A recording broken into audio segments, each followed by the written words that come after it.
even should he be unable to return to the monastery that night. Chapter 6. For a while a very obscure one.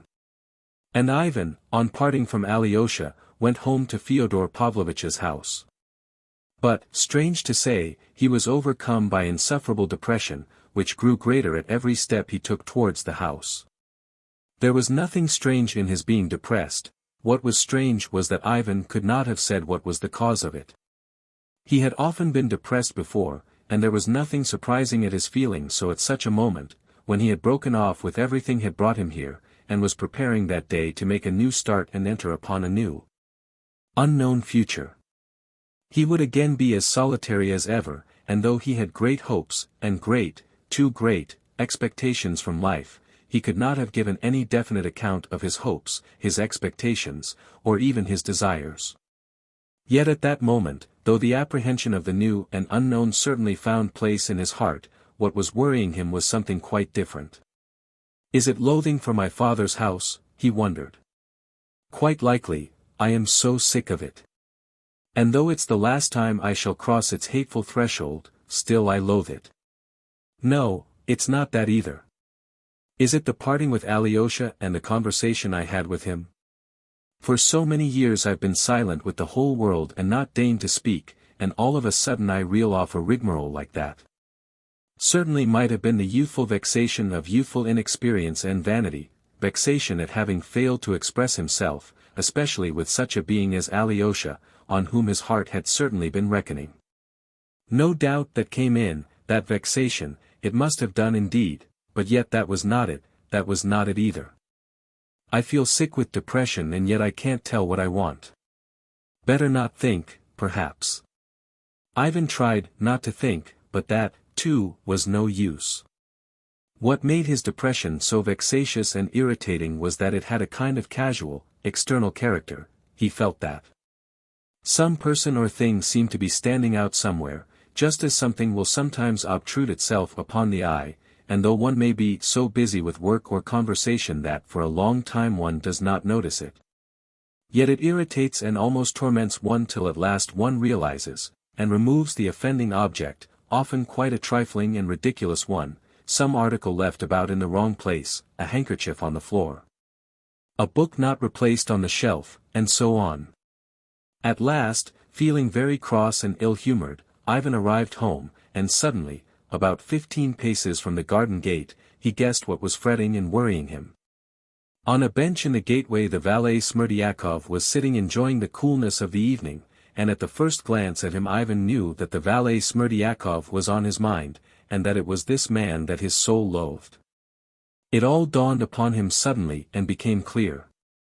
Just before, when Alyosha had been telling him of his meeting with Smerdyakov, he had felt a sudden twinge of gloom and loathing, which had immediately stirred responsive anger in his heart. Afterwards, as he talked, Smerdyakov had been forgotten for the time, but still he had been in his mind, and as soon as Ivan parted with Alyosha and was walking home, the forgotten sensation began to obtrude itself again. Is it possible that a miserable, contemptible creature like that can worry me so much? He wondered, with insufferable irritation. It was true that Ivan had come of late to feel an intense dislike for the man, especially during the last few days. He had even begun to notice in himself a growing feeling that was almost of hatred for the creature. Perhaps this hatred was accentuated by the fact that when Ivan first came to the neighborhood he had felt quite differently. Then he had taken a marked interest in Smerdyakov, and had even thought him very original. He had encouraged him to talk to him, although he had always wondered at a certain incoherence, or rather restlessness, in his mind, and could not understand what it was that so continually and insistently worked upon the brain of the contemplative. They discussed philosophical questions and even how there could have been light on the first day when the sun, moon, and stars were only created on the fourth day, and how that was to be understood. But Ivan soon saw that, though the sun, moon, and stars might be an interesting subject, yet that it was quite secondary to Smerdyakov, and that he was looking for something altogether different. In one way and another, he began to betray a boundless vanity, and a wounded vanity, too, and that Ivan disliked. It had first given rise to his aversion. Later on, there had been trouble in the house. Grushenka had come on the scene, and there had been the scandals with his brother Dmitri. They discussed that, too. But though Smerdyakov always talked of that with great excitement, it was impossible to discover what he desired to come of it. There was, in fact, something surprising in the illogicality and incoherence of some of his desires, accidentally betrayed and always vaguely expressed. Smerdyakov was always inquiring, putting certain indirect but obviously premeditated questions, but what his object was he did not explain. And usually at the most important moment he would break off and relapse into silence or pass to another subject. But what finally irritated Ivan most and confirmed his dislike for him was the peculiar, revolting familiarity which Smerdyakov began to show more and more markedly. Not that he forgot himself and was rude. On the contrary, he always spoke very respectfully, yet he had obviously begun to consider, goodness knows why, that there was some sort of understanding between him and Ivan Fyodorovitch. He always spoke in a tone that suggested that those two had some kind of compact, some secret between them, that had at some time been expressed on both sides, only known to them and beyond the comprehension of those around them. But for a long while Ivan did not recognize the real cause of his growing dislike, and he had only lately realized what was at the root of it. With a feeling of disgust and irritation he tried to pass in at the gate without speaking or looking at Smerdyakov. But Smerdyakov rose from the bench, and from that action alone, Ivan knew instantly that he wanted particularly to talk to him. Ivan looked at him and stopped, and the fact that he did stop, instead of passing by, as he meant to the minute before, drove him to fury. With anger and repulsion he looked at Smerdyakov's emasculate, sickly face, with the little curls combed forward on his forehead. His left eye winked and he grinned as if to say, "Where are you going? You won't pass by. You see that we two clever people have something to say to each other." Ivan shook. "Get away, miserable idiot. What have I to do with you?" was on the tip of his tongue, but to his profound astonishment he heard himself say, "Is my father still asleep, or has he waked?" He asked the question softly and meekly, to his own surprise, and at once, again to his own surprise, sat down on the bench. For an instant he felt almost frightened, he remembered it afterwards. Smerdyakov stood facing him, his hands behind his back, looking at him with assurance and almost severity.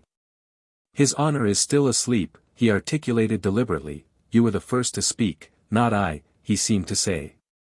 "I am surprised at you, sir," he added, after a pause, dropping his eyes affectedly, setting his right foot forward, and playing with the tip of his polished boot.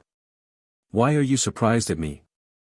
Ivan asked abruptly and sullenly, doing his utmost to restrain himself, and suddenly realizing, with disgust, that he was feeling intense curiosity and would not, on any account, have gone away without satisfying it. "Why don't you go to Chemashnya, sir?" Smerdyakov suddenly raised his eyes and smiled familiarly. "Why I smile, you must understand of yourself, if you are a clever man," his screwed-up left eye seemed to say. "Why should I go to Chemashnya?" Ivan asked in surprise. Smerdyakov was silent again. "Fyodor Pavlovich himself has so begged you to," he said at last, slowly and apparently attaching no significance to his answer. "I put you off with a secondary reason," he seemed to suggest, simply to say something. "Damn you! Speak out what you want." Ivan cried angrily at last, passing from meekness to violence. Smerdyakov drew his right foot up to his left, pulled himself up, but still looked at him with the same serenity and the same little smile. Substantially nothing, but just by way of conversation. Another silence followed. They did not speak for nearly a minute. Ivan knew that he ought to get up and show anger, and Smerdyakov stood before him and seemed to be waiting as though to see whether he would be angry or not. So at least it seemed to Ivan. At last he moved to get up. Smerdyakov seemed to seize the moment. "I'm in an awful position, Ivan Fyodorovitch. I don't know how to help myself," he said resolutely and distinctly, and at his last word he sighed. Ivan Fyodorovitch sat down again. "They are both utterly crazy, they are no better than little children," Smerdyakov went on. I am speaking of your parent and your brother Dmitri Fyodorovich. Here Fyodor Pavlovich will get up directly and begin worrying me every minute, has she come? Why hasn't she come, and so on up till midnight and even after midnight. And if Agrafena Alexandrovna doesn't come, for very likely she does not mean to come at all, then he will be at me again tomorrow morning, why hasn't she come? When will she come? As though I were to blame for it. On the other side it's no better. As soon as it gets dark, or even before, your brother will appear with his gun in his hands. Look out, you rogue, you soup-maker. If you miss her and don't let me know she's been, I'll kill you before anyone. When the night's over, in the morning, he, too, like Fyodor Pavlovich, begins worrying me to death. Why hasn't she come? Will she come soon? And he, too, thinks me to blame because his lady hasn't come. And every day and every hour they get angrier and angrier, so that I sometimes think I shall kill myself in a fright. I can't depend them, sir. And why have you meddled? Why did you begin to spy for Dmitri Fyodorovich? Said Ivan irritably. How could I help meddling? Though, indeed, I haven't meddled at all, if you want to know the truth of the matter. I kept quiet from the very beginning, not daring to answer, but he pitched on me to be his servant. He has had only one thing to say since, I'll kill you, you scoundrel, if you miss her. I feel certain, sir, that I shall have a long fit tomorrow. What do you mean by a long fit? A long fit, lasting a long time, several hours, or perhaps a day or two. Once it went on for 3 days. I fell from the garret that time. The struggling ceased and then began again, and for 3 days I couldn't come back to my senses. Fyodor Pavlovich sent for Herzenstube, the doctor here, and he put ice on my head and tried another remedy, too. I might have died. But they say one can't tell with epilepsy when a fit is coming. What makes you say you will have one tomorrow? Ivan inquired, with a peculiar, irritable curiosity. That's just so. You can't tell beforehand. Besides, you fell from the garret then. I climb up to the garret every day. I might fall from the garret again tomorrow. And, if not, I might fall down the cellar steps. I have to go into the cellar every day, too. Ivan took a long look at him. You are talking nonsense, I see, and I don't quite understand you, he said softly, but with a sort of menace. Do you mean to pretend to be ill tomorrow for 3 days, eh? Smerdyakov, who was looking at the ground again, and playing with the toe of his right foot, set the foot down, moved the left one forward, and, grinning, articulated. If I were able to play such a trick, that is. Pretend to have a fit, and it would not be difficult for a man accustomed to them, I should have a perfect right to use such a means to save myself from death. For even if Agrafena Alexandrovna comes to see his father while I am ill, his honor can't blame a sick man for not telling him. He'd be ashamed to. Hang it all! Ivan cried, his face working with anger, why are you always in such a funk for your life? All my brother Dmitri's threats are only hasty words and mean nothing. He won't kill you, it's not you he'll kill. He'd kill me first of all, like a fly. But even more than that, I am afraid I shall be taken for an accomplice of his when he does something crazy to his father. Why should you be taken for an accomplice? They'll think I am an accomplice, because I let him know the signals as a great secret. What signals? Whom did you tell? Confound you, speak more plainly. I'm bound to admit the fact, Smerdyakov drawled with pedantic composure, that I have a secret with Fyodor Pavlovich in this business. As you know yourself, if only you do know it, he has for several days past locked himself in as soon as night or even evening comes on.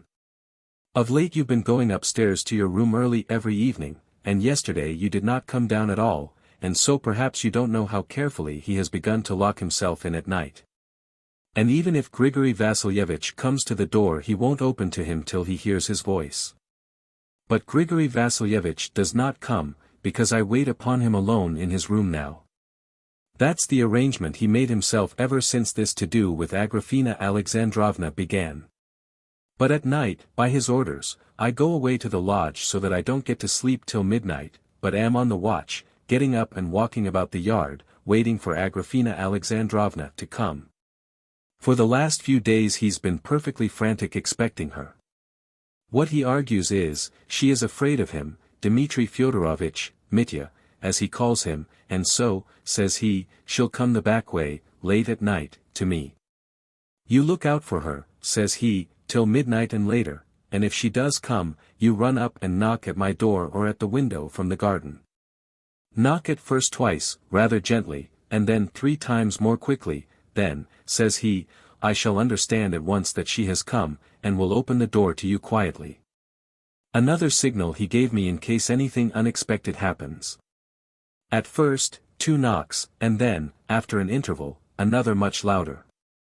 Then he will understand that something has happened suddenly and that I must see him, and he will open to me so that I can go and speak to him. That's all in case Agrafena Alexandrovna can't come herself, but sends a message. Besides, Dmitri Fyodorovich might come, too, so I must let him know he is near. His honor is awfully afraid of Dmitri Fyodorovich, so that even if Agrafena Alexandrovna had come and were locked in with him, and Dmitri Fyodorovich were to turn up anywhere near at the time, I should be bound to let him know at once. Knocking 3 times.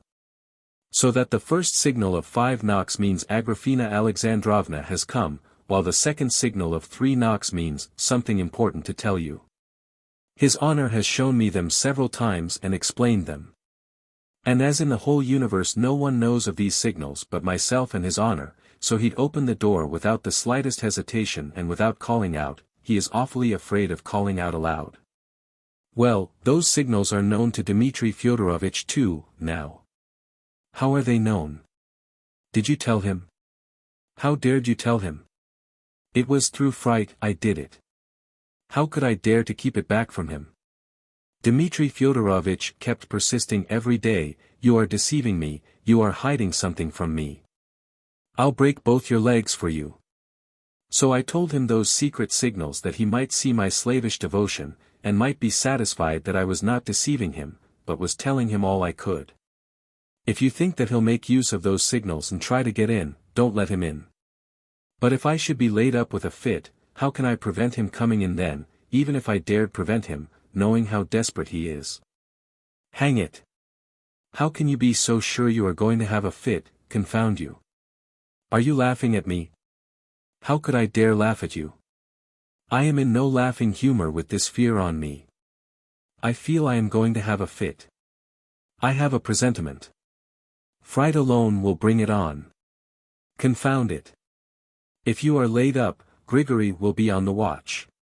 Let Grigory know beforehand, he will be sure not to let him in. I should never dare to tell Grigory Vassilyevich about the signals without orders from my master. And as for Grigory Vassilyevich hearing him and not admitting him, he has been ill ever since yesterday, and Marfa Ignatyevna intends to give him medicine tomorrow. They've just arranged it. It's a very strange remedy of hers. Marfa Ignatyevna knows of a preparation and always keeps it. It's a strong thing made from some herb. She has the secret of it, and she always gives it to Grigory Vassilyevich 3 times a year when his lumbago's so bad he is almost paralyzed by it. Then she takes a towel, wets it with the stuff, and rubs his whole back for half an hour till it's quite red and swollen, and what's left in the bottle she gives him to drink with a special prayer. But not quite all, for on such occasions she leaves some for herself, and drinks it herself. And as they never take strong drink, I assure you they both drop asleep at once and sleep sound a very long time. And when Grigory Vassilyevich wakes up he is perfectly well after it, but Marfa Ignatyevna always has a headache from it. So, if Marfa Ignatyevna carries out her intention tomorrow, they won't hear anything and hinder Dmitri Fyodorovich. They'll be asleep. What a rigmarole! And it all seems to happen at once, as though it were planned. You'll have a fit and they'll both be unconscious, cried Ivan. But aren't you trying to arrange it so? Broke from him suddenly, and he frowned threateningly. How could I? And why should I, when it all depends on Dmitri Fyodorovich and his plans? If he means to do anything, he'll do it, but if not, I shan't be thrusting him upon his father. And why should he go to father, especially on the sly, if, as you say yourself, Agrafena Alexandrovna won't come at all? Ivan went on, turning white with anger. You say that yourself, and all the while I've been here, I've felt sure it was all the old man's fancy, and the creature won't come to him. Why should Dmitri break in on him if she doesn't come? Speak, I want to know what you are thinking. You know yourself why he'll come. What's the use of what I think? His honor will come simply because he is in a rage or suspicious on account of my illness perhaps, and he'll dash in, as he did yesterday through impatience to search the rooms, to see whether she hasn't escaped him on the sly. He is perfectly well aware, too, that Fyodor Pavlovich has a big envelope with 3,000 rubles in it, tied up with ribbon and sealed with 3 seals. On it is written in his own hand to my angel Grushenka, if she will come, to which he added 3 days later, for my little chicken. There's no knowing what that might do. Nonsense, cried Ivan, almost beside himself. Dmitri won't come to steal money and kill my father to do it. He might have killed him yesterday on account of Grushenka, like the frantic, savage fool he is, but he won't steal. He is in very great need of money now, the greatest need, Ivan Fyodorovich. You don't know in what need he is, Smerdyakov explained, with perfect composure and remarkable distinctness. He looks on that 3,000 as his own, too. He said so to me himself. My father still owes me just 3,000, he said. And besides that, consider, Ivan Fyodorovich, there is something else perfectly true. It's as good as certain, so to say, that Agrafena Alexandrovna will force him, if only she cares to marry her, the master himself, I mean Fyodor Pavlovich, if only she cares to, and of course she may care to. All I've said is that she won't come, but maybe she's looking for more than that, I mean to be mistress here. I know myself that Samsonov, her merchant, was laughing with her about it, telling her quite openly that it would not be at all a stupid thing to do. And she's got plenty of sense. She wouldn't marry a beggar like Dmitri Fyodorovich. So, taking that into consideration, Ivan Fyodorovich, reflect that then neither Dmitri Fyodorovich nor yourself and your brother, Alexei Fyodorovich, would have anything after the master's death, not a ruble. For Agrafena Alexandrovna would marry him simply to get hold of all the money there is. But if your father were to die now, there'd be some 40,000 for sure, even for Dmitri Fyodorovich whom he hates so, for he's made no will. Dmitri Fyodorovich knows all that very well. A sort of shudder passed over Ivan's face. He suddenly flushed. Then why on earth, he suddenly interrupted Smerdyakov, do you advise me to go to Chermashnya? What did you mean by that? If I go away, you see what will happen here. Ivan drew his breath with difficulty. Precisely so, said Smerdyakov, softly and reasonably, watching Ivan intently, however. What do you mean by, precisely so? Ivan questioned him, with a menacing light in his eyes, restraining himself with difficulty. I spoke because I felt sorry for you. If I were in your place I should simply throw it all up, rather than stay on in such a position, answered Smerdyakov, with the most candid air looking at Ivan's flashing eyes. They were both silent. You seem to be a perfect idiot, and what's more, an awful scoundrel, too. Ivan rose suddenly from the bench. He was about to pass straight through the gate, but he stopped short and turned to Smerdyakov. Something strange followed. Ivan, in a sudden paroxysm, bit his lip, clenched his fists, and, in another minute, would have flung himself on Smerdyakov. The latter, anyway, noticed it at the same moment, started, and shrank back. But the moment passed without mischief to Smerdyakov, and Ivan turned in silence, as it seemed in perplexity, to the gate. I am going away to Moscow tomorrow, if you care to know, early tomorrow morning. That's all. He suddenly said aloud angrily, and wondered himself afterwards what need there was to say this then to Smerdyakov. That's the best thing you can do, he responded, as though he had expected to hear it. Except that you can always be telegraphed for from Moscow, if anything should happen here. Ivan stopped again, and again turned quickly to Smerdyakov. But a change had passed over him, too. All his familiarity and carelessness had completely disappeared. His face expressed attention and expectation, intent but timid and cringing. "Haven't you something more to say, something to add?" could be read in the intent gaze he fixed on Ivan. "And couldn't I be sent for from Chemashnya, too, in case anything happened?" Ivan shouted suddenly, for some unknown reason raising his voice. "From Chemashnya, too? You could be sent for," Smerdyakov muttered, almost in a whisper, looking disconcerted, but gazing intently into Ivan's eyes. "Only Moscow is farther and Chemashnya is nearer. Is it to save my spending money on the fare, or to save my going so far out of my way, that you insist on Chemashnya?" "Precisely so," muttered Smerdyakov, with a breaking voice. He looked at Ivan with a revolting smile, and again made ready to draw back. But to his astonishment Ivan broke into a laugh, and went through the gate still laughing. Anyone who had seen his face at that moment would have known that he was not laughing from lightness of heart, and he could not have explained himself what he was feeling at that instant. He moved and walked as though in a nervous frenzy. Chapter 7. It's always worth while speaking to a clever man. And in the same nervous frenzy, too, he spoke. Meeting Fyodor Pavlovich in the drawing-room directly he went in, he shouted to him, waving his hands, "I am going upstairs to my room, not into you. Goodbye," and passed by, trying not even to look at his father. Very possibly the old man was too hateful to him at that moment, but such an unceremonious display of hostility was a surprise even to Fyodor Pavlovich. And the old man evidently wanted to tell him something at once and had come to meet him in the drawing-room on purpose. Receiving this amiable greeting, he stood still in silence and with an ironical air watched his son going upstairs, till he passed out of sight. "What's the matter with him?" he promptly asked Smerdyakov, who had followed Ivan. "Angry about something?" "Who can tell?" the valet muttered evasively. "Confound him. Let him be angry then. Bring in the samovar, and get along with you. Look sharp. No news?" Then followed a series of questions such as Smerdyakov had just complained of to Ivan, all relating to his expected visitor, and these questions we will omit.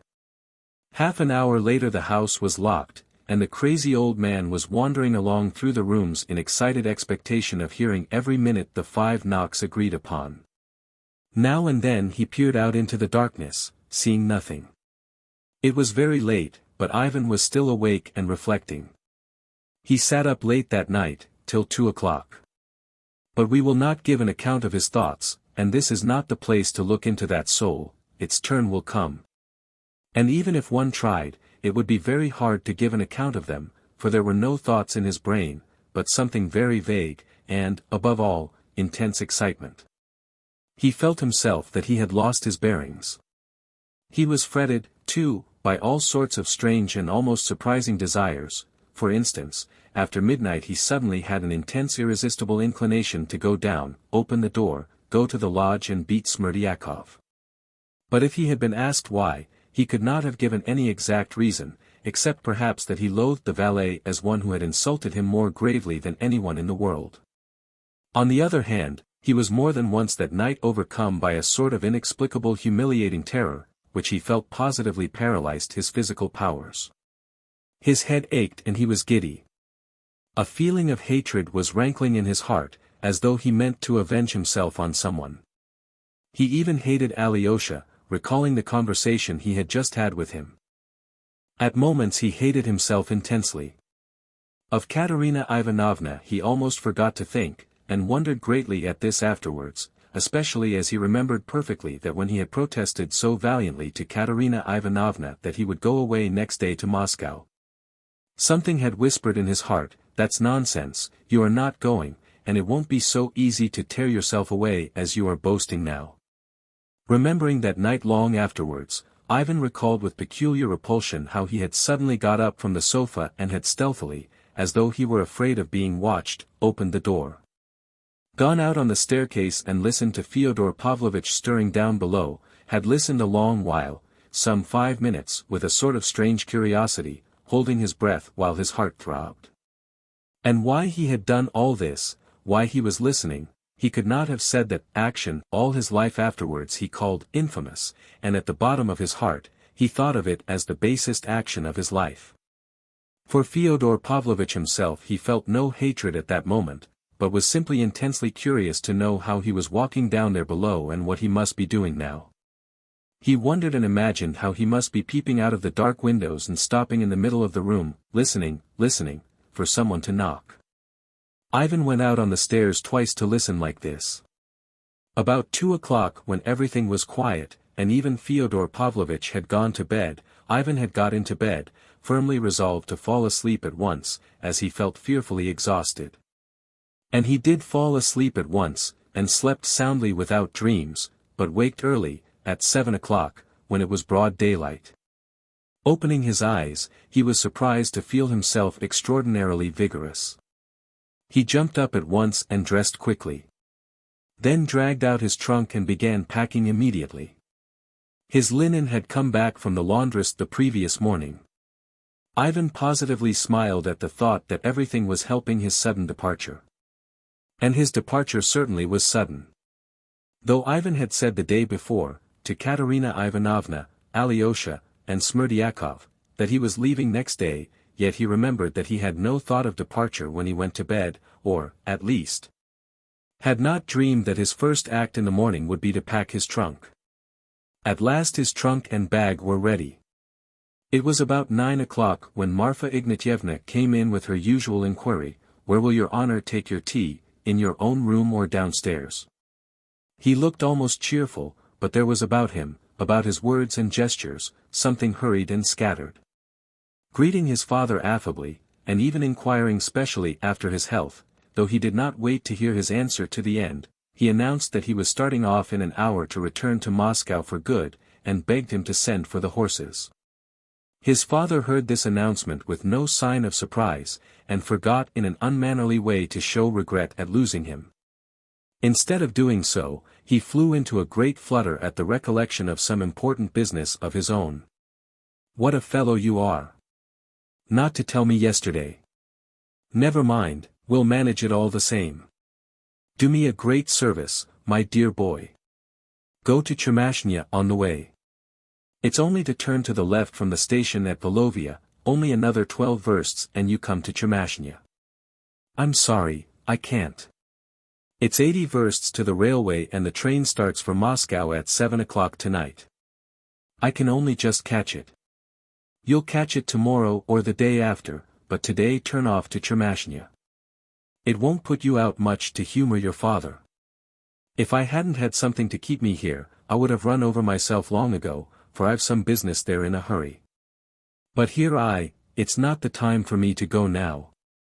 You see, I've 2 pieces of copse land there. The Maslovs, an old merchant and his son, will give 8,000 for the timber. But last year I just missed a purchaser who would have given 12. There's no getting anyone about here to buy it. The Maslovs have it all their own way. One has to take what they'll give, for no one here dare bid against them. The priest at Ilyinsko wrote to me last Thursday that a merchant called Gorstkin, a man I know, had turned up. What makes him valuable is that he is not from these parts, so he is not afraid of the Maslovs. He says he will give me 11,000 for the copse. Do you hear? But he'll only be here, the priest writes, for a week altogether, so you must go at once and make a bargain with him." "Well, you write to the priest, he'll make the bargain." "He can't do it. He has no eye for business. He is a perfect treasure, I'd give him 20,000 to take care of for me without a receipt, but he has no eye for business, he is a perfect child, a crow could deceive him. And yet he is a learned man, would you believe it? This Gorskin looks like a peasant, he wears a blue kaftan, but he is a regular rogue. That's the common complaint. He is a liar. Sometimes he tells such lies that you wonder why he is doing it. He told me the year before last that his wife was dead and that he had married another, and would you believe it, there was not a word of truth in it. His wife has never died at all, she is alive to this day and gives him a beating twice a week. So what you have to find out is whether he is lying or speaking the truth when he says he wants to buy it and would give 11,000. I shall be no use in such a business. I have no eye either. Stay, wait a bit. You will be of use, for I will tell you the signs by which you can judge about Gorstkin. I've done business with him a long time. You see, you must watch his beard, he has a nasty, thin, red beard. If his beard shakes when he talks and he gets cross, it's all right, he is saying what he means, he wants to do business. But if he strokes his beard with his left hand and grins, he is trying to cheat you. Don't watch his eyes, you won't find out anything from his eyes, he is a deep one, a rogue, but watch his beard. I'll give you a note and you show it to him. He's called Gorstkin, though his real name is Lyagavy. Asterisk, but don't call him so, he will be offended. If you come to an understanding with him, and see it's all right, write here at once. You need only write, he's not lying. Stand out for 11,000, 1,000 you can knock off, but not more. Just think. There's a difference between 8,000 and 11,000. It's as good as picking up 3,000, it's not so easy to find a purchaser, and I'm in desperate need of money. Only let me know it's serious, and I'll run over and fix it up. I'll snatch the time somehow. But what's the good of my galloping over, if it's all a notion of the priest's? Come, will you go? Asterisk i.e. setter dog. Oh, I can't spare the time. You must excuse me. Come, you might oblige your father. I shan't forget it. You've no heart, any of you, that's what it is. What's a day or two to you? Where are you going now, to Venice? Your Venice will keep another 2 days. I would have sent Alyosha, but what use is Alyosha in a thing like that? I send you just because you are a clever fellow. Do you suppose I don't see that? You know nothing about timber, but you've got an eye. All that is wanted is to see whether the man is in earnest. I tell you, watch his beard, if his beard shakes you know he is in earnest. You force me to go to that damned Chermashnya yourself, then, cried Ivan, with a malignant smile. Fyodor Pavlovich did not catch, or would not catch, the malignancy, but he caught the smile. Then you'll go, you'll go. I'll scribble the note for you at once. I don't know whether I shall go. I don't know. I'll decide on the way. Nonsense. Decide at once. My dear fellow, decide. If you settle the matter, write me a line, give it to the priest and he'll send it on to me at once. And I won't delay you more than that. You can go to Venice. The priest will give you horses back to Volovia station. The old man was quite delighted. He wrote the note, and sent for the horses. A light lunch was brought in, with brandy. When Fyodor Pavlovich was pleased, he usually became expansive, but today he seemed to restrain himself. Of Dmitri, for instance, he did not say a word. He was quite unmoved by the parting, and seemed, in fact, at a loss for something to say. Ivan noticed this particularly. He must be bored with me, he thought. Only when accompanying his son out onto the steps, the old man began to fuss about. He would have kissed him, but Ivan made haste to hold out his hand, obviously avoiding the kiss. His father saw it at once, and instantly pulled himself up. Well, good luck to you, he repeated from the steps. You'll come again some time or other. Mind you do come. I shall always be glad to see you. Well, Christ be with you. Ivan got into the carriage. Goodbye, Ivan. Don't be too hard on me, the father called for the last time. The whole household came out to take leave, Smerdyakov, Marfa and Grigory. Ivan gave them 10 rubles each. When he had seated himself in the carriage, Smerdyakov jumped up to arrange the rug. You see. I am going to Chermashnya, broke suddenly from Ivan. Again, as the day before, the words seemed to drop of themselves, and he laughed, too, a peculiar, nervous laugh. He remembered it long after. It's a true saying then, "That, it's always worth while speaking to a clever man," answered Smerdyakov firmly, looking significantly at Ivan. The carriage rolled away. Nothing was clear in Ivan's soul, but he looked eagerly around him at the fields, at the hills, at the trees, at a flock of geese flying high overhead in the bright sky. And all of a sudden he felt very happy. He tried to talk to the driver, and he felt intensely interested in an answer the peasant made him, but a minute later he realized that he was not catching anything, and that he had not really even taken in the peasant's answer. He was silent, and it was pleasant even so. The air was pure and cool, sky bright. The images of Alyosha and Katerina Ivanovna floated into his mind. But he softly smiled, blew softly on the friendly phantoms, and they flew away. There's plenty of time for them, he thought. They reached the station quickly, changed horses, and galloped to Volovia. Why is it worth while speaking to a clever man? What did he mean by that? The thought seemed suddenly to clutch at his breathing. And why did I tell him I was going to Chemashnya? They reached Volovia station. Ivan got out of the carriage, and the drivers stood round him bargaining over the journey of 12 versts to Chemashnya. He told them to harness the horses. He went into the station house, looked round, glanced at the overseer's wife, and suddenly went back to the entrance. I won't go to Chemashnya. Am I too late to reach the railway by 7, brothers? We shall just do it. Shall we get the carriage out? At once. Will any one of you be going to the town tomorrow? To be sure. Dmitri here will.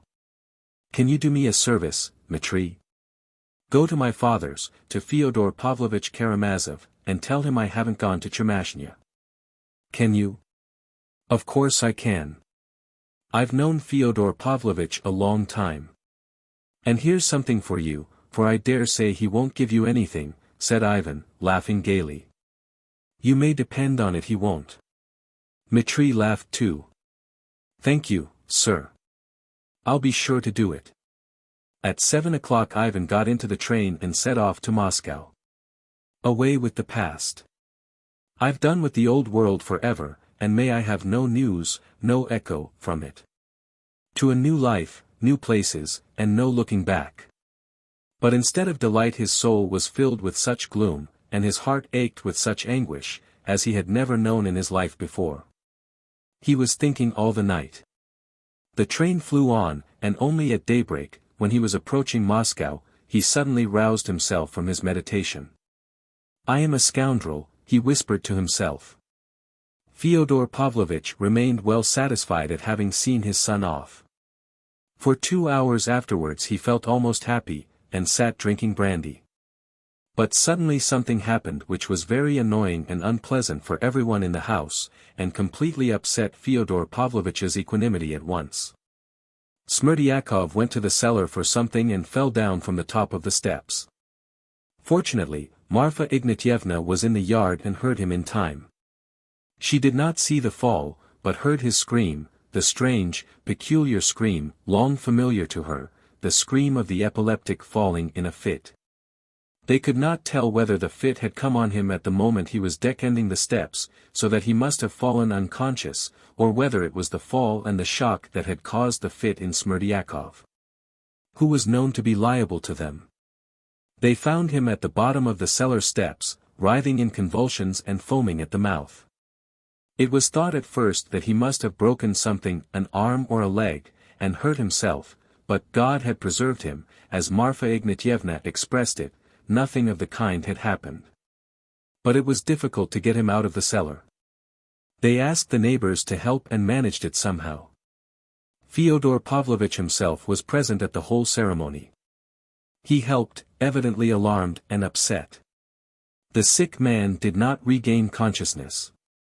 The convulsions ceased for a time, but then began again, and everyone concluded that the same thing would happen, as had happened a year before, when he accidentally fell from the garret. They remembered that ice been put on his head then. There was still ice in the cellar, and Marfa Ignatyevna had some brought up. In the evening, Fyodor Pavlovich sent for Dr. Herzenstube, who arrived at once. He was a most estimable old man, and the most careful and conscientious doctor in the province. After careful examination, he concluded that the fit was a very violent one and might have serious consequences. That meanwhile he, Herzenstube, did not fully understand it, but that by tomorrow morning, if the present remedies were unavailing, he would venture to try something else. The invalid was taken to the lodge, to a room next to Grigory's and Marfa Ignatyevna's. Then Fyodor Pavlovich had one misfortune after another to put up with that day. Marfa Ignatyevna cooked the dinner, and the soup, compared with Smerdyakov's, was no better than dishwater, and the fowl was so dried up that it was impossible to masticate it. To her master's bitter, though deserved, reproaches, Marfa Ignatyevna replied that the fowl was a very old one to begin with, and that she had never been trained as a cook. In the evening there was another trouble in store for Fyodor Pavlovich. He was informed that Grigory, who had not been well for the last 3 days, was completely laid up by his lumbago. Fyodor Pavlovich finished his tea as early as possible and locked himself up alone in the house. He was in terrible excitement and suspense. That evening he reckoned on Grushenka's coming almost as a certainty. He had received from Smerdyakov that morning an assurance that she had promised to come without fail. The incorrigible old man's heart throbbed with excitement. He paced up and down his empty rooms listening. He had to be on the alert. Dmitri might be on the watch for her somewhere, and when she knocked on the window, Smerdyakov had informed him 2 days before that he had told her where and how to knock.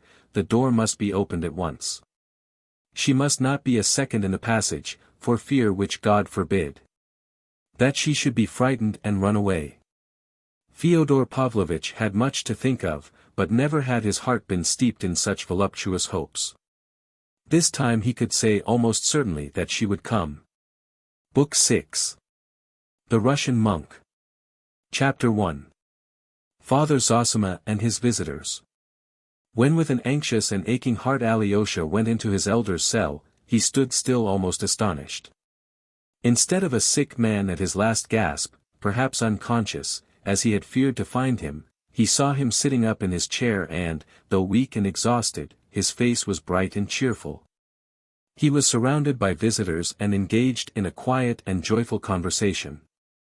But he had only got up from his bed a quarter of an hour before Alyosha's arrival.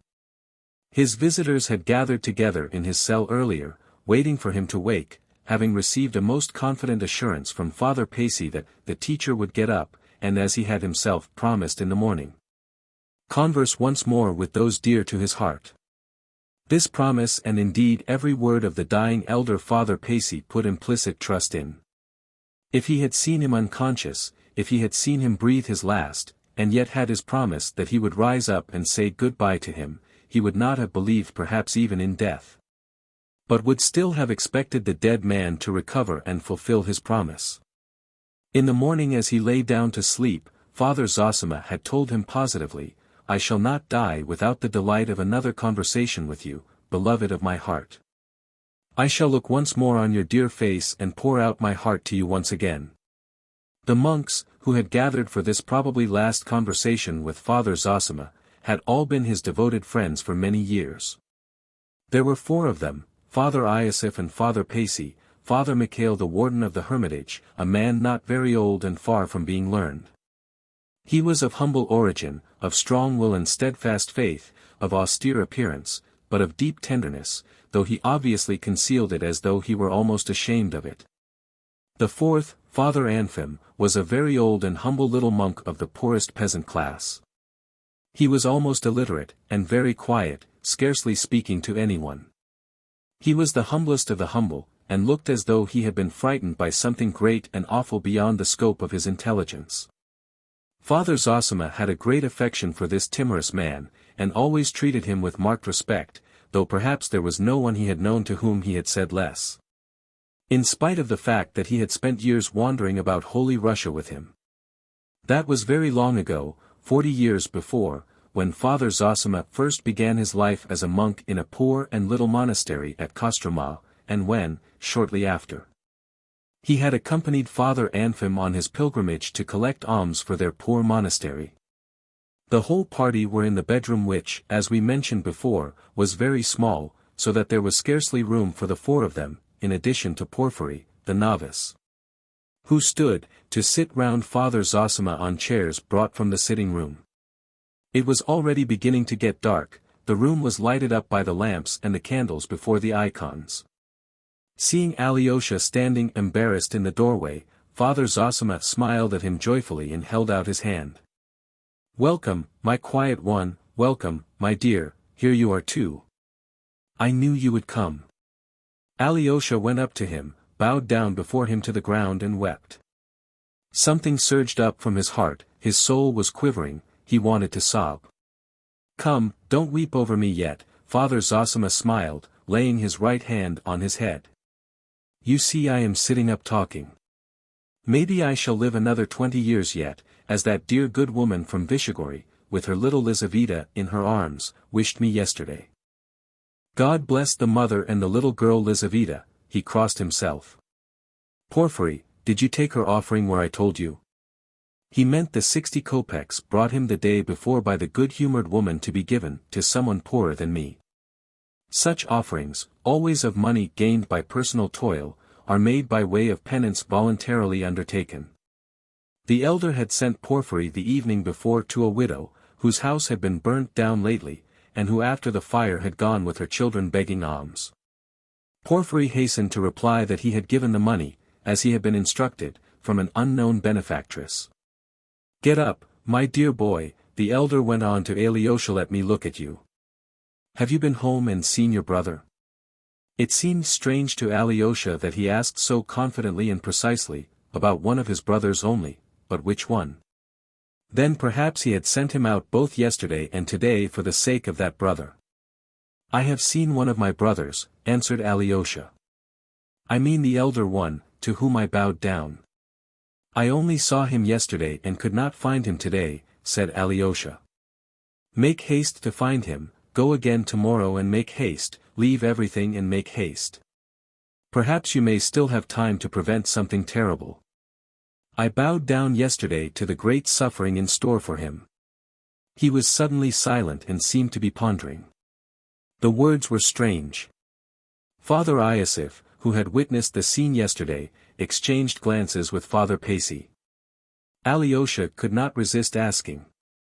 "Father and teacher," he began with extreme emotion, "your words are too obscure. What is this suffering in store for him? Don't inquire. I seemed to see something terrible yesterday. As though his whole future were expressed in his eyes. A look came into his eyes, so that I was instantly horror-stricken at what that man is preparing for himself. Once or twice in my life I've seen such a look in a man's face. Reflecting as it were his future fate, and that fate, alas, came to pass. I sent you to him, Alexei, for I thought your brotherly face would help him. But everything and all our fates are from the Lord.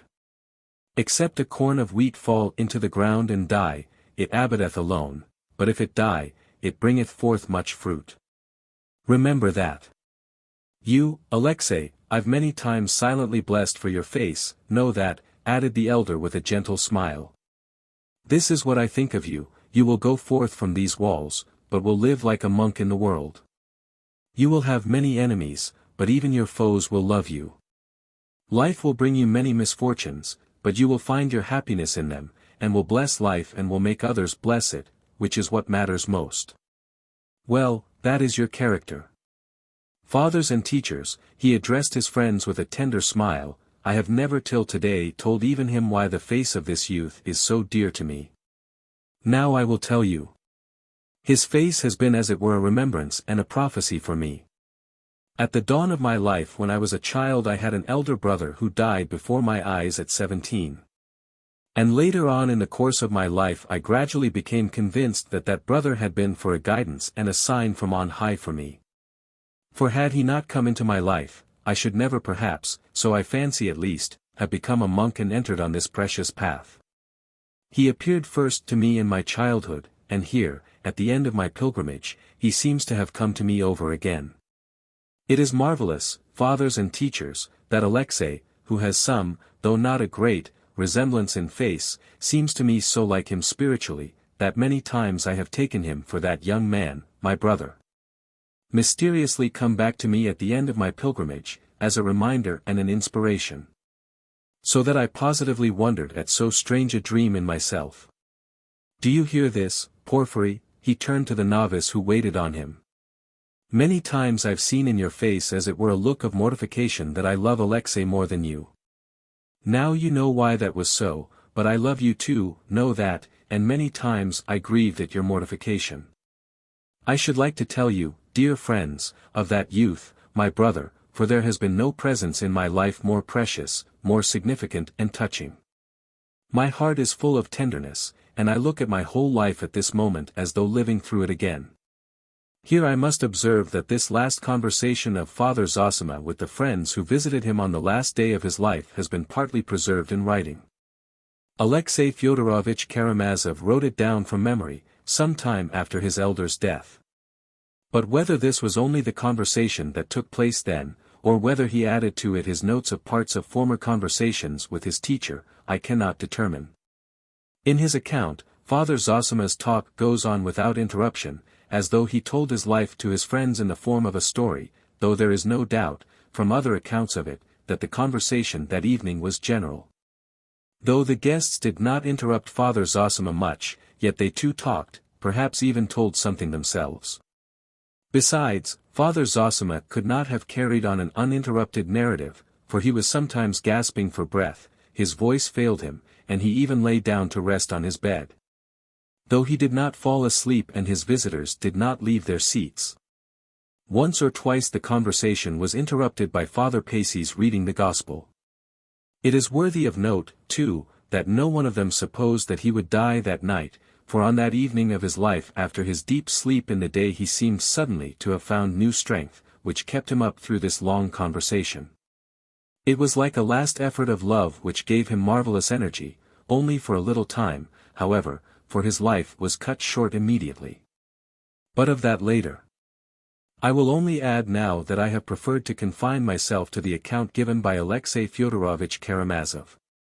It will be shorter and not so fatiguing, though, of course, as I must repeat, Alyosha took a great deal from previous conversations and added them to it.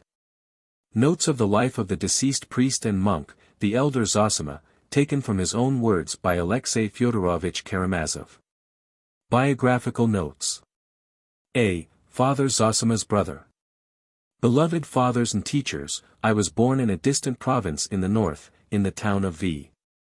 My father was a gentleman by birth, but of no great consequence or position. He died when I was only 2 years old, and I don't remember him at all. He left my mother a small house built of wood, and a fortune, not large, but sufficient to keep her and her children in comfort. There were 2 of us, my elder brother Markel and I. He was 8 years older than I was, of hasty, irritable temperament, but kind-hearted and never ironical. He was remarkably silent, especially at home with me, his mother, and the servants. He did well at school, but did not get on with his schoolfellows, though he never quarreled, at least so my mother has told me.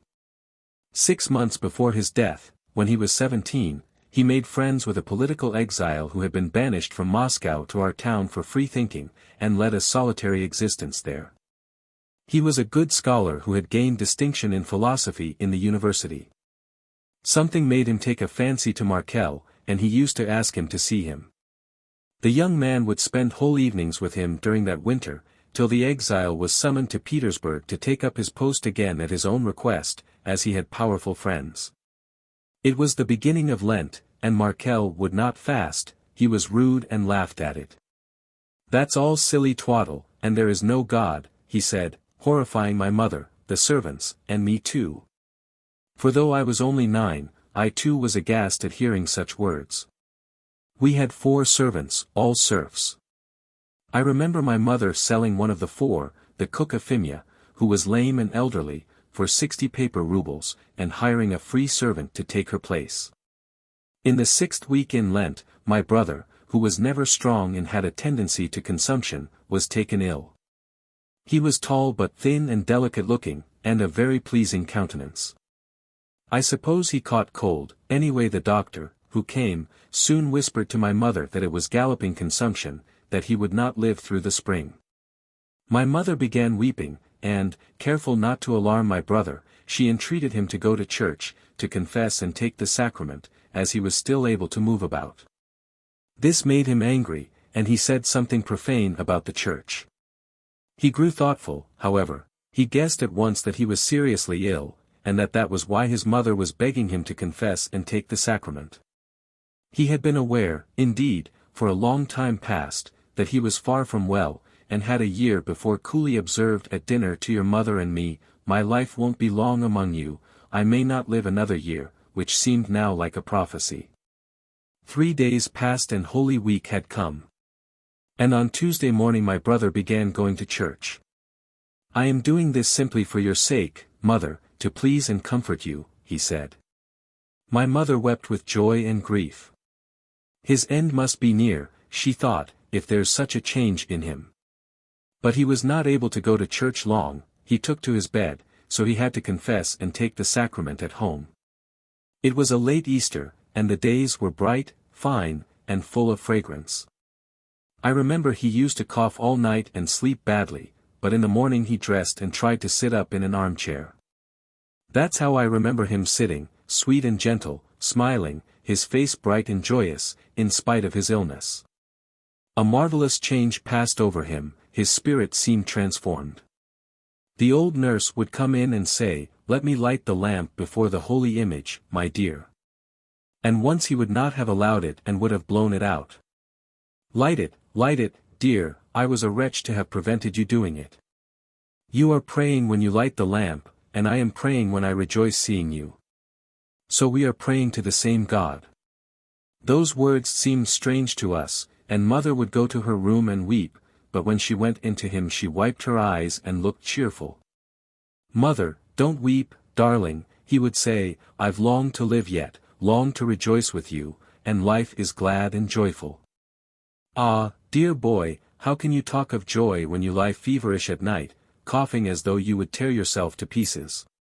"Don't cry, mother," he would answer, "life is paradise, and we are all in paradise, but we won't see it. If we would, we should have heaven on earth the next day." Everyone wondered at his words, he spoke so strangely and positively, we were all touched and wept. Friends came to see us. "Dear ones," he would say to them, "what have I done that you should love me so? How can you love anyone like me, and how was it I did not know, I did not appreciate it before?" When the servants came in to him he would say continually, "Dear, kind people, why are you doing so much for me? Do I deserve to be waited on? If it were God's will for me to live, I would wait on you, for all men should wait on one another." Mother shook her head as she listened. "My darling, it's your illness makes you talk like that." "Mother darling," he would say, "there must be servants and masters, but if so I will be the servant of my servants, the same as they are to me. And another thing, mother, every one of us has sinned against all men, and I more than any." Mother positively smiled at that, smiled through her tears. "Why, how could you have sinned against all men, more than all? Robbers and murderers have done that, but what sin have you committed yet, that you hold yourself more guilty than all?" "Mother, little heart of mine," he said, he had begun using such strange caressing words at that time, "little heart of mine, my joy, believe me, everyone is really responsible to all men and for everything. I don't know how to explain it to you, but I feel it is so, painfully even. And how is it we went on then living, getting angry and not knowing?" So he would get up every day, more and more sweet and joyous and full of love. When the doctor, an old German called Eisenschmidt, came. "Well, doctor, have I another day in this world?" he would ask, joking. "You'll live many days yet," the doctor would answer, "and months and years too." "Months and years," he would exclaim. "Why reckon the days? One day is enough for a man to know all happiness. My dear ones, why do we quarrel, try to outshine each other and keep grudges against each other? Let's go straight into the garden, walk and play there, love, appreciate, and kiss each other, and glorify life. Your sun cannot last long, the doctor told my mother, as she accompanied him the door. The disease is affecting his brain. The windows of his room looked out into the garden, and our garden was a shady one, with old trees in it which were coming into bud. The first birds of spring were flitting in the branches, chirping and singing at the windows. And looking at them and admiring them, he began suddenly begging their forgiveness too. Birds of heaven, happy birds, forgive me, for I have sinned against you too. None of us could understand that at the time, but he shed tears of joy. Yes, he said, there was such a glory of God all about me, birds, trees, meadows, sky, only I lived in shame and dishonored it all and did not notice the beauty and glory. You take too many sins on yourself, mother used to say, weeping. Mother, darling, it's for joy, not for grief I am crying. Though I can't explain it to you, I like to humble myself before them, for I don't know how to love them enough. If I have sinned against everyone, yet all forgive me, too, and that's heaven. Am I not in heaven now? And there was a great deal more I don't remember. I remember I went once into his room when there was no one else there. It was a bright evening, the sun was setting, and the whole room was lighted up. He beckoned me, and I went up to him. He put his hands on my shoulders and looked into my face tenderly, lovingly. He said nothing for a minute, only looked at me like that. Well, he said, run and play now, enjoy life for me too. I went out then and ran to play. And many times in my life afterwards I remembered even with tears how he told me to enjoy life for him too. There were many other marvelous and beautiful sayings of his, though we did not understand them at the time. He died the 3rd week after Easter. He was fully conscious though he could not talk, up to his last hour he did not change. He looked happy, his eyes beamed and sought us, he smiled at us, beckoned us. There was a great deal of talk even in the town about his death. I was impressed by all this at the time, but not too much so, though I cried a good deal at his funeral. I was young then, a child, but a lasting impression, a hidden feeling of it all, remained in my heart, ready to rise up and respond when the time came. So indeed it happened. B. Of the Holy Scriptures in the life of Father Zosima. I was left alone with my mother. Her friends began advising her to send me to Petersburg as other parents did. You have only one son now, they said, and have a fair income, and you will be depriving him perhaps of a brilliant career if you keep him here. They suggested I should be sent to Petersburg to the cadet corps, that I might afterwards enter the Imperial Guard. My mother hesitated for a long time. It was awful to part with her only child, but she made up her mind to it at last, though not without many tears, believing she was acting for my happiness. She brought me to Petersburg and put me into the cadet corps, and I never saw her again. For she too died 3 years afterwards. She spent those 3 years mourning and grieving for both of us. From the house of my childhood I have brought nothing but precious memories, for there are no memories more precious than those of early childhood in one's first home. And that is almost always so if there is any love and harmony in the family at all. Indeed, precious memories may remain even of a bad home, if only the heart knows how to find what is precious. With my memories of home I count, too, my memories of the Bible, which, child as I was very eager to read at home. I had a book of scripture history then with excellent pictures, called 104 Stories from the Old and New Testament, and I learned to read from it. I have it lying on my shelf now, I keep it as a precious relic of the past. But even before I learned to read, I remember first being moved to devotional feeling at 8 years old. My mother took me alone to Mass. I don't remember where my brother was at the time, on the Monday before Easter. It was a fine day, and I remember today, as though I saw it now, how the incense rose from the censer and softly floated upwards and, overhead in the cupola, mingled in rising waves with the sunlight that streamed in at the little window. I was stirred by the sight, and for the first time in my life I consciously received the seed of God's word in my heart. A youth came out into the middle of the church carrying a big book, so large that at the time I fancied he could scarcely carry it. He laid it on the reading desk, opened it, and began reading, and suddenly for the first time I understood something read in the Church of God. In the land of Uz, there lived a man, righteous and God-fearing, and he had great wealth, so many camels, so many sheep and asses, and his children feasted, and he loved them very much and prayed for them. It may be that my sons have sinned in their feasting. Now the devil came before the Lord together with the sons of God, and said to the Lord that he had gone up and down the earth and under the earth. And hast thou considered my servant Job? God asked of him. And God boasted to the devil, pointing to his great and holy servant. And the devil laughed at God's words. Give him over to me, and thou wilt see that thy servant will murmur against thee and curse thy name.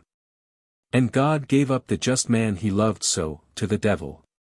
And the devil smote his children and his cattle and scattered his wealth, all of a sudden like a thunderbolt from heaven. And Job rent his mantle and fell down upon the ground and cried aloud, Naked came I out of my mother's womb, and naked shall I return into the earth. The Lord gave and the Lord has taken away. Blessed be the name of the Lord for ever and ever. Fathers and teachers, forgive my tears now, for all my childhood rises up again before me, and I breathe now as I breathed then, with the breast of a little child of 8, and I feel as I did then, awe and wonder and gladness.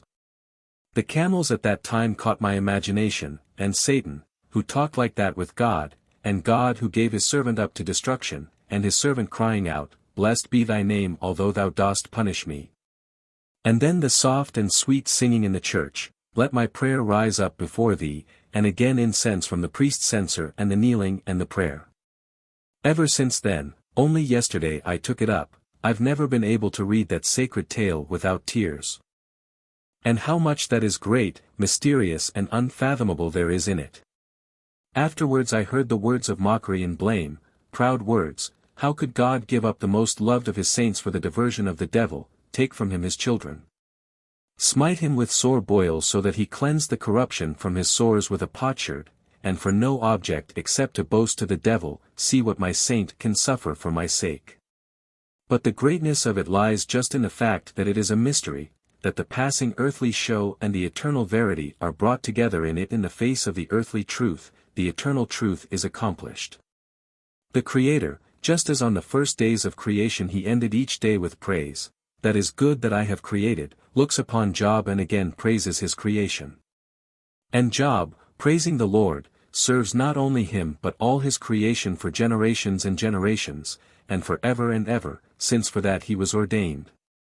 Good heavens, what a book it is, and what lessons there are in it.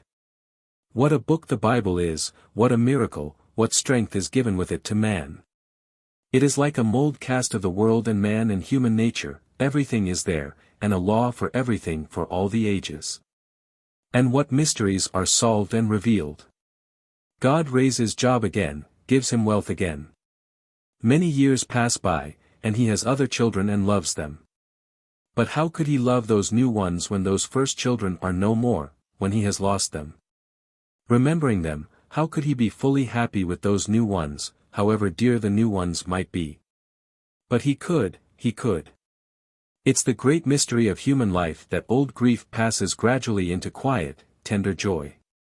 The mild serenity of age takes the place of the riotous blood of youth. I bless the rising sun each day, and, as before, my heart sings to meet it, but now I love even more its setting, its long slanting rays and the soft, tender, gentle memories that come with them, the dear images from the whole of my long, happy life, and over all the divine truth, softening, reconciling, forgiving. My life is ending, I know that well, but every day that is left me I feel how earthly life is in touch with a new infinite, unknown, but approaching life, the nearness of which sets my soul quivering with rapture. My mind glowing and my heart weeping with joy. Friends and teachers, I have heard more than once, and of late one may hear it more often, that the priests, and above all the village priests, are complaining on all sides of their miserable income and their humiliating lot. They plainly state, even in print, I've read it myself, that they are unable to teach the scriptures to the people because of the smallness of their means, and if Lutherans and heretics come and lead the flock astray, they let them lead them astray because they have so little to live upon. May the Lord increase the sustenance that is so precious to them, for their complaint is just, too. But of a truth I say, if anyone is to blame in the matter, half the fault is ours. For he may be short of time, he may say truly that he is overwhelmed all the while with work and services, but still it's not all the time, even he has an hour a week to remember God. And he does not work the whole year round. Let him gather round him once a week, some hour in the evening, if only the children at first, the fathers will hear of it and they too will begin to come. There's no need to build halls for this, let him take them into his own cottage. They won't spoil his cottage, they would only be there 1 hour. Let him open that book and begin reading it without grand words or superciliousness, without condescension to them, but gently and kindly, being glad that he is reading to them and that they are listening with attention, loving the words himself. Only stopping from time to time to explain words that are not understood by the peasants. Don't be anxious, they will understand everything, the orthodox heart will understand all.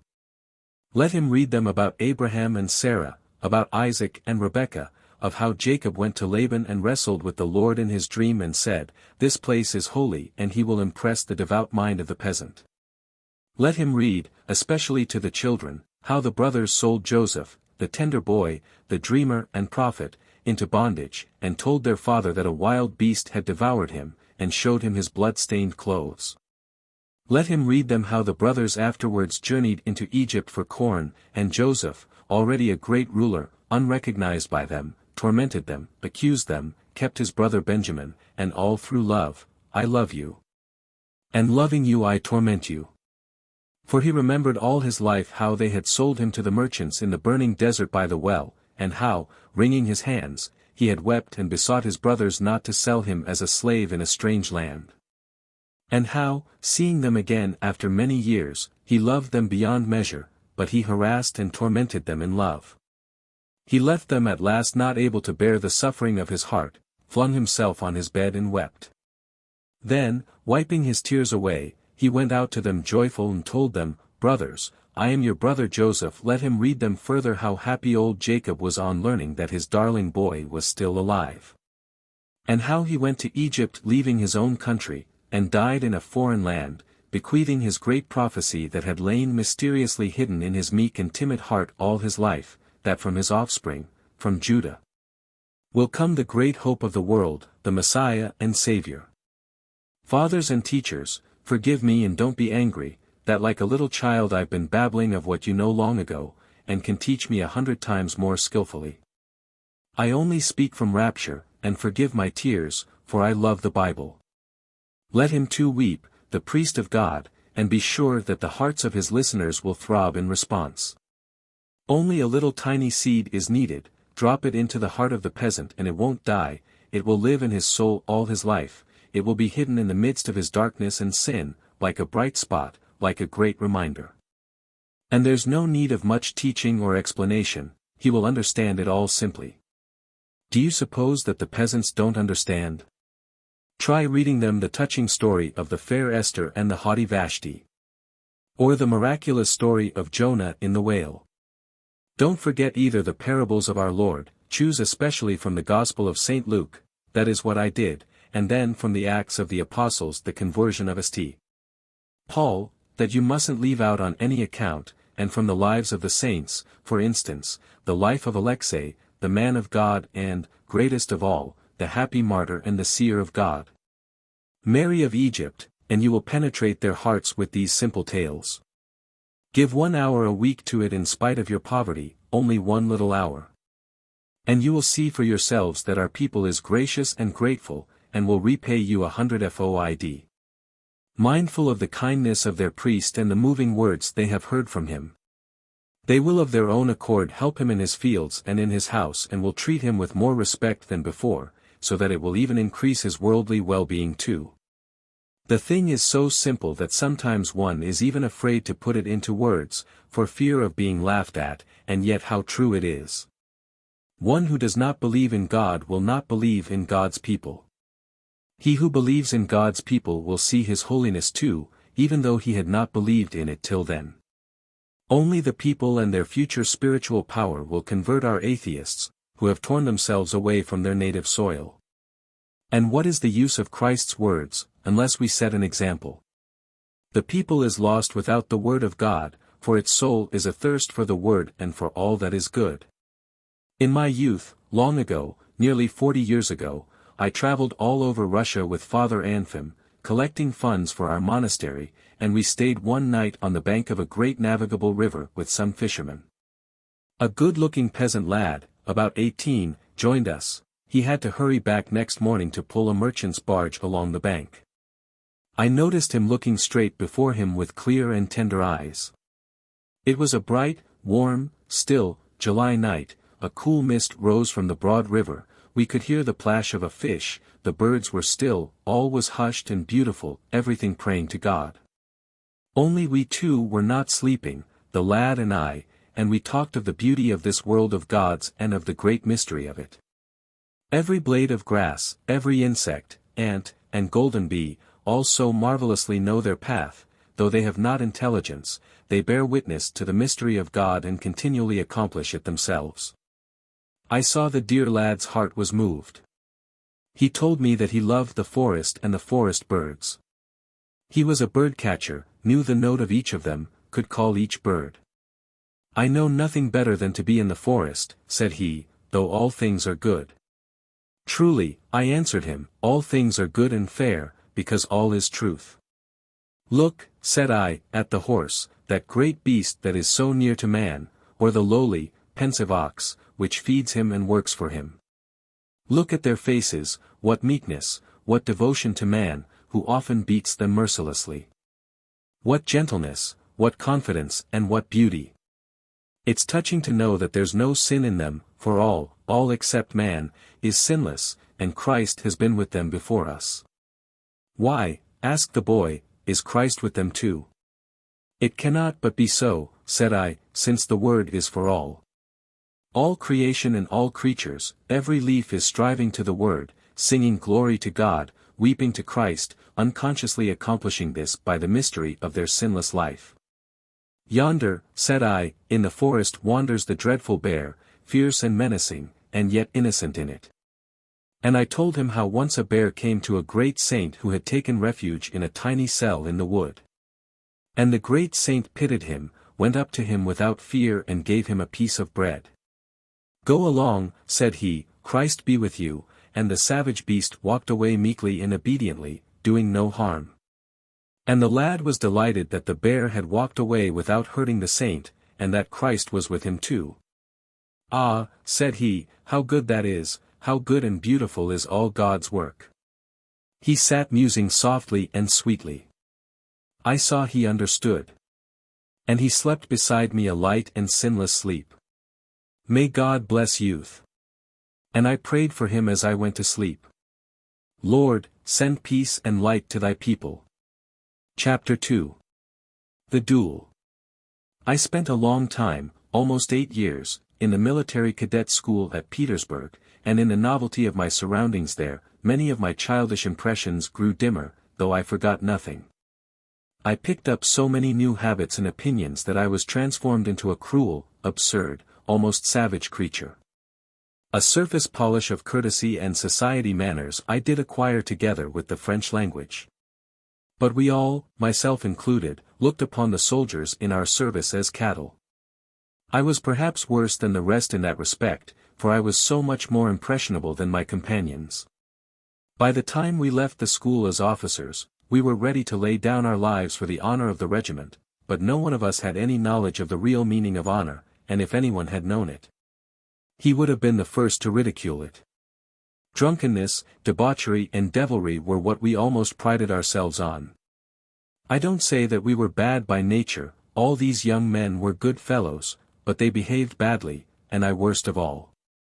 What made it worse for me was that I had come into my own money, and so I flung myself into a life of pleasure, and plunged headlong into all the recklessness of youth. I was fond of reading, yet strange to say, the Bible was the one book I never opened at that time, though I always carried it about with me, and I was never separated from it. In very truth I was keeping that book for the day and the hour, for the month and the year, though I knew it not. After 4 years of this life, I chanced to be in the town of K, where our regiment was stationed at the time. We found the people of the town hospitable, rich, and fond of entertainments. I met with a cordial reception everywhere, as I was of a lively temperament and was known to be well off, which always goes a long way in the world. And then a circumstance happened which was the beginning of it all. I formed an attachment to a beautiful and intelligent young girl of noble and lofty character, the daughter of people much respected. They were well-to-do people of influence and position. They always gave me a cordial and friendly reception. I fancied that the young lady looked on me with favor, and my heart was aflame at such an idea. Later on I saw and fully realized that I perhaps was not so passionately in love with her at all, but only recognized the elevation of her mind and character, which I could not indeed have helped doing. I was prevented, however, from making her an offer at the time by my selfishness. I was loath to part with the allurements of my free and licentious bachelor life in the heyday of my youth, and with my pockets full of money. I did drop some hint as to my feelings, however, though I put off taking any decisive step for a time. Then, all of a sudden, we were ordered off for 2 months to another district. On my return 2 months later, I found the young lady already married to a rich neighboring landowner, a very amiable man, still young though older than I was, connected with the best Petersburg society, which I was not, and of excellent education, which I also was not.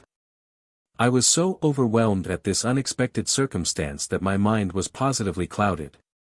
The worst of it all was that, as I learned then, the young landowner had been a long while betrothed to her, and I had met him indeed many times in her house, but blinded by my conceit I had noticed nothing. And this particularly mortified me.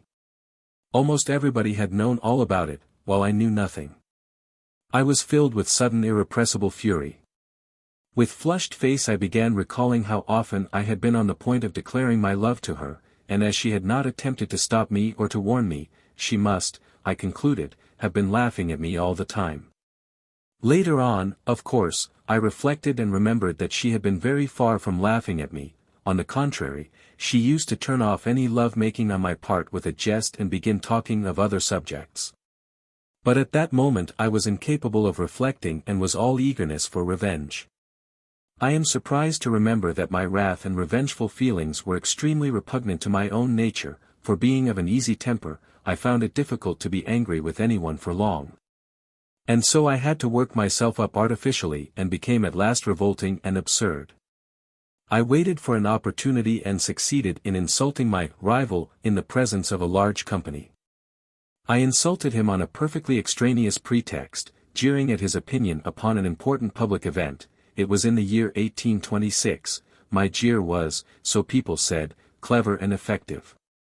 Then I forced him to ask for an explanation, and behaved so rudely that he accepted my challenge in spite of the vast inequality between us, as I was younger, a person of no consequence, and of inferior rank. I learned afterwards for a fact that it was from a jealous feeling on his side also that my challenge was accepted. He had been rather jealous of me on his wife's account before their marriage. He fancied now that if he submitted to be insulted by me and refused to accept my challenge, and if she heard of it, she might begin to despise him and waver in her love for him. I soon found a second in a comrade, an ensign of our regiment. In those days though duels were severely punished, yet dueling was a kind of fashion among the officers, so strong and deeply rooted will a brutal prejudice sometimes be. It was the end of June, and our meeting was to take place at 7 o'clock the next day on the outskirts of the town, and then something happened that in very truth was the turning point of my life. In the evening, returning home in a savage and brutal humor, I flew into a rage with my orderly Aphanasy, and gave him 2 blows in the face with all my might, so that it was covered with blood. He had not long been in my service and I had struck him before, but never with such ferocious cruelty. And, believe me, though it's 40 years ago, I recall it now with shame and pain. I went to bed and slept for about 3 hours. When I waked up the day was breaking. I got up, I did not want to sleep any more, I went to the window, opened it, it looked out upon the garden, I saw the sun rising, it was warm and beautiful, the birds were singing. What's the meaning of it? I thought. I feel in my heart as it were something vile and shameful. Is it because I am going to shed blood? No, I thought, I feel it's not that. Can it be that I am afraid of death, afraid of being killed? No, that's not it at all. And all at once I knew what it was because I had beaten a fantasy the evening before. It all rose before my mind, it all was, as it were, repeated over again. He stood before me and I was beating him straight on the face and he was holding his arms stiffly down, his head erect, his eyes fixed upon me as though on parade. He staggered at every blow and did not even dare to raise his hands to protect himself. That is what a man has been brought to, and that was a man beating a fellow creature. What a crime!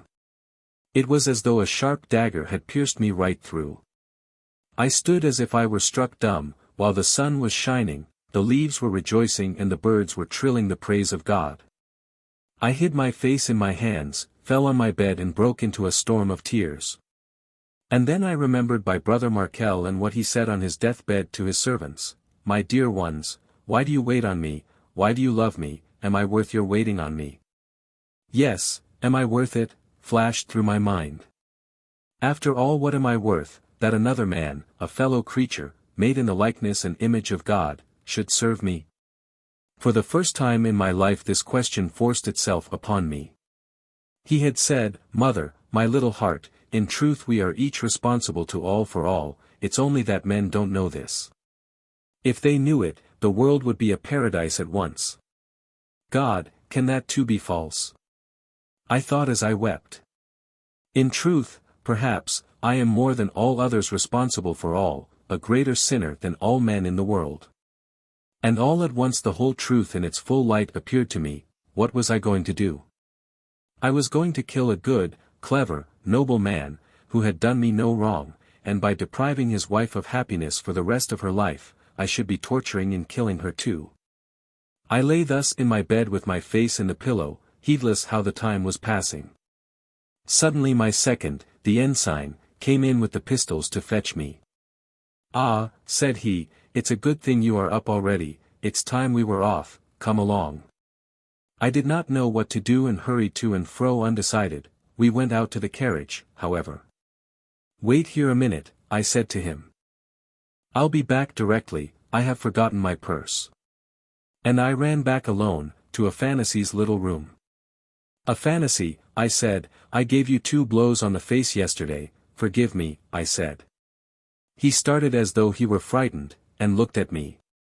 And I saw that it was not enough, and on the spot, in my full officer's uniform, I dropped at his feet and bowed my head to the ground. "Forgive me," I said. Then he was completely aghast. "Your Honor, sir, what are you doing? Am I worth it?" And he burst out crying as I had done before, hid his face in his hands, turned to the window and shook all over with his sobs. I flew out to my comrade and jumped into the carriage. "Ready," I cried. "Have you ever seen a conqueror?" I asked him. "Here is one before you." I was in ecstasy, laughing and talking all the way, I don't remember what about. He looked at me. "Well, brother, you are a plucky fellow, you'll keep up the honor of the uniform, I can see." So we reached the place and found them there, waiting us. We were placed 12 paces apart, he had the first shot. I stood gaily, looking him full in the face, I did not twitch an eyelash, I looked lovingly at him, for I knew what I would do. His shot just grazed my cheek and ear. "Thank God," I cried, "no man has been killed," and I seized my pistol, turned back and flung it far away into the wood. "That's the place for you," I cried. I turned to my adversary.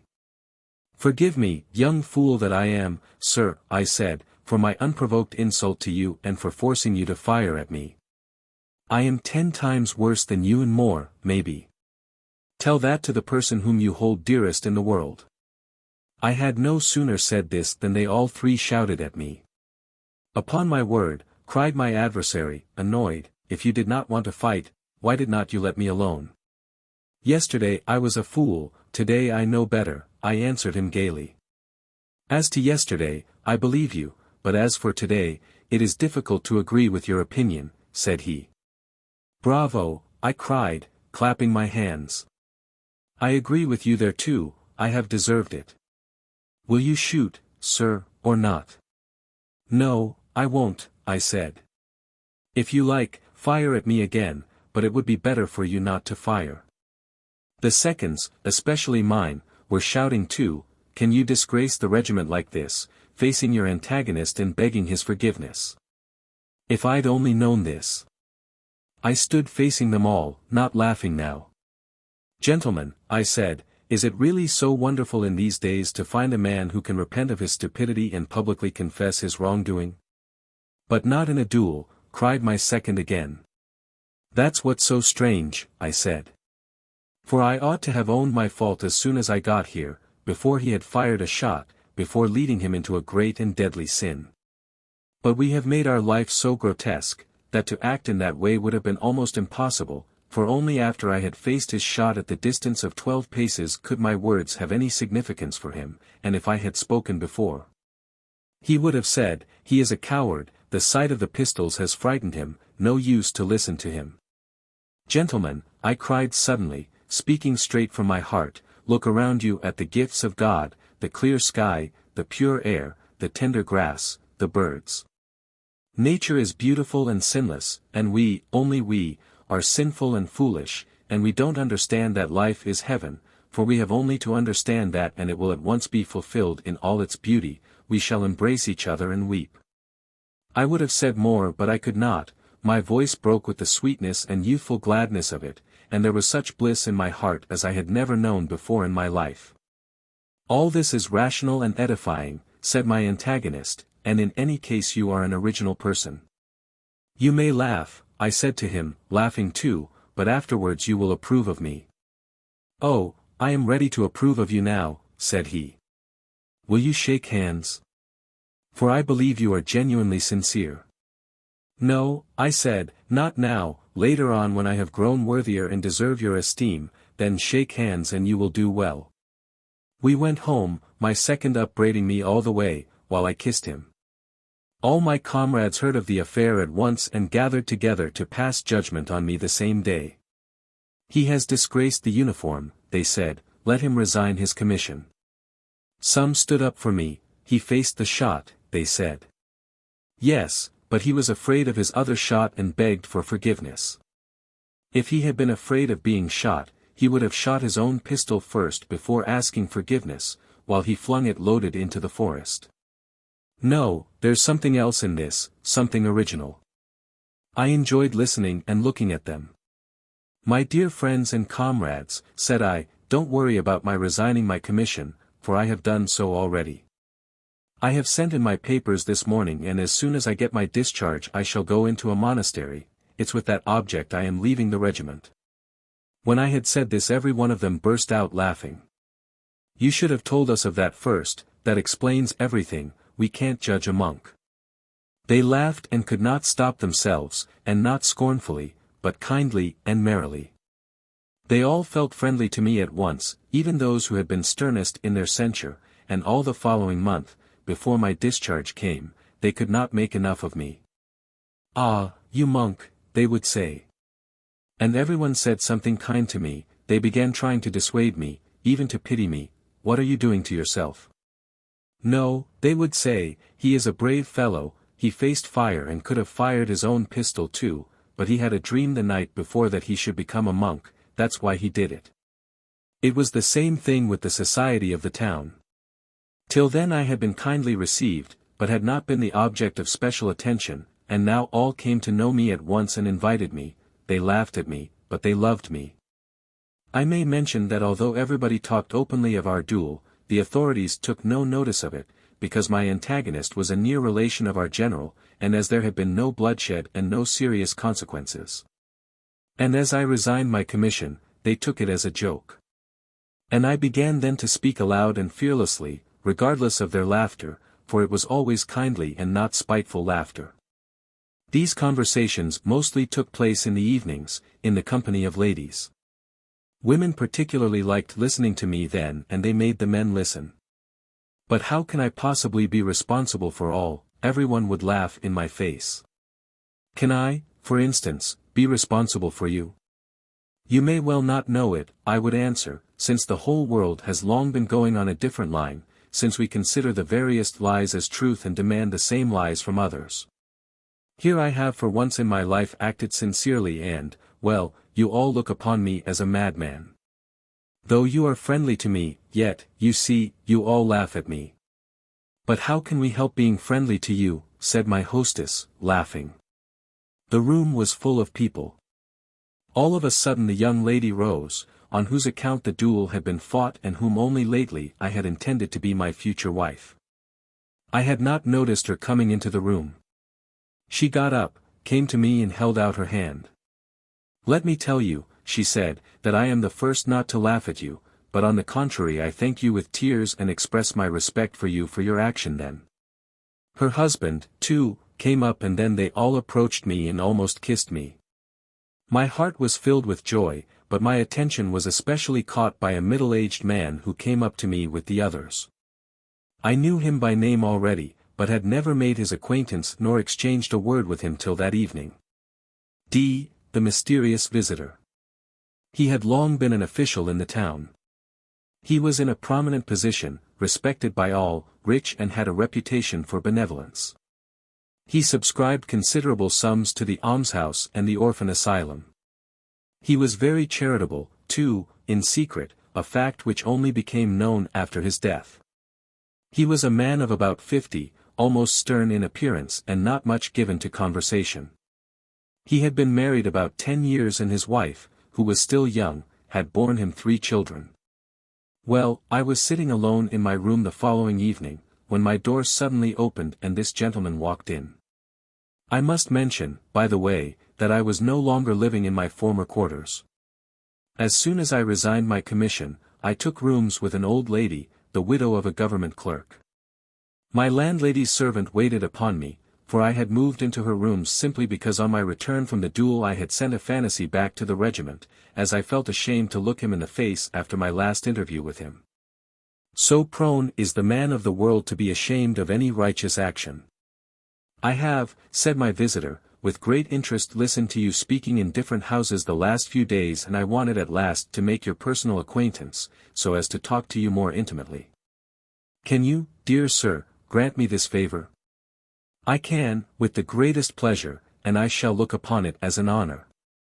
I said this, though I felt almost dismayed, so greatly was I impressed from the first moment by the appearance of this man. For though other people had listened to me with interest and attention, no one had come to me before with such a serious, stern, and concentrated expression. And now he had come to see me in my own rooms. He sat down. You are, I see, a man of great strength of character, he said, as you have dared to serve the truth, even when by doing so you risked incurring the contempt of all. Your praise is, perhaps, excessive, I replied. No, it's not excessive, he answered, believe me, such a course of action is far more difficult than you think. It is that which has impressed me, and it is only on that account that I have come to you, he continued. Tell me, please, that is if you are not annoyed by my perhaps unseemly curiosity, what were your exact sensations, if you can recall them, at the moment when you made up your mind to ask forgiveness at the duel? Do not think my question frivolous. On the contrary, I have in asking the question a secret motive of my own, which I will perhaps explain to you later on, if it is God's will that we should become more intimately acquainted.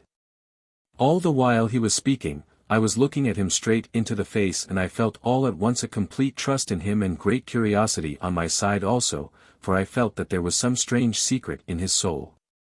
You ask what were my exact sensations at the moment when I asked my opponent's forgiveness, I answered, but I had better tell you from the beginning what I have not yet told anyone else. And I described all that had passed between a fantasy and me, and how I had bowed down to the ground at his feet. From that you can see for yourself, I concluded, that at the time of the duel it was easier for me, for I had made a beginning already at home, and when once I had started on that road, to go farther along it was far from being difficult, but became a source of joy and happiness. I liked the way he looked at me as he listened. All that, he said, is exceedingly interesting. I will come to see you again and again. And from that time forth he came to see me nearly every evening. And we should have become greater friends, if only he had ever talked of himself. But about himself he scarcely ever said a word, yet continually asked me about myself. In spite of that I became very fond of him and spoke with perfect frankness to him about all my feelings, for, thought I, what need have I to know his secrets, since I can see without that is a good man. Moreover, though he is such a serious man and my senior, he comes to see a youngster like me and treats me as his equal. And I learned a great deal that was profitable from him, for he was a man of lofty mind. That life is heaven, he said to me suddenly, that I have long been thinking about, and all at once he added, I think of nothing else indeed. He looked at me and smiled. I am more convinced of it than you are, I will tell you later why. I listened to him and thought that he evidently wanted to tell me something. Heaven, he went on, lies hidden within all of us, here it lies hidden in me now, and if I will it will be revealed to me tomorrow and for all time. I looked at him, he was speaking with great emotion and gazing mysteriously at me, as if he were questioning me. And that we are all responsible to all for all, apart from our own sins, you were quite right in thinking that, and it is wonderful how you could comprehend it in all its significance at once. And in very truth, so soon as men understand that, the kingdom of heaven will be for them not a dream, but a living reality. And when, I cried out to him bitterly, when will that come to pass? And will it ever come to pass? Is not it simply a dream of ours? What then, you don't believe it, he said. You preach it and don't believe it yourself. Believe me, this dream, as you call it, will come to pass without doubt. It will come, but not now, for every process has its law. It's a spiritual, psychological process. To transform the world, to recreate it afresh, men must turn into another path psychologically. Until you have become really, in actual fact, a brother to everyone, brotherhood will not come to pass. No sort of scientific teaching, no kind of common interest, will ever teach men to share property and privileges with equal consideration for all. Everyone will think his share too small and they will be always envying, complaining and attacking one another. You ask when it will come to pass, it will come to pass, but first we have to go through the period of isolation. What do you mean by isolation? I asked him. Why, the isolation that prevails everywhere, above all in our age, it has not fully developed, it has not reached its limit yet. For everyone strives to keep his individuality as apart as possible, wishes to secure the greatest possible fullness of life for himself. But meantime all his efforts result not in attaining fullness of life but self-destruction, for instead of self-realization he ends by arriving at complete solitude. All mankind in our age have split up into units, they all keep apart, each in his own groove, each one holds aloof, hides himself and hides what he has, from the rest, and he ends by being repelled by others and repelling them. He heaps up riches by himself and thinks, how strong I am now and how secure, and in his madness he does not understand that the more he heaps up, the more he sinks into self-destructive impotence. For he is accustomed to rely upon himself alone and to cut himself off from the whole. He has trained himself not to believe in the help of others, in men and in humanity, and only trembles for fear he should lose his money and the privileges that he has won for himself. Everywhere in these days men have, in their mockery, ceased to understand that the true security is to be found in social solidarity rather than in isolated individual effort. But this terrible individualism must inevitably have an end, and all will suddenly understand how unnaturally they are separated from one another. It will be the spirit of the time, and people will marvel that they have sat so long in darkness without seeing the light. And then the sign of the Son of Man will be seen in the heavens. But, until then, we must keep the banner flying. Sometimes even if he has to do it alone, and his conduct seems to be crazy, a man must set an example, and so draw men's souls out of their solitude, and spur them to some act of brotherly love, that the great idea may not die. Our evenings, one after another, were spent in such stirring and fervent talk. I gave up society and visited my neighbors much less frequently. Besides, my vogue was somewhat over. I say this, not as blame, for they still loved me and treated me good-humoredly, but there's no denying that fashion is a great power in society. I began to regard my mysterious visitor with admiration, for besides enjoying his intelligence, I began to perceive that he was brooding over some plan in his heart, and was preparing himself perhaps for a great deed. Perhaps he liked my not showing curiosity about his secret, not seeking to discover it by direct question nor by insinuation. But I noticed at last, that he seemed to show signs of wanting to tell me something. This had become quite evident, indeed, about a month after he first began to visit me. "Do you know," he said to me once, "that people are very inquisitive about us in the town and wonder why I come to see you so often. But let them wonder, for soon all will be explained." Sometimes an extraordinary agitation would come over him, and almost always on such occasions he would get up and go away. Sometimes he would fix a long piercing look upon me, and I thought, he will say something directly now. But he would suddenly begin talking of something ordinary and familiar. He often complained of headache too. One day, quite unexpectedly indeed, after he had been talking with great fervor a long time, I saw him suddenly turn pale, and his face worked convulsively, while he stared persistently at me. "What's the matter?" I said. "Do you feel ill?" He had just been complaining of headache. "Do you know? I murdered someone." He said this and smiled with a face as white as chalk. Why is it he is smiling? The thought flashed through my mind before I realized anything else. I too turned pale. "What are you saying?" I cried. "You see," he said, with a pale smile, "how much it has cost me to say the first word. Now I have said it, I feel I've taken the first step and shall go on." For a long while I could not believe him, and I did not believe him at that time, but only after he had been to see me 3 days running and told me all about it. I thought he was mad, but ended by being convinced, to my great grief and amazement. His crime was a great and terrible one. 14 years before, he had murdered the widow of a landowner, a wealthy and handsome young woman who had a house in our town. He fell passionately in love with her, declared his feeling and tried to persuade her to marry him. But she had already given her heart to another man, an officer of noble birth and high rank in the service, who was at that time away at the front, though she was expecting him soon to return. She refused his offer and begged him not to come and see her. After he had ceased to visit her, he took advantage of his knowledge of the house to enter at night through the garden by the roof, at great risk of discovery. But, as often happens, a crime committed with extraordinary audacity is more successful than others. Entering the garret through the skylight, he went down the ladder, knowing that the door at the bottom of it was sometimes, through the negligence of the servants, left unlocked.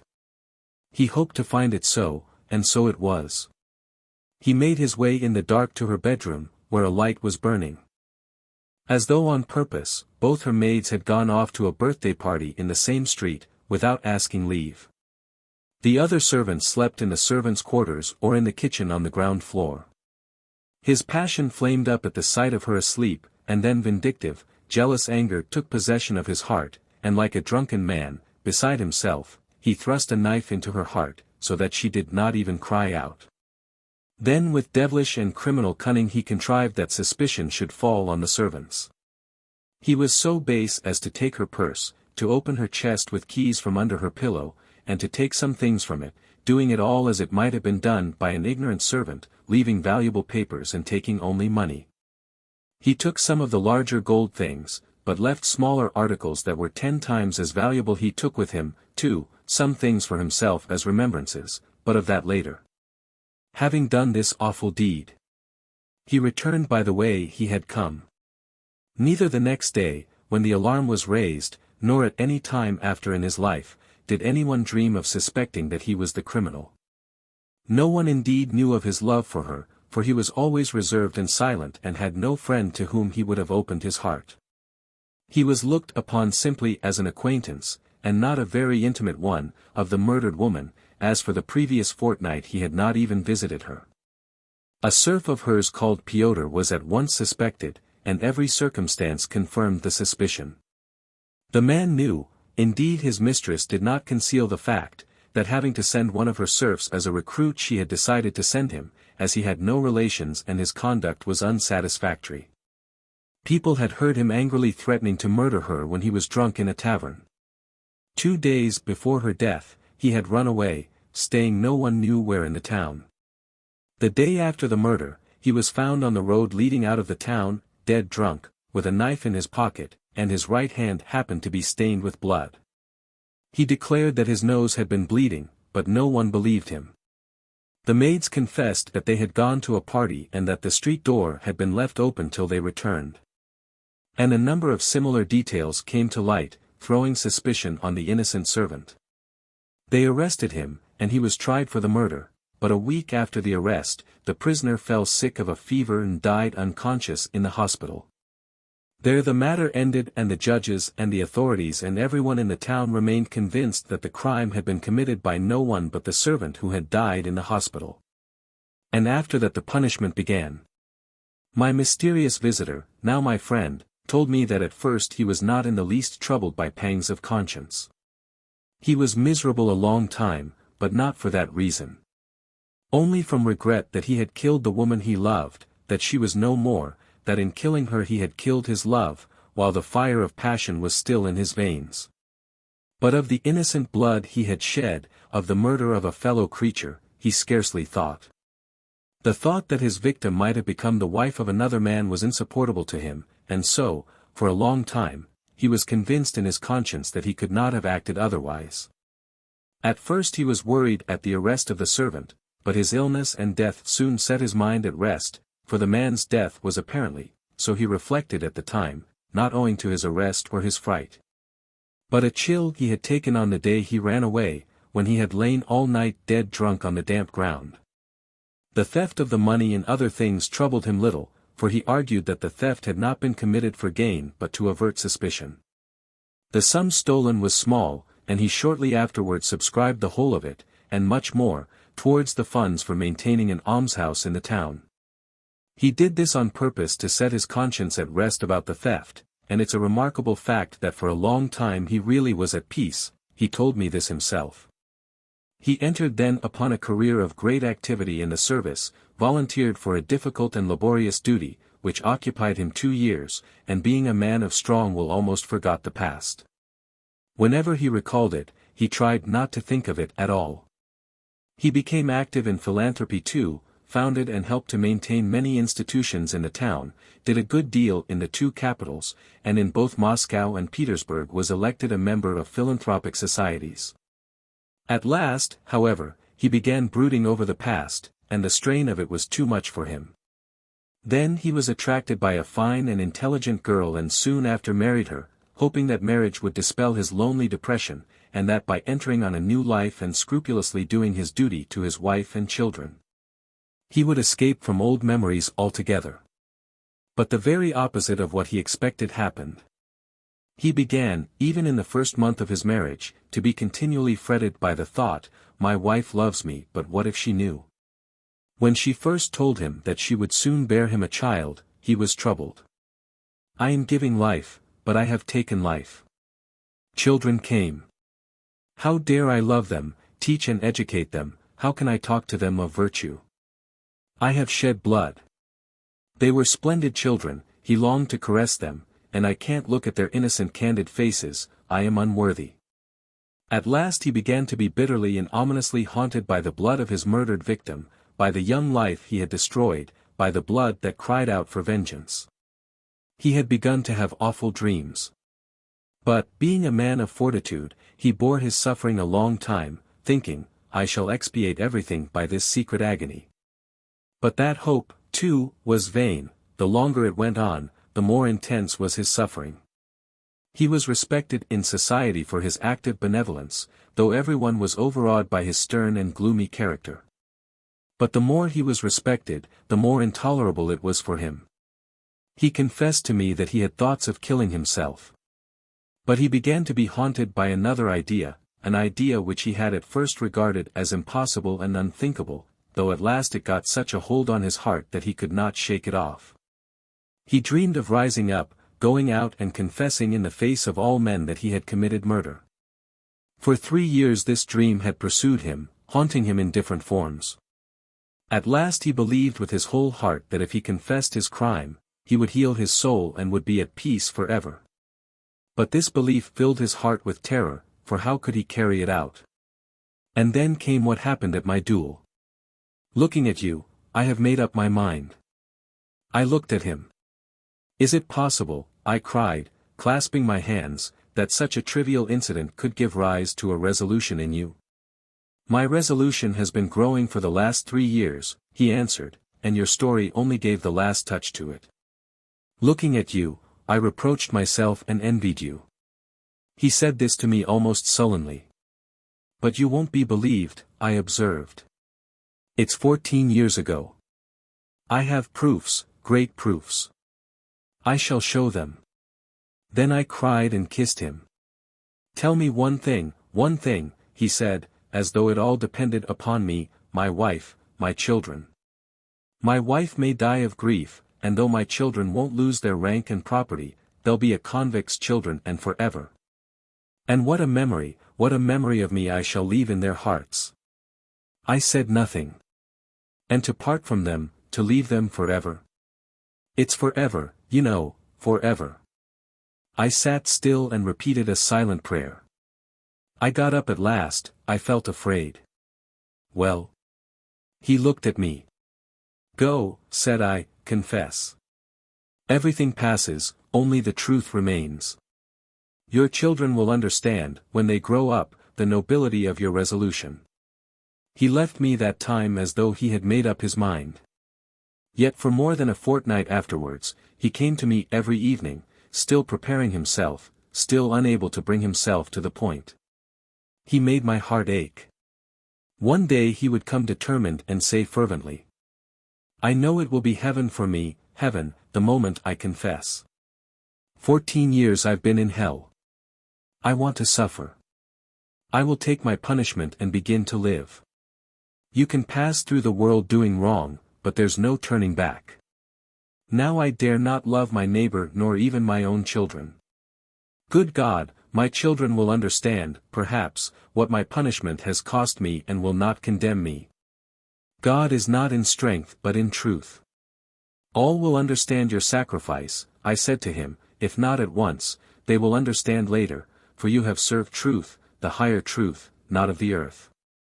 And he would go away seeming comforted, but next day he would come again, bitter, pale, sarcastic. Every time I come to you, you look at me so inquisitively as though to say, he has still not confessed. Wait a bit, don't despise me too much. It's not such an easy thing to do as you would think. Perhaps I shall not do it at all. You won't go and inform against me then, will you? And far from looking at him with indiscreet curiosity, I was afraid to look at him at all. I was quite ill from anxiety, and my heart was full of tears. I could not sleep at night. I have just come from my wife, he went on. Do you understand what the word wife means? When I went out, the children called to me, Goodbye, father, make haste back to read the children's magazine with us. No, you don't understand that. No one is wise from another man's woe. His eyes were glittering, his lips were twitching. Suddenly he struck the table with his fist so that everything on it danced. It was the first time he had done such a thing, he was such a mild man. But need I, he exclaimed, must I? No one has been condemned, no one has been sent to Siberia in my place, the man died of fever. And I've been punished by my sufferings for the blood I shed. And I shan't be believed, they won't believe my proofs. Need I confess, need I? I am ready to go on suffering all my life for the blood I have shed, if only my wife and children may be spared. Will it be just to ruin them with me? Aren't we making a mistake? What is right in this case? And will people recognize it, will they appreciate it, will they respect it? Good Lord! I thought to myself, he is thinking of other people's respect at such a moment. And I felt so sorry for him then, that I believe I would have shared his fate if it could have comforted him. I saw he was beside himself. I was aghast, realizing with my heart as well as my mind what such a resolution meant. Decide my fate. He exclaimed again. Go and confess, I whispered to him. My voice failed me, but I whispered it firmly. I took up the New Testament from the table, the Russian translation, and showed him the Gospel of St. John, chapter 12, verse 24. Verily, verily, I say unto you, except a corn of wheat fall into the ground and die, it abideth alone. But if it die, it bringeth forth much fruit. I had just been reading that verse when he came in. He read it. That's true, he said. He smiled bitterly. It's terrible the things you find in those books, he said, after a pause. It's easy enough to thrust them upon one. And who wrote them? Can they have been written by men? The Holy Spirit wrote them, said I. It's easy for you to prate, he smiled again, this time almost with hatred. I took the book again, opened it in another place and showed him the Epistle to the Hebrews, chapter 10, verse 31. He read. It is a fearful thing to fall into the hands of the living God. He read it and simply flung down the book. He was trembling all over. An awful text, he said. There's no denying you've picked out fitting ones. He rose from the chair. Well, he said, goodbye, perhaps I shan't come again, we shall meet in heaven. So I have been for 14 years, in the hands of the living God, that's how one must think of those 14 years. Tomorrow I will beseech those hands to let me go. I wanted to take him in my arms and kiss him, but I did not dare, his face was contorted and somber. He went away. Good God, I thought, what has he gone to face?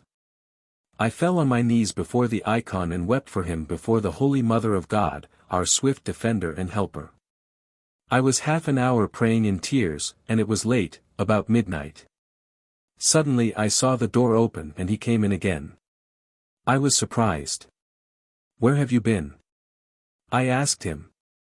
I think, he said, I've forgotten something, my handkerchief, I think.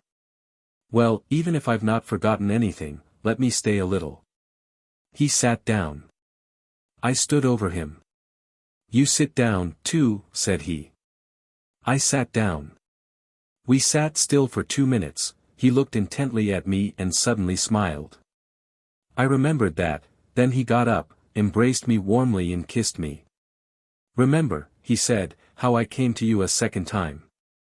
Do you hear, remember it. And he went out.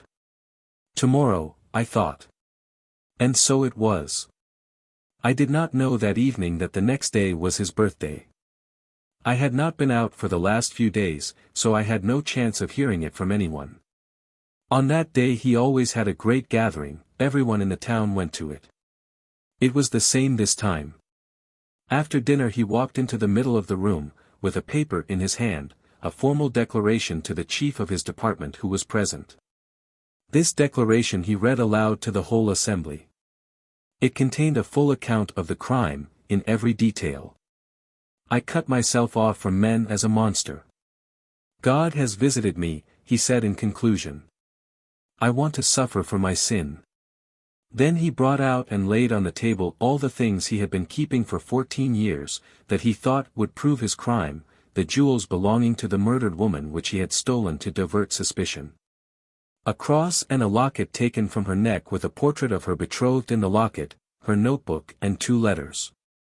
One from her betrothed, telling her that he would soon be with her, and her unfinished answer left on the table to be sent off next day.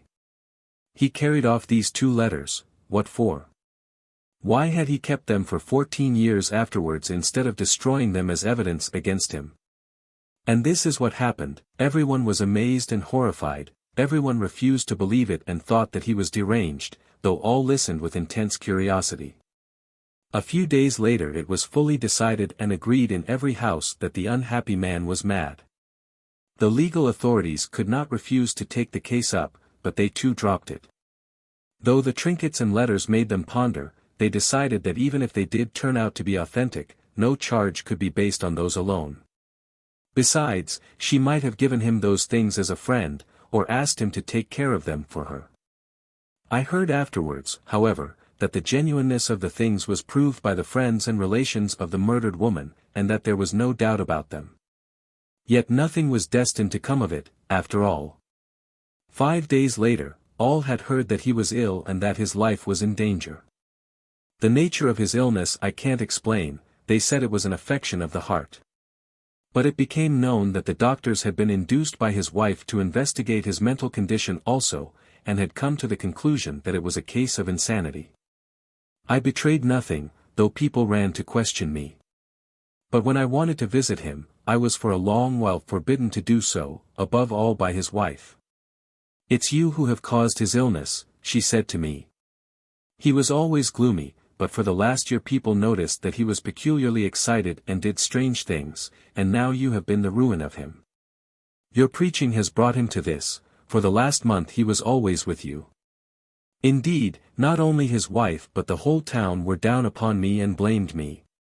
"It's all your doing," they said. I was silent and indeed rejoiced at heart, for I saw plainly God's mercy to the man who had turned against himself and punished himself. I could not believe in his insanity. They let me see him at last. He insisted upon saying goodbye to me. I went into him and saw at once, that not only his days, but his hours were numbered. He was weak, yellow, his hands trembled, he gasped for breath, but his face was full of tender and happy feeling.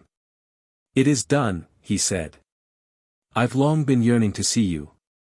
Why didn't you come?" I did not tell him that they would not let me see him. God has had pity on me and is calling me to himself. I know I am dying, but I feel joy and peace for the first time after so many years. There was heaven in my heart from the moment I had done what I had to do. Now I dare to love my children and to kiss them. Neither my wife nor the judges, nor anyone has believed it. My children will never believe it either. I see in that God's mercy to them. I shall die, and my name will be without a stain for them. And now I feel God near, my heart rejoices as in heaven. I have done my duty. He could not speak, he gasped for breath, he pressed my hand warmly, looking fervently at me. We did not talk for long, his wife kept peeping in at us. But he had time to whisper to me. "Do you remember how I came back to you that second time, at midnight? I told you to remember it. You know what I came back for. I came to kill you. I started. I went out from you then into the darkness, I wandered about the streets, struggling with myself. And suddenly I hated you so that I could hardly bear it. Now, I thought, he is all that binds me, and he is my judge. I can't refuse to face my punishment tomorrow, for he knows all. It was not that I was afraid you would betray me, I never even thought of that, but I thought, how can I look him in the face if I don't confess? And if you had been at the other end of the earth, but alive, it would have been all the same, the thought was unendurable that you were alive knowing everything and condemning me. I hated you as though you were the cause, as though you were to blame for everything. I came back to you then, remembering that you had a dagger lying on your table. I sat down and asked you to sit down, and for a whole minute I pondered. If I had killed you, I should have been ruined by that murder even if I had not confessed the other. But I didn't think about that at all, and I didn't want to think of it at that moment. I only hated you and longed to revenge myself on you for everything. The Lord vanquished the devil in my heart. But let me tell you, you were never nearer death. A week later he died. The whole town followed him to the grave. The chief priest made a speech full of feeling. All lamented the terrible illness that had cut short his days. But all the town was up in arms against me after the funeral, and people even refused to see me. Some, at first a few and afterwards more, began indeed to believe in the truth of his story, and they visited me and questioned me with great interest and eagerness, for man loves to see the downfall and disgrace of the righteous. But I held my tongue, and very shortly after, I left the town, and 5 months later by God's grace I entered the safe and blessed path, praising the unseen finger which had guided me so clearly to it.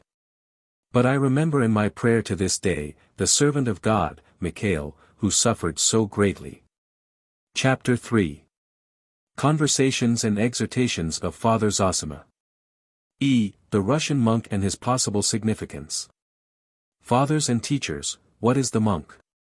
In the cultivated world the word is nowadays pronounced by some people with a jeer, and by others it is used as a term of abuse, and this contempt for the monk is growing. It is true, alas, it is true, that there are many sluggards, gluttons, profligates, and insolent beggars among monks. Educated people point to these: you are idlers, useless members of society, you live on the labor of others, you are shameless beggars. And yet how many meek and humble monks there are, yearning for solitude and fervent prayer in peace. These are less noticed, or passed over in silence, and how surprised men would be if I were to say that from these meek monks, who yearn for solitary prayer, the salvation of Russia will come perhaps once more. For they are in truth made ready in peace and quiet for the day and the hour, the month and the year. Meanwhile, in their solitude, they keep the image of Christ fair and undefiled, in the purity of God's truth, from the times of the fathers of old, the apostles and the martyrs. And when the time comes they will show it to the tottering creeds of the world. That is a great thought. That star will rise out of the east. That is my view of the monk, and is it false? Is it too proud? Look at the worldly and all who set themselves up above the people of God. Has not God's image and his truth been distorted in them? They have science, but in science there is nothing but what is the object of sense.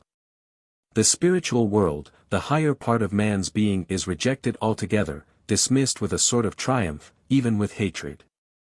The world has proclaimed the reign of freedom, especially of late, but what do we see in this freedom of theirs? Nothing but slavery and self-destruction. For the world says, you have desires and so satisfy them, for you have the same rights as the most rich and powerful. Don't be afraid of satisfying them and even multiply your desires. That is the modern doctrine of the world. In that they see freedom. And what follows from this right of multiplication of desires? In the rich, isolation and spiritual suicide, in the poor, envy and murder. For they have been given rights, but have not been shown the means of satisfying their wants. They maintain that the world is getting more and more united, more and more bound together in brotherly community, as it overcomes distance and sets thoughts flying through the air. Alas, put no faith in such a bond of union. Interpreting freedom as the multiplication and rapid satisfaction of desires, men distort their own nature, for many senseless and foolish desires and habits and ridiculous fancies are fostered in them. They live only for mutual envy, for luxury and ostentation. To have dinners, visits, carriages, rank, and slaves to wait on one is looked upon as a necessity, for which life, honor and human feeling are sacrificed, and men even commit suicide if they are unable to satisfy it. We see the same thing among those who are not rich, while the poor drown their unsatisfied need and their envy in drunkenness. But soon they will drink blood instead of wine, they are being led on to it. I ask you, is such a man free? I knew one champion of freedom, who told me himself that, when he was deprived of tobacco in prison, he was so wretched at the privation that he almost went and betrayed his cause for the sake of getting tobacco again. And such a man says, I am fighting for the cause of humanity. How can such a one fight? What is he fit for? He is capable perhaps of some action quickly over, but he cannot hold out long. And it's no wonder that instead of gaining freedom they have sunk into slavery, and instead of serving, the cause of brotherly love and the union of humanity have fallen, on the contrary, into dissension and isolation. As my mysterious visitor and teacher said to me in my youth. And therefore the idea of the service of humanity, of brotherly love and the solidarity of mankind, is more and more dying out in the world, and indeed this idea is sometimes treated with derision. For how can a man shake off his habits? What can become of him if he is in such bondage to the habit of satisfying the innumerable desires he has created for himself? He is isolated, and what concern has he with the rest of humanity? They have succeeded in accumulating a greater mass of objects, but the joy in the world has grown less. The monastic way is very different. Obedience, fasting, and prayer are laughed at, yet only through them lies the way to real, true freedom. I cut off my superfluous and unnecessary desires, I subdue my proud and wanton will and chastise it with obedience, and with God's help I attain freedom of spirit and with it spiritual joy. Which is most capable of conceiving a great idea and serving it, the rich in his isolation or the man who has freed himself from the tyranny of material things and habits? The monk is reproached for his solitude. You have secluded yourself within the walls of the monastery for your own salvation, and have forgotten the brotherly service of humanity. But we shall see which will be most zealous in the cause of brotherly love. For it is not we, but they, who are in isolation, though they don't see that. Of old, leaders of the people came from among us, and why should they not again? The same meek and humble ascetics will rise up and go out to work for the great cause. The salvation of Russia comes from the people. And the Russian monk has always been on the side of the people. We are isolated only if the people are isolated. The people believe as we do, and an unbelieving reformer will never do anything in Russia, even if he is sincere in heart and a genius. Remember that. The people will meet the atheist and overcome him, and Russia will be one and orthodox. Take care of the peasant and guard his heart. Go on educating him quietly. That's your duty as monks, for the peasant has God in his heart. Of masters and servants, and of whether it is possible for them to be brothers in the spirit. Of course, I don't deny that there is sin in the peasants too. And the fire of corruption is spreading visibly, hourly, working from above downwards. The spirit of isolation is coming upon the people too. Moneylenders and devourers of the commune are rising up. Already the merchant grows more and more eager for rank, and strives to show himself cultured though he has not a trace of culture, and to this end meanly despises his old traditions, and is even ashamed of the faith of his fathers. He visits princes, though he is only a peasant corrupted. The peasants are rotting in drunkenness and cannot shake off the habit. And what cruelty to their wives, to their children even. All from drunkenness. I've seen in the factories children of 9 years old, frail, rickety, bent and already depraved. The stuffy workshop, the din of machinery, work all day long, the vile language and the drink, is that what a little child's heart needs? He needs sunshine, childish play, good examples all about him, and at least a little love. There must be no more of this, monks, no more torturing of children, rise up and preach that, make haste, make haste. But God will save Russia, for though the peasants are corrupted and cannot renounce their filthy sin, yet they know it is cursed by God and that they do wrong in sinning. So that our people still believe in righteousness, have faith in God and weep tears of devotion. It is different with the upper classes. They, following science, want to base justice on reason alone, but not with Christ, as before, and they have already proclaimed that there is no crime, that there is no sin. And that's consistent, for if you have no God, what is the meaning of crime? In Europe the people are already rising up against the rich with violence, and the leaders of the people are everywhere leading them to bloodshed, and teaching them that their wrath is righteous. But their wrath is accursed, for it is cruel. But God will save Russia as he has saved her many times. Salvation will come from the people, from their faith and their meekness. Fathers and teachers, watch over the people's faith, and this will not be a dream. I've been struck all my life in our great people by their dignity, their true and seemly dignity. I've seen it myself, I can testify to it, I've seen it and marveled at it, I've seen it in spite of the degraded sins and poverty-stricken appearance of our peasantry. They are not servile, and even after 2 centuries of serfdom they are free in manner and bearing, yet without insolence, and not revengeful and not envious. You are rich and noble, you are clever and talented, well, be so, God bless you. I respect you, but I know that I too am a man. By the very fact that I respect you without envy I prove my dignity as a man. In truth, if they don't say this, for they don't know how to say this yet, that is how they act.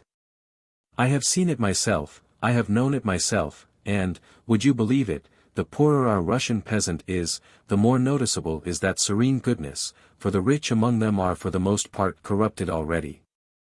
And much of that is due to our carelessness and indifference. But God will save his people, for Russia is great in her humility.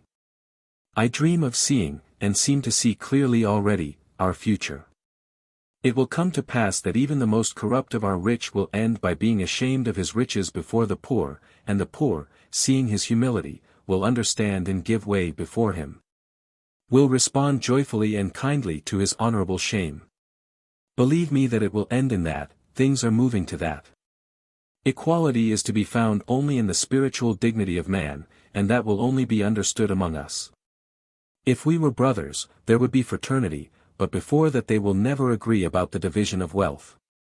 We preserve the image of Christ, and it will shine forth like a precious diamond to the whole world. So may it be, so may it be. Fathers and teachers, a touching incident befell me once.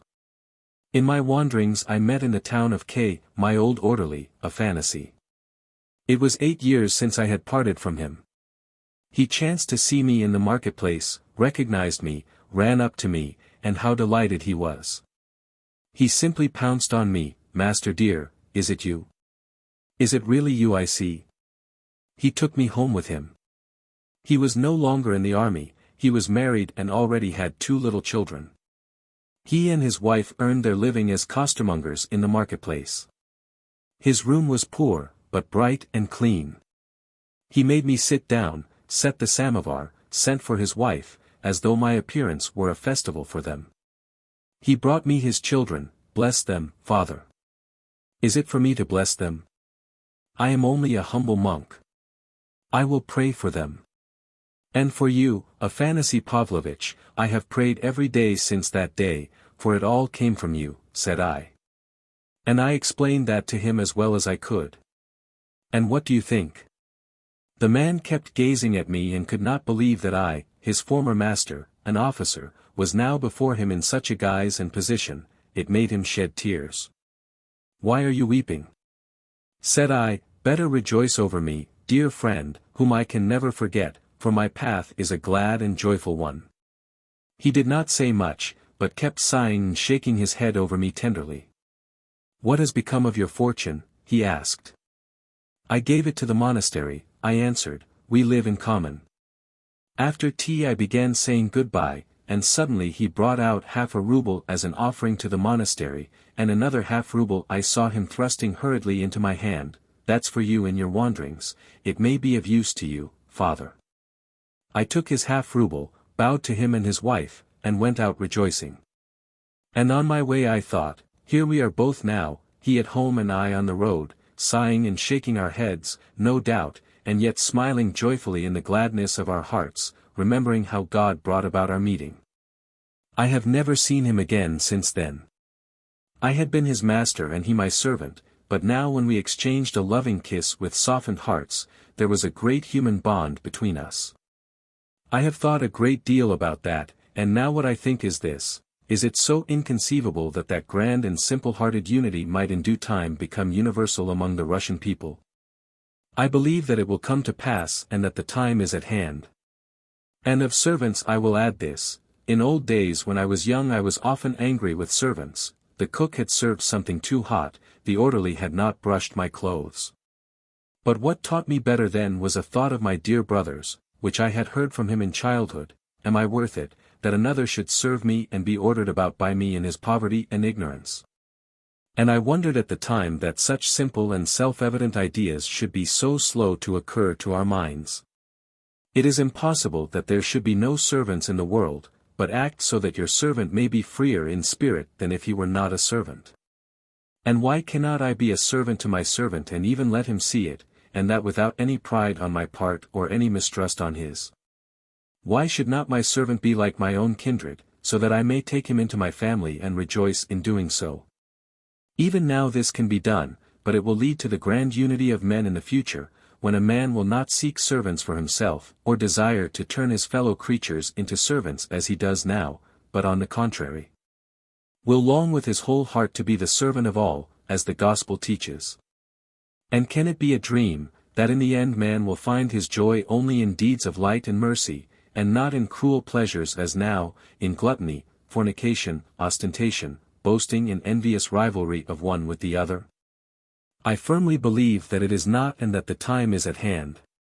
People laugh and ask, when will that time come and does it look like coming? I believe that with Christ's help we shall accomplish this great thing. And how many ideas there have been on earth in the history of man which were unthinkable 10 years before they appeared. Yet when their destined hour had come, they came forth and spread over the whole earth. So it will be with us, and our people will shine forth in the world, and all men will say, the stone which the builders rejected has become the cornerstone of the building.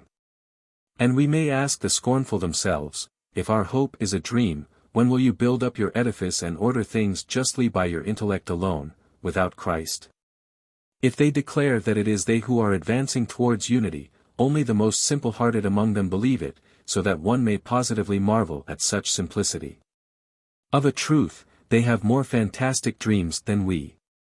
They aim at justice, but, denying Christ, they will end by flooding the earth with blood, for blood cries out for blood, and he that taketh up the sword shall perish by the sword. And if it were not for Christ's covenant, they would slaughter one another down to the last 2 men on earth. And those 2 last men would not be able to restrain each other in their pride, and the one would slay the other and then himself. And that would come to pass, were it not for the promise of Christ that for the sake of the humble and meek the days shall be shortened. While I was still wearing an officer's uniform after my duel, I talked about servants in general society, and I remember everyone was amazed at me.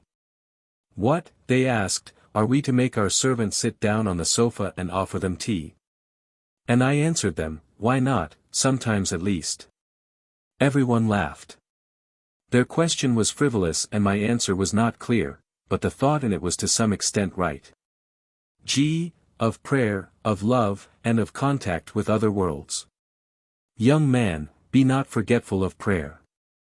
Every time you pray, if your prayer is sincere, there will be new feeling and new meaning in it, which will give you fresh courage, and you will understand that prayer is an education. Remember, too, every day, and whenever you can, repeat to yourself, Lord, have mercy on all who appear before thee today. For every hour and every moment thousands of men leave life on this earth, and their souls appear before God. And how many of them depart in solitude, unknown, sad, dejected that no one mourns for them or even knows whether they have lived or not. And behold, from the other end of the earth perhaps, your prayer for their rest will rise up to God though you knew them not nor they you. How touching it must be to a soul standing in dread before the Lord to feel at that instant that, for him too, there is one to pray, that there is a fellow creature left on earth to love him too. And God will look on you both more graciously, for if you have had so much pity on him, how much will he have pity who is infinitely more loving and merciful than you? And he will forgive him for your sake. Brothers, have no fear of men's sin. Love a man even in his sin, for that is the semblance of divine love and is the highest love on earth. Love all God's creation, the whole and every grain of sand in it. Love every leaf, every ray of God's light. Love the animals, love the plants, love everything. If you love everything, you will perceive the divine mystery in things. Once you perceive it, you will begin to comprehend it better every day. And you will come at last to love the whole world with an all-embracing love. Love the animals, God has given them the rudiments of thought and joy untroubled. Do not trouble it, don't harass them, don't deprive them of their happiness, don't work against God's intent. Man, do not pride yourself on superiority to the animals. They are without sin, and you, with your greatness, defile the earth by your appearance on it, and leave the traces of your foulness after you. Alas, it is true of almost every one of us. Love children especially, for they too are sinless like the angels, they live to soften and purify our hearts and, as it were, to guide us. Woe to him who offends a child. Father Anfim taught me to love children. The kind, silent man used often on our wanderings to spend the farthings given us on sweets and cakes for the children. He could not pass by a child without emotion. That's the nature of the man. At some thoughts one stands perplexed, especially at the sight of men's sin, and wonders whether one should use force or humble love.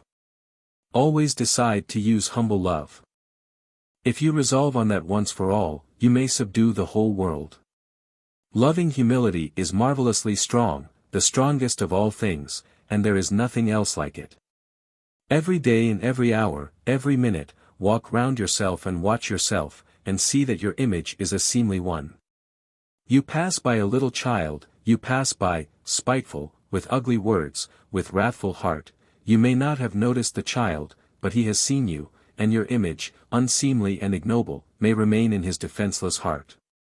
You don't know it, but you may have sown an evil seed in him and it may grow, and all because you were not careful before the child, because you did not foster in yourself a careful, actively benevolent love. Brothers, love is a teacher. But one must know how to acquire it, for it is hard to acquire, it is dearly bought, it is won slowly by long labor. For we must love not only occasionally, for a moment, but forever. Everyone can love occasionally, even the wicked can.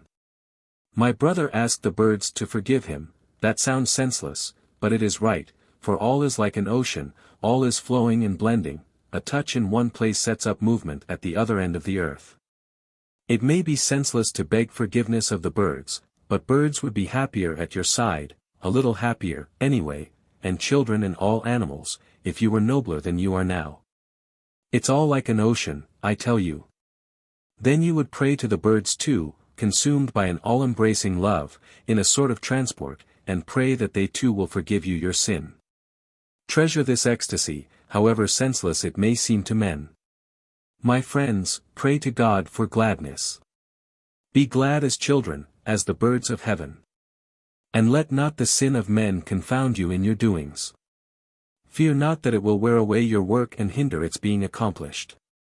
Do not say, sin is mighty, wickedness is mighty, evil environment is mighty, and we are lonely and helpless, and evil environment is wearing us away and hindering our good work from being done. Fly from that dejection, children. There is only one means of salvation, then take yourself and make yourself responsible for all men's sins, that is the truth, you know, friends, for as soon as you sincerely make yourself responsible for everything and for all men, you will see at once that it is really so, and that you are to blame for everyone and for all things. But throwing your own indolence and impotence on others, you will end by sharing the pride of Satan and murmuring against God. Of the pride of Satan, what I think is this: it is hard for us on earth to comprehend it, and therefore it is so easy to fall into error and to share it, even imagining that we are doing something grand and fine. Indeed, many of the strongest feelings and movements of our nature we cannot comprehend on earth. Let not that be a stumbling block, and think not that it may serve as a justification to you for anything. For the eternal Judge asks of you what you can comprehend and not what you cannot. You will know that yourself hereafter, for you will behold all things truly then and will not dispute them. On earth, indeed, we are, as it were, astray, and if it were not for the precious image of Christ before us, we should be undone and altogether lost, as was the human race before the flood. Much on earth is hidden from us, but to make up for that we have been given a precious mystic sense of our living bond with the other world, with the higher heavenly world, and the roots of our thoughts and feelings are not here but in other worlds. That is why the philosophers say that we cannot apprehend the reality of things on earth. God took seeds from different worlds and sowed them on this earth, and his garden grew up and everything came up that could come up, but what grows lives and is alive only through the feeling of its contact with other mysterious worlds. If that feeling grows weak or is destroyed in you, the heavenly growth will die away in you. Then you will be indifferent to life and even grow to hate it. That's what I think. Can a man judge his fellow creatures? Faith to the end. Remember particularly that you cannot be a judge of anyone. For no one can judge a criminal until he recognizes that he is just such a criminal as the man standing before him, and that he perhaps is more than all men to blame for that crime. When he understands that, he will be able to be a judge. Though that sounds absurd, it is true. If I had been righteous myself, perhaps there would have been no criminal standing before me. If you can take upon yourself the crime of the criminal your heart is judging, take it at once, suffer for him yourself, and let him go without reproach. And even if the law itself makes you his judge, act in the same spirit so far as possible, for he will go away and condemn himself more bitterly than you have done. If, after your kiss, he goes away untouched, mocking at you, do not let that be a stumbling block to you. It shows his time has not yet come, but it will come in due course. And if it come not, no matter. If not he, then another in his place will understand and suffer, and judge and condemn himself, and the truth will be fulfilled. Believe that, believe it without doubt, for in that lies all the hope and faith of the saints. Work without ceasing. If you remember in the night as you go to sleep, I have not done what I ought to have done, rise up at once and do it. If the people around you are spiteful and callous and will not hear you, fall down before them and beg their forgiveness. For in truth you are to blame for their not wanting to hear you.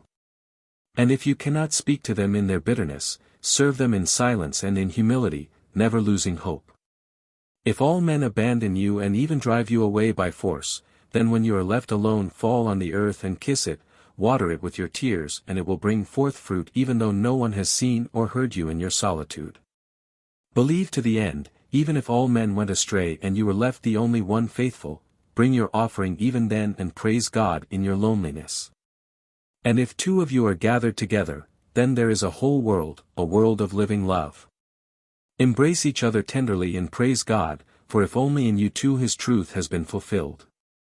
If you sin yourself and grieve even unto death for your sins or for your sudden sin, then rejoice for others, rejoice for the righteous man, rejoice that if you have sinned, he is righteous and has not sinned. If the evil doing of men moves you to indignation and overwhelming distress, even to a desire for vengeance on the evildoers, shun above all things that feeling. Go at once and seek suffering for yourself, as though you were yourself guilty of that wrong. Accept that suffering and bear it and your heart will find comfort, and you will understand that you too are guilty, for you might have been a light to the evildoers, even as the one man sinless, and you were not a light to them.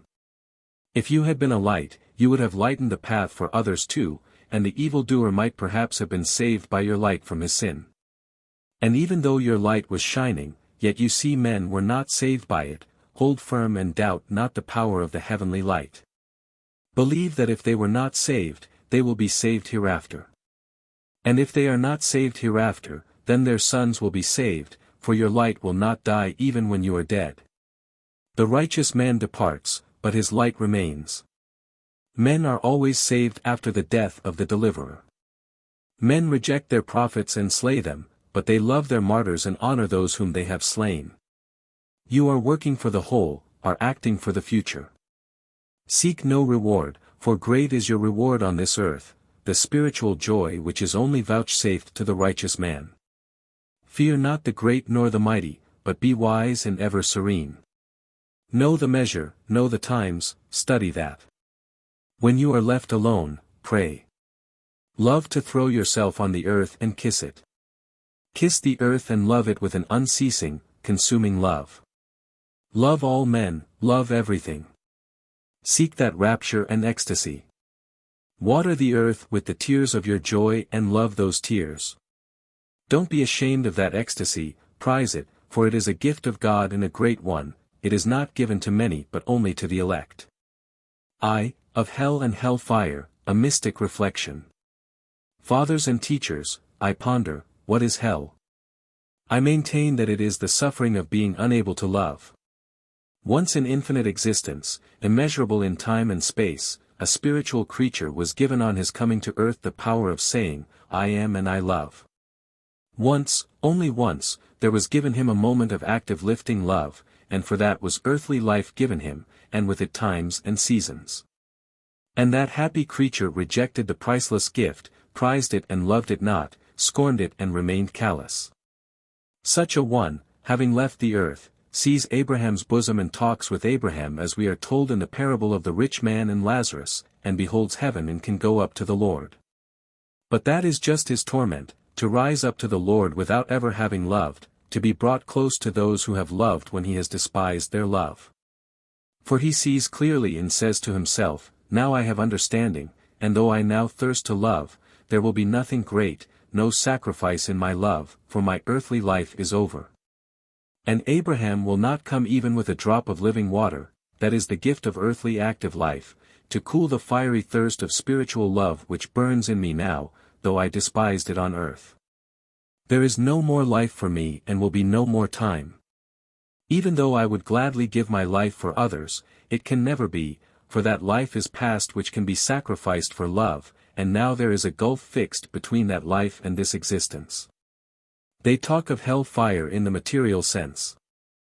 I don't go into that mystery and I shun it. But I think if there were fire in material sense, they would be glad of it, for I imagine that in material agony, their still greater spiritual agony would be forgotten for a moment. Moreover, that spiritual agony cannot be taken from them, for that suffering is not external but within them. And if it could be taken from them, I think it would be bitterer still for the unhappy creatures.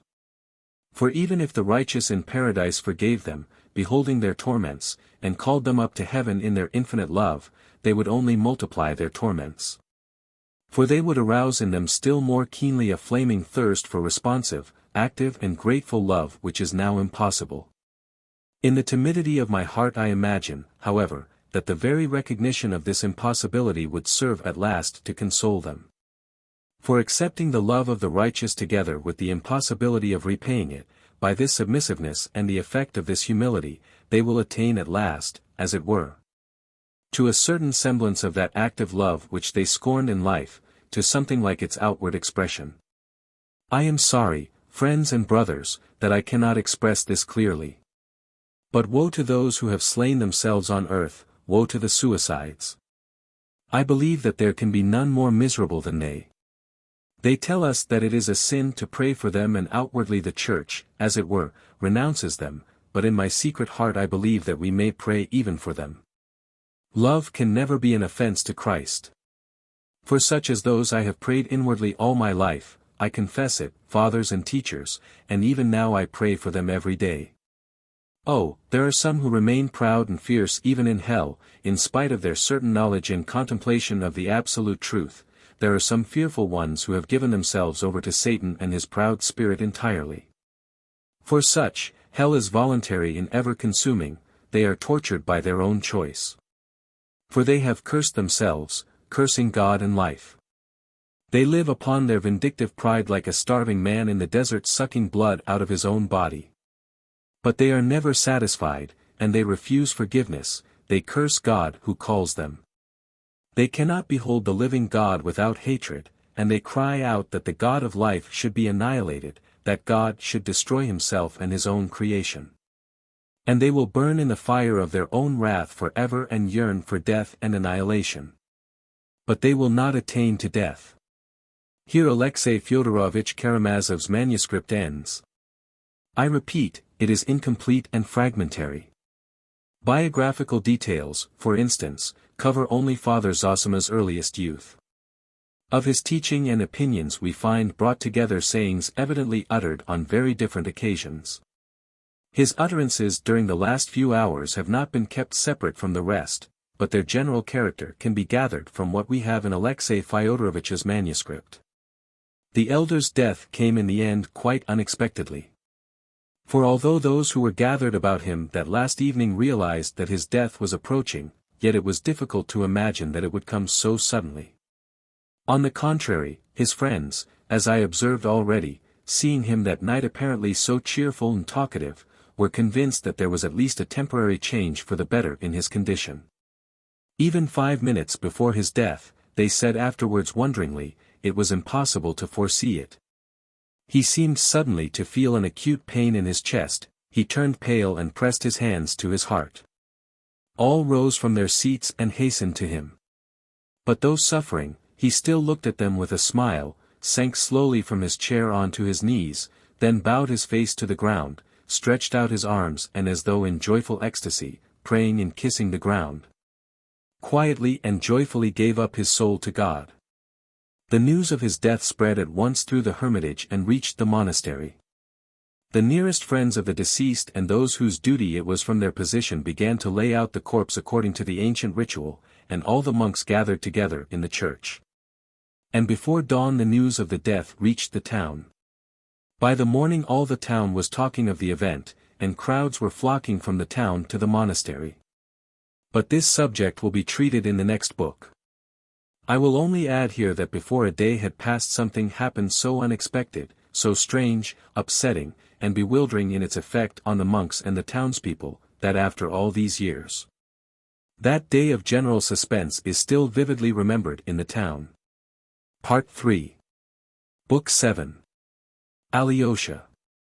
Chapter 1. The Breath of Corruption. The body of Father Zosima was prepared for burial according to the established ritual. As is well known, the bodies of dead monks and hermits are not washed. In the words of the church ritual, if any one of the monks depart in the Lord, the monk designated, that is, whose office it is, shall wipe the body with warm water, making first the sign of the cross with a sponge on the forehead of the deceased, on the breast, on the hands and feet and on the knees, and that is enough. All this was done by Father Pacey, who then clothed the deceased in his monastic garb and wrapped him in his cloak, which was, according to custom, somewhat slit to allow of its being folded about him in the form of a cross. On his head he put a hood with an 8-cornered cross. The hood was left open and the dead man's face was covered with black gauze. In his hands was put an icon of the Saviour. Towards morning he was put in the coffin which had been made ready long before. It was decided to leave the coffin all day in the cell, in the larger room in which the elder used to receive his visitors and fellow monks. As the deceased was a priest and monk of the strictest rule, the Gospel, not the Psalter, had to be read over his body by monks in holy orders. The reading was begun by Father Iosif immediately after the Requiem service. Father Pacey desired later on to read the Gospel all day and night over his dead friend, but for the present he, as well as the Father Superintendent of the Hermitage, was very busy and occupied, for something extraordinary, and unheard of. Even unseemly excitement and impatient expectation began to be apparent in the monks, and the visitors from the monastery hostels, and the crowds of people flocking from the town. And as time went on, this grew more and more marked. Both the superintendent and Father Pacey did their utmost to calm the general bustle and agitation. When it was fully daylight, some people began bringing their sick, in most cases children, with them from the town, as though they had been waiting expressly for this moment to do so. Evidently persuaded that the dead elder's remains had a power of healing, which would be immediately made manifest in accordance with their faith. It was only then apparent how unquestionably everyone in our town had accepted Father Zosima during his lifetime as a great saint. And those who came were far from being all of the humbler classes. This intense expectation on the part of believers displayed with such haste, such openness, even with impatience and almost insistence, impressed Father Pacey as unseemly. Though he had long foreseen something of the sort, the actual manifestation of the feeling was beyond anything he had looked for. When he came across any of the monks who displayed this excitement, Father Pacey began to reprove them. Such immediate expectation of something extraordinary, he said, shows a levity, possible to worldly people but unseemly in us. But little attention was paid him and Father Pacey noticed it uneasily. Yet he himself, if the whole truth must be told, secretly at the bottom of his heart, cherished almost the same hopes and could not but be aware of it, though he was indignant at the too impatient expectation around him, and saw in it like-mindedness and vanity. Nevertheless, it was particularly unpleasant to him to meet certain persons, whose presence aroused in him great misgivings. In the crowd in the dead man's cell he noticed with inward aversion, for which he immediately reproached himself, the presence of Rakitin and of the monk from Obdorsk, who was still staying in the monastery. Of both of them Father Pacey felt for some reason suddenly suspicious, though, indeed, he might well have felt the same about others. The monk from Obdorsk was conspicuous as the most fussy in the excited crowd. He was to be seen everywhere. Everywhere he was asking questions, everywhere he was listening, on all sides he was whispering with a peculiar, mysterious air. His expression showed the greatest impatience and even a sort of irritation. As for Rakitin, he, as appeared later, had come so early to the hermitage at the special request of Madame Holikov. As soon as that good-hearted but weak-minded woman, who could not herself have been admitted to the hermitage, waked and heard of the death of Father Zosima, she was overtaken with such intense curiosity that she promptly dispatched Rakitin to the hermitage, to keep a careful lookout and report to her by letter every half-hour or so, everything that takes place. She regarded Rakitin as a most religious and devout young man. He was particularly clever in getting round people and assuming whatever part he thought most to their taste, if he detected the slightest advantage to himself from doing so.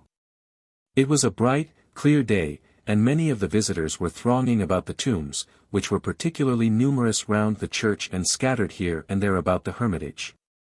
As he walked round the hermitage, Father Pacy remembered Alyosha and that he had not seen him for some time, not since the night. And he had no sooner thought of him than he at once noticed him in the farthest corner of the hermitage garden, sitting on the tombstone of a monk who had been famous long ago for his saintliness. He sat with his back to the hermitage and his face to the wall, and seemed to be hiding behind the tombstone. Going up to him, Father Pacy saw that he was weeping quietly but bitterly, with his face hidden in his hands, and that his whole frame was shaking with sobs. Father Pacy stood over him for a little. "Enough, dear son, enough, dear," he pronounced with feeling at last. "Why do you weep? Rejoice and weep not. Don't you know that this is the greatest of his days? Think only where he is now, at this moment." Alyosha glanced at him, uncovering his face, which was swollen with crying like a child's, but turned away at once without uttering a word and hid his face in his hands again. "Maybe it is well," said Father Pacy thoughtfully, "weep if you must.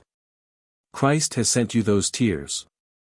Your touching tears are but a relief to your spirit and will serve to gladden your dear heart," he added to himself, walking away from Alyosha, and thinking lovingly of him. He moved away quickly, however, for he felt that he too might weep looking at him. Meanwhile the time was passing, the monastery services and the requiems for the dead followed in their due course. Father Pacy again took Father Iosif's place by the coffin and began reading the Gospel. But before 3 o'clock in the afternoon that something took place to which I alluded at the end of the last book, something so unexpected by all of us and so contrary to the general hope, that, I repeat, this trivial incident has been minutely remembered to this day in our town and all the surrounding neighborhood. I may add here, for myself personally, that I feel it almost repulsive that event which caused such frivolous agitation and was such a stumbling block to many, though in reality it was the most natural and trivial matter. I should, of course, have omitted all mention of it in my story, if it had not exerted a very strong influence on the heart and soul of the chief, though future, hero of my story, Alyosha.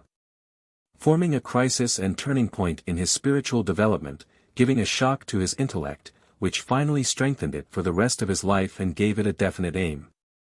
And so, to return to our story. When before dawn they laid Father Zosima's body in the coffin and brought it into the front room, the question of opening the windows was raised among those who were around the coffin. But this suggestion made casually by someone was unanswered and almost unnoticed. Some of those present may perhaps have inwardly noticed it, only to reflect that the anticipation of decay and corruption from the body of such a saint was an actual absurdity. Calling for compassion, if not a smile, for the lack of faith and the frivolity it implied. For they expected something quite different. And, behold, soon after midday there were signs of something, at first only observed in silence by those who came in and out and were evidently each afraid to communicate the thought in his mind. But by 3 o'clock those signs had become so clear and unmistakable, that the news swiftly reached all the monks and visitors in the hermitage, promptly penetrated to the monastery, throwing all the monks into amazement, and finally, in the shortest possible time, spread to the town, exciting everyone in it, believers and unbelievers alike. The unbelievers rejoiced, and as for the believers some of them rejoiced even more than the unbelievers, for men love the downfall and disgrace of the righteous, as the deceased elder had said in one of his exhortations. The fact is that a smell of decomposition began to come from the coffin, growing gradually more marked, and by 3 o'clock it was quite unmistakable. In all the past history of our monastery, no such scandal could be recalled, and in no other circumstances could such a scandal have been possible. as showed itself in unseemly disorder immediately after this discovery among the very monks themselves. Afterwards, even many years afterwards, some sensible monks were amazed and horrified, when they recalled that day, that the scandal could have reached such proportions. For in the past, monks of very holy life had died, God-fearing old men, whose saintliness was acknowledged by all, yet from their humble coffins, too, the breath of corruption had come, naturally, as from all dead bodies. But that had caused no scandal nor even the slightest excitement. Of course, there had been, in former times, saints in the monastery whose memory was carefully preserved and whose relics, according to tradition, showed no signs of corruption. This fact was regarded by the monks as touching and mysterious, and the tradition of it was cherished as something blessed and miraculous, and as a promise, by God's grace, of still greater glory from their tombs in the future. One such, whose memory was particularly cherished, was an old monk, Job, who had died 70 years before at the age of 105. He had been a celebrated ascetic, rigid in fasting and silence, and his tomb was pointed out to all visitors on their arrival with peculiar respect and mysterious hints of great hopes connected with it. That was the very tomb on which Father Pacy had found Alyosha sitting in the morning. Another memory cherished in the monastery was that of the famous Father Varsonify, who was only recently dead and had preceded Father Zosima in the eldership. He was reverenced during his lifetime as a crazy saint by all the pilgrims to the monastery. There was a tradition that both of these had lain in their coffins as though alive, that they had shown no signs of decomposition when they were buried and that there had been a holy light in their faces. And some people even insisted that a sweet fragrance came from their bodies. Yet, in spite of these edifying memories, it would be difficult to explain the frivolity, absurdity, and malice that were manifested beside the coffin of Father Zosima. It is my private opinion that several different causes were simultaneously at work, one of which was the deeply rooted hostility to the institution of elders as a pernicious innovation, an antipathy hidden deep in the hearts of many of the monks. Even more powerful was jealousy of the dead man's saintliness, so firmly established during lifetime that it was almost a forbidden thing to question it. For though the late elder had won over many hearts, more by love than by miracles, and had gathered round him a mass of loving adherents, none the less, in fact. Rather the more on that account he had awakened jealousy and so had come to have bitter enemies, secret and open, not only in the monastery but in the world outside it. He did no one any harm, but why do they think him so saintly? And that question alone, gradually repeated, gave rise at last to an intense, insatiable hatred of him.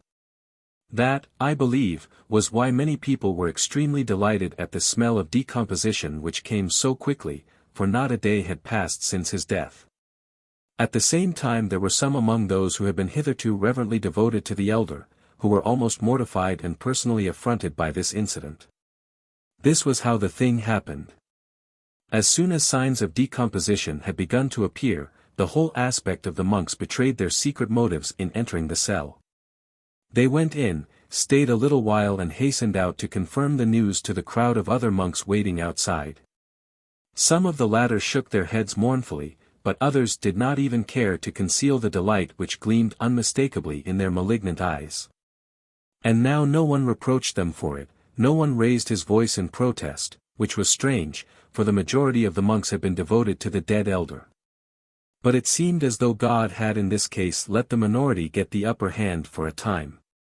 Visitors from outside, particularly of the educated class, soon went into the cell, too, with the same spying intent.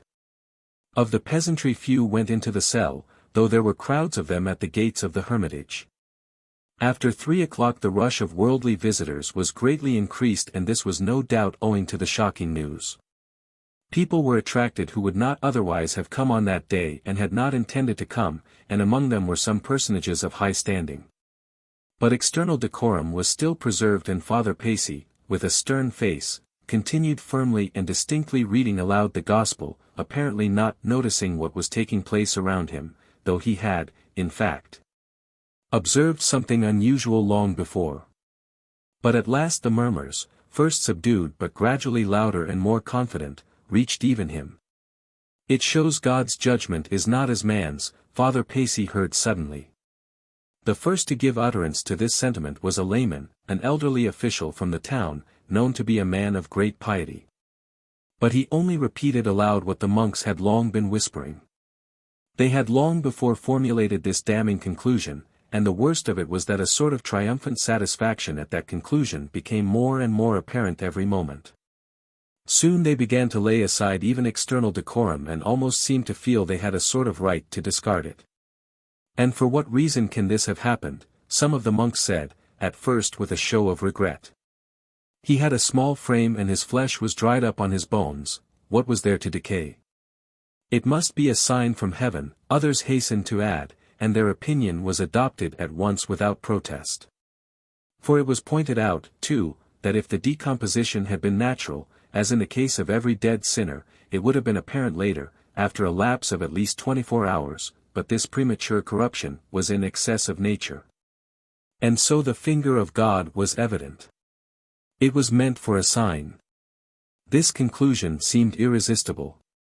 Gentle Father Iosif, the librarian, a great favorite of the dead man's, tried to reply to some of the evil speakers that this is not held everywhere alike. And that the incorruptibility of the bodies of the just was not a dogma of the Orthodox Church, but only an opinion, and that even in the most orthodox regions, at Athos for instance, they were not greatly confounded by the smell of corruption. And there the chief sign of the glorification of the saved was not bodily incorruptibility, but the color of the bones when the bodies have lain many years in the earth and have decayed in it. And if the bones are yellow as wax, that is the great sign that the Lord has glorified the dead saint. If they are not yellow but black, it shows that God has not deemed him worthy of such glory, that is the belief in Athos, a great place, which the orthodox doctrine has been preserved from of old, unbroken and in its greatest purity, said Father Iosif in conclusion. But the meek father's words had little effect and even provoked a mocking retort. That's all pedantry and innovation, no use listening to it, the monks decided. We stick to the old doctrine. There are all sorts of innovations nowadays, are we to follow them all? Added others. We have had as many holy fathers as they had. There they are among the Turks, they have forgotten everything. Their doctrine has long been impure and they have no bells even, the most sneering added. Father Iosif walked away, grieving the more since he had put forward his own opinion with little confidence as though scarcely believing in it himself. He foresaw with distress that something very unseemly was beginning and that there were positive signs of disobedience. Little by little, all the sensible monks were reduced to silence like Father Iosif. And so it came to pass that all who loved the elder and had accepted with devout obedience the institution of the eldership were all at once terribly cast down and glanced timidly in one another's faces, when they met. Those who were hostile to the institution of elders, as a novelty, held up their heads proudly.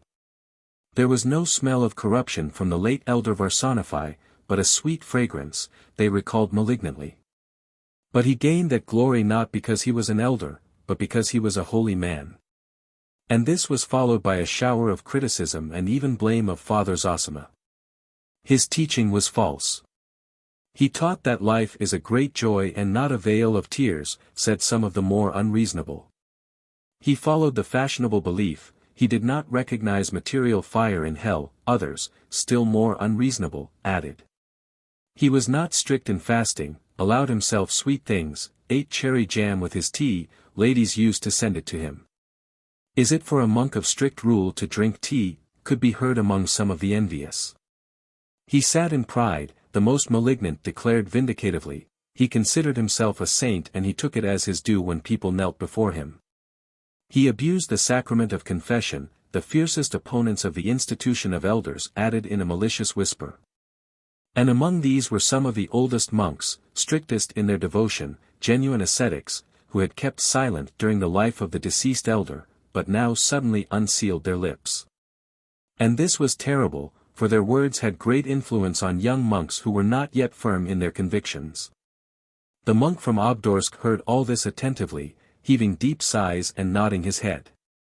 Yes, clearly Father Ferapont was right in his judgment yesterday, and at that moment Father Ferapont himself made his appearance, as though on purpose to increase the confusion. I have mentioned already that he rarely left his wooden cell by the apiary.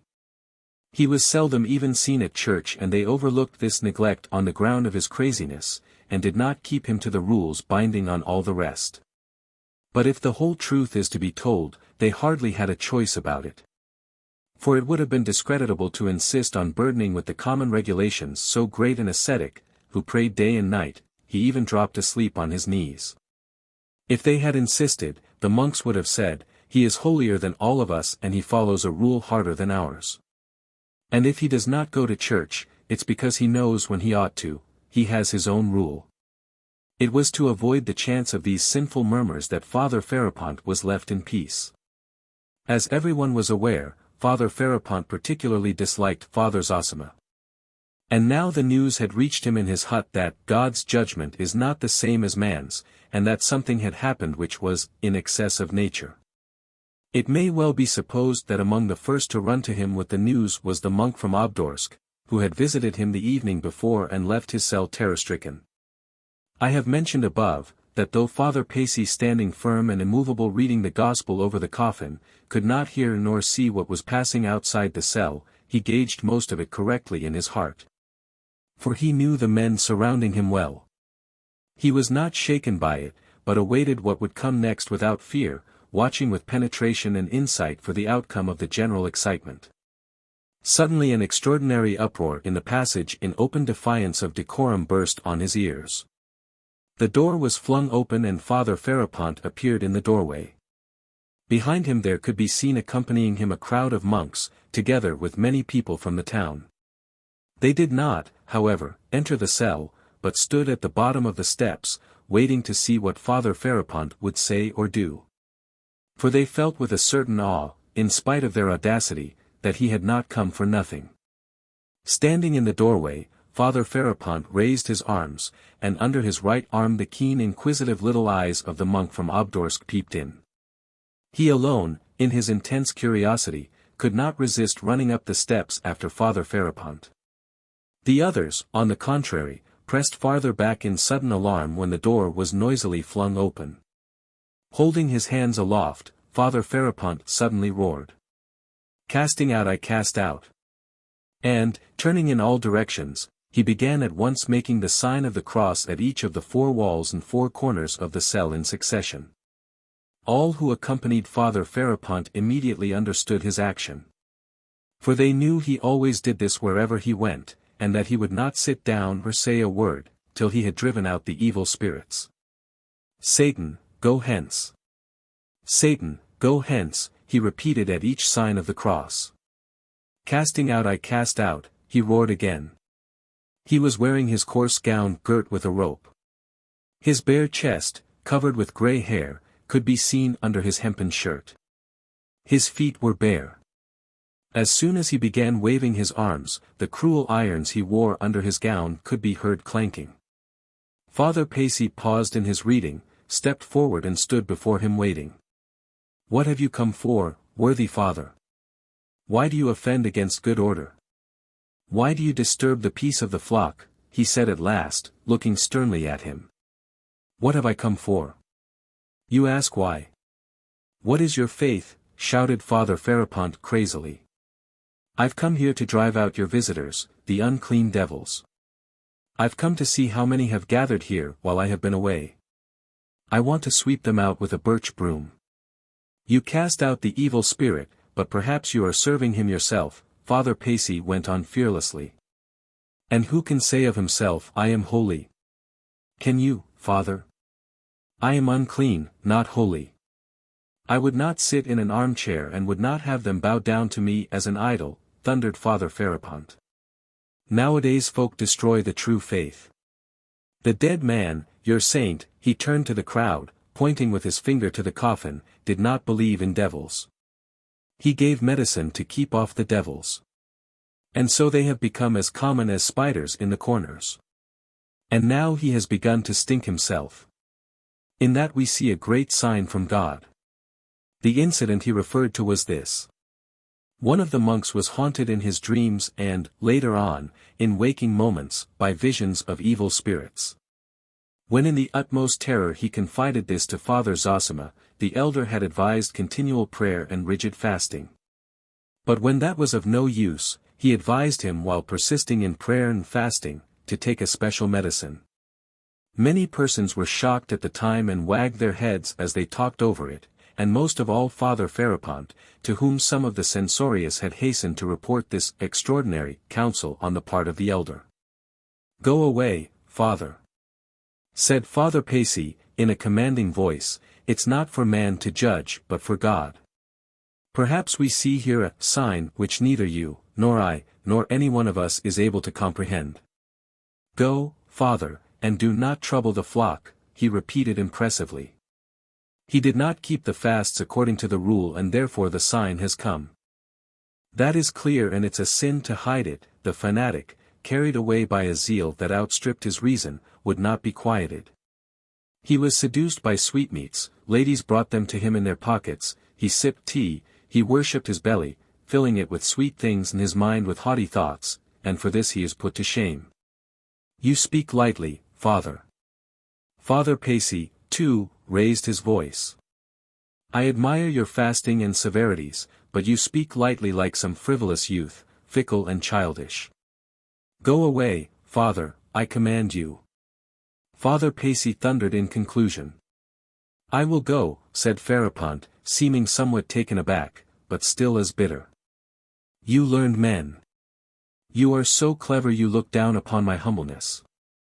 I came hither with little learning, and here I have forgotten what I did know. God himself has preserved me in my weakness from your subtlety." Father Pacy stood over him, waiting resolutely.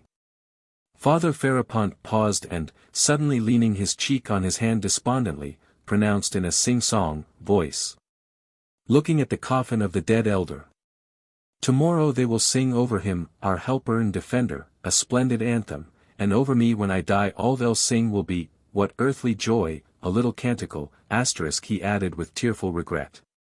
"You are proud and puffed up, this is a vain place," he shouted suddenly like a madman, and with a wave of his hand he turned quickly and quickly descended the steps. The crowd awaiting him below wavered. Some followed him at once and some lingered, for the cell was still open, and Father Pacy, following Father Ferapont onto the steps, stood watching him.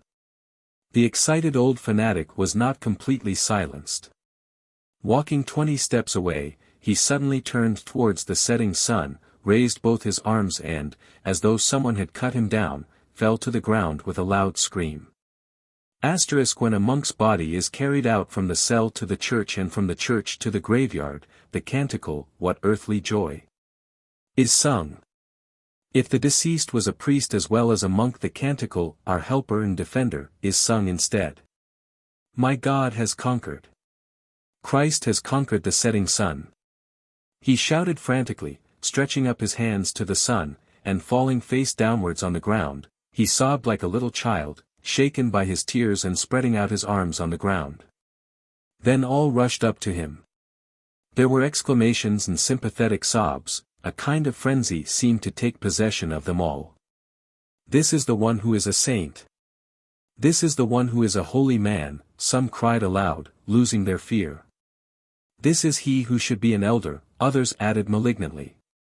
"He wouldn't be an elder, he would refuse, he wouldn't serve a cursed innovation, he wouldn't imitate their foolery," other voices chimed in at once. And it is hard to say how far they might have gone, but at that moment the bell rang summoning them to service. All began crossing themselves at once. Father Ferapont, too, got up and crossing himself went back to his cell without looking round, still uttering exclamations which were utterly incoherent. A few followed him, but the greater number dispersed, hastening to service. Father Pacy let Father Iosif read in his place and went down.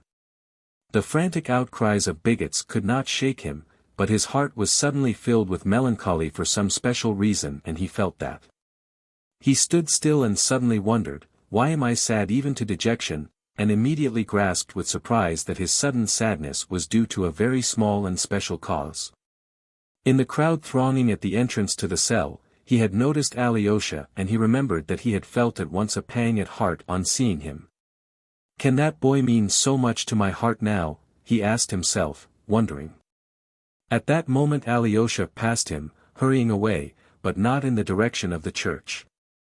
Their eyes met.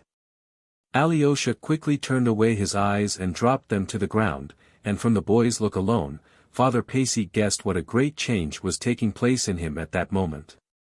Have you, too, fallen into temptation? Cried Father Pacey. Can you be with those of little faith? He added mournfully. Alyosha stood still and gazed vaguely at Father Pacey, but quickly turned his eyes away again and again looked on the ground. He stood sideways and did not turn his face to Father Pacey, who watched him attentively. Where are you hastening? The bell calls to service, he asked again, but again Alyosha gave no answer. Are you leaving the hermitage? What, without asking leave, without asking a blessing? Alyosha suddenly gave a wry smile, cast a strange, very strange, look at the father to whom his former guide, the former sovereign of his heart and mind, his beloved elder, had confided him as he lay dying. And suddenly, still without speaking, waved his hand, as though not caring even to be respectful, and with rapid steps walked towards the gates away from the hermitage. You will come back again, murmured Father Pacey, looking after him with sorrowful surprise. Chapter 2. A critical moment. Father Pacey, of course, was not wrong when he decided that his dear boy would come back again. Perhaps indeed, to some extent, he penetrated with insight into the true meaning of Alyosha's spiritual condition. Yet I must frankly own that it would be very difficult for me to give a clear account of that strange, vague moment in the life of the young hero I love so much. To Father Pacey's sorrowful question, are you too with those of little faith? I could, of course, confidently answer for Alyosha, no, he is not with those of little faith. Quite the contrary. Indeed, all his trouble came from the fact that he was of great faith. But still the trouble was there and was so agonizing that even long afterwards Alyosha thought of that sorrowful day as one of the bitterest and most fatal days of his life.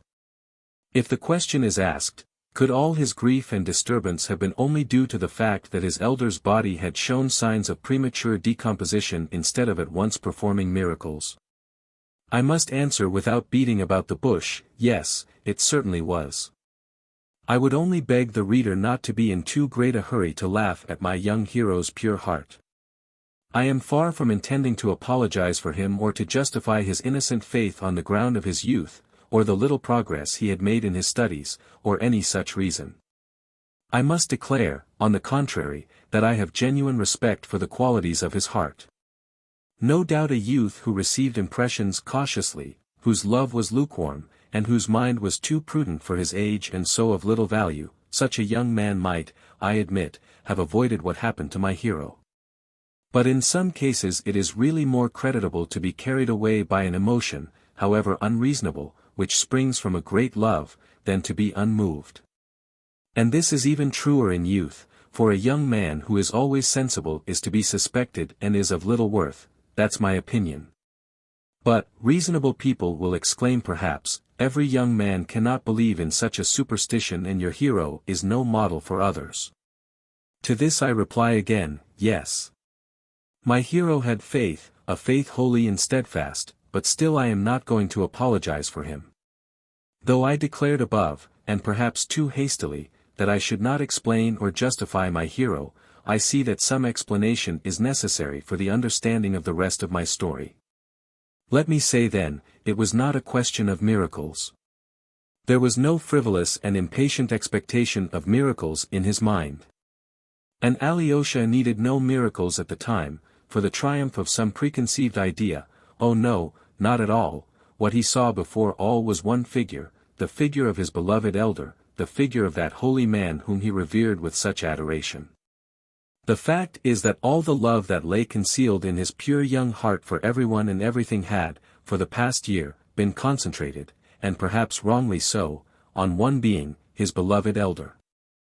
It is true that being had for so long been accepted by him as his ideal, that all his young strength and energy could not but turn towards that ideal, even to the forgetting at the moment of everyone and everything. He remembered afterwards how, on that terrible day, he had entirely forgotten his brother Dmitri, about whom he had been so anxious and troubled the day before. He had forgotten, too, to take the 200 rubles to Alyosha's father, though he had so warmly intended to do so the preceding evening. But again it was not miracles he needed but only the higher justice which had been in his belief outraged by the blow that had so suddenly and cruelly wounded his heart. And what does it signify that this justice, looked for by Alyosha, inevitably took the shape of miracles to be wrought immediately by the ashes of his adored teacher? Why, everyone in the monastery cherished the same thought and the same hope, even those whose intellects Alyosha revered, Father Pacy himself, for instance. And so Alyosha, untroubled by doubts, clothed his dreams too in the same form as all the rest. And a whole year of life in the monastery had formed the habit of this expectation in his heart. But it was justice, justice, he thirsted for, not simply miracles. And now the man who should, he believed, have been exalted above everyone in the whole world, that man, instead of receiving the glory that was his due, was suddenly degraded and dishonored. What for? Who had judged him? Who could have decreed this? Those were the questions that wrung his inexperienced and virginal heart. He could not endure without mortification, without resentment even, that the holiest of holy men should have been exposed to the jeering and spiteful mockery of the frivolous crowd so inferior to him. Even had there been no miracles, had there been nothing marvelous to justify his hopes, why this indignity, why this humiliation, why this premature decay, in excess of nature, as the spiteful monk said? Why this sign from heaven, which they so triumphantly acclaimed in company with Father Ferapont, and why did they believe they had gained the right to acclaim it? Where is the finger of Providence? Why did Providence hide its face at the most critical moment, so Alyosha thought it, as though voluntarily submitting to the blind, dumb, pitiless laws of nature? That was why Alyosha's heart was bleeding, and, of course, as I have said already, the sting of it all was that the man he loved above everything on earth should be put to shame and humiliated. This murmuring may have been shallow and unreasonable in my hero. But I repeat again for the third time, and am prepared to admit that it might be difficult to defend my feeling, I am glad that my hero showed himself not too reasonable at that moment, for any man of sense will always come back to reason in time. But, if love does not gain the upper hand in a boy's heart at such an exceptional moment, when will it?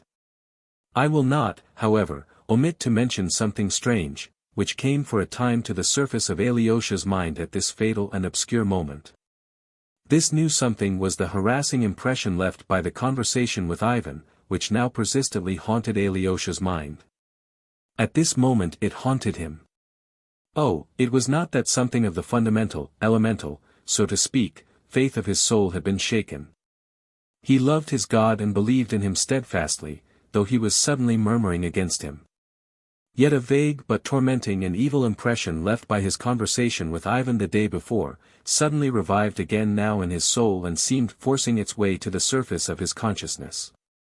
It had begun to get dusk when Rakitin, crossing the pine copse from the hermitage to the monastery, suddenly noticed Alyosha, lying face downwards on the ground under a tree, not moving and apparently asleep.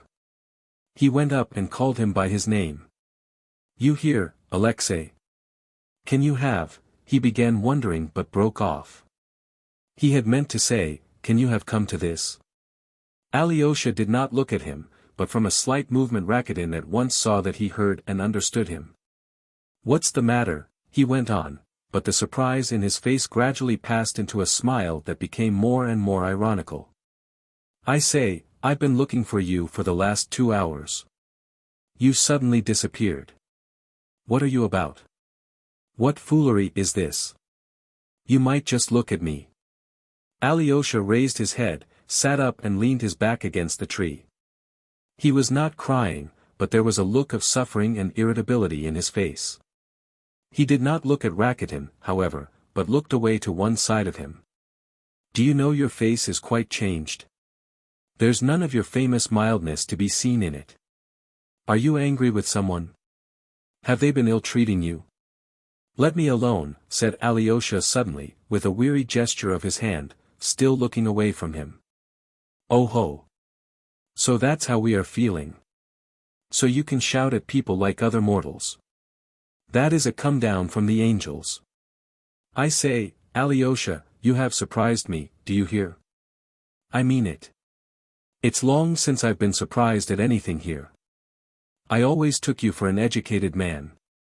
Alyosha at last looked at him, but vaguely, as though scarcely understanding what he said. "Can you really be so upset simply because your old man has begun to stink? You don't mean to say you seriously believed that he was going to work miracles?" exclaimed Rakitin, genuinely surprised again. I believe, I want to believe, and I will believe. What more do you want?" cried Alyosha irritably. "Nothing at all, my boy. Damn it all. Why, no schoolboy of 13 believes in that now. But there. So now you are in a temper with your God, you are rebelling against him, he hasn't given promotion, he hasn't bestowed the Order of Merit. You are a set." Alyosha gazed a long while with his eyes half closed at Rakitin, and there was a sudden gleam in his eyes, but not of anger with Rakitin.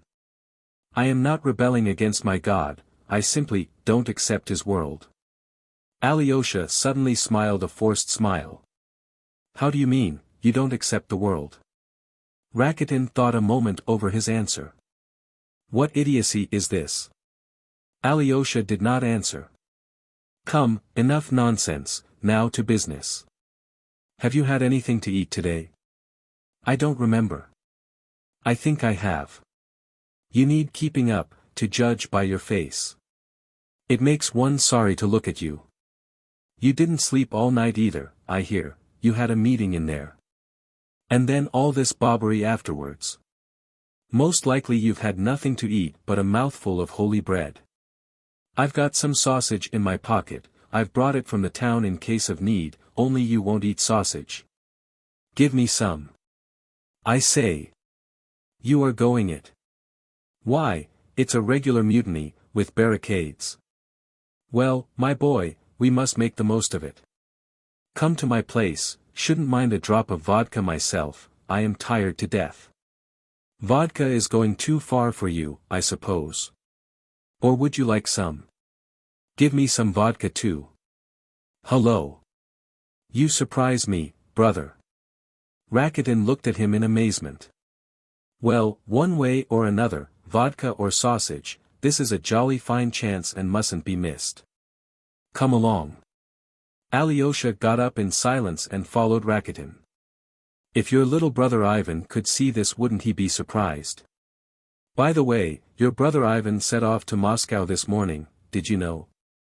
Yes, answered Alyosha listlessly, and suddenly the image of his brother Dmitri rose before his mind. But only for a minute, and though it reminded him of something that must not be put off for a moment, some duty, some terrible obligation, even that reminder made no impression on him. Did not reach his heart and instantly faded out of his mind and was forgotten. But, a long while afterwards, Alyosha remembered this. Your brother Ivan declared once that I was a liberal booby with no talents whatsoever. Once you, too, could not resist letting me know I was dishonorable. Well. I should like to see what your talents and sense of honor will do for you now. This phrase Rakitin finished to himself in a whisper. Listen, he said aloud, let's go by the path beyond the monastery straight to the town. I ought to go to Madame Holikov's by the way. Only fancy, I've written to tell her everything that happened, and would you believe it? She answered me instantly in pencil, the lady has a passion for writing notes, that she would never have expected such conduct from a man of such a reverend character as Father Zosima. That was her very word, conduct. She is angry too. You are a set. Stay, he cried suddenly again. He suddenly stopped and taking Alyosha by the shoulder made him stop too.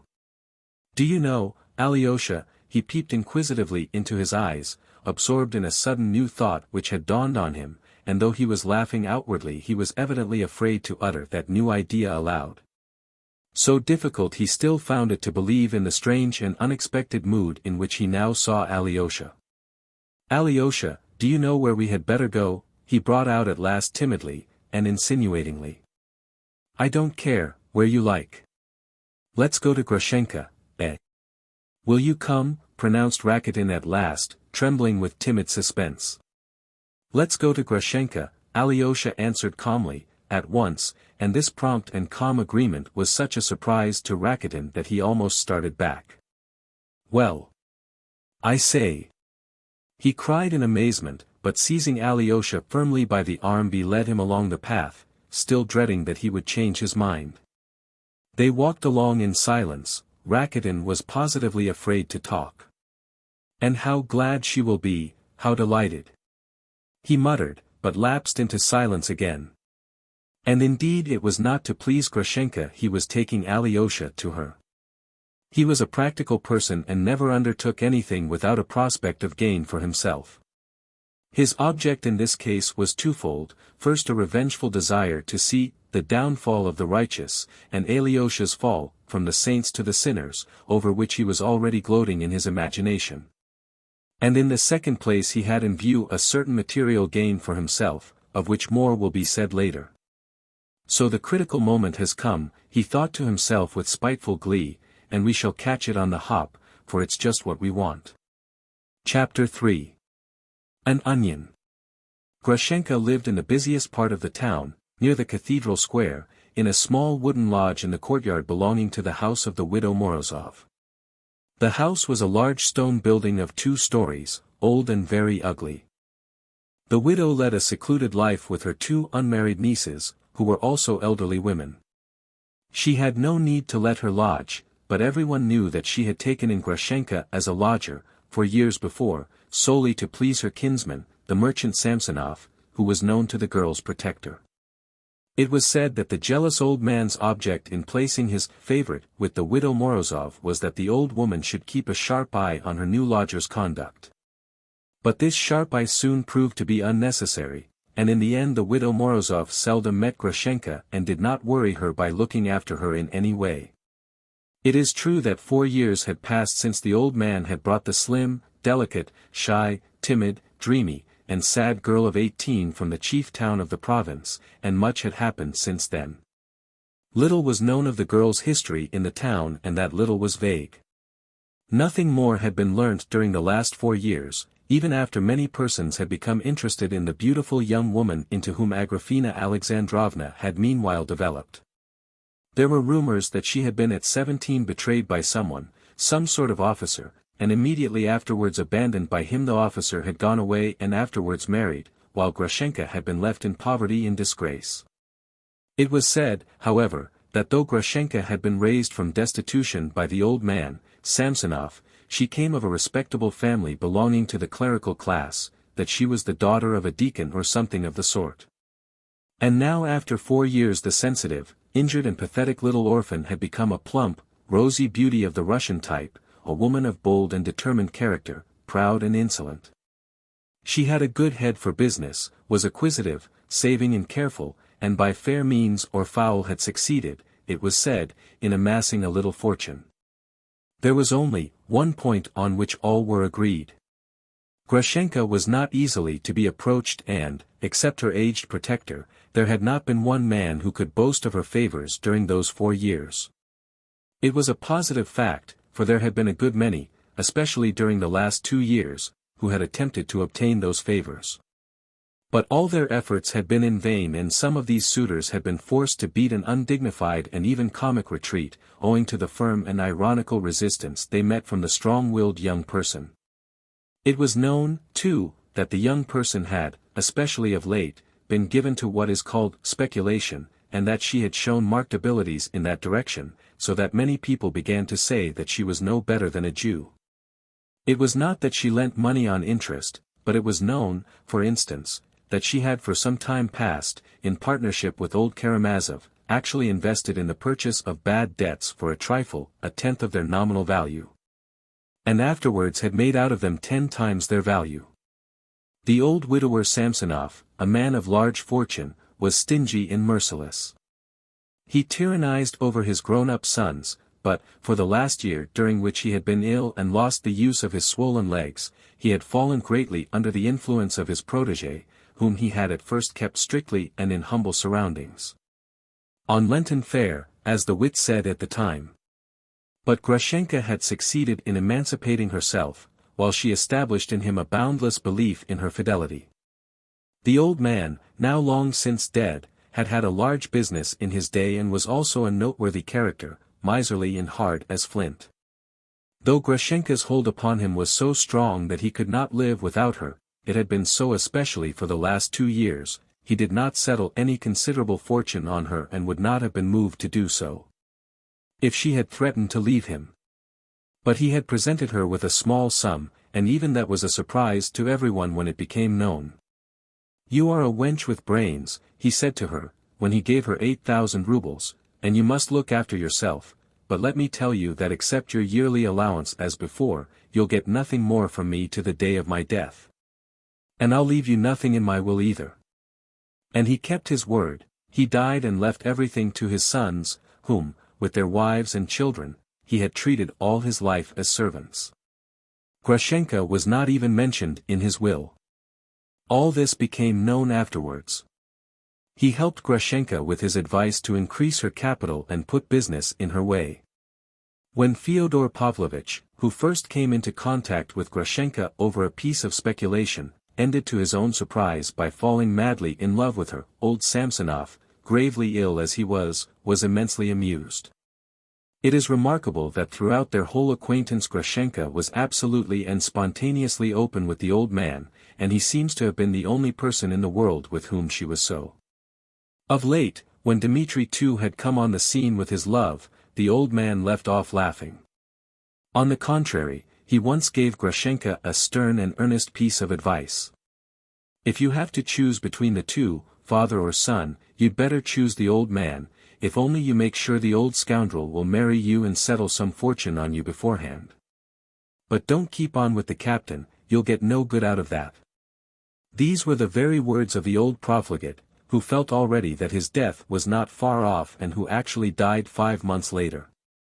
I will note too, in passing, that although many in our town knew of the grotesque and monstrous rivalry of the Karamazovs, father and son, the object of which was Grushenka, scarcely anyone understood what really underlay her attitude to both of them. Even Grushenka's 2 servants, after the catastrophe of which we will speak later, testified in court that she received Dmitri Fyodorovich simply from fear because he threatened to murder her. These servants were an old cook, invalidish and almost deaf, who came from Grushenka's old home, and her granddaughter, a smart young girl of 20, who performed the duties of a maid.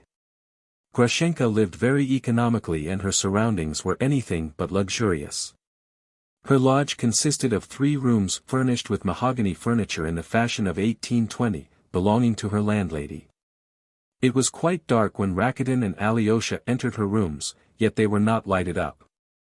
Grushenka was lying down in her drawing room on the big, hard, clumsy sofa, with a mahogany back. The sofa was covered with shabby and ragged leather. Under her head she had 2 white down pillows taken from her bed. She was lying stretched out motionless on her back with her hands behind her head. She was dressed as though expecting someone, in a black silk dress, with a dainty lace fichu on her head, which was very becoming.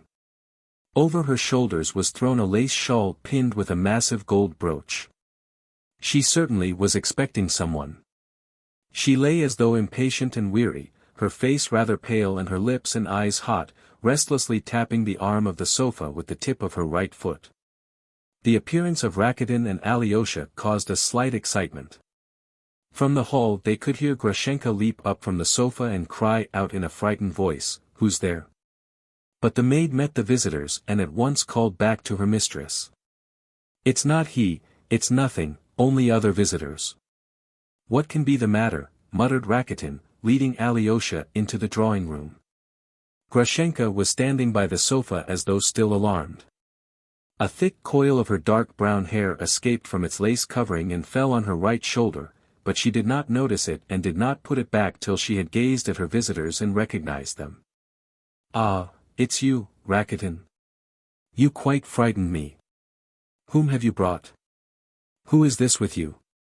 Good heavens, you have brought him, she exclaimed, recognizing Alyosha.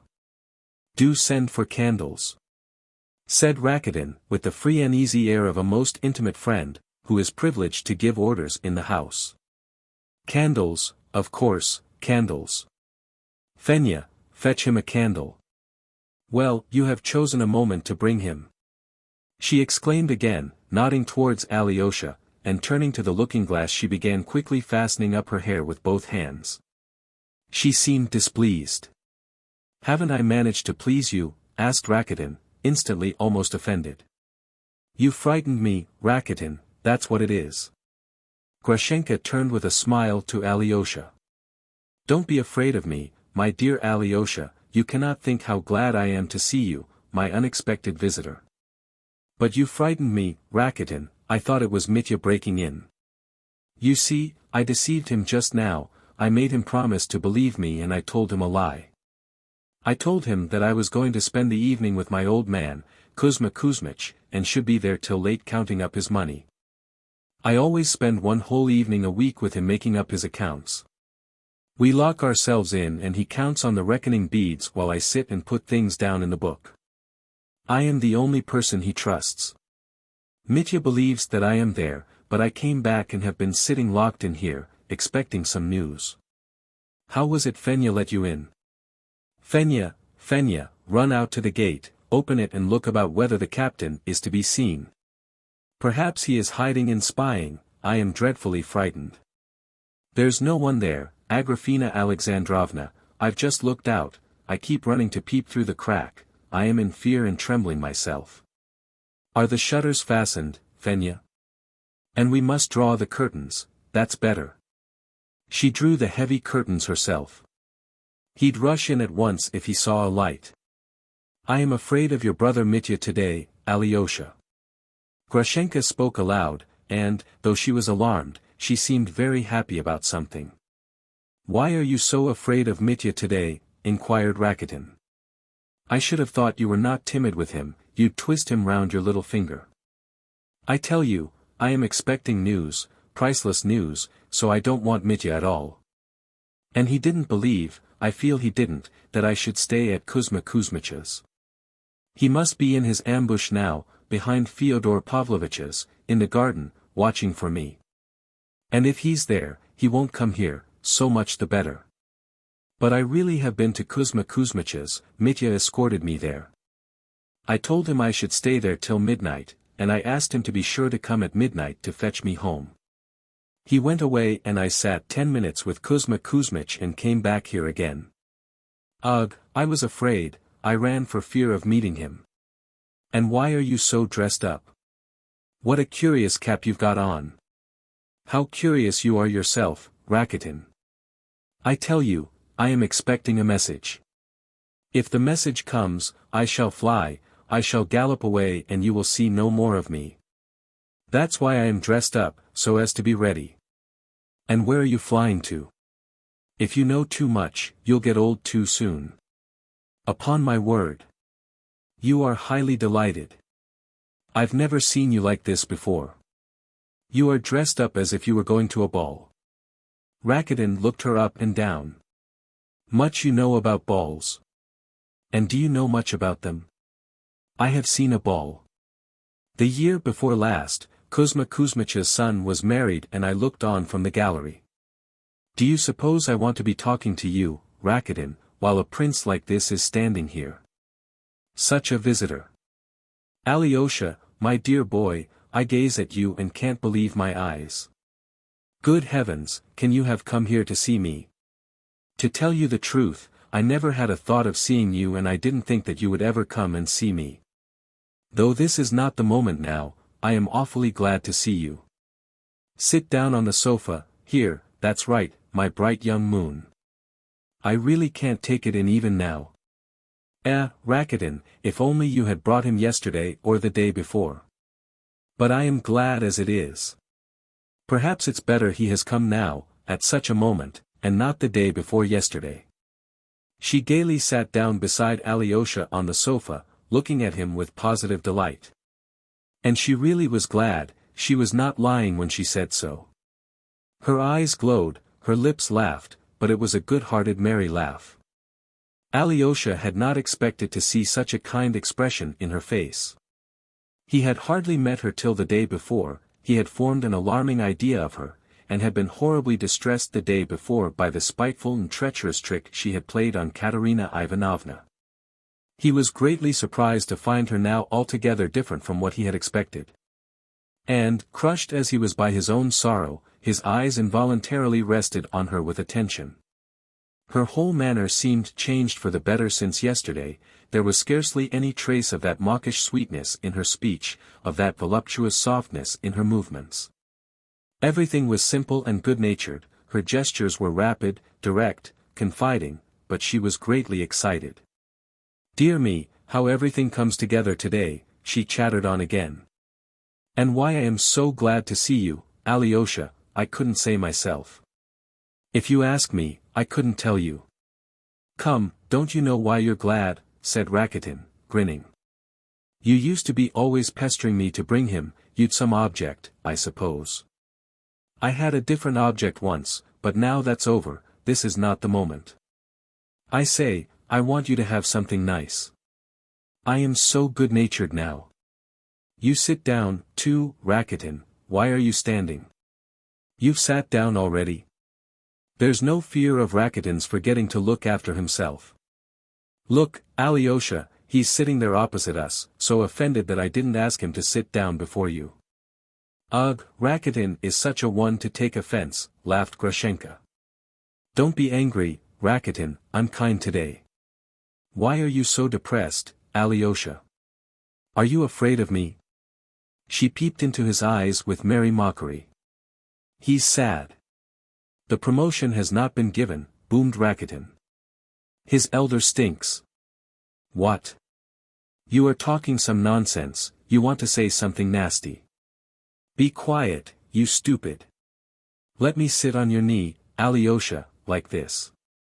She suddenly skipped forward and jumped, laughing, on his knee, like a nestling kitten, with her right arm about his neck. "I'll cheer you up, my pious boy. Yes, really, will you let me sit on your knee? You won't be angry? If you tell me, I'll get off." Alyosha did not speak. He sat afraid to move, he heard her words, "If you tell me, I'll get off," but he did not answer. But there was nothing in his heart such as Rakitin, for instance, watching him malignantly from his corner, might have expected or fancied. The great grief in his heart swallowed up every sensation that might have been aroused, and, if only he could have thought clearly at that moment, he would have realized that he had now the strongest armor to protect him from every lust and temptation. Yet in spite of the vague irresponsiveness of his spiritual condition and the sorrow that overwhelmed him, he could not help wondering at a new and strange sensation in his heart. This woman, this dreadful woman, had no terror for him now, none of that terror that had stirred in his soul at any passing thought of woman. On the contrary, this woman, dreaded above all women, sitting now on his knee, holding him in her arms, aroused in him now a quite different, unexpected, peculiar feeling, a feeling of the intensest and purest interest without a trace of fear. Of his former terror. That was what instinctively surprised him. "You've talked nonsense enough," cried Rakitin, "you'd much better give us some champagne. You owe it me, you know you do." "Yes, I really do. Do you know, Alyosha, I promised him champagne on the top of everything, if he'd bring you.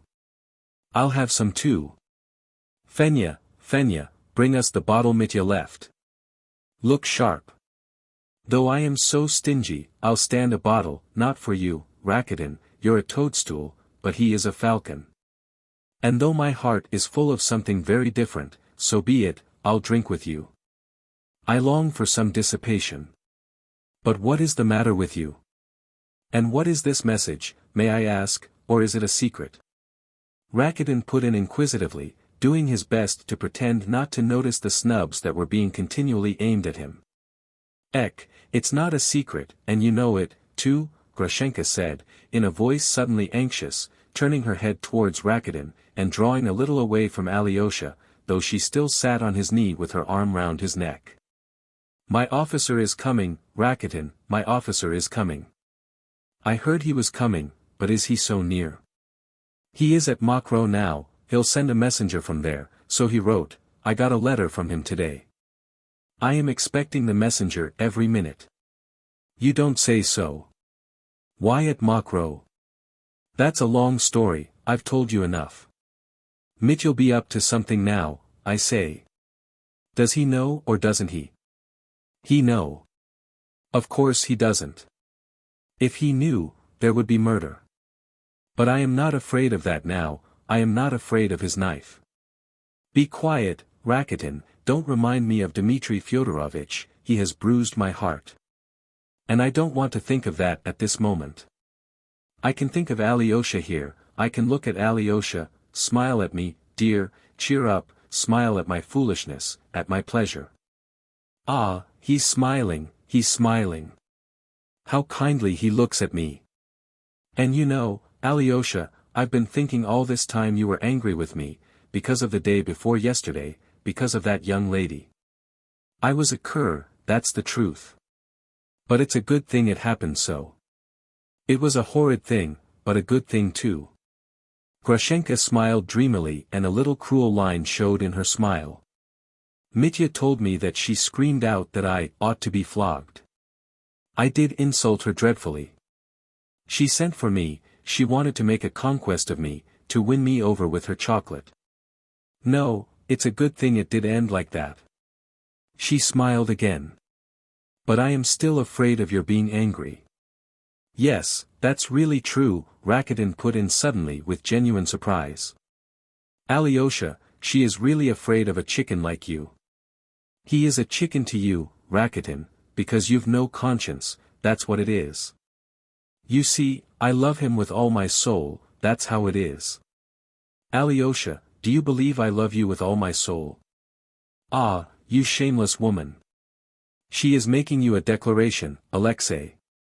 "Well, what of it, I love him." "And what about your officer?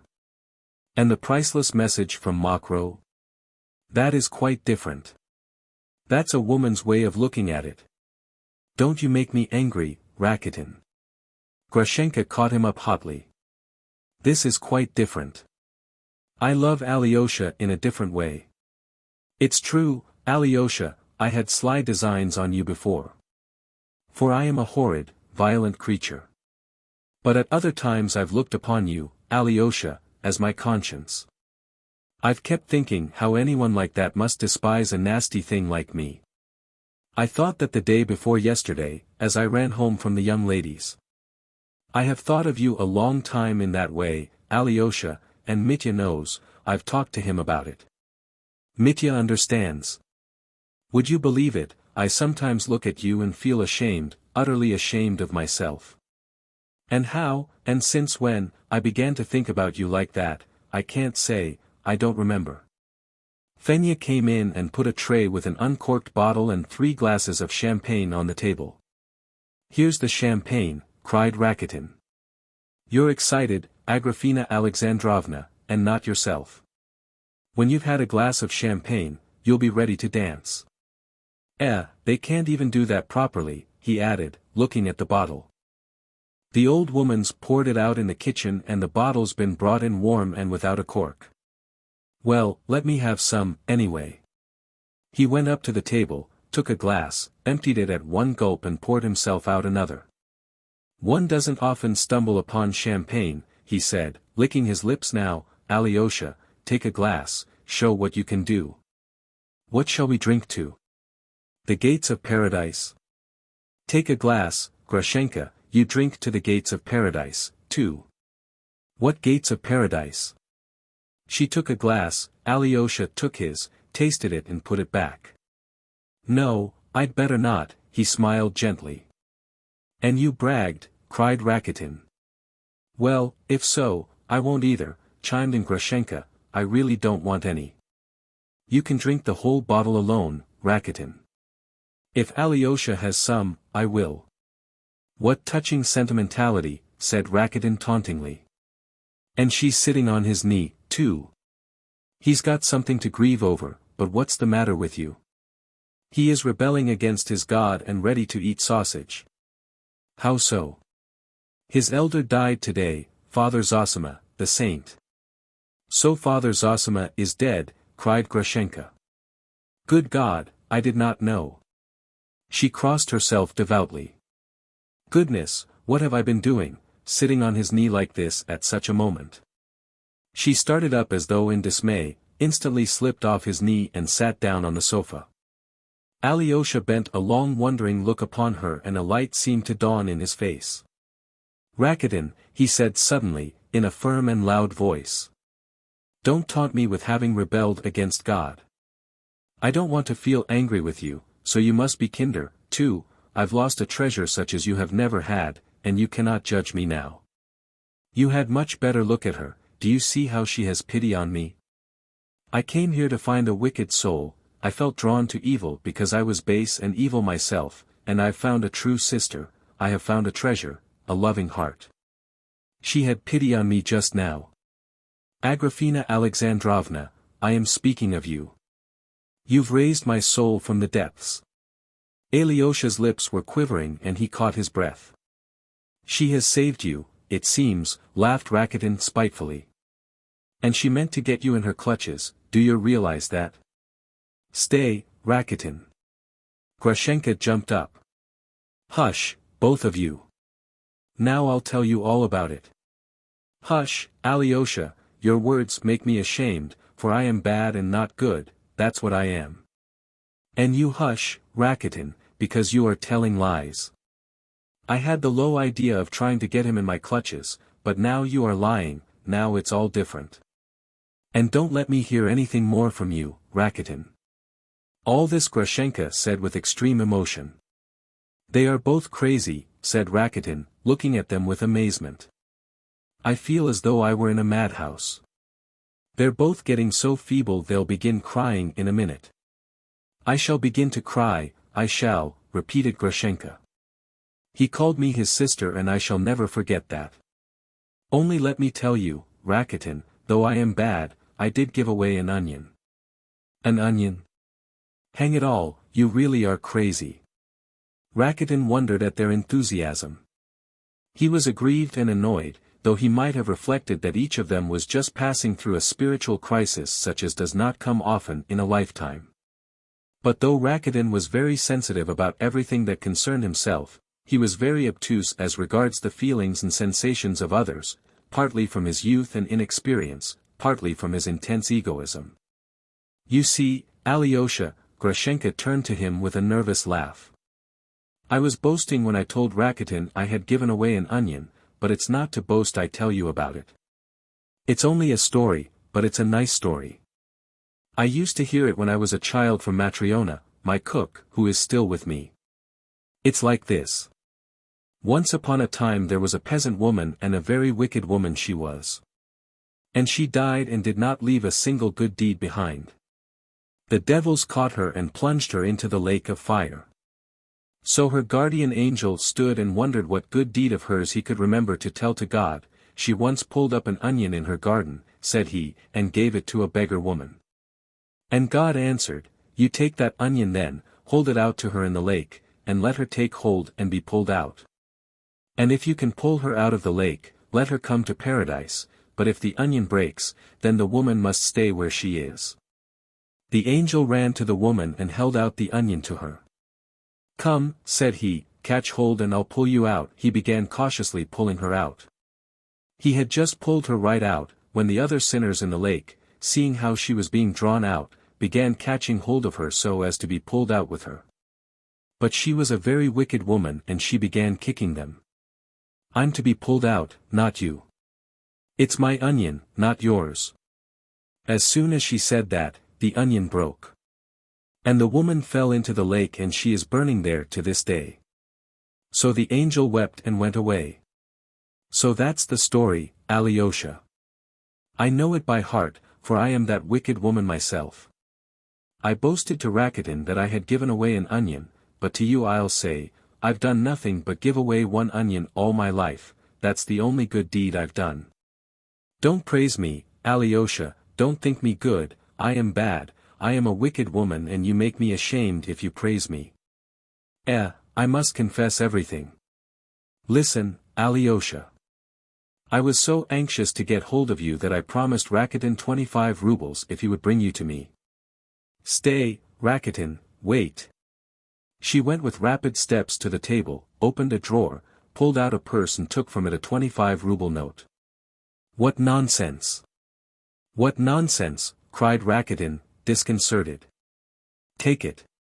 Rakitin, I owe it you, there's no fear of your refusing it, you asked for it yourself. And she threw the note to him. Likely I should refuse it, boomed Rakitin, obviously abashed, but carrying off his confusion with a swagger. That will come in very handy, fools are made for wise men's profit. And now hold your tongue, Rakitin, what I am going to say now is not for your ears. Sit down in that corner and keep quiet. You don't like us, so hold your tongue. What should I like you for? Rakitin snarled, not concealing his ill humor.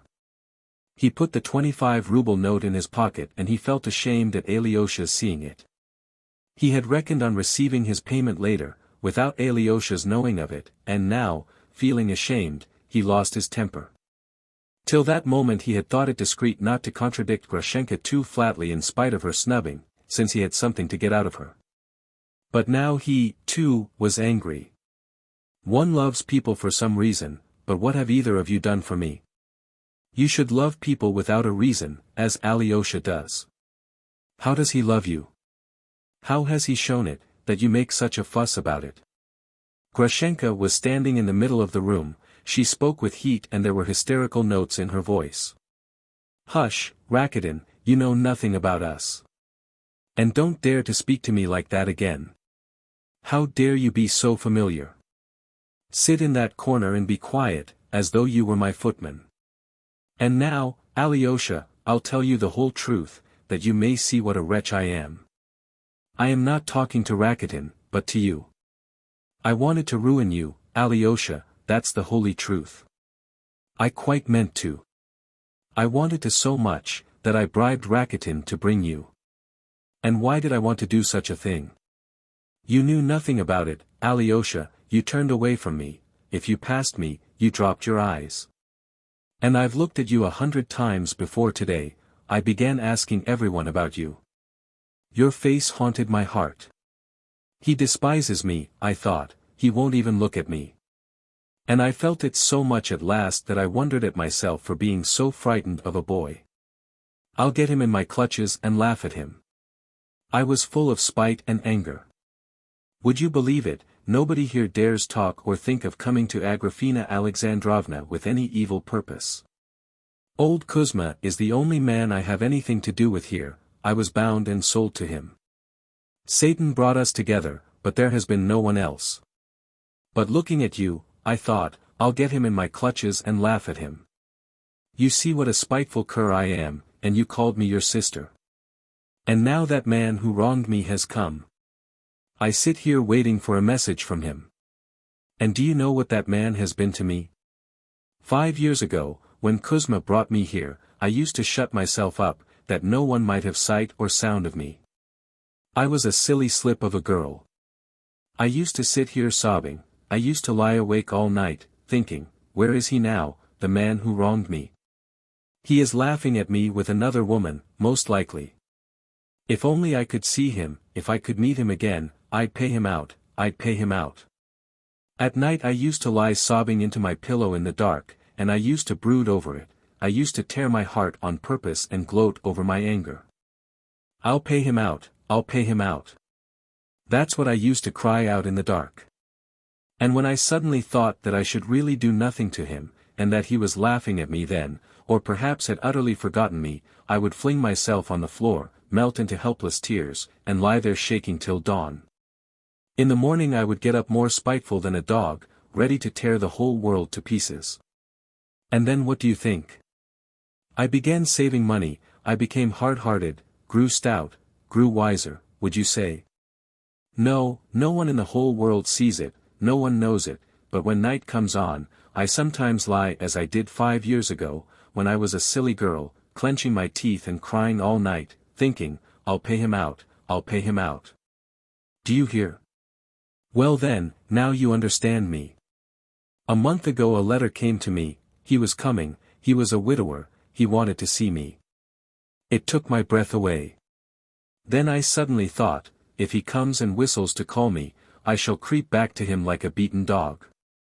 I couldn't believe myself. Am I so abject? Shall I run to him or not? And I've been in such a rage with myself all this month that I am worse than I was 5 years ago. Do you see now, Alyosha, what a violent, vindictive creature I am? I have shown you the whole truth. I played with Mitya to keep me from running to that other. Hush, Rakuten, it's not for you to judge me, I am not speaking to you. Before you came in, I was lying here waiting, brooding, deciding my whole future life, and you can never know what was in my heart. Yes, Alyosha, tell your young lady not to be angry with me for what happened the day before yesterday. Nobody in the whole world knows what I am going through now, and no one ever can know. For perhaps I shall take a knife with me today, I can't make up my mind. And at this tragic phrase Grushenka broke down, hid her face in her hands, flung herself on the sofa pillows, and sobbed like a little child. Alyosha got up and went to Rakuten. Misha, he said, don't be angry. She wounded you, but don't be angry. You heard what she said just now. You mustn't ask too much of human endurance, one must be merciful. Alyosha said this at the instinctive prompting of his heart. He felt obliged to speak and he turned to Rakuten. If Rakuten had not been there, he would have spoken to the air. But Rakuten looked at him ironically and Alyosha stopped short. You were so primed up with your elder's reading last night that now you have to let it off on me, Alexei, man of God, said Rakuten, with a smile of hatred. Don't laugh, Rakuten, don't smile, don't talk of the dead, he was better than anyone in the world, cried Alyosha, with tears in his voice. I didn't speak to you as a judge but as the lowest of the judged. What am I beside her?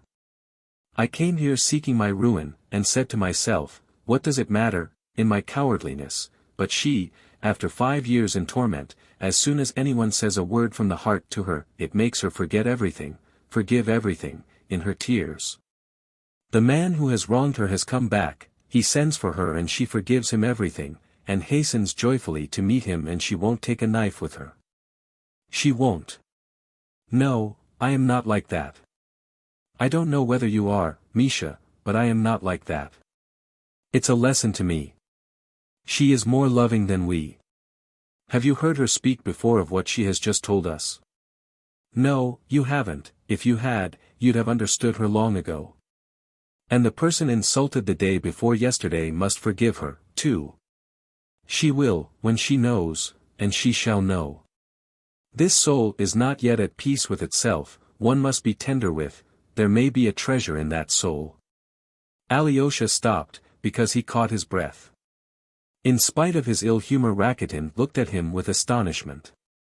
He had never expected such a tirade from the gentle Alyosha. She's found someone to plead her cause. Why, are you in love with her?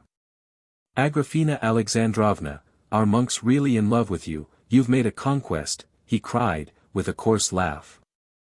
Grushenka lifted her head from the pillow and looked at Alyosha with a tender smile shining on her tear-stained face. Let him alone, Alyosha, my cherub, you see what he is not a person for you to speak to. Mikhail Osipovich, she turned to Rakuten, I meant to beg your pardon for being rude to you, but now I don't want to. Alyosha, come to me, sit down here. She beckoned to him with a happy smile. That's right, sit here. Tell me, she took him by the hand and peeped into his face, smiling, tell me, do I love that man or not? The man who wronged me, do I love him or not? Before you came, I lay here in the dark, asking my heart whether I loved him. Decide for me, Alyosha, the time has come, it shall be as you say. Am I to forgive him or not? But you have forgiven him already, said Alyosha, smiling. Yes, I really have forgiven him, Grushenka murmured thoughtfully. What an abject heart! To my abject heart! She snatched up a glass from the table, emptied it at a gulp, lifted it in the air and flung it on the floor. The glass broke with a crash. A little cruel line came into her smile. Perhaps I haven't forgiven him, though, she said, with a sort of menace in her voice, and she dropped her eyes to the ground as though she were talking to herself. Perhaps my heart is only getting ready to forgive. I shall struggle with my heart. You see, Alyosha, I've grown to love my tears in these 5 years. Perhaps I only love my resentment, not him. Well, I shouldn't care to be in his shoes, hissed Rakitin. Well, you won't be, Rakitin, you'll never be in his shoes. You shall black my shoes, Rakitin, that's the place you are fit for. You'll never get a woman like me, and he won't either, perhaps. Won't he? Then why are you dressed up like that, said Rakitin, with a venomous sneer. Don't taunt me with dressing up, Rakitin, you don't know all that is in my heart. If I choose to tear off my finery, I'll tear it off at once, this minute, she cried in a resonant voice. You don't know what that finery is for, Rakitin. Perhaps I shall see him and say, have you ever seen me look like this before? He left me a thin, consumptive crybaby of 17. I'll sit by him, fascinate him and work him up. Do you see what I am like now? I'll say to him. Well, and that's enough for you, my dear sir, there's many a slip twixt the cup and the lip. That may be what the finery is for, Rakitin. Grushenka finished with a malicious laugh. I'm violent and resentful, Alyosha, I'll tear off my finery, I'll destroy my beauty, I'll scorch my face, slash it with a knife, and turn beggar. If I choose, I won't go anywhere now to see anyone. If I choose, I'll send Kuzma back all he has ever given me, tomorrow, and all his money and I'll go out charing for the rest of my life. You think I wouldn't do it, Rakitin, that I would not dare to do it? I would, I could do it directly, only don't exasperate me, and I'll send him about his business, I'll snap my fingers in his face, he shall never see me again. She uttered the last words in an hysterical scream, but broke down again, hid her face in her hands, buried it in the pillow and shook with sobs. Rakitin got up. It's time we were off, he said, it's late, we shall be shut out of the monastery. Grushenka leapt up from her place. Surely you don't want to go, Alyosha, she cried, in mournful surprise. What are you doing to me? You've stirred up my feeling, tortured me, and now you'll leave me to face this night alone. He can hardly spend the night with you. Though if he wants to, let him. I'll go alone, Rakitin scoffed jeeringly. Hush, evil tongue. Grushenka cried angrily at him, you never said such words to me as he has come to say. What has he said to you so special? Asked Rakitin irritably. I can't say, I don't know. I don't know what he said to me, it went straight to my heart, he has wrung my heart. He is the first, the only one who has pitied me, that's what it is. Why did you not come before, you angel? She fell on her knees before him as though in a sudden frenzy. I've been waiting all my life for someone like you, I knew that someone like you would come and forgive me. I believed that, nasty as I am, someone would really love me, not only with a shameful love. What have I done to you? Answered Alyosha, bending over her with a tender smile, and gently taking her by the hands. I only gave you an onion, nothing but a tiny little onion, that was all. He was moved to tears himself as he said it. At that moment there was a sudden noise in the passage, someone came into the hall. Grushenka jumped up, seeming greatly alarmed. Fenya ran noisily into the room, crying out. Mistress, mistress darling, a messenger has galloped up, she cried, breathless and joyful. A carriage from Mokrow for you, to Mafi the driver, with 3 horses, they are just putting in fresh horses. A letter, here's the letter, mistress. A letter was in her hand and she waved it in the air all the while she talked. Grushenka snatched the letter from her and carried it to the candle. It was only a note, a few lines. She read it in one instant. He has sent for me, she cried, her face white and distorted, with a wan smile, he whistles. Crawl back, little dog. But only for one instant she stood as though hesitating. Suddenly the blood rushed to her head and sent a glow to her cheeks. I will go, she cried, 5 years of my life. Goodbye. Goodbye, Alyosha, my fate is sealed. Go, go, leave me all of you, don't let me see you again. Grushenka is flying to a new life. Don't you remember evil against me either, Rakitin. I may be going to my death. Ugh. I feel as though I were drunk. She suddenly left them and ran into her bedroom. Well, she has no thoughts for us now, grumbled Rakitin. Let's go, or we may hear that feminine shriek again. I am sick of all these tears and cries. Alyosha mechanically let himself be led out. In the yard stood a covered cart. Horses were being taken out of the shafts, men were running to and fro with a lantern. 3 fresh horses were being led in at the open gate. But when Alyosha and Rakitin reached the bottom of the steps, Grushenka's bedroom window was suddenly opened and she called in a ringing voice after Alyosha. Alyosha. Give my greetings to your brother Mitya and tell him not to remember evil against me, though I have brought him misery. And tell him, too, in my words, Grushenka has fallen to a scoundrel, and not to you, noble heart. And add, too, that Grushenka loved him only 1 hour, only 1 short hour she loved him, so let him remember that hour all his life. Say, Grushenka tells you to. She ended in a voice full of sobs. The window was shut with a slam. Hum, hum.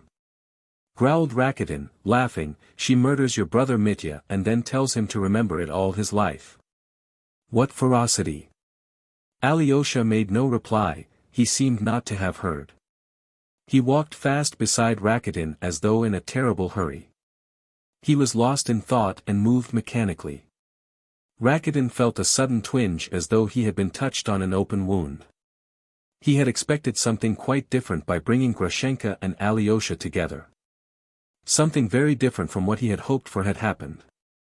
He is a Pole, that officer of hers, he began again, restraining himself, and indeed he is not an officer at all now. He served in the customs in Siberia, somewhere on the Chinese frontier, some puny little beggar of a Pole, I expect. Lost his job, they say. He's heard now that Grushenka's saved a little money, so he's turned up again, that's the explanation of the mystery. Again Alyosha seemed not to hear. Rakitin could not control himself. Well, so you've saved the sinner, he laughed spitefully. Have you turned the Magdalene into the true path? Driven out the 7 devils, eh? So you see the miracles you were looking out for just now have come to pass. Hush, Rakitin, Alyosha answered with an aching heart. So you despise me now for those 25 rubles. I've sold my friend, you think. But you are not Christ, you know, and I am not Judas. Oh, Rakitin, I assure you I'd forgotten about it, cried Alyosha, you remind me of it yourself. But this was the last straw for Rakitin. Damnation take you all and each of you, he cried suddenly, why the devil did I take you up? I don't want to know you from this time forward. Go alone, there's your road. And he turned abruptly into another street, leaving Alyosha alone in the dark. Alyosha came out of the town and walked across the fields to the monastery. Chapter 4. Cana of Galilee. It was very late, according to the monastery ideas, when Alyosha returned to the hermitage. The doorkeeper let him in by a special entrance. It had struck 9 o'clock, the hour of rest and repose after a day of such agitation for all.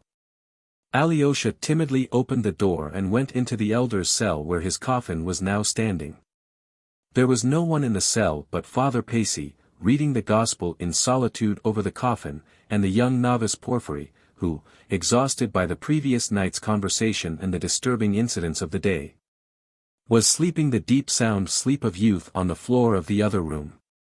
Though Father Pacey heard Alyosha come in, he did not even look in his direction. Alyosha turned to the right from the door to the corner, fell on his knees and began to pray. His soul was overflowing but with mingled feelings. No single sensation stood out distinctly, on the contrary, one drove out another in a slow, continual rotation. But there was a sweetness in his heart and, strange to say, Alyosha was not surprised at it. Again he saw that coffin before him, the hidden dead figure so precious to him, but the weeping and poignant grief of the morning was no longer aching in his soul. As soon as he came in, he fell down before the coffin as before a holy shrine, but joy was glowing in his mind and in his heart. The one window of the cell was open, the air was fresh and cool. So the smell must have become stronger, if they opened the window, thought Alyosha. But even this thought of the smell of corruption, which had seemed to him so awful and humiliating a few hours before, no longer made him feel miserable or indignant. He began quietly praying, but he soon felt that he was praying almost mechanically. Fragments of thought floated through his soul, flashed like stars and went out again at once, to be succeeded by others. But yet there was reigning in his soul a sense of the wholeness of things, something steadfast and comforting, and he was aware of it himself. Sometimes he began praying ardently, he longed to pour out his thankfulness and love. But when he had begun to pray, he passed suddenly to something else, and sank into thought, forgetting both the prayer and what had interrupted it. He began listening to what Father Pacey was reading, but worn out with exhaustion he gradually began to doze. And the third day there was a marriage in Cana of Galilee, read Father Pacey. And the mother of Jesus was there. And both Jesus was there, and both Jesus was called, and his disciples, to the marriage. Marriage? What's that? A marriage, floated whirling through Alyosha's mind. There is happiness for her, too. She has gone to the feast. No, she has not taken the knife. That was only a tragic phrase. Well, tragic phrases should be forgiven, they must be. Tragic phrases comfort the heart. Without them, sorrow would be too heavy for men to bear. Rakitin has gone off to the back alley. As long as Rakitin broods over his wrongs, he will always go off to the back alley. But the high road. The road is wide and straight and bright as crystal, and the sun is at the end of it. Ah! What's being read? And when they wanted wine, the mother of Jesus saith unto him, They have no wine. Alyosha heard. Ah, yes, I was missing that, and I didn't want to miss it. I love that passage, it's Cana of Galilee, the first miracle. Ah, that miracle. Ah, that sweet miracle. It was not men's grief, but their joy Christ visited, he worked his first miracle to help men's gladness. He who loves men loves their gladness, too. He was always repeating that, it was one of his leading ideas. There's no living without joy, Mitya says.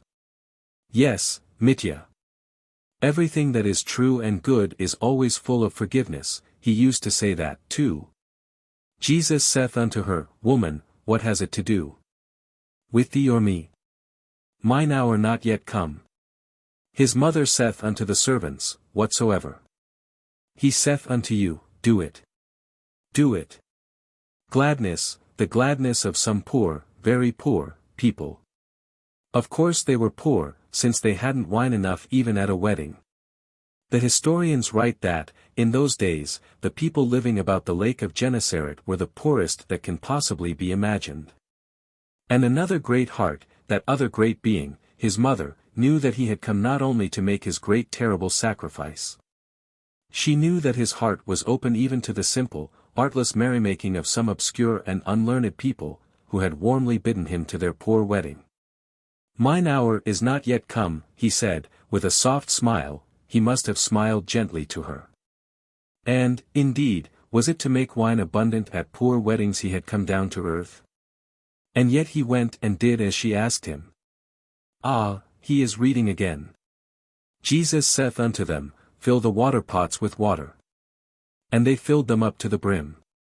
And he saith unto them, Draw out now and bear unto the governor of the feast. And they bare it. When the ruler of the feast had tasted the water, that was made wine, and knew not whence it was. But the servants which drew the water knew. The governor of the feast called the bridegroom. And saith unto him, Every man at the beginning doth set forth good wine, and when men have well drunk, that which is worse, but thou hast kept the good wine until now. But what's this, what's this? Why is the room growing wider?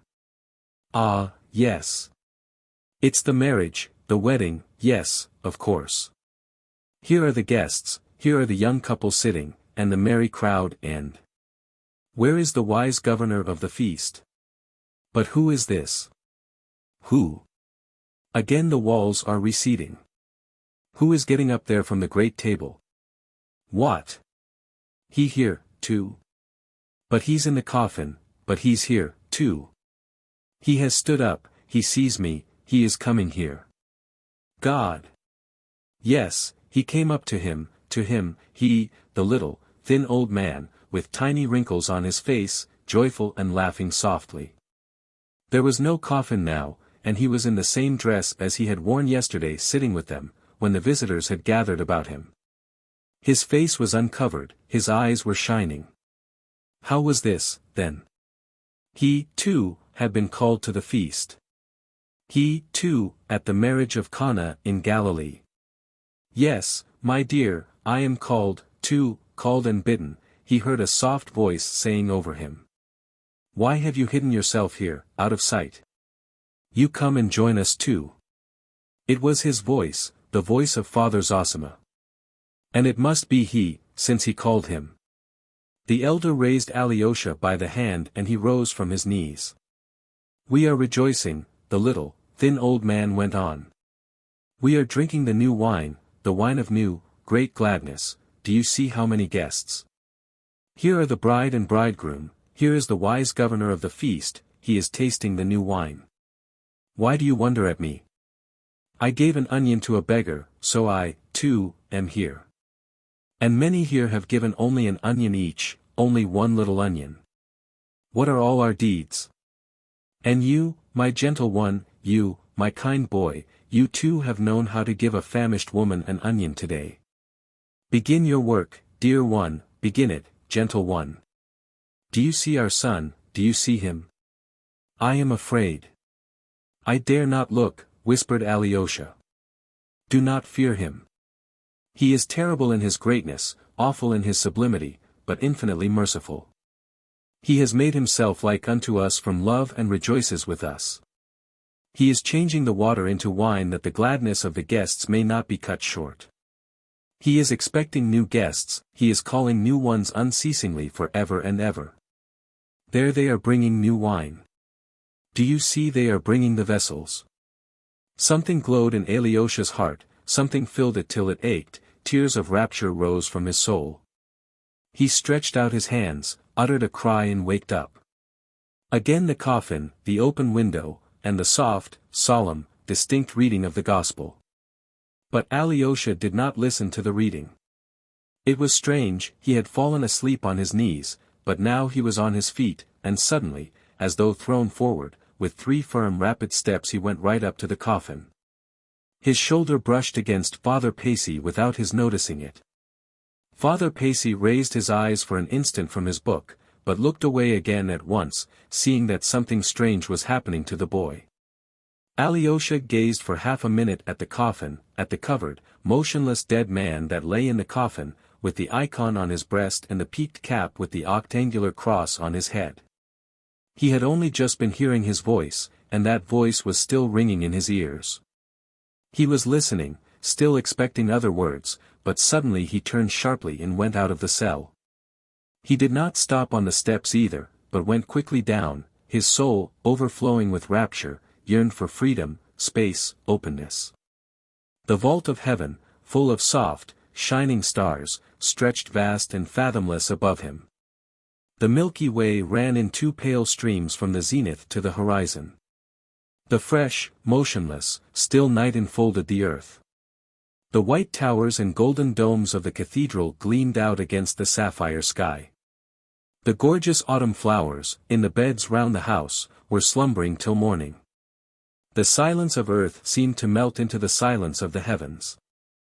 The mystery of earth was one with the mystery of the stars. Alyosha stood, gazed, and suddenly threw himself down on the earth.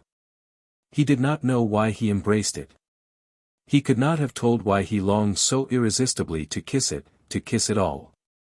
But he kissed it weeping, sobbing, and watering it with his tears, and vowed passionately to love it for ever and ever.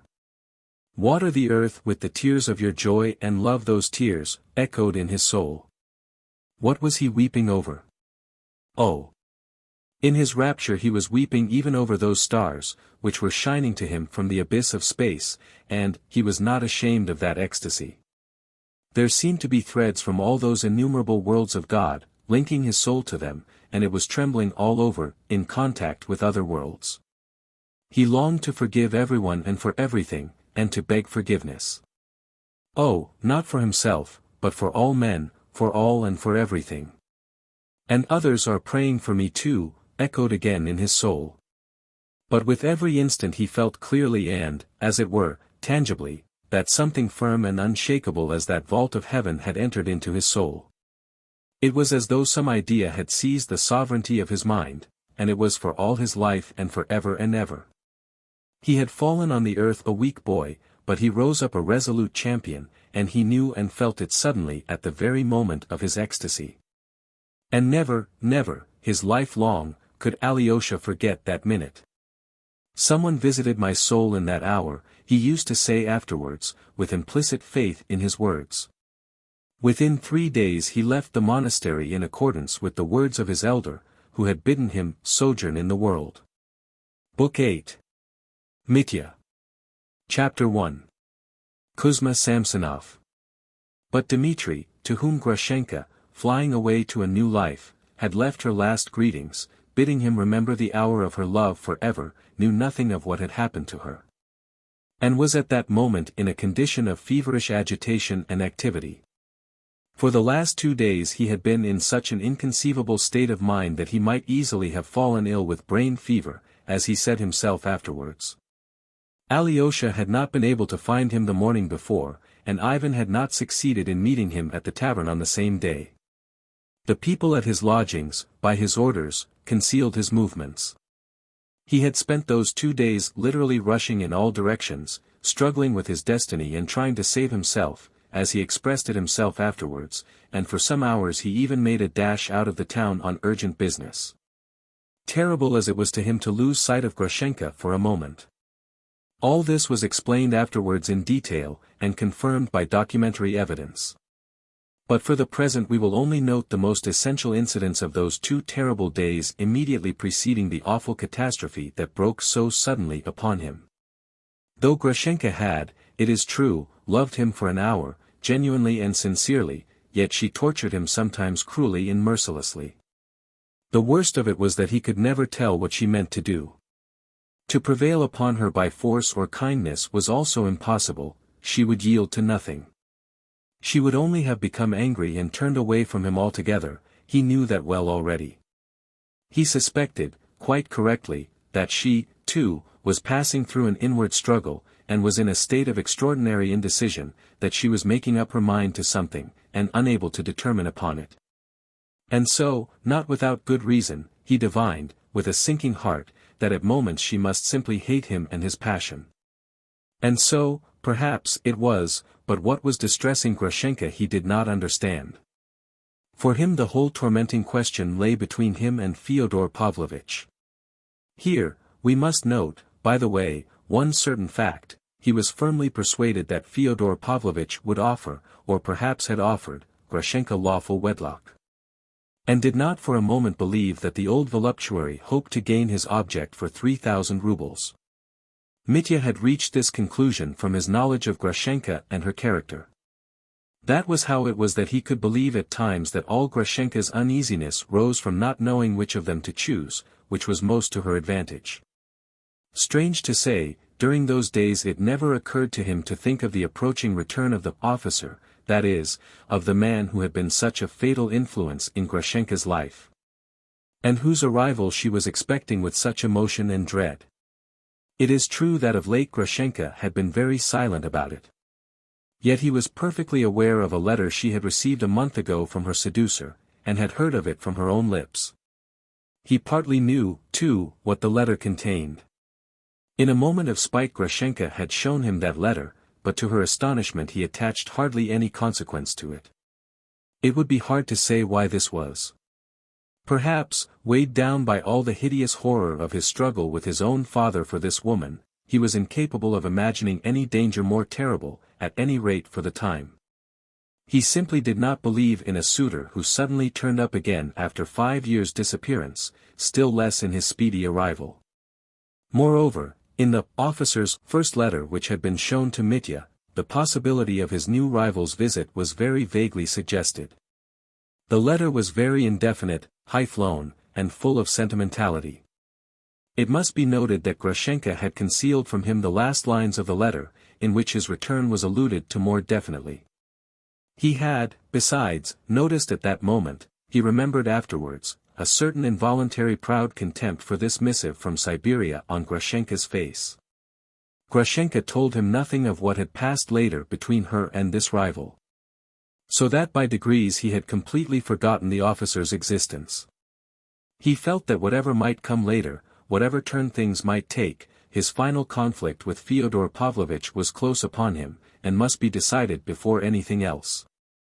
With a sinking heart he was expecting every moment Grushenka's decision, always believing that it would come suddenly, on the impulse of the moment.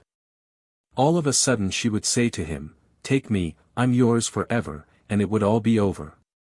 He would seize her and bear her away at once to the ends of the earth. Oh, then he would bear her away at once, as far, far away as possible. To the farthest end of Russia, if not of the earth, then he would marry her, and settle down with her incognito, so that no one would know anything about them, there, here, or anywhere. Then, oh then, a new life would begin at once. Of this different, reformed and virtuous life, it must be virtuous, he dreamed feverishly at every moment. He thirsted for that reformation and renewal. The filthy morass, in which he had sunk of his own free will, was too revolting to him, and, like very many men in such cases, he put faith above all in change of place. If only it were not for these people, if only it were not for these circumstances, if only he could fly away from this accursed place, he would be altogether regenerated, would enter on a new path. That was what he believed in, and what he was yearning for. But all this could only be on condition of the first, the happy solution of the question. There was another possibility, a different and awful ending. Suddenly she might say to him, "Go away. I have just come to terms with Fyodor Pavlovich. I am going to marry him and don't want you," and then. But Mitya did not know what would happen then. Up to the last hour he didn't know. That must be said to his credit. He had no definite intentions, had planned no crime. He was simply watching and spying in agony, while he prepared himself for the first, happy solution of his destiny. He drove away any other idea, in fact. But for that ending a quite different anxiety arose, new, incidental, but yet fatal and insoluble difficulty presented itself. If she were to say to him, "I'm yours, take me away," how could he take her away? Where had he the means, the money to do it? It was just at this time that all sources of revenue from Fyodor Pavlovich, doles which had gone on without interruption for so many years, ceased. Grushenka had money, of course, but with regard to this Mitya suddenly evinced extraordinary pride. He wanted to carry her away and begin the new life with her himself, at his own expense, not at hers. He could not conceive of taking her money, and the very idea caused him a pang of intense repulsion. I won't enlarge on this fact or analyze it here, but confine myself to remarking that this was his attitude at the moment. All this may have arisen indirectly and unconsciously from the secret stings of his conscience for the money of Katerina Ivanovna that he had dishonestly appropriated. "I've been a scoundrel to one of them, and I shall be a scoundrel again to the other directly," was his feeling then, as he explained after, "and when Grushenka knows, she won't care for such a scoundrel." Where then was he to get the means, where was he to get the fateful money? Without it, all would be lost and nothing could be done, and only because I hadn't the money. Oh, the shame of it! To anticipate things, he did, perhaps, know where to get the money, knew, perhaps, where it lay at that moment. I will say no more of this here, as it will all be clear later. But his chief trouble, I must explain however obscurely, lay in the fact that to have that sum he knew of, to have the right to take it, he must first restore Katerina Ivanovna's 3,000, if not, I'm a common pickpocket, I'm a scoundrel. And I don't want to begin a new life as a scoundrel, Mitya decided. And so he made up his mind to move heaven and earth to return Katerina Ivanovna that 3,000, and that first of all. The final stage of this decision, so to say, had been reached only during the last hours, that is, after his last interview with Alyosha, 2 days before, on the high road, on the evening when Grushenka had insulted Katerina Ivanovna, and Mitya. After hearing Alyosha's account of it, had admitted that he was a scoundrel, and told him to tell Katerina Ivanovna so, if it could be any comfort to her. After parting from his brother on that night, he had felt in his frenzy that it would be better to murder and rob someone than fail to pay my debt to Katya. I'd rather everyone thought me a robber and a murderer. I'd rather go to Siberia than that Katya should have the right to say that I deceived her and stole her money, and used her money to run away with Grushenka and begin a new life. That I can't do. So Mitya decided, grinding his teeth, and he might well fancy at times that his brain would give way. But meanwhile he went on struggling. Strange to say, though one would have supposed there was nothing left for him but despair, for what chance had he, with nothing in the world, to raise such a sum? Yet to the very end he persisted in hoping that he would get that 3,000, that the money would somehow come to him of itself, as though it might drop from heaven. That is just how it is with people who, like Dmitri, have never had anything to do with money, except to squander what has come to them by inheritance without any effort of their own, and have no notion how money is obtained. A whirl of the most fantastic notions took possession of his brain immediately after he had parted with Alyosha 2 days before, and threw his thoughts into a tangle of confusion. This is how it was he pitched first on a perfectly wild enterprise. And perhaps to men of that kind in such circumstances the most impossible, fantastic schemes occur first, and seem most practical. He suddenly determined to go to Samsonov, the merchant who was Grushenka's protector, and to propose a scheme to him, and by means of it to obtain from him at once the whole of the sum required. Of the commercial value of his scheme he had no doubt, not the slightest, and was only uncertain how Samsonov would look upon his freak, supposing he were to consider it from any but the commercial point of view. Though Mitya knew the merchant by sight, he was not acquainted with him and had never spoken a word to him. But for some unknown reason he had long entertained the conviction that the old reprobate, who was lying at death's door, would perhaps not at all object now to Grushenka's securing a respectable position, and marrying a man to be depended upon. And he believed not only that he would not object, but that this was what he desired, and, if opportunity arose, that he would be ready to help. From some rumor, or perhaps from some stray word of Grushenka's, he had gathered further that the old man would perhaps prefer him to Fyodor Pavlovich for Grushenka. Possibly many of the readers of my novel will feel that in reckoning on such assistance, and being ready to take his bride, so to speak, from the hands of her protector, Dmitri showed great coarseness and want of delicacy. I will only observe that Mitya looked upon Grushenka's past as something completely over. He looked on that past with infinite pity and resolved with all the fervor of his passion that when once Grushenka told him she loved him and would marry him, it would mean the beginning of a new Grushenka and a new Dmitri, free from every vice. They would forgive one another and would begin their lives afresh.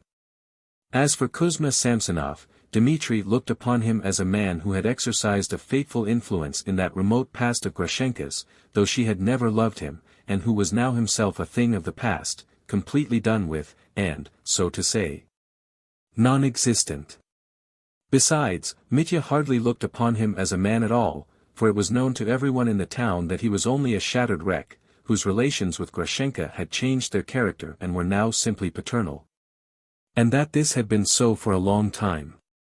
In any case there was much simplicity on Mitya's part in all this, for in spite of all his vices, he was a very simple-hearted man.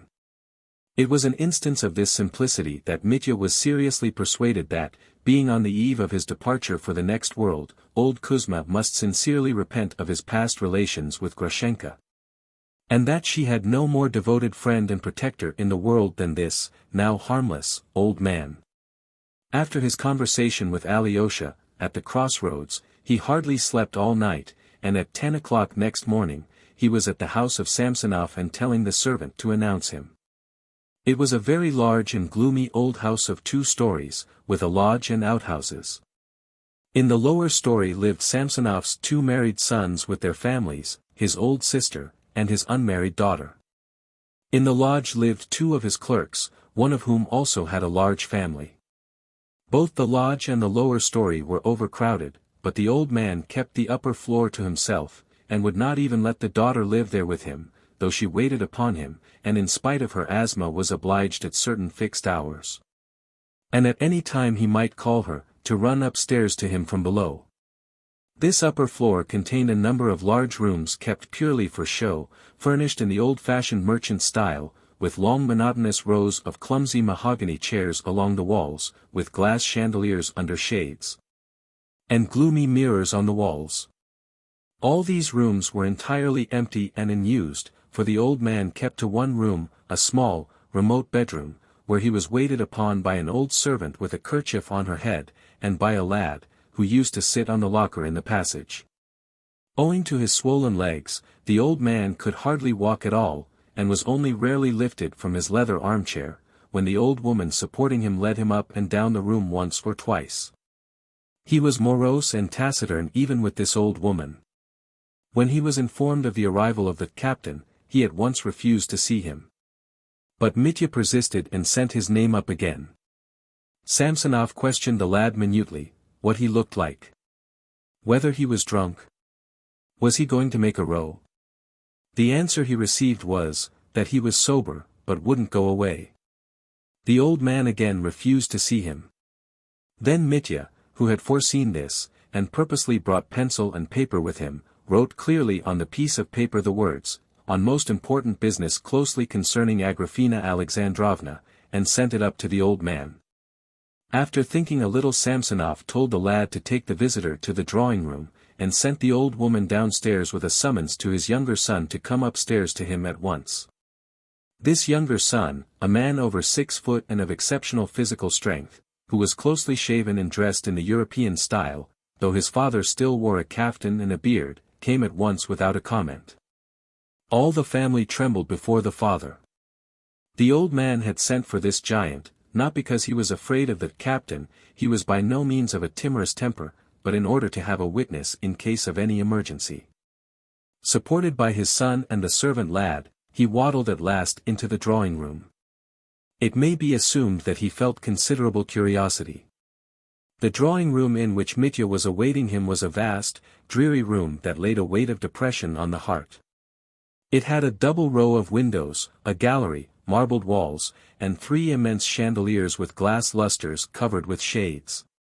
Mitya was sitting on a little chair at the entrance, awaiting his fate with nervous impatience. When the old man appeared at the opposite door, 70 feet away, Mitya jumped up at once, and with his long, military stride walked to meet him. Mitya was well dressed, in a frock coat, buttoned up, with a round hat and black gloves in his hands, just as he had been 3 days before at the elders, at the family meeting with his father and brothers. The old man waited for him, standing dignified and unbending, and Mitya felt at once that he had looked him through and through as he advanced. Mitya was greatly impressed, too, with Samsonov's immensely swollen face. His lower lip, which had always been thick, hung down now, looking like a bun. He bowed to his guest in dignified silence, motioned him to a low chair by the sofa, and, leaning on his son's arm, he began lowering himself onto the sofa opposite, groaning painfully, so that Mitya, seeing his painful exertions, immediately felt remorseful and sensitively conscious of his insignificance in the presence of the dignified person he had ventured to disturb. "What is it you want of me, sir?" said the old man, deliberately, distinctly, severely, but courteously, when he was at last seated. Mitya started, leapt up, but sat down again. Then he began at once speaking with loud, nervous haste, gesticulating, and in a positive frenzy. He was unmistakably a man driven into a corner, on the brink of ruin, catching at the last straw, ready to sink if he failed. Old Samsonov probably grasped all this in an instant, though his face remained cold and immovable as a statue's. Most honored sir, Kuzma Kuzmich, you have no doubt heard more than once of my disputes with my father, Fyodor Pavlovich Karamazov, who robbed me of my inheritance from my mother, seeing the whole town is gossiping about it. For here everyone's gossiping of what they shouldn't, and besides, it might have reached you through Grushenka. I beg your pardon, through Agrafena Alexandrovna. Agrafena Alexandrovna, the lady of whom I have the highest respect and esteem. So Mitya began, and broke down at the first sentence. We will not reproduce his speech word for word, but will only summarize the gist of it.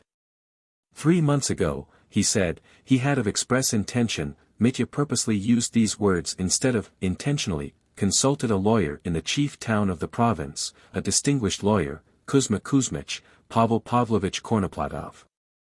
You have perhaps heard of him? A man of vast intellect, the mind of a statesman, he knows you, too, spoke of you in the highest terms. Mitya broke down again. But these breaks did not deter him. He leapt instantly over the gaps, and struggled on and on.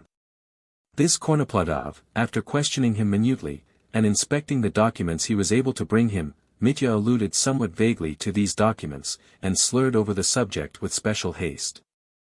Reported that they certainly might take proceedings concerning the village of Chermashnya, which ought, he said, to have come to him, Mitya, from his mother, and so checkmate the old villain, his father. Because every door was not closed and justice might still find a loophole.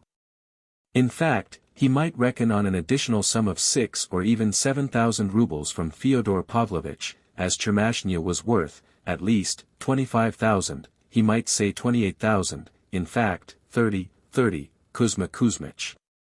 And would you believe it, I didn't get 17 from that heartless man.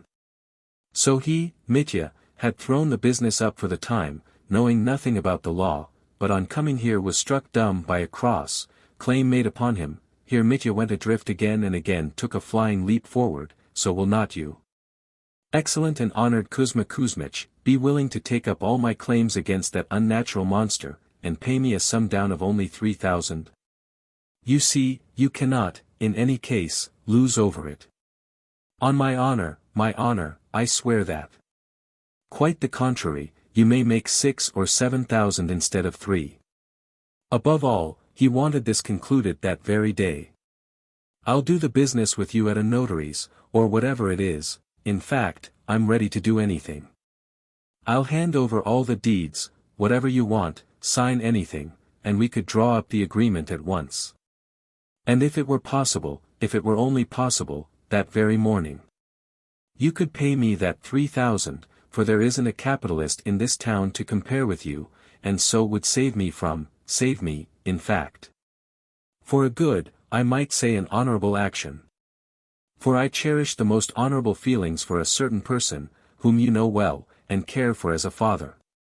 I would not have come, indeed, if it had not been as a father. And, indeed, it's a struggle of 3 in this business, for its fate, that's a fearful thing, Kuzma Kuzmich.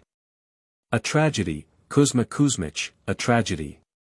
And as you've dropped out long ago, it's a tug-of-war between 2. I'm expressing it awkwardly, perhaps, but I'm not a literary man. You see, I'm on the one side, and that monster on the other. So you must choose. It's either I or the monster. It all lies in your hands. The fate of 3 lives, and the happiness of 2. Excuse me, I'm making a mess of it, but you understand. I see from your venerable eyes that you understand, and if you don't understand, I'm done for, so you see. Mitya broke off his clumsy speech with that, so you see, and jumping up from his seat, awaited the answer to his foolish proposal. At the last phrase he had suddenly become hopelessly aware that it had all fallen flat, above all, that he had been talking utter nonsense. How strange it is. On the way here it seemed all right, and now it's nothing but nonsense. The idea suddenly dawned on his despairing mind. All the while he had been talking, the old man sat motionless, watching him with an icy expression in his eyes. After keeping him for a moment in suspense, Kuzma Kuzmich pronounced at last in the most positive and chilling tone. "Excuse me, we don't undertake such business." Mitya suddenly felt his legs growing weak under him.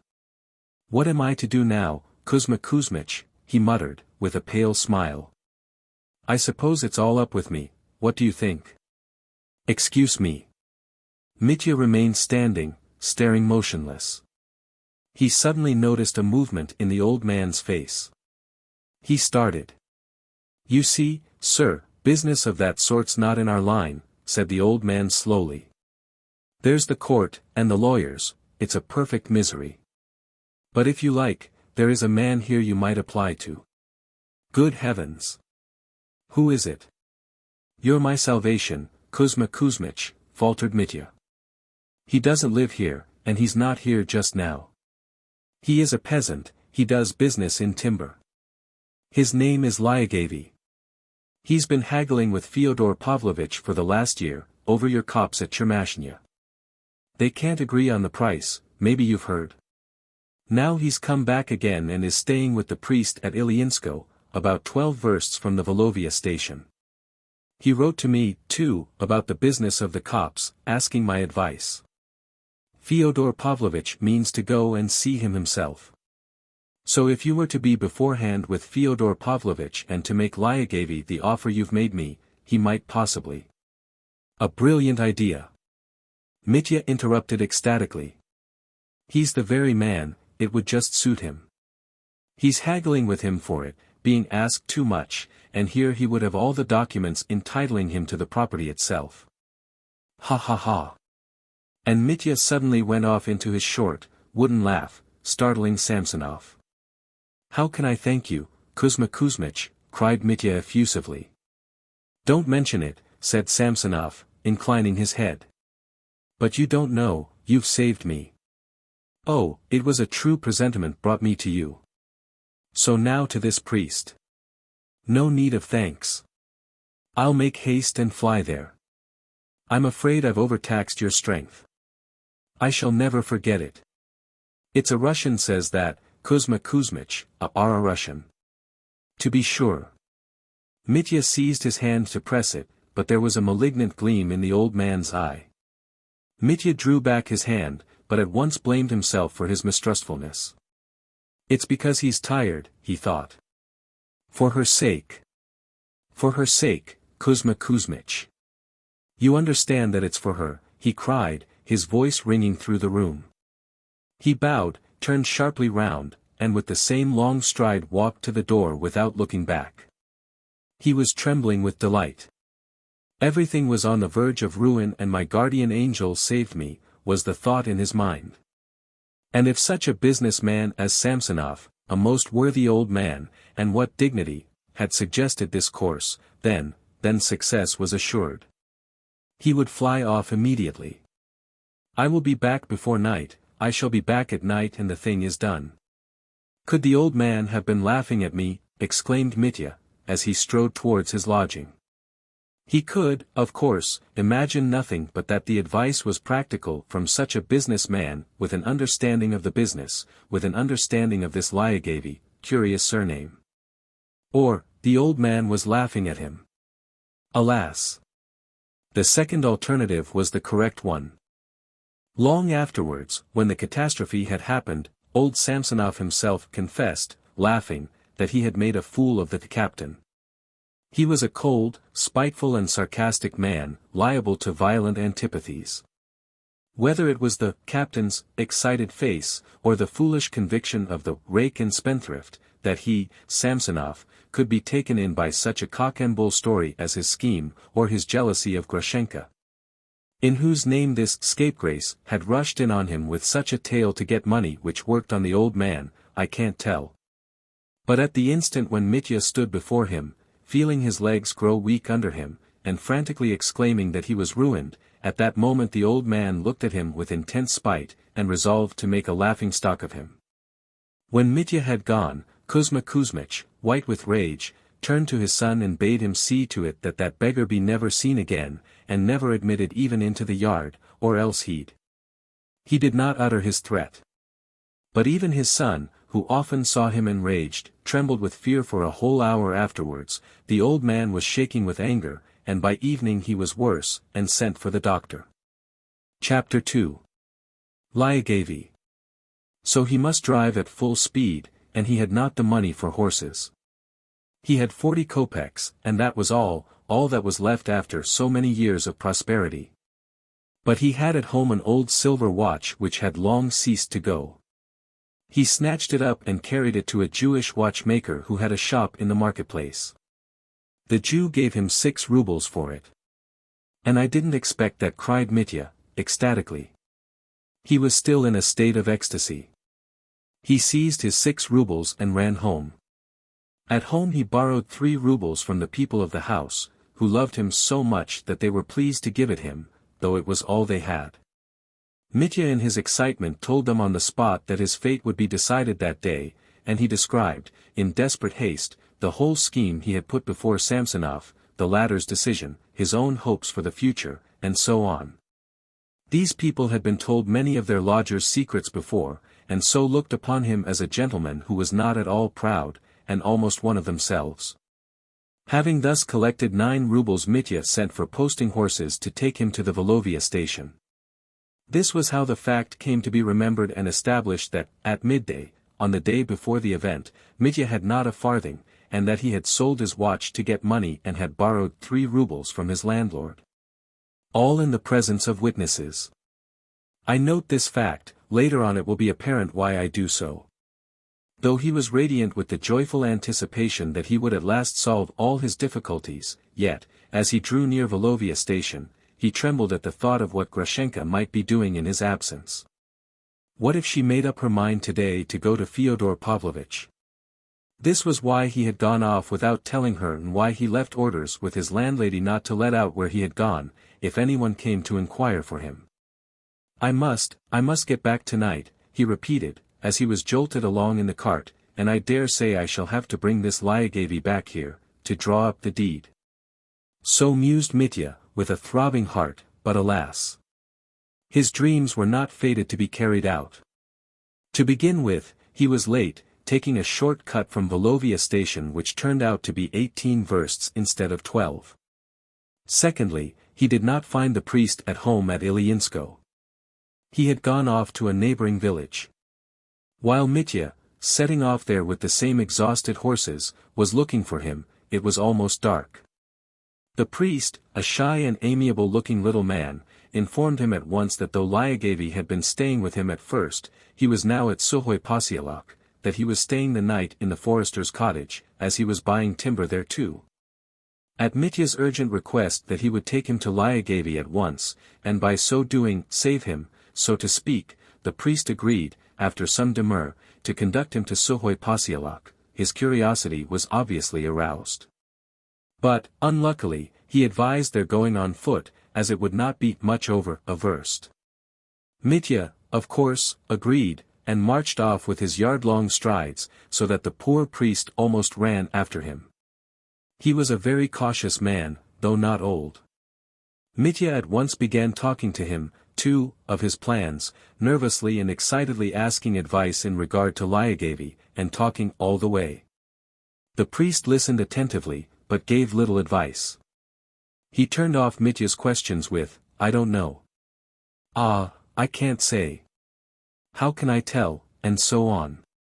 When Mitya began to speak of his quarrel with his father over his inheritance, the priest was positively alarmed, as he was in some way dependent on Fyodor Pavlovich. He inquired, however, with surprise, why he called the peasant trader Gorskin Lyagavy, and obligingly explained to Mitya that, though the man's name really was Lyagavy, he was never called so, as he would be grievously offended at the name. And that he must be sure to call him Gorskin, or you'll do nothing with him. "He won't even listen to you," said the priest in conclusion. Mitya was somewhat surprised for a moment, and explained that that was what Samsonov had called him. On hearing this fact, the priest dropped the subject, though he would have done well to put into words his doubt whether, if Samsonov had sent him to that peasant, calling him Lyagavy. There was not something wrong about it, and he was turning him into ridicule. But Mitya had no time to pause over such trifles. He hurried, striding along, and only when he reached Suhoy Posiolok did he realize that they had come not 1 verst, nor 1.5, but at least 3. This annoyed him, but he controlled himself. They went into the hut. The forester lived in one half of the hut, and Gorstkin was lodging in the other, the better room the other side of the passage. They went into that room and lighted a tallow candle. The hut was extremely overheated. On the table there was a samovar that had gone out, a tray with cups, an empty rum bottle, a bottle of vodka partly full, and some half-eaten crusts of wheaten bread. The visitor himself lay stretched at full length on the bench, with his coat crushed up under his head for a pillow, snoring heavily. Mitya stood in perplexity. Of course, I must wake him. My business is too important. I've come in such haste. I'm in a hurry to get back today, he said in great agitation. But the priest and the forester stood in silence, not giving their opinion. Mitya went up and began trying to wake him himself. He tried vigorously, but the sleeper did not wake. He's drunk, Mitya decided. Good Lord! What am I to do? What am I to do? And, terribly impatient, he began pulling him by the arms, by the legs, shaking his head, lifting him up and making him sit on the bench. Yet, after prolonged exertions, he could only succeed in getting the drunken man to utter absurd grunts and violent, but inarticulate oaths. No, you'd better wait a little, the priest pronounced at last, for he's obviously not in a fit state. He's been drinking the whole day, the forester chimed in. Good heavens, cried Mitya. If only you knew how important it is to me and how desperate I am. No, you'd better wait till morning, the priest repeated. Till morning? Mercy! That's impossible. And in his despair he was on the point of attacking the sleeping man again, but stopped short at once, realizing the uselessness of his efforts. The priest said nothing, the sleepy forester looked gloomy. What terrible tragedies real life contrives for people, said Mitya, in complete despair. The perspiration was streaming down his face. The priest seized the moment to put before him, very reasonably, that, even if he succeeded in wakening the man, he would still be drunk and incapable of conversation. And your business is important, he said, so you'd certainly better put it off till morning. With a gesture of despair Mitya agreed. Father, I will stay here with a light, and seize the favorable moment. As soon as he wakes I'll begin. I'll pay you for the light, he said to the forester, for the night's lodging, too, you'll remember Dmitri Karamazov. Only father, I don't know what we're to do with you. Where will you sleep? No, I'm going home. I'll take his horse and get home, he said, indicating the forester. And now I'll say goodbye. I wish you all success. So it was settled. The priest rode off on the forester's horse, delighted to escape, though he shook his head uneasily, wondering whether he ought not next day to inform his benefactor Fyodor Pavlovich of this curious incident. Or he may in an unlucky hour hear of it, be angry, and withdraw his favor. The forester, scratching himself, went back to his room without a word, and Mitya sat on the bench to catch the favorable moment, as he expressed it. Profound dejection clung about his soul like a heavy mist. A profound, intense dejection. He sat thinking, but could reach no conclusion. The candle burnt dimly, a cricket chirped, it became insufferably close in the overheated room. He suddenly pictured the garden, the path behind the garden, the door of his father's house mysteriously opening and Grushenka running in. He leapt up from the bench. It's a tragedy, he said, grinding his teeth. Mechanically he went up to the sleeping man and looked in his face. He was a lean, middle-aged peasant, with a very long face, flaxen curls, and a long, thin, reddish beard, wearing a blue cotton shirt and a black waistcoat, from the pocket of which peeped the chain of a silver watch. Mitya looked at his face with intense hatred, and for some unknown reason his curly hair particularly irritated him. What was insufferably humiliating was that, after leaving things of such importance and making such sacrifices, he, Mitya, utterly worn out, should with business of such urgency be standing over this dolt on whom his whole fate depended. While he snored as though there were nothing the matter, as though he'd dropped from another planet. "Oh, the irony of fate," cried Mitya, and, quite losing his head, he fell again to rousing the tipsy peasant. He roused him with a sort of ferocity, pulled at him, pushed him, even beat him. But after 5 minutes of vain exertions, he returned to his bench in helpless despair, and sat down. "Stupid! Stupid!" cried Mitya. "And how dishonorable it all is," something made him add. His head began to ache horribly. Should he fling it up and go away altogether, he wondered. No, wait till tomorrow now. I'll stay on purpose. What else did I come for? Besides, I've no means of going. How am I to get away from here now? Oh, the idiocy of it! But his head ached more and more. He sat without moving, and unconsciously dozed off and fell asleep as he sat. He seemed to have slept for 2 hours or more. He was waked up by his head aching so unbearably that he could have screamed. There was a hammering in his temples, and the top of his head ached. It was a long time before he could wake up fully and understand what had happened to him. At last he realized that the room was full of charcoal fumes from the stove, and that he might die of suffocation. And the drunken peasant still lay snoring. The candle guttered and was about to go out. Mitya cried out, and ran staggering across the passage into the forester's room.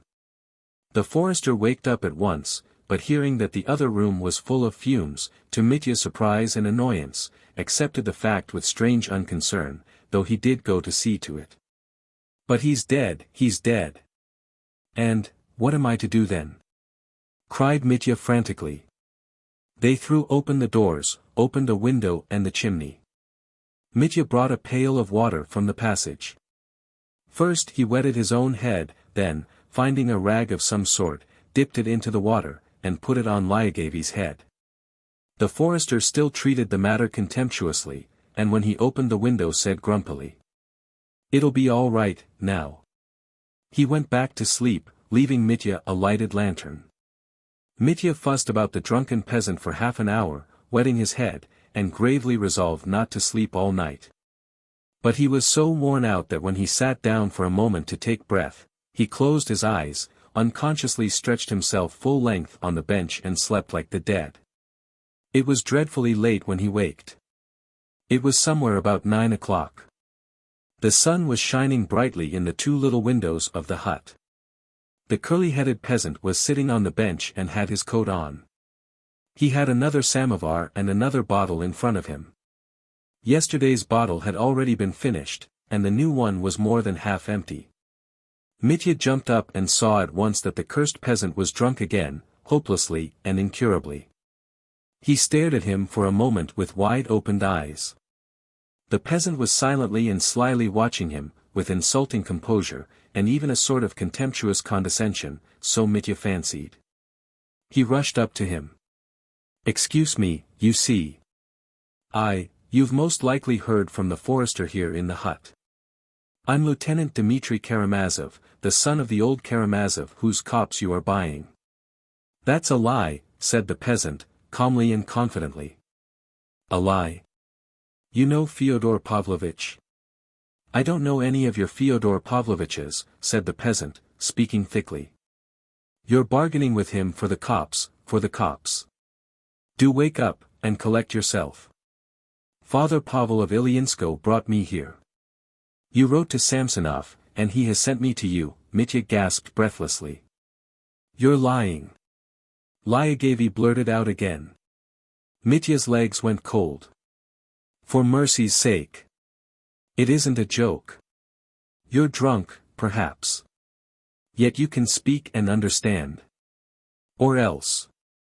I understand nothing. You're a painter. For mercy's sake. I'm Karamazov, Dmitri Karamazov. I have an offer to make you, an advantageous offer, very advantageous offer, concerning the copse." The peasant stroked his beard importantly. No, you've contracted for the job and turned out a scamp. You're a scoundrel. I assure you you're mistaken, cried Mitya, wringing his hands in despair. The peasant still stroked his beard, and suddenly screwed up his eyes cunningly. No, you show me this, you tell me the law that allows roguery. Jew here. You're a scoundrel. Do you understand that? Mitya stepped back gloomily, and suddenly something seemed to hit him on the head, as he said afterwards. In an instant a light seemed to dawn in his mind, a light was kindled and I grasped it all. He stood, stupefied, wondering how he, after all a man of intelligence, could have yielded to such folly, have been led into such an adventure, and have kept it up for almost 24 hours, fussing round this Lyagavy, wetting his head. Why, the man's drunk, dead drunk, and he'll go on drinking now for a week, what's the use of waiting here? And what if Samsonov sent me here on purpose? What if she? Oh God, what have I done? The peasant sat watching him and grinning. Another time Mitya might have killed the fool in a fury, but now he felt as weak as a child. He went quietly to the bench, took up his overcoat, put it on without a word, and went out of the hut. He did not find the forester in the next room. There was no one there.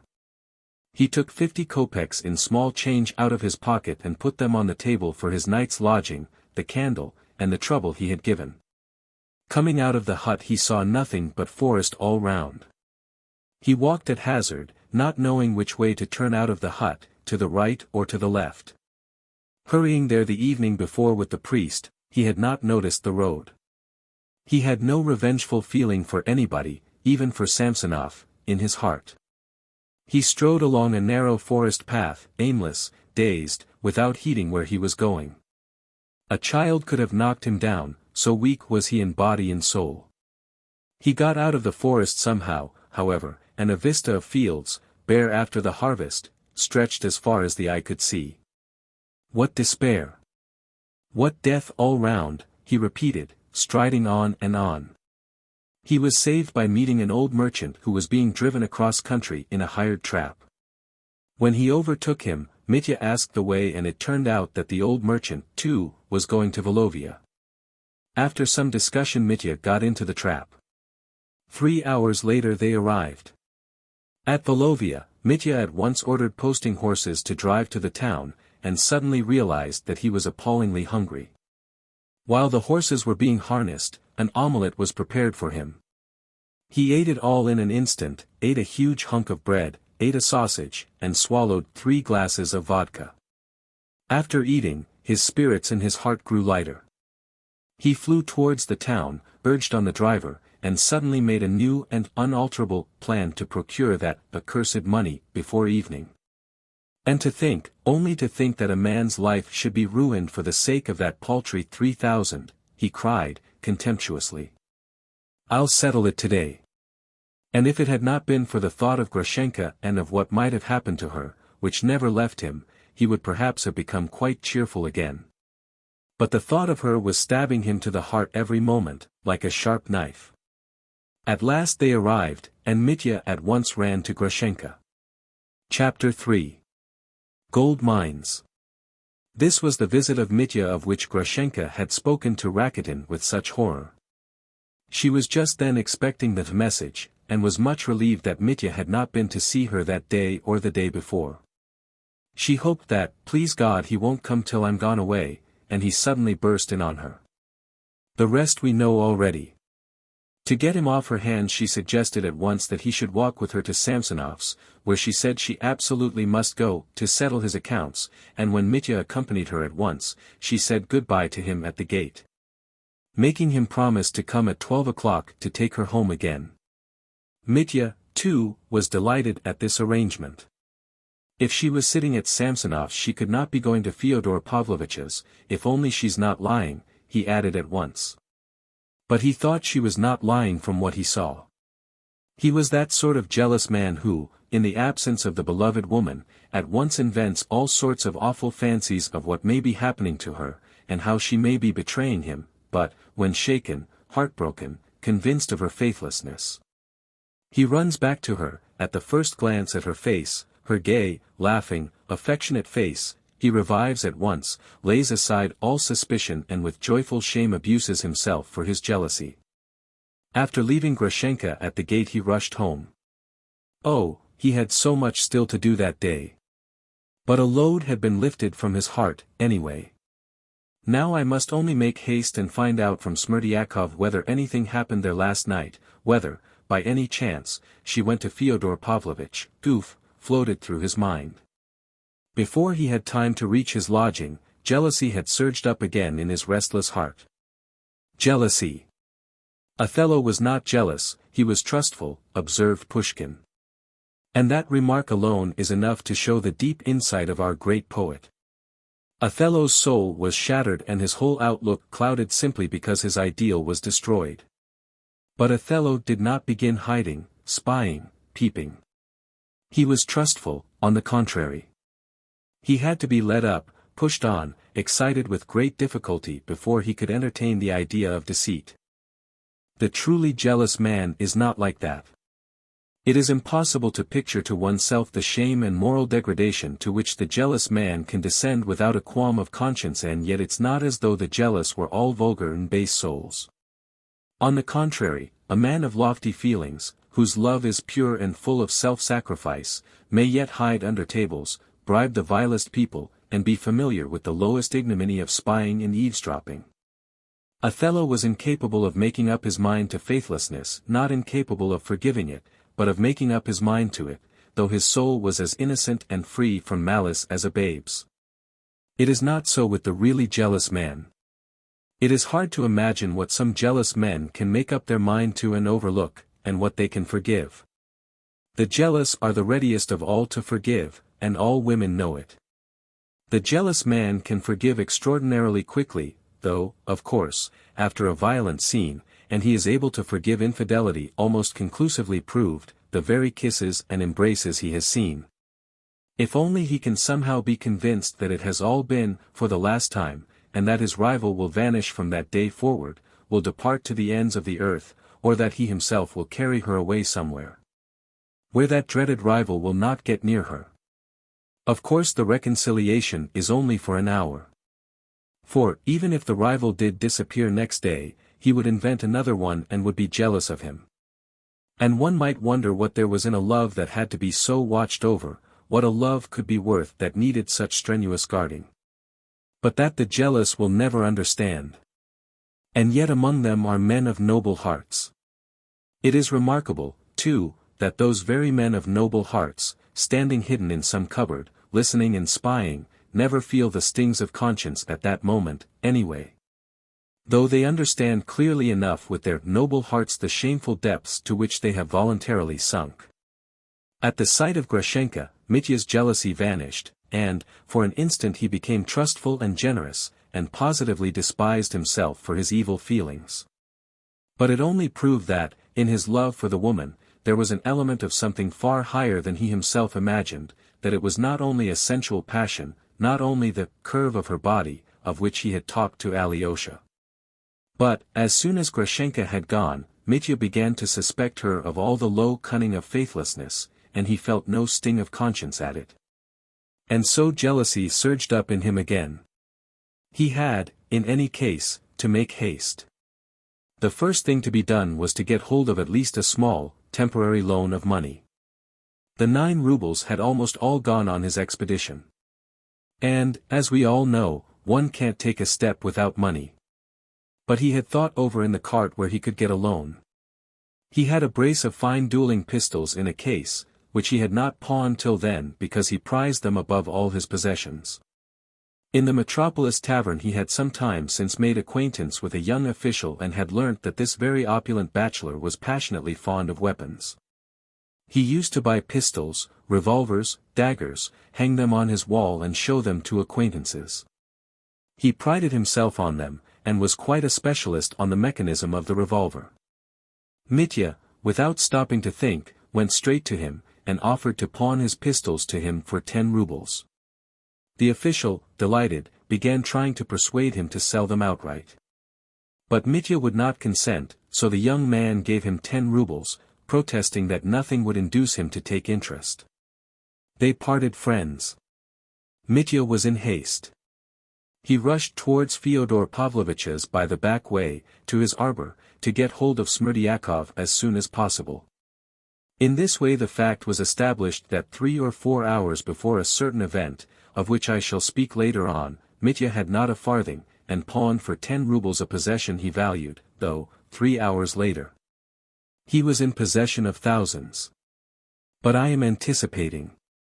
From Marya Kondratyevna, the woman living near Fyodor Pavlovich's, he learned the very disturbing fact of Smerdyakov's illness. He heard the story of his fall in the cellar, his fit, the doctor's visit, Fyodor Pavlovich's anxiety. He heard with interest, too, that his brother Ivan had set off that morning for Moscow. Then he must have driven through Volovia before me, thought Dmitri, but he was terribly distressed about Smerdyakov. What will happen now? Who'll keep watch for me? Who'll bring me word, he thought. He began greedily questioning the women whether they had seen anything the evening before. They quite understood what he was trying to find out, and completely reassured him. No one had been there. Ivan Fyodorovitch had been there that night. Everything had been perfectly as usual. Mitya grew thoughtful. He would certainly have to keep watch today, but where? Here or at Samsonov's gate? He decided that he must be on the lookout both here and there, and meanwhile. The difficulty was that he had to carry out the new plan that he had made on the journey back. He was sure of its success, but he must not delay acting upon it. Mitya resolved to sacrifice an hour to it. In an hour I shall know everything, I shall settle everything, and then, first of all to Samsonov's. I'll inquire whether Grushenka's there and instantly be back here again, stay till 11, and then to Samsonov's again to bring her home. This was what he decided. He flew home, washed, combed his hair, brushed his clothes, dressed, and went to Madame Holikov's. Alas! He had built his hopes on her. He had resolved to borrow 3,000 from that lady. And what was more, he felt suddenly convinced that she would not refuse to lend it to him. It may be wondered why, if he felt so certain, he had not gone to her at first, one of his own sort, so to speak, instead of to Samsonov, a man he did not know, who was not of his own class, and to whom he hardly knew how to speak. But the fact was that he had never known Madame Holikov well, and had seen nothing of her for the last month, and that he knew she could not endure him. She had detested him from the first because he was engaged to Katerina Ivanovna, while she had, for some reason, suddenly conceived the desire that Katerina Ivanovna should throw him over, and marry the charming, chivalrously refined Ivan, who had such excellent manners. Mitya's manners she detested. Mitya positively laughed at her, and had once said about her that she was just as lively and at her ease as she was uncultivated. But that morning in the cart a brilliant idea had struck him. If she is so anxious I should not marry Katerina Ivanovna, and he knew she was positively hysterical upon the subject. Why should she refuse me now that 3,000? Just to enable me to leave Katya and get away from her forever. These spoilt fine ladies, if they set their hearts on anything, will spare no expense to satisfy their caprice. Besides, she's so rich, Mitya argued. As for his plan, it was just the same as before. It consisted of the offer of his rights to Chemashnya, but not with a commercial object, as it had been with Samsonov. Not trying to allure the lady with the possibility of making a profit of 6 or 7,000, but simply as a security for the debt. As he worked out this new idea, Mitya was enchanted with it, but so it always was with him in all his undertakings, in all his sudden decisions. He gave himself up to every new idea with passionate enthusiasm. Yet, when he mounted the steps of Madame Holikov's house he felt a shiver of fear run down his spine. At that moment he saw fully, as a mathematical certainty, that this was his last hope, that if this broke down, nothing else was left him in the world but to rob and murder someone for the 3,000. It was 7:30 when he rang at the bell. At first fortune seemed to smile upon him. As soon as he was announced he was received with extraordinary rapidity. As though she were waiting for me, thought Mitya, and as soon as he had been led to the drawing room, the lady of the house herself ran in, and declared at once that she was expecting him. "I was expecting you. I was expecting you. Though I'd no reason to suppose you would come to see me, as you will admit yourself. Yet, I did expect you. You may marvel at my instinct, Dmitri Fyodorovich, but I was convinced all the morning that you would come." "That is certainly wonderful, madam," observed Mitya, sitting down limply, "but I have come to you on a matter of great importance. On a matter of supreme importance for me, that is, madam, for me alone. And I hasten. I know you've come on most important business. Dmitri Fyodorovich, it's not a case of presentiment, no reactionary harking back to the miraculous. Have you heard about Father Zosima? This is a case of mathematics. You couldn't help coming, after all that has passed with Katerina Ivanovna, you couldn't, that's a mathematical certainty. The realism of actual life, madam, that's what it is. But allow me to explain. Realism indeed, Dmitri Fyodorovich. I'm all for realism now. I've seen too much of miracles. You've heard that Father Zosima is dead? No, madam, it's the first time I've heard of it. Mitya was a little surprised. The image of Alyosha rose to his mind. Last night, and only imagine. Madam, said Mitya, I can imagine nothing except that I'm in a desperate position, and that if you don't help me, everything will come to grief, and I first of all. Excuse me for the triviality of the expression, but I'm in a fever. I know that you're in a fever. You could hardly fail to be, and whatever you may say to me, I know beforehand. I have long been thinking over your destiny, Dmitri Fyodorovich, I am watching over it and studying it. Oh, believe me, I'm an experienced doctor of the soul, Dmitri Fyodorovich.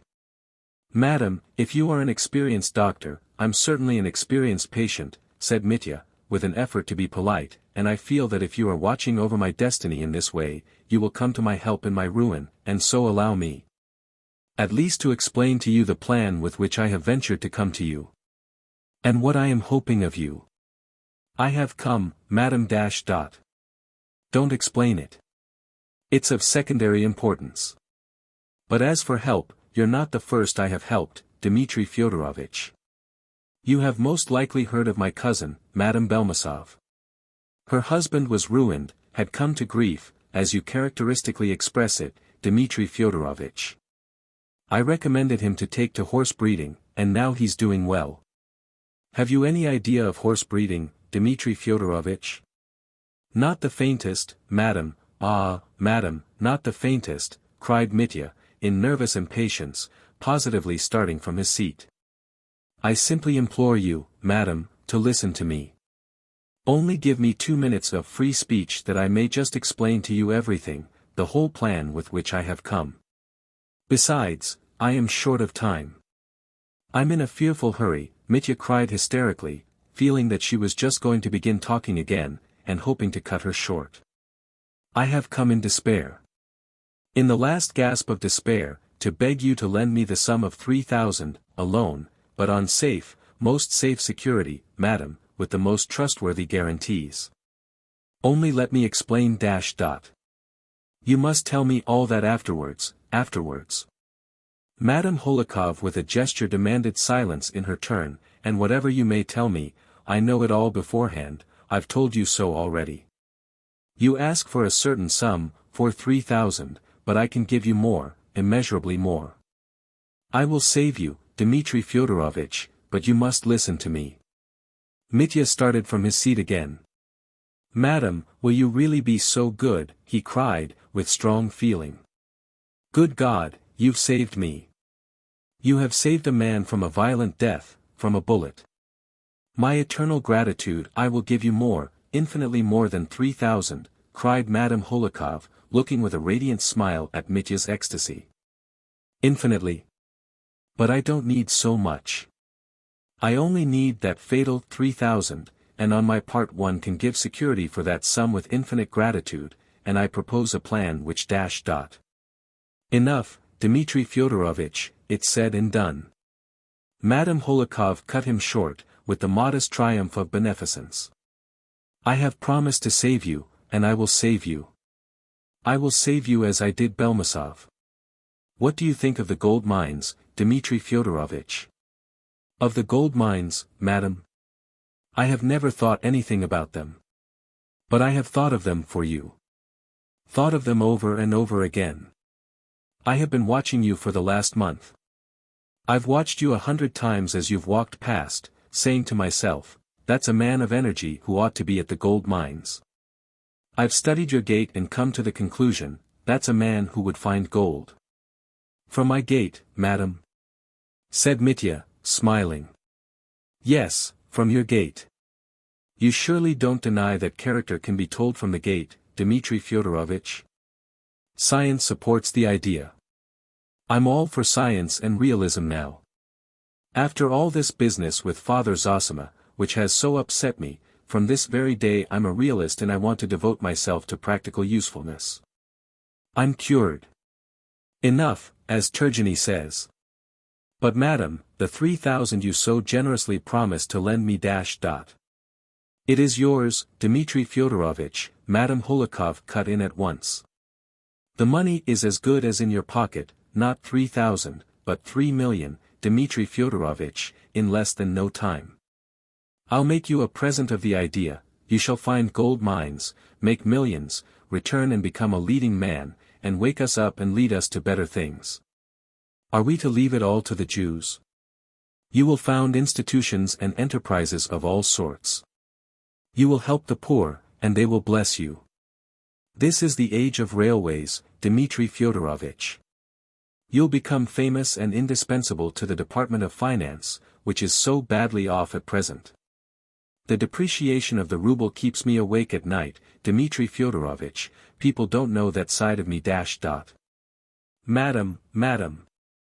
Dmitri interrupted with an uneasy presentiment.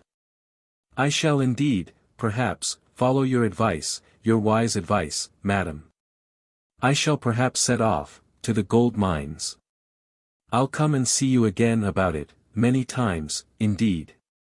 But now, that 3,000 you so generously, oh, that would set me free, and if you could today, you see, I haven't a minute to lose today Enough, Dmitri Fyodorovich, enough. Madame Holikov interrupted emphatically. The question is, will you go to the gold mines or not, have you quite made up your mind? Answer yes or no. I will go, madam, afterwards. I'll go where you like, but now Wait, cried Madame Holikov. And jumping up and running to a handsome bureau with numerous little drawers, she began pulling out one drawer after another, looking for something with desperate haste. The 3,000, thought Mitya, his heart almost stopping, and at the instant, without any papers or formalities, that's doing things in gentlemanly style. She's a splendid woman, if only she didn't talk so much. Here! Cried Madame Holikov, running back joyfully to Mitya, here is what I was looking for. It was a tiny silver icon on a cord, such as is sometimes worn next the skin with a cross. This is from Kiev, Dmitri Fyodorovich, she went on reverently, from the relics of the holy martyr, Varvara. Let me put it on your neck myself, and with it dedicate you to a new life, to a new career. And she actually put the cord round his neck, and began arranging it. In extreme embarrassment, Mitya bent down and helped her, and at last he got it under his necktie and collar through his shirt to his chest.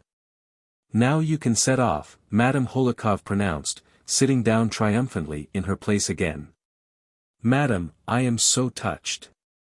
I don't know how to thank you, indeed, for such kindness, but if only you knew how precious time is to me. That sum of money, for which I shall be indebted to your generosity. Oh, madam, since you are so kind, so touchingly generous to me, Mitya exclaimed impulsively, then let me reveal to you, though, of course, you've known it a long time, that I love somebody here. I have been false to Katia. Katerina Ivanovna I should say. Oh, I've behaved inhumanly, dishonorably to her, but I fell in love here with another woman. A woman whom you, madam, perhaps, despise, for you know everything already, but whom I cannot leave on any account, and therefore that 3,000 now dash dot. Leave everything, Dmitri Fyodorovich, Madame Holikov interrupted in the most decisive tone.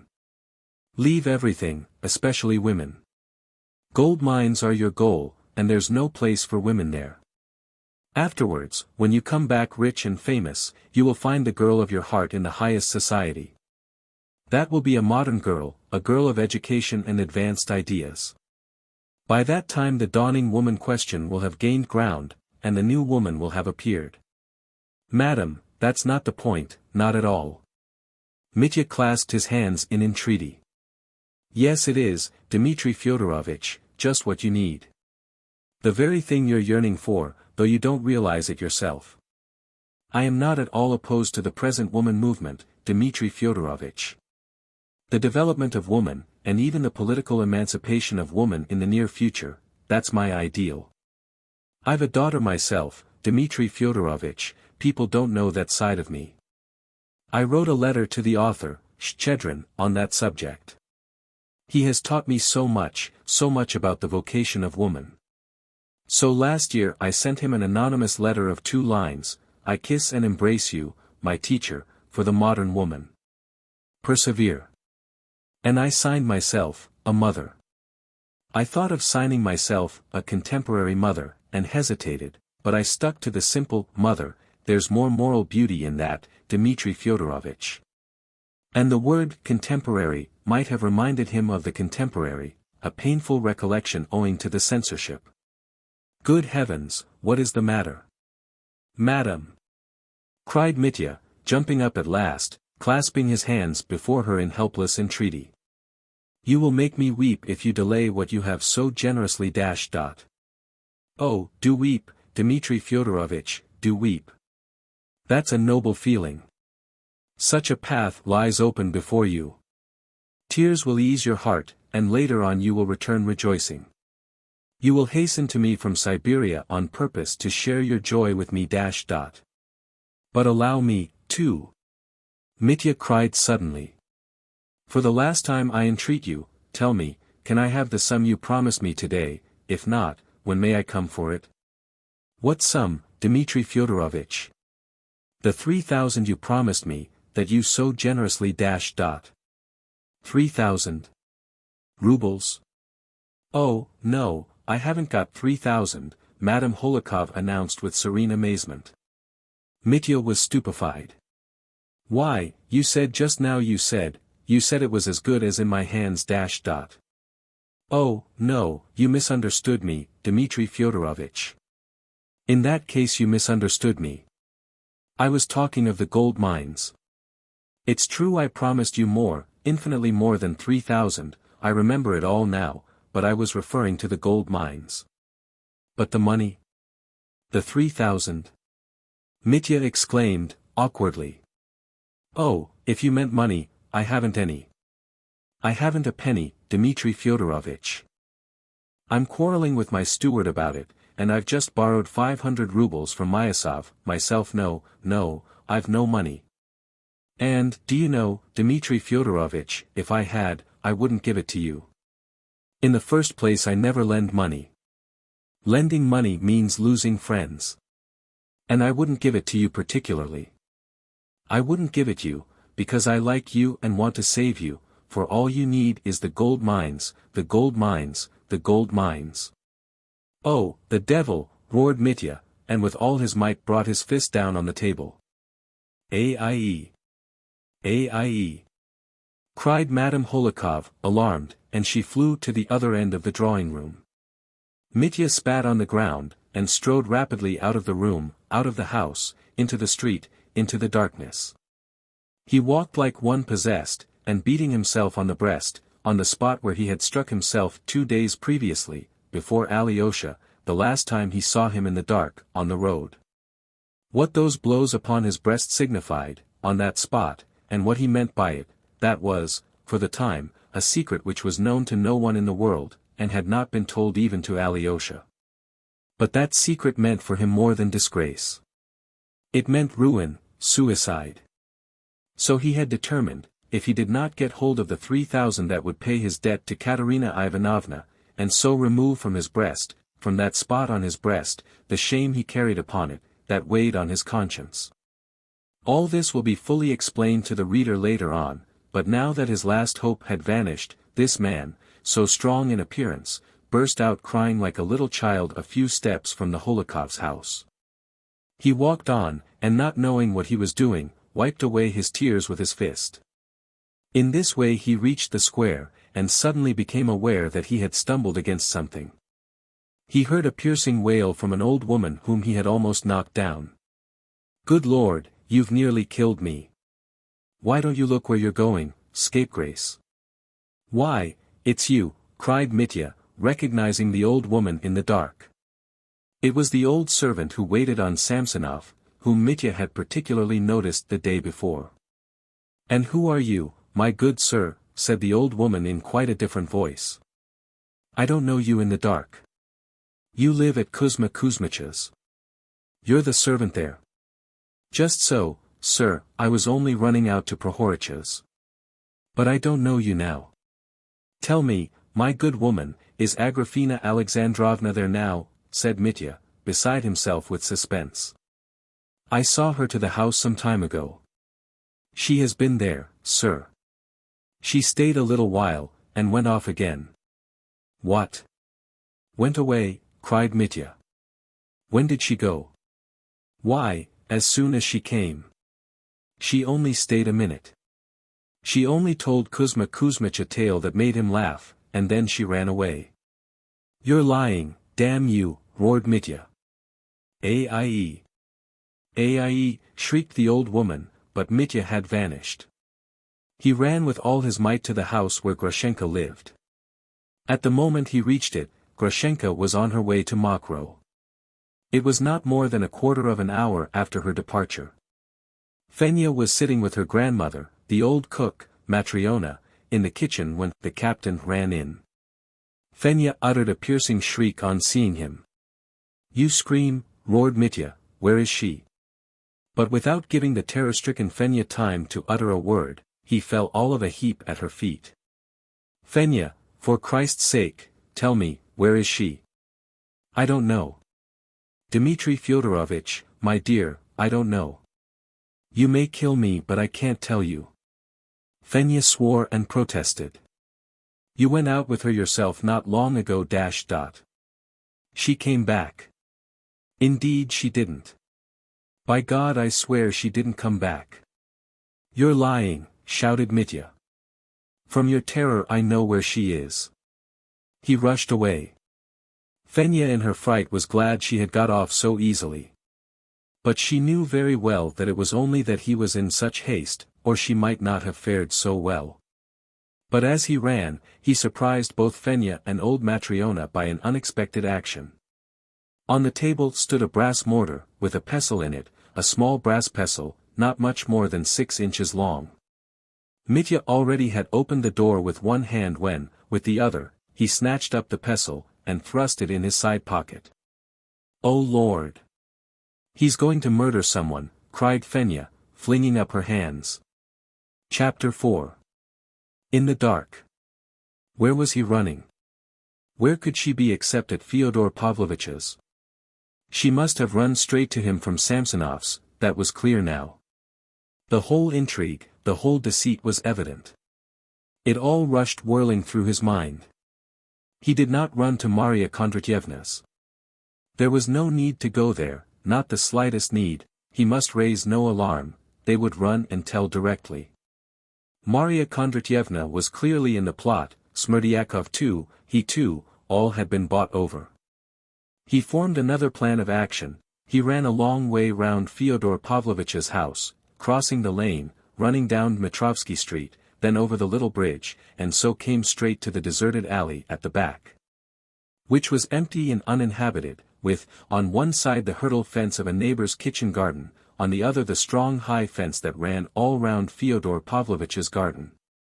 Here he chose a spot, apparently the very place, where according to the tradition, he knew Lizaveta had once climbed over it.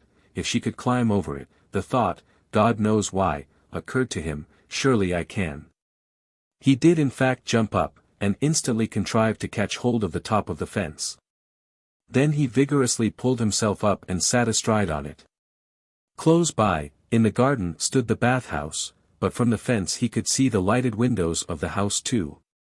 Yes, the old man's bedroom is lighted up. She's there. And he leapt from the fence into the garden. Though he knew Grigory was ill and very likely Smerdyakov, too, and that there was no one to hear him, he instinctively hid himself, stood still, and began to listen. But there was dead silence on all sides and, as though of design, complete stillness, not the slightest breath of wind.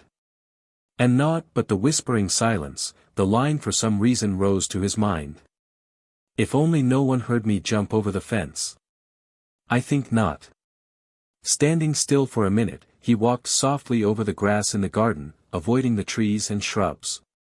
He walked slowly, creeping stealthily at every step, listening to his own footsteps. It took him 5 minutes to reach the lighted window. He remembered that just under the window there were several thick and high bushes of elder and whitebeam. The door from the house into the garden on the left-hand side was shut.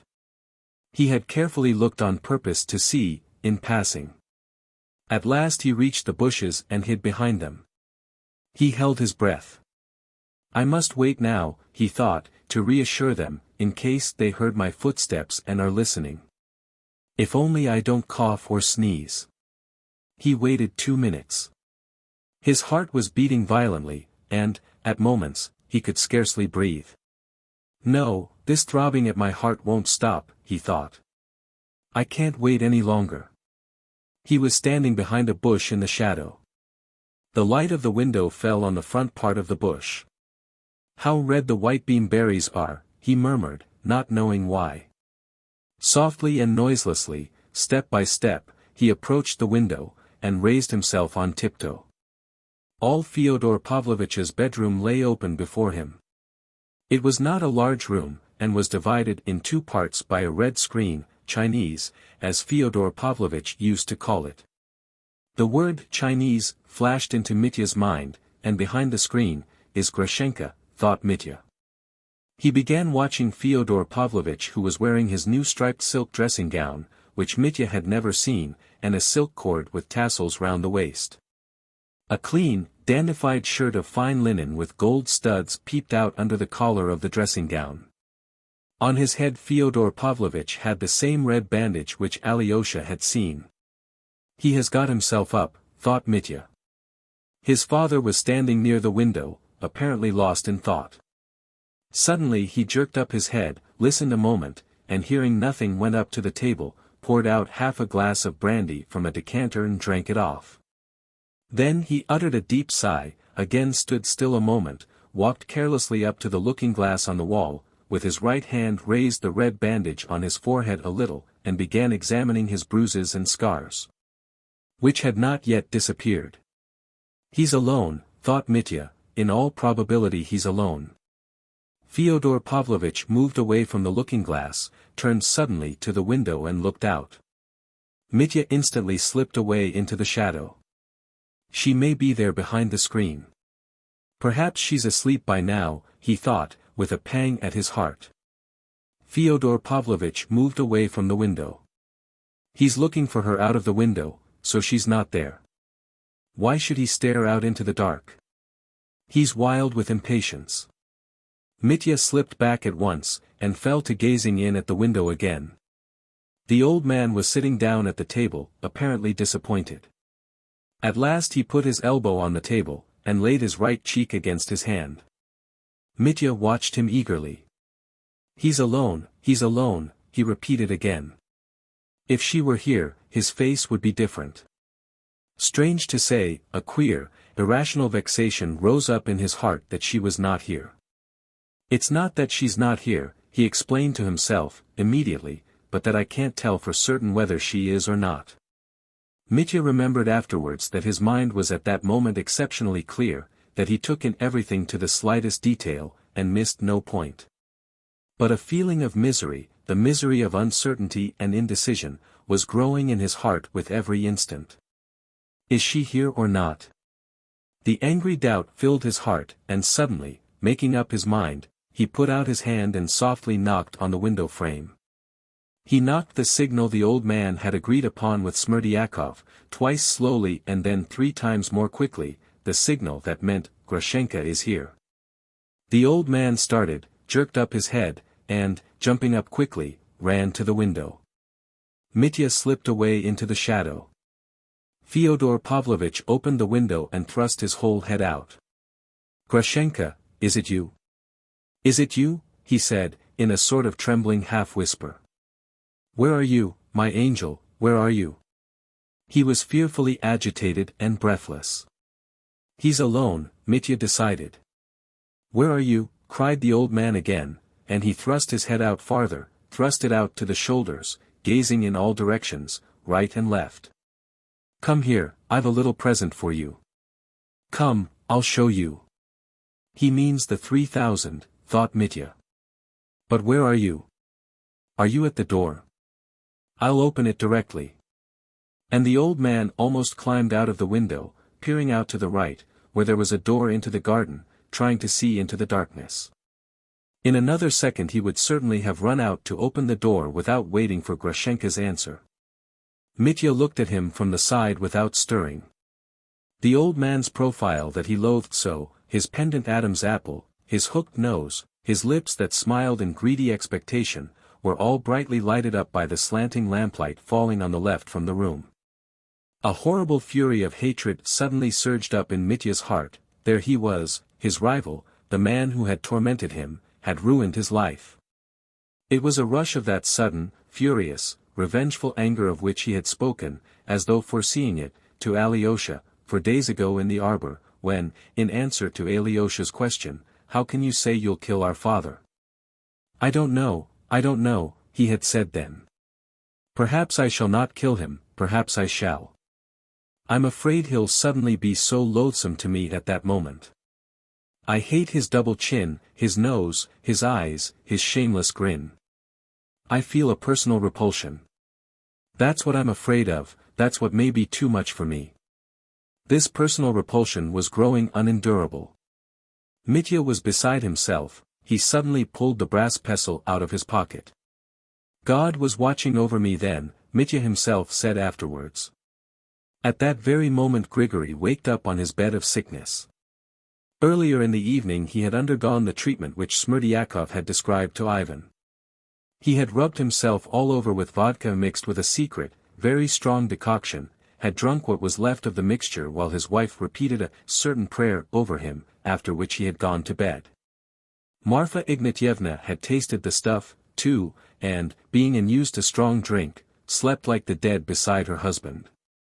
But Grigory waked up in the night, quite suddenly, and, after a moment's reflection, though he immediately felt a sharp pain in his back, he sat up in bed.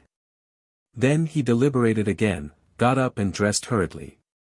Perhaps his conscience was uneasy at the thought of sleeping while the house was unguarded, in such perilous times.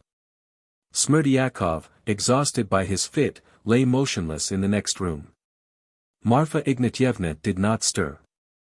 "The stuff's been too much for the woman," Grigory thought, glancing at her, and groaning, he went out on the steps. No doubt he only intended to look out from the steps, for he was hardly able to walk, the pain in his back and his right leg was intolerable. But he suddenly remembered that he had not locked the little gate into the garden that evening. He was the most punctual and precise of men, a man who adhered to an unchangeable routine, and habits that lasted for years. Limping and writhing with pain he went down the steps and towards the garden. Yes, the gate stood wide open. Mechanically he stepped into the garden. Perhaps he fancied something, perhaps caught some sound, and, glancing to the left he saw his master's window open. No one was looking out of it then. What's it open for? It's not summer now, thought Grigory, and suddenly, at that very instant he caught a glimpse of something extraordinary before him in the garden. 40 paces in front of him a man seemed to be running in the dark, a sort of shadow was moving very fast. "Good Lord," cried Grigory beside himself, and forgetting the pain in his back, he hurried to intercept the running figure.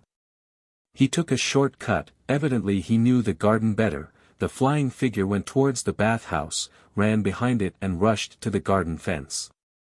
Grigory followed, not losing sight of him, and ran, forgetting everything. He reached the fence at the very moment the man was climbing over it. Grigory cried out, beside himself, pounced on him, and clutched his leg in his two hands. Yes, his foreboding had not deceived him. He recognized him. It was he, the monster, the parricide. Parricide.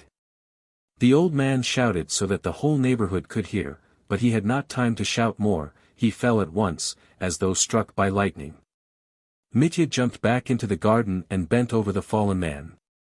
In Mitya's hands was a brass pestle, and he flung it mechanically in the grass. The pestle fell 2 paces from Grigory, not in the grass but on the path, in a most conspicuous place. For some seconds he examined the prostrate figure before him.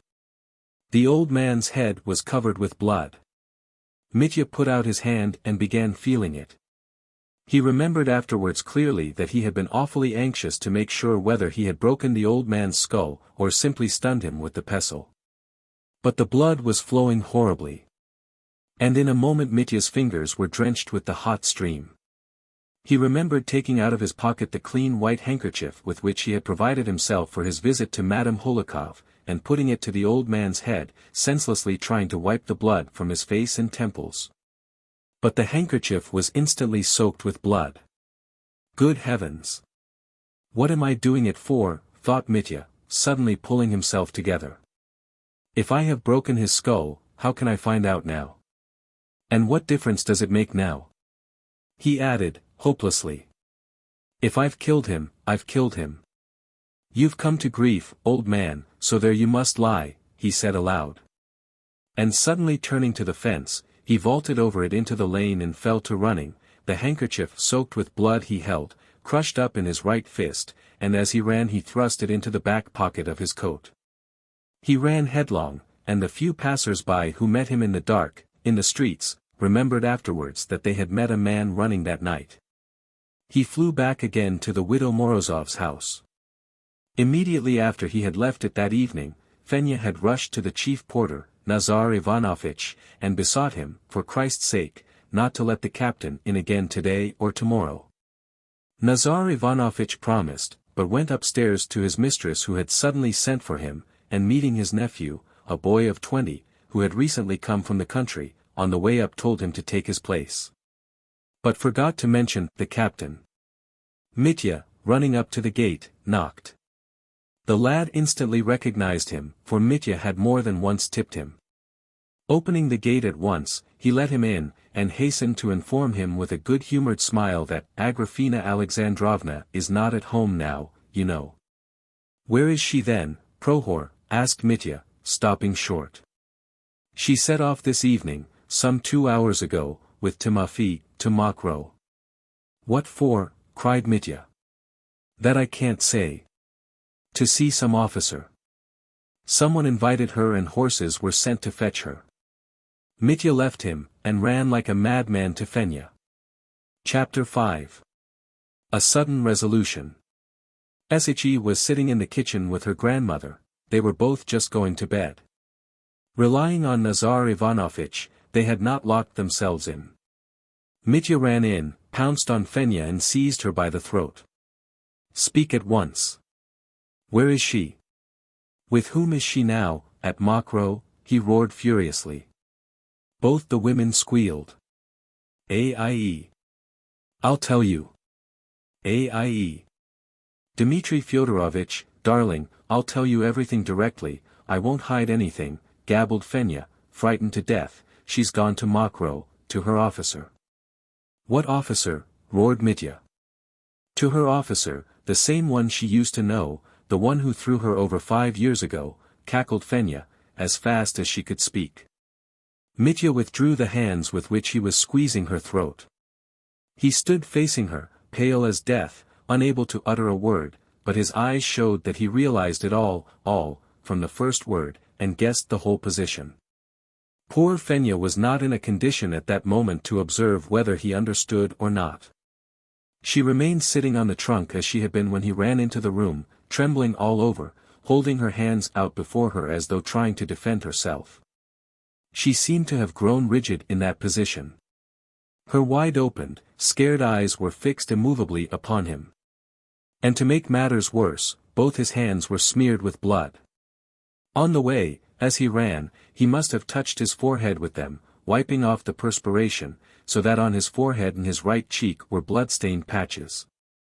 Fenya was on the verge of hysterics.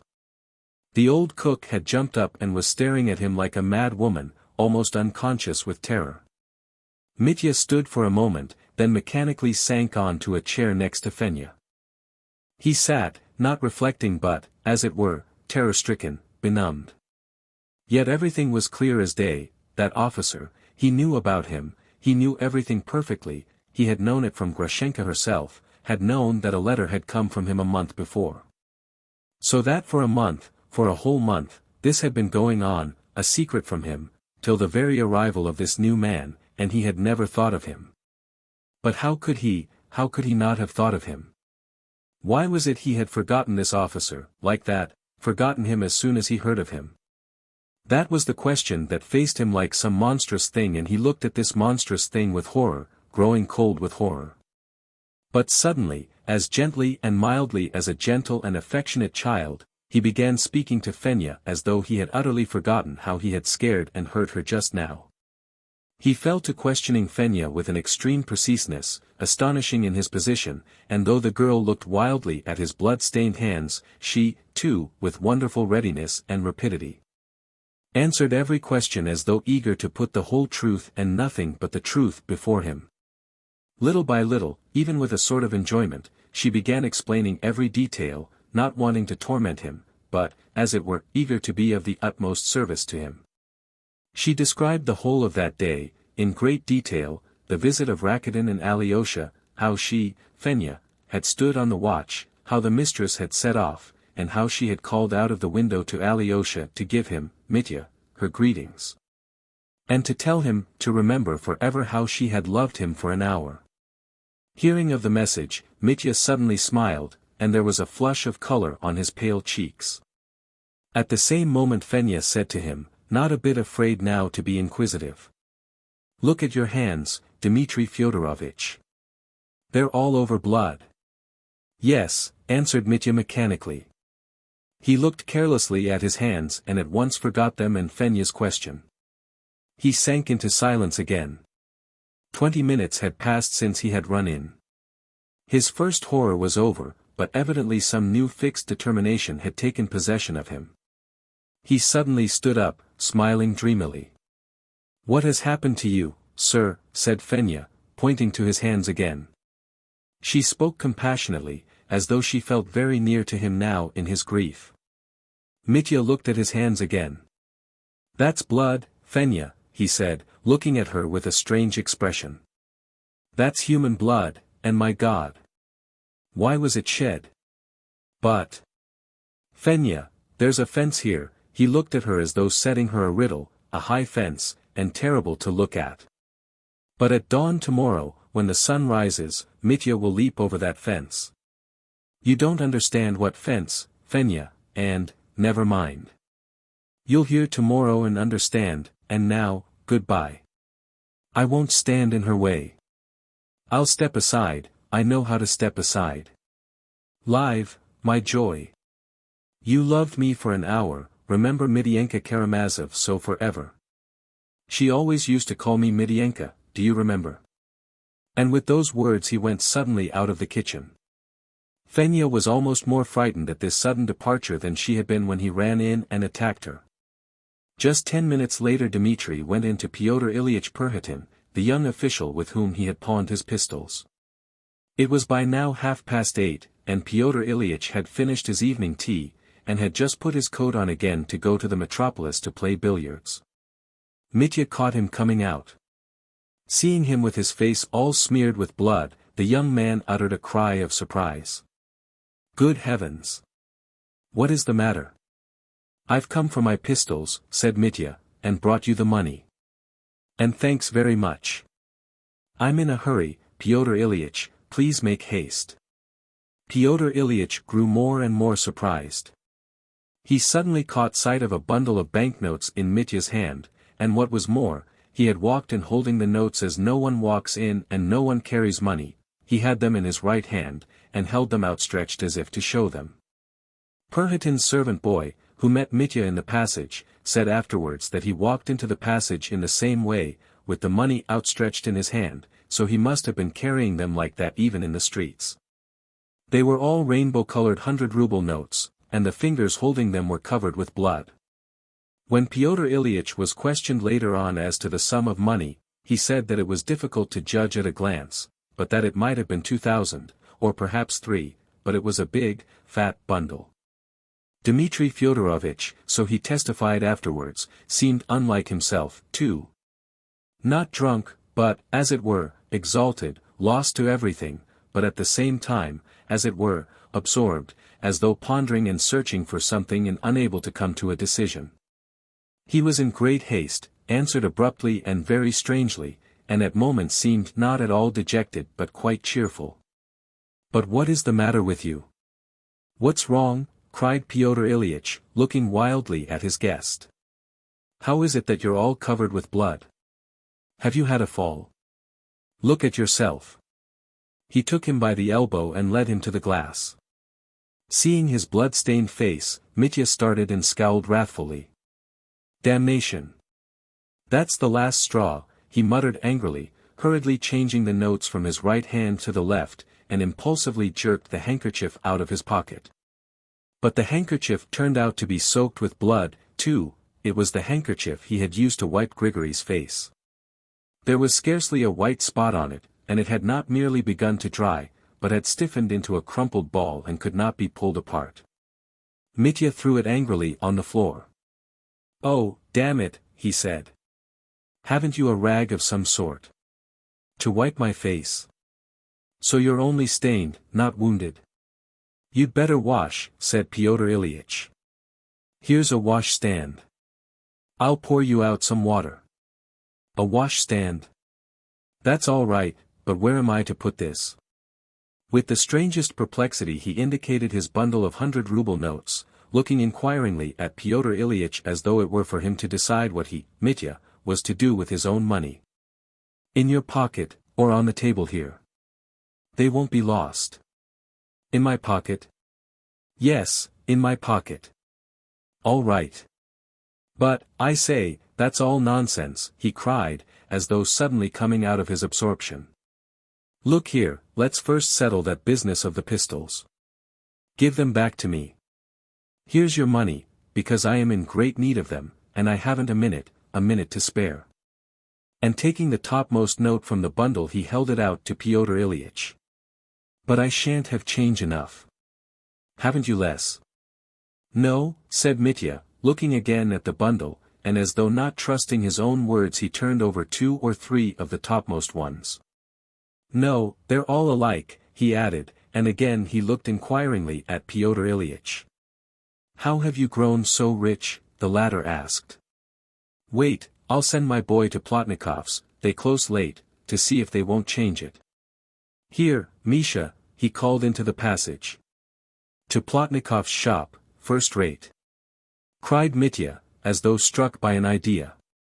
"Misha," he turned to the boy as he came in, "look here, run to Plotnikov's and tell them that Dmitri Fyodorovich sends his greetings, and will be there directly.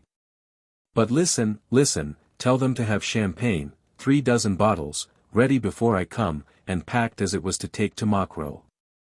I took 4 dozen with me then," he added, suddenly addressing Pyotr Ilyitch. "They know all about it, don't you trouble, Misha," he turned again to the boy. "Stay, listen.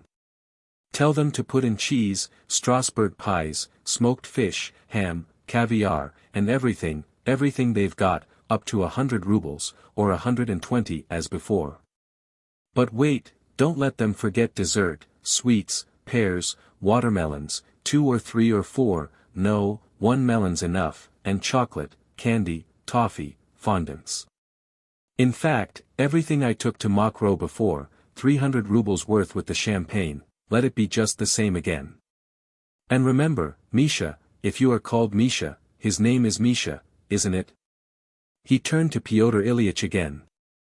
"Wait a minute," Pyotr Ilyitch intervened, listening and watching him uneasily. you'd better go yourself and tell them. He'll muddle it. He will, I see he will. Misha. Why, I was going to kiss you for the commission. If you don't make a mistake, there's 10 rubles for you, run along, make haste. Champagne's the chief thing, let them bring up champagne. And brandy, too, and red and white wine, and all I had then. They know what I had then. But listen. Pyotr Ilyitch interrupted with some impatience. I say, let him simply run and change the money and tell them not to close, and you go and tell them. Give him your note. Be off, Misha. Put your best leg forward. Pyotr Ilyitch seemed to hurry Misha off on purpose, because the boy remained standing with his mouth and eyes wide open, apparently understanding little of Mitya's orders. Gazing up with amazement and terror at his blood-stained face and the trembling blood-stained fingers that held the notes. Well, now come and wash, said Pyotr Ilyitch sternly. Put the money on the table or else in your pocket. That's right, come along. But take off your coat. And beginning to help him off with his coat, he cried out again. Look, your coat's covered with blood, too. It's not the coat. It's only a little here on the sleeve. And that's only here where the handkerchief lay. It must have soaked through. I must have sat on the handkerchief at Fenya's, and the blood's come through, Mitya explained at once with a childlike unconsciousness that was astounding. Pyotr Ilyitch listened, frowning. Well, you must have been up to something, you must have been fighting with someone, he muttered. They began to wash. Pyotr Ilyitch held the jug and poured out the water. Mitya, in desperate haste, scarcely soaked his hands, they were trembling, and Pyotr Ilyitch remembered it afterwards. But the young official insisted on his soaping them thoroughly and rubbing them more. He seemed to exercise more and more sway over Mitya, as time went on. It may be noted in passing that he was a young man of sturdy character. Look, you haven't got your nails clean. Now rub your face, here, on your temples, by your ear. Will you go in that shirt? Where are you going? Look, all the cuff of your right sleeve is covered with blood. Yes, it's all bloody, observed Mitya, looking at the cuff of his shirt. Then change your shirt. I haven't time. You see I'll. Mitya went on with the same confiding ingenuousness, drying his face and hands on the towel, and putting on his coat. I'll turn it up at the wrist. It won't be seen under the coat. You see. Tell me now, what game have you been up to? Have you been fighting with someone? In the tavern again, as before? Have you been beating that captain again? Pyotr Ilyitch asked him reproachfully. Whom have you been beating now, or killing, perhaps? Nonsense, said Mitya. Don't worry, said Mitya, and he suddenly laughed. I smashed an old woman in the marketplace just now. Smashed? An old woman? An old man? Cried Mitya, looking Pyotr Ilyitch straight in the face, laughing, and shouting at him as though he were deaf. Confound it. An old woman, an old man. Have you killed someone? We made it up. We had a row, and made it up.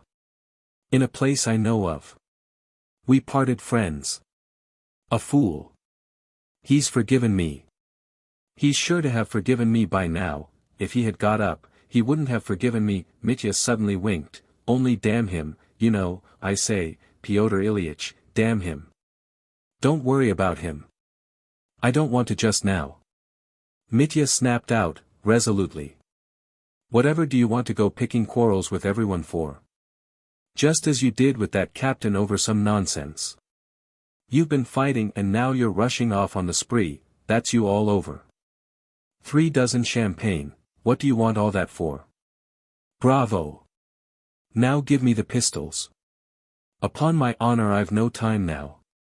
I should like to have a chat with you, my dear boy, but I haven't the time.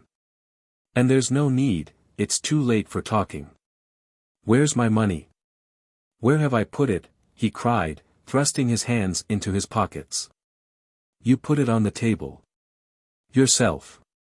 Here it is. Had you forgotten? Money's like dirt or water to you, it seems. Here are your pistols. It's an odd thing, at 6 o'clock you pledged them for 10 rubles, and now you've got thousands. 2 or 3 I should say. 3, you bet, laughed Mitya, stuffing the notes into the side pocket of his trousers. You'll lose it like that. Have you found a gold mine? The mines? The gold mines? Mitya shouted at the top of his voice and went off into a roar of laughter. Would you like to go to the mines, Perhatin? There's a lady here who'll stump up 3,000 for you, if only you'll go. She did it for me, she's so awfully fond of gold mines. Do you know Madame Holikov? I don't know her, but I've heard of her and seen her. Did she really give you 3,000? Did she really? Said Pyotr Ilyitch, eyeing him dubiously. As soon as the sun rises tomorrow, as soon as Phoebus, ever young, flies upwards, praising and glorifying God, you go to her, this Madame Holikov, and ask her whether she did stump up that 3,000 or not. Try and find out. I don't know on what terms you are, since you say it so positively, I suppose she did give it to you. You've got the money in your hand, but instead of going to Siberia you're spending it all. Where are you really off to now, eh? To Mokroe. To Mokroe. But it's night. Once the lad had all, now the lad has not, cried Mitya suddenly. How not? You say that with all those thousands. I'm not talking about thousands. Damn thousands. I'm talking of female character. Fickle is the heart of woman. Treacherous and full of vice. I agree with Ulysses. That's what he says. I don't understand you. Am I drunk? Not drunk, but worse. I'm drunk in spirit, Pyotr Ilyitch, drunk in spirit. But that's enough. What are you doing, loading the pistol? I'm loading the pistol. Unfastening the pistol case, Mitya actually opened the powder horn, and carefully sprinkled and rammed in the charge. Then he took the bullet and, before inserting it, held it in 2 fingers in front of the candle. Why are you looking at the bullet? Asked Pyotr Ilyitch, watching him with uneasy curiosity. Oh, a fancy. Why, if you meant to put that bullet in your brain, would you look at it or not? Why look at it? It's going into my brain, so it's interesting to look and see what it's like. But that's foolishness, a moment's foolishness. Now that's done, he added, putting in the bullet and driving it home with the ramrod. Pyotr Ilyitch, my dear fellow, that's nonsense, all nonsense, and if only you knew what nonsense. Give me a little piece of paper now. Here's some paper. No, a clean new piece, writing paper. That's right. And taking a pen from the table, Mitya rapidly wrote 2 lines, folded the paper in 4, and thrust it in his waistcoat pocket. He put the pistols in the case, locked it up, and kept it in his hand. Then he looked at Pyotr Ilyitch with a slow, thoughtful smile. Now, let's go. Where are we going? No, wait a minute. Are you thinking of putting that bullet in your brain, perhaps? Pyotr Ilyitch asked uneasily. I was fooling about the bullet. I want to live. I love life, you may be sure of that. I love golden-haired Phorbas and his warm light. Dear Pyotr Ilyitch, do you know how to step aside? What do you mean by stepping aside? Making way. Making way for a dear creature, and for one I hate. And to let the one I hate become dear, that's what making way means. And to say to them, God bless you, go your way, pass on, while I dash. While you dash. That's enough, let's go. Upon my word. I'll tell someone to prevent your going there, said Pyotr Ilyitch, looking at him. What are you going to Mokroe for, now? There's a woman there, a woman. That's enough for you. You shut up. Listen, though you're such a savage I've always liked you. I feel anxious. Thanks, old fellow. I'm a savage you say. Savages, savages. That's what I am always saying. Savages. Why, here's Misha. I was forgetting him. Misha ran in, post-haste, with a handful of notes in change, and reported that everyone was in a bustle at the Plotnikovs', they're carrying down the bottles, and the fish, and the tea. It will all be ready directly. Mitya seized 10 rubles and handed it to Pyotr Ilyitch, then tossed another 10-ruble note to Misha. Don't dare to do such a thing, cried Pyotr Ilyitch. I won't have it in my house, it's a bad, demoralizing habit. Put your money away. Here, put it here, why waste it? It would come in handy tomorrow, and I dare say you'll be coming to me to borrow 10 rubles again. Why do you keep putting the notes in your side pocket? Ah, you'll lose them. I say, my dear fellow, let's go to Mokroe together. What should I go for? I say, let's open a bottle at once, and drink to life. I want to drink, and especially to drink with you. I've never drunk with you, have I? Very well, we can go to the metropolis. I was just going there. I haven't time for that. Let's drink at the Plotnikovs', in the back room. Shall I ask you a riddle? Ask away. Mitya took the piece of paper out of his waistcoat pocket, unfolded it and showed it. In a large, distinct hand was written, I punish myself for my whole life I punish. I will certainly speak to someone. I'll go at once, said Pyotr Ilyitch, after reading the paper. You won't have time, dear boy, come and have a drink. March. Plotnikov's shop was at the corner of the street, next door but one to Pyotr Ilyitch's. It was the largest grocery shop in our town, and by no means a bad one, belonging to some rich merchants. They kept everything that could be got in a Petersburg shop, grocery of all sort, wines, bottled by the brothers Alexei, fruits, cigars, tea, coffee, sugar, and so on. There were 3 shop assistants and 2 errand boys always employed. Though our part of the country had grown poorer, the landowners had gone away, and trade had got worse, yet the grocery stores flourished as before, every year with increasing prosperity, there were plenty of purchasers for their goods. They were awaiting Mitya with impatience in the shop. They had vivid recollections of how he had bought, 3 or 4 weeks ago, wine and goods of all sorts to the value of several hundred rubles, paid for in cash. They would never have let him have anything on credit, of course. They remembered that then, as now, he had had a bundle of 100-ruble notes in his hand, and had scattered them at random, without bargaining, without reflecting, or caring to reflect what use so much wine and provisions would be to him. The story was told all over the town that, driving off then with Grushenka to Mokroe, he had spent 3,000 in one night and the following day, and had come back from the spree without a penny. He had picked up a whole troop of gypsies, encamped in our neighborhood at the time, who for 2 days got money without stint out of him while he was drunk, and drank expensive wine without stint. People used to tell, laughing at Mitya, how he had given champagne to grimy-handed peasants, and feasted the village women and girls on sweets and Strasbourg pies. Though to laugh at Mitya to his face was rather a risky proceeding, there was much laughter behind his back, especially in the tavern. At his own ingenuous public avowal that all he had got out of Grushenka by this escapade was permission to kiss her foot, and that was the utmost she had allowed him. By the time Mitya and Pyotr Ilyitch reached the shop, they found a cart with 3 horses harnessed abreast with bells, and with Andrei, the driver, ready waiting for Mitya at the entrance. In the shop they had almost entirely finished packing 1 box of provisions, and were only waiting for Mitya's arrival to nail it down and put it in the cart. Pyotr Ilyitch was astounded. Where did this cart come from in such a hurry?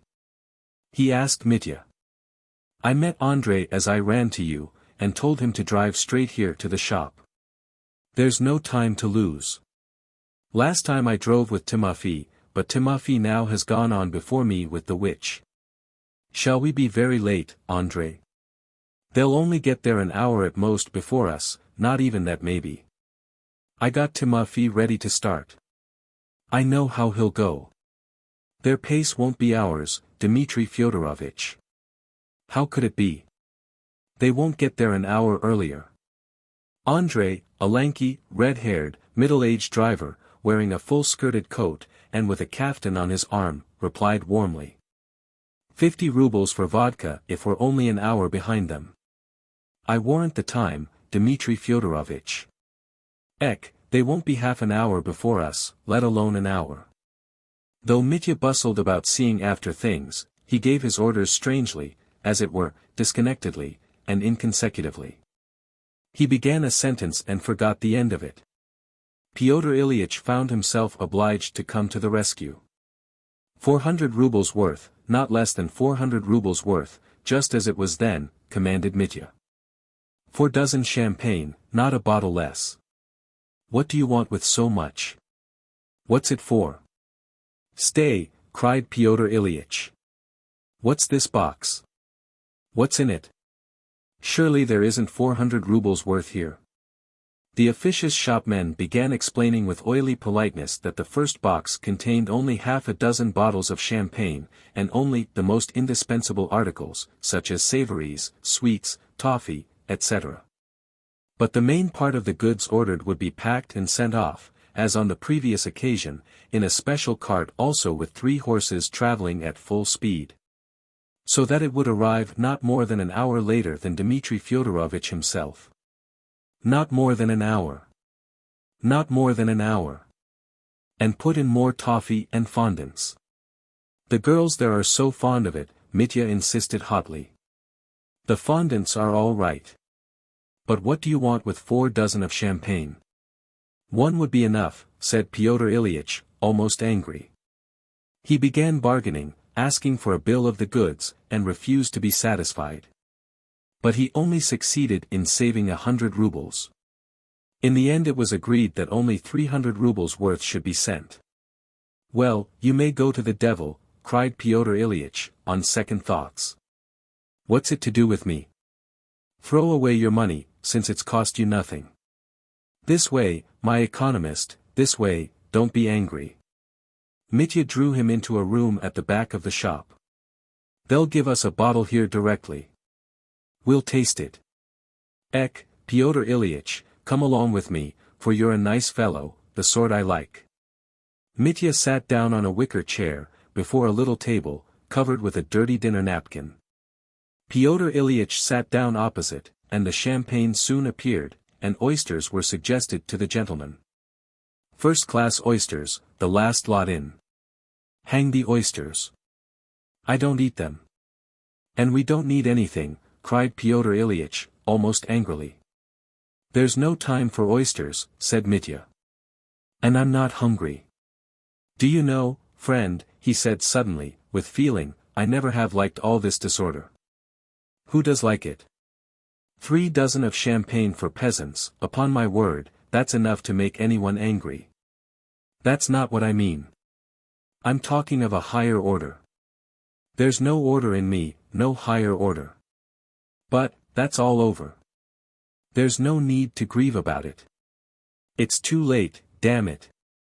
My whole life has been disorder, and one must set it in order. Is that a pun, eh?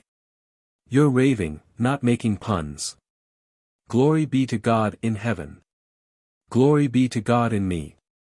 That verse came from my heart once, it's not a verse, but a tear. I made it myself, not while I was pulling the captain's beard, though. Why do you bring him in all of a sudden? Why do I bring him in? Foolery. All things come to an end, all things are made equal. That's the long and short of it.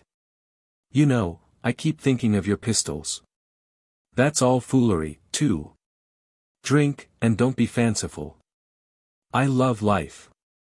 I've loved life too much, shamefully much. Enough. Let's drink to life, dear boy, I propose the toast. Why am I pleased with myself? I'm a scoundrel, but I'm satisfied with myself. And yet I'm tortured by the thought that I'm a scoundrel, but satisfied with myself. I bless the creation. I'm ready to bless God and His creation directly, but I must kill one noxious insect for fear it should crawl and spoil life for others. Let us drink to life, dear brother. What can be more precious than life? Nothing. To life, and to one queen of queens. Let's drink to life and to your queen, too, if you like. They drank a glass each. Although Mitya was excited and expansive, yet he was melancholy, too. It was as though some heavy, overwhelming anxiety were weighing upon him. Misha, here's your Misha, come. Misha, come here, my boy, drink this glass to Phoebus the golden-haired, of tomorrow morn. What are you giving it him for? Cried Fyodor Ilyitch, irritably. Yes, yes, yes, let me. I want to. Ek. Misha emptied the glass, bowed, and ran out. He'll remember it afterwards, Mitya remarked. Woman, I love woman. What is woman? The queen of creation. My heart is sad, Fyodor Ilyitch. Do you remember Hamlet? I am very sorry, good Horatio. Alas, poor Yorick. Perhaps that's me, Yorick. Yes, I'm Yorick now, and a skull afterwards. Fyodor Ilyitch listened in silence. Mitya, too, was silent for a while. What dogs that you've got here? He asked the shopman, casually, noticing a pretty little lapdog with dark eyes, sitting in the corner. It belongs to Varvara Alexeyevna, the mistress, answered the clerk. She brought it and forgot it here. It must be taken back to her. I saw one like it, in the regiment. Murmured Mitya dreamily, only that one had its hind leg broken. By the way, Fyodor Ilyitch, I wanted to ask you, have you ever stolen anything in your life? What a question. Oh, I didn't mean anything. From somebody's pocket, you know. I don't mean government money, everyone steals that, and no doubt you do, too. You go to the devil. I'm talking of other people's money. Stealing straight out of a pocket. Out of a purse, eh? I stole 20 kopecks from my mother when I was 9 years old. I took it off the table on the sly, and held it tight in my hand.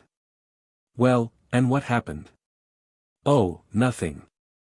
I kept it 3 days, then I felt ashamed, confessed, and gave it back. And what then? Naturally I was whipped. But why do you ask? Have you stolen something? I have, said Mitya, winking slyly. What have you stolen? Inquired Fyodor Ilyitch curiously. I stole 20 kopecks from my mother when I was 9 years old, and gave it back 3 days after. As he said this, Mitya suddenly got up. Dmitri Fyodorovitch, won't you come now? Called Andrei from the door of the shop. Are you ready? We'll come. Mitya started. A few more last words and, Andrei, a glass of vodka at starting. Give him some brandy as well. That box, the one with the pistols, put under my seat. Goodbye, Fyodor Ilyitch, don't remember evil against me. But you're coming back tomorrow? Will you settle the little bill now? Cried the clerk, springing forward. Oh yes, the bill. Of course. He pulled the bundle of notes out of his pocket again, picked out 300 rubles, threw them on the counter, and ran hurriedly out of the shop. Everyone followed him out, bowing and wishing him good luck. Andrei, coughing from the brandy he had just swallowed, jumped up on the box. But Mitya was only just taking his seat when suddenly to his surprise he saw Fenya before him. She ran up panting, clasped her hands before him with a cry, and plumped down at his feet. Dmitri Fyodorovitch, dear good Dmitri Fyodorovitch, don't harm my mistress. And it was I told you all about it. And don't murder him, he came first, he's hers. He'll marry Agrafena Alexandrovna now. That's why he's come back from Siberia. Dmitri Fyodorovitch, dear, don't take a fellow creature's life. Tut tut tut. That's it, is it? So you're off there to make trouble, muttered Fyodor Ilyitch. Now, it's all clear as daylight. Dmitri Fyodorovitch, give me your pistols at once if you mean to behave like a man, he shouted aloud to Mitya. Do you hear, Dmitri? The pistols. Wait a bit, brother, I'll throw them into the pool on the road, answered Mitya. Fenya, get up, don't kneel to me. Mitya won't hurt anyone, the silly fool won't hurt anyone again. But I say, Fenya, he shouted, after having taken his seat. I hurt you just now, so forgive me and have pity on me, forgive a scoundrel. But it doesn't matter if you don't. It's all the same now. Now then, Andrei, look alive, fly along full speed. Andrei whipped up the horses, and the bells began ringing. Goodbye, Pyotr Ilyitch. My last tear is for you. He's not drunk, but he keeps babbling like a lunatic, Pyotr Ilyitch thought as he watched him go. He had half a mind to stay and see the cart packed with the remaining wines and provisions, knowing that they would deceive and defraud Mitya. But, suddenly feeling vexed with himself, he turned away with a curse and went to the tavern to play billiards. He's a fool, though he's a good fellow, he muttered as he went. I've heard of that officer, Grushenka's former flame. Well, if he has turned up. Eck, those pistols. Damn it all. I'm not his nurse. Let them do what they like. Besides, it'll all come to nothing. They're a set of brawlers, that's all. They'll drink and fight and make friends again. They are not men who do anything real. What does he mean by, I'm stepping aside, I'm punishing myself? It'll come to nothing. He's shouted such phrases 1,000 times, drunk, in the taverns. But now he's not drunk. Drunk in spirit, they're fond of fine phrases, the villains. Am I his nurse?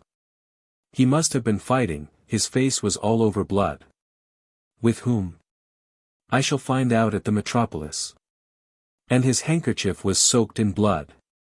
It's still lying on my floor. Hang it. He reached the tavern in a bad humor and at once made up a game. The game cheered him. He played a second game, and suddenly began telling one of his partners that Dmitri Karamazov had come in for some cash again, something like 3,000 rubles, and had gone to Mokroe again to spend it with Grushenka. This news roused singular interest in his listeners. They all spoke of it, not laughing, but with a strange gravity. They left off playing. 3,000. But where can he have got 3,000? Questions were asked.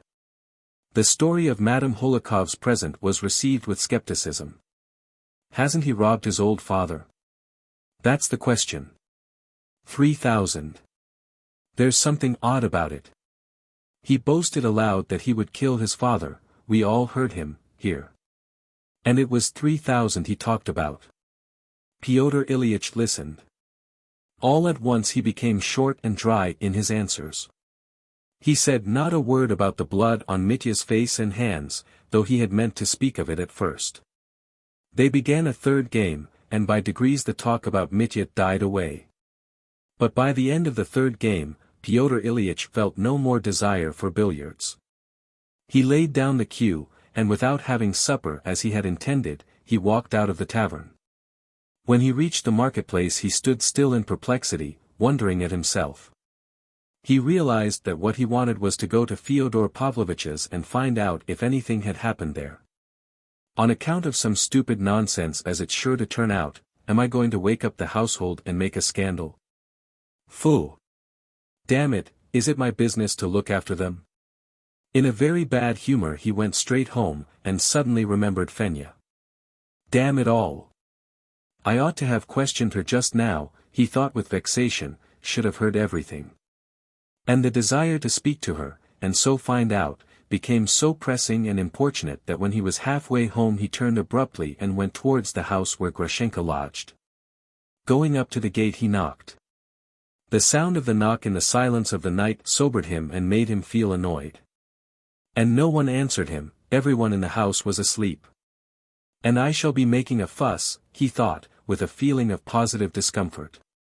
But instead of going away altogether, he fell to knocking again with all his might, filling the street with clamor. Not coming. Well, I will knock them up, I will. He muttered at each knock, fuming at himself, but at the same time he redoubled his knocks on the gate. Chapter 6. I am coming, too. But Dmitri Fyodorovich was speeding along the road.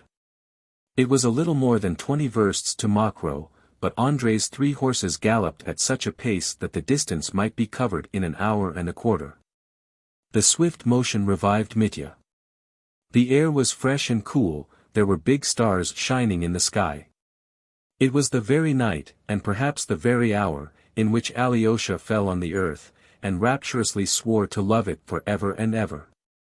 All was confusion in Mitya's soul, but although many things were goading his heart, at that moment his whole being was yearning for her, his queen, to whom he was flying to look on her for the last time. One thing I can say for certain. His heart did not waver for one instant. I shall perhaps not be believed when I say that this jealous lover felt not the slightest jealousy of this new rival, who seemed to have sprung out of the earth. If any other had appeared on the scene, he would have been jealous at once, and would perhaps have stained his fierce hands with blood again. But as he flew through the night, he felt no envy, no hostility even, for the man who had been her first lover. It is true he had not yet seen him. Here there was no room for dispute, it was her right and his. This was her first love which, after 5 years, she had not forgotten, so she had loved him only for those 5 years, and I, how do I come in? What right have I? Step aside, Mitya, and make way. What am I now?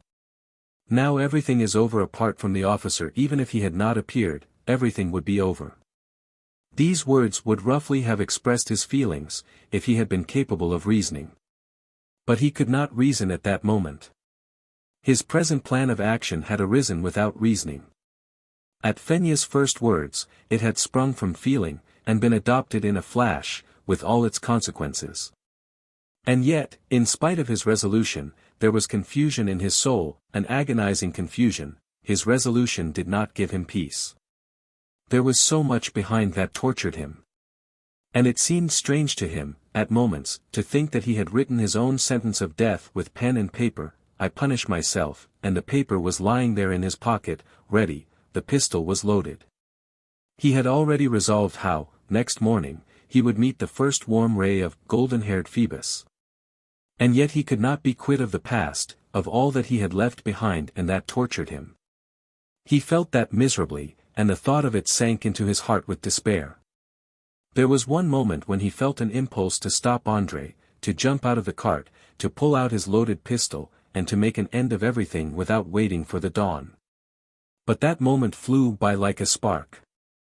The horses galloped on, devouring space, and as he drew near his goal, again the thought of her alone, took more and more complete possession of his soul, chasing away the fearful images that had been haunting it.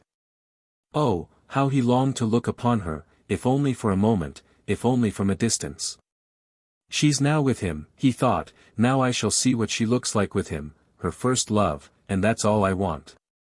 Never had this woman, who was such a fateful influence in his life, aroused such love in his breast, such new and unknown feeling, surprising even to himself, a feeling tender to devoutness, to self-effacement before her. I will efface myself, he said, in a rush of almost hysterical ecstasy. They had been galloping nearly an hour. Mitya was silent, and though Andrei was, as a rule, a talkative peasant, he did not utter a word either. He seemed afraid to talk, he only whipped up smartly his 3 lean, but mettlesome, bay horses. Suddenly Mitya cried out in horrible anxiety. Andrei! What if they're asleep? This thought fell upon him like a blow. It had not occurred to him before. It may well be that they're gone to bed by now, Dmitri Fyodorovich. Mitya frowned as though in pain. Yes, indeed, he was rushing there, with such feelings, while they were asleep. She was asleep, perhaps, there too. An angry feeling surged up in his heart. Drive on, Andrei. Whip them up. Look alive, he cried, beside himself. But maybe they're not in bed. Andrei went on after a pause. Timofey said they were a lot of them there. At the station? Not at the posting station, but at Plastinov's, at the inn, where they let out horses, too. I know. So you say there are a lot of them? How's that? Who are they? Cried Mitya, greatly dismayed at this unexpected news. Well, Timofey was saying they're all gentlefolk. 2 from our town, who they are I can't say, and there are 2 others, strangers, maybe more besides. I didn't ask particularly. They've set to playing cards, so Timofey said. Cards? So, maybe they're not in bed if they're at cards. It's most likely not more than 11. Quicker, Andrei. Quicker. Mitya cried again, nervously. May I ask you something, sir? Said Andrei, after a pause only. I'm afraid of angering you, sir. What is it? Why, Fenya threw herself at your feet just now, and begged you not to harm her mistress, and someone else, too, so you see, sir, it's I am taking you there. Forgive me, sir, it's my conscience, maybe it's stupid of me to speak of it. Mitya suddenly seized him by the shoulders from behind. Are you a driver? He asked frantically. Yes, sir. Then you know that one has to make way. What would you say to a driver who wouldn't make way for anyone, but would just drive on and crush people? No, a driver mustn't run over people. One can't run over a man. One can't spoil people's lives. And if you have spoilt a life, punish yourself. If only you've spoilt, if only you've ruined anyone's life, punish yourself and go away. These phrases burst from Mitya almost hysterically. Though Andrei was surprised at him, he kept up the conversation. That's right, Dmitri Fyodorovich, you're quite right, one mustn't crush or torment a man, or any kind of creature, for every creature is created by God. Take a horse, for instance, for some folks, even among us drivers, drive anyhow. Nothing will restrain them, they just force it along. To hell. Mitya interrupted, and went off into his abrupt, short laugh. Andrei, simple soul, he seized him by the shoulders again. Tell me, will Dmitri Fyodorovich Karamazov go to hell, or not, what do you think? I don't know, darling, it depends on you, for you are. You see, sir, when the Son of God was nailed on the cross and died, he went straight down to hell from the cross, and set free all sinners that were in agony. And the devil groaned, because he thought that he would get no more sinners in hell. And God said to him, then, don't groan, for you shall have all the mighty of the earth, the rulers, the chief judges, and the rich men, and shall be filled up as you have been in all the ages till I come again. Those were his very words. A peasant legend. Capital. Whip up the left, Andrei. So you see, sir, who it is hell's for, said Andrei, whipping up the left horse, but you're like a little child, that's how we look on you. And though you're hasty-tempered, sir, yet God will forgive you for your kind heart. And you, do you forgive me, Andrei? What should I forgive you for, sir? You've never done me any harm. No, for everyone, you here alone, on the road, will you forgive me for everyone? Speak, simple peasant heart. Oh, sir. I feel afraid of driving you, your talk is so strange. But Mitya did not hear. He was frantically praying and muttering to himself. Lord, receive me, with all my lawlessness, and do not condemn me. Let me pass by thy judgment, do not condemn me, for I have condemned myself, do not condemn me, for I love thee, O Lord. I am a wretch, but I love thee. If thou sendest me to hell, I shall love thee there, and from there I shall cry out that I love thee for ever and ever. But let me love to the end. Here and now for just 5 hours. Till the first light of thy day, for I love the queen of my soul. I love her and I cannot help loving her. Thou sayest my whole heart. I shall gallop up, I shall fall before her and say, you are right to pass on and leave me. Farewell and forget your victim, never fret yourself about me. Makro, cried Andrei, pointing ahead with his whip. Through the pale darkness of the night loomed a solid black mass of buildings, flung down, as it were, in the vast plain. The village of Makro numbered 2,000 inhabitants, but at that hour all were asleep, and only here and there a few lights still twinkled. "Drive on, Andrei, I come," Mitya exclaimed, feverishly. "They're not asleep," said Andrei again, pointing with his whip to the Plastanov's inn, which was at the entrance to the village. The 6 windows, looking on the street, were all brightly lighted up. "They're not asleep," Mitya repeated joyously. "Quicker, Andrei. Gallop. Drive up with a dash. Set the bells ringing. Let all know that I have come. I'm coming. I'm coming, too." Andrei lashed his exhausted team into a gallop, drove with a dash and pulled up his steaming, panting horses at the high flight of steps. Mitya jumped out of the cart just as the innkeeper, on his way to bed, peeped out from the steps curious to see who had arrived. "Trifon Borisovich, is that you?" The innkeeper bent down, looked intently, ran down the steps, and rushed up to the guest with obsequious delight. "Dmitri Fyodorovich, your honor. Do I see you again?" Trifon Borisovich was a thick-set, healthy peasant, of middle height, with a rather fat face. His expression was severe and uncompromising, especially with the peasants of Mokroe, but he had the power of assuming the most obsequious countenance, when he had an inkling that it was to his interest. He dressed in Russian style, with a shirt buttoning down on one side, and a full-skirted coat. He had saved a good sum of money, but was forever dreaming of improving his position. More than half the peasants were in his clutches, everyone in the neighborhood was in debt to him. From the neighboring landowners he bought and rented lands which were worked by the peasants, in payment of debts which they could never shake off. He was a widower, with 4 grown-up daughters. One of them was already a widow and lived in the inn with her 2 children, his grandchildren, and worked for him like a charwoman. Another of his daughters was married to a petty official, and in one of the rooms of the inn, on the wall could be seen, among the family photographs, a miniature photograph of this official in uniform and official epaulets. The 2 younger daughters used to wear fashionable blue or green dresses, fitting tight at the back, and with trains a yard long, on church holidays or when they went to pay visits. But next morning they would get up at dawn, as usual, sweep out the rooms with a birch broom, empty the slops, and clean up after lodgers. In spite of the thousands of rubles he had saved, Trifon Borisovich was very fond of emptying the pockets of a drunken guest, and remembering that not a month ago he had, in 24 hours, made 2 if not 300 rubles out of Dmitri. When he had come on his escapade with Grushenka, he met him now with eager welcome, scenting his prey the moment Mitya drove up to the steps.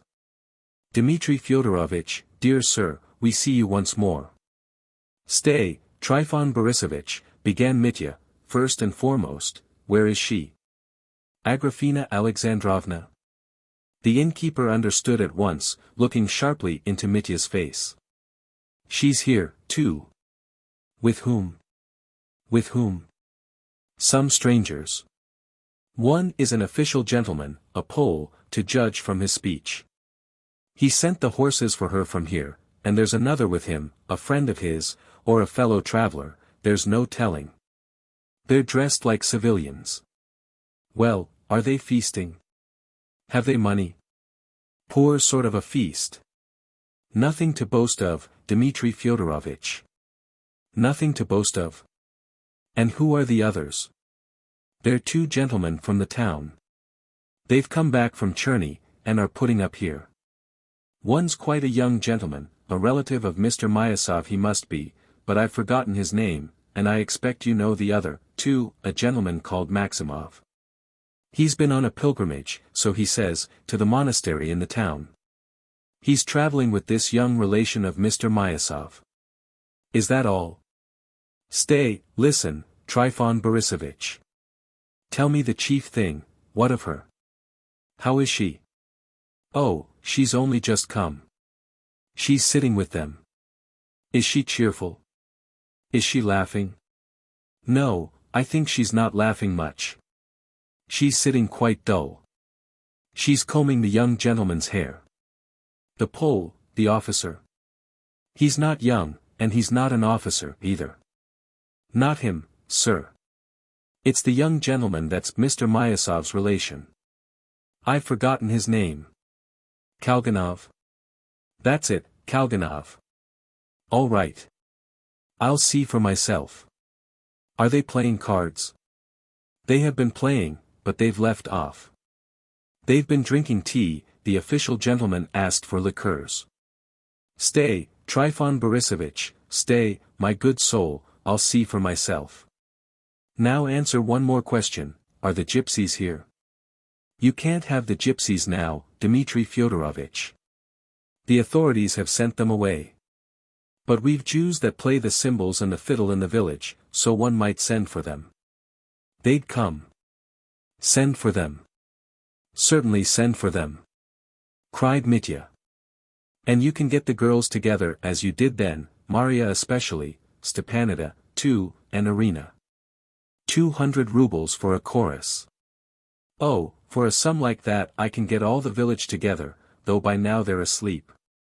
Are the peasants here worth such kindness, Dmitri Fyodorovich, or the girls either? To spend a sum like that on such coarseness and rudeness. What's the good of giving a peasant a cigar to smoke, the stinking ruffian? And the girls are all lousy. Besides, I'll get my daughters up for nothing, let alone a sum like that. They've only just gone to bed, I'll give them a kick and set them singing for you. You gave the peasants champagne to drink the other day, Ek. For all his pretended compassion for Mitya, Trifon Borisovich had hidden half a dozen bottles of champagne on that last occasion, and had picked up a 100-ruble note under the table, and it had remained in his clutches. Trifon Borisovich, I sent more than 1,000 flying last time I was here. Do you remember? You did send it flying. I may well remember.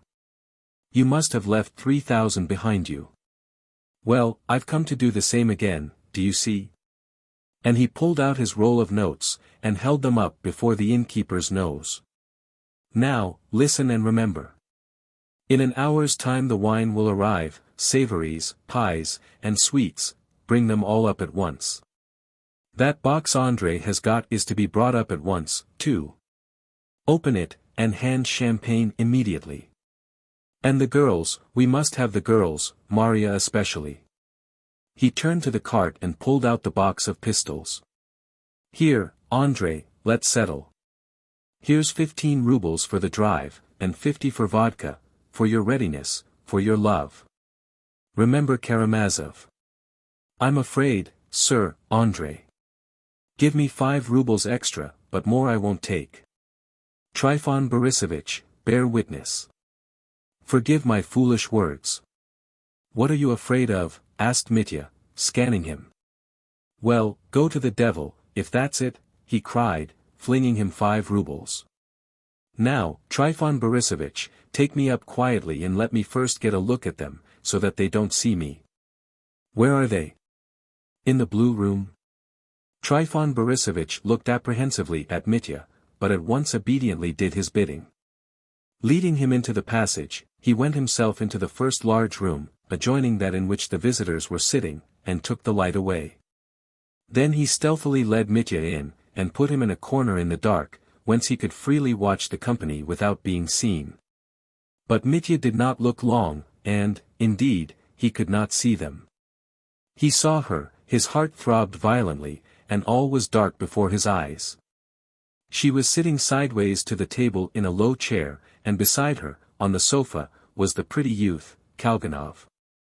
She was holding his hand and seemed to be laughing, while he, seeming vexed and not looking at her, was saying something in a loud voice to Maximov, who sat the other side of the table, facing Grushenka. Maximov was laughing violently at something. On the sofa sat he, and on a chair by the sofa there was another stranger. The one on the sofa was lolling backwards, smoking a pipe, and Mitya had an impression of a stoutish, broad-faced, short little man, who was apparently angry about something.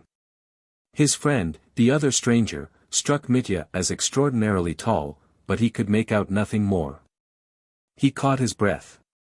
He could not bear it for a minute, he put the pistol case on a chest, and with a throbbing heart he walked, feeling cold all over, straight into the blue room to face the company. "Aie!" shrieked Grushenka, the first to notice him. Chapter 7. The First and Rightful Lover. With his long, rapid strides, Mitya walked straight up to the table. "Gentlemen," he said in a loud voice, almost shouting, yet stammering at every word, I'm all right. Don't be afraid." He exclaimed, "There's nothing the matter." He turned suddenly to Grushenka, who had shrunk back in her chair towards Kalganov, and clasped his hand tightly. I'm coming, too. I'm here till morning. Gentlemen, may I stay with you till morning? Only till morning, for the last time, in this same room." So he finished, turning to the fat little man, with the pipe, sitting on the sofa. The latter removed his pipe from his lips with dignity and observed severely. "Pani, we're here in private. There are other rooms. Pan and Pani mean Mr. in Polish. Pani means Mrs., Panovi, gentlemen. Why, it's you, Dmitri Fyodorovich." "What do you mean?" answered Kalganov suddenly. "Sit down with us. How are you?" "Delighted to see you, dear, and precious fellow, I always thought a lot of you." Mitya responded, joyfully and eagerly, at once holding out his hand across the table. "Aie. How tight you squeeze." "You've quite broken my fingers," laughed Kalganov. "He always squeezes like that, always," Grushenka put in gaily, with a timid smile, seeming suddenly convinced from Mitya's face that he was not going to make a scene. She was watching him with intense curiosity and still some uneasiness. She was impressed by something about him, and indeed the last thing she expected of him was that he would come in and speak like this at such a moment. "Good evening," Maximov ventured blandly on the left. Mitya rushed up to him, too. "Good evening. You're here, too. How glad I am to find you here, too. Gentlemen, he addressed the Polish gentleman with the pipe again, evidently taking him for the most important person present. "I flew here. I wanted to spend my last day, my last hour in this room, in this very room. Where I, too, adored, my queen. Forgive me, Pani," he cried wildly, "I flew here and vowed, oh, don't be afraid, it's my last night. Let's drink to our good understanding. They'll bring the wine at once. I brought this with me." Something made him pull out his bundle of notes. "Allow me, Pani. I want to have music, singing, a revel, as we had before. But the worm, the unnecessary worm, will crawl away, and there'll be no more of him. I will commemorate my day of joy on my last night." He was almost choking. There was so much he wanted to say, but strange exclamations were all that came from his lips. The Pole gazed fixedly at him, at the bundle of notes in his hand. Looked at Grushenka, and was in evident perplexity. "If my sovereign lady is permitting," he was beginning. "What does sovereign mean?" "Sovereign, I suppose," interrupted Grushenka. "I can't help laughing at you, the way you talk."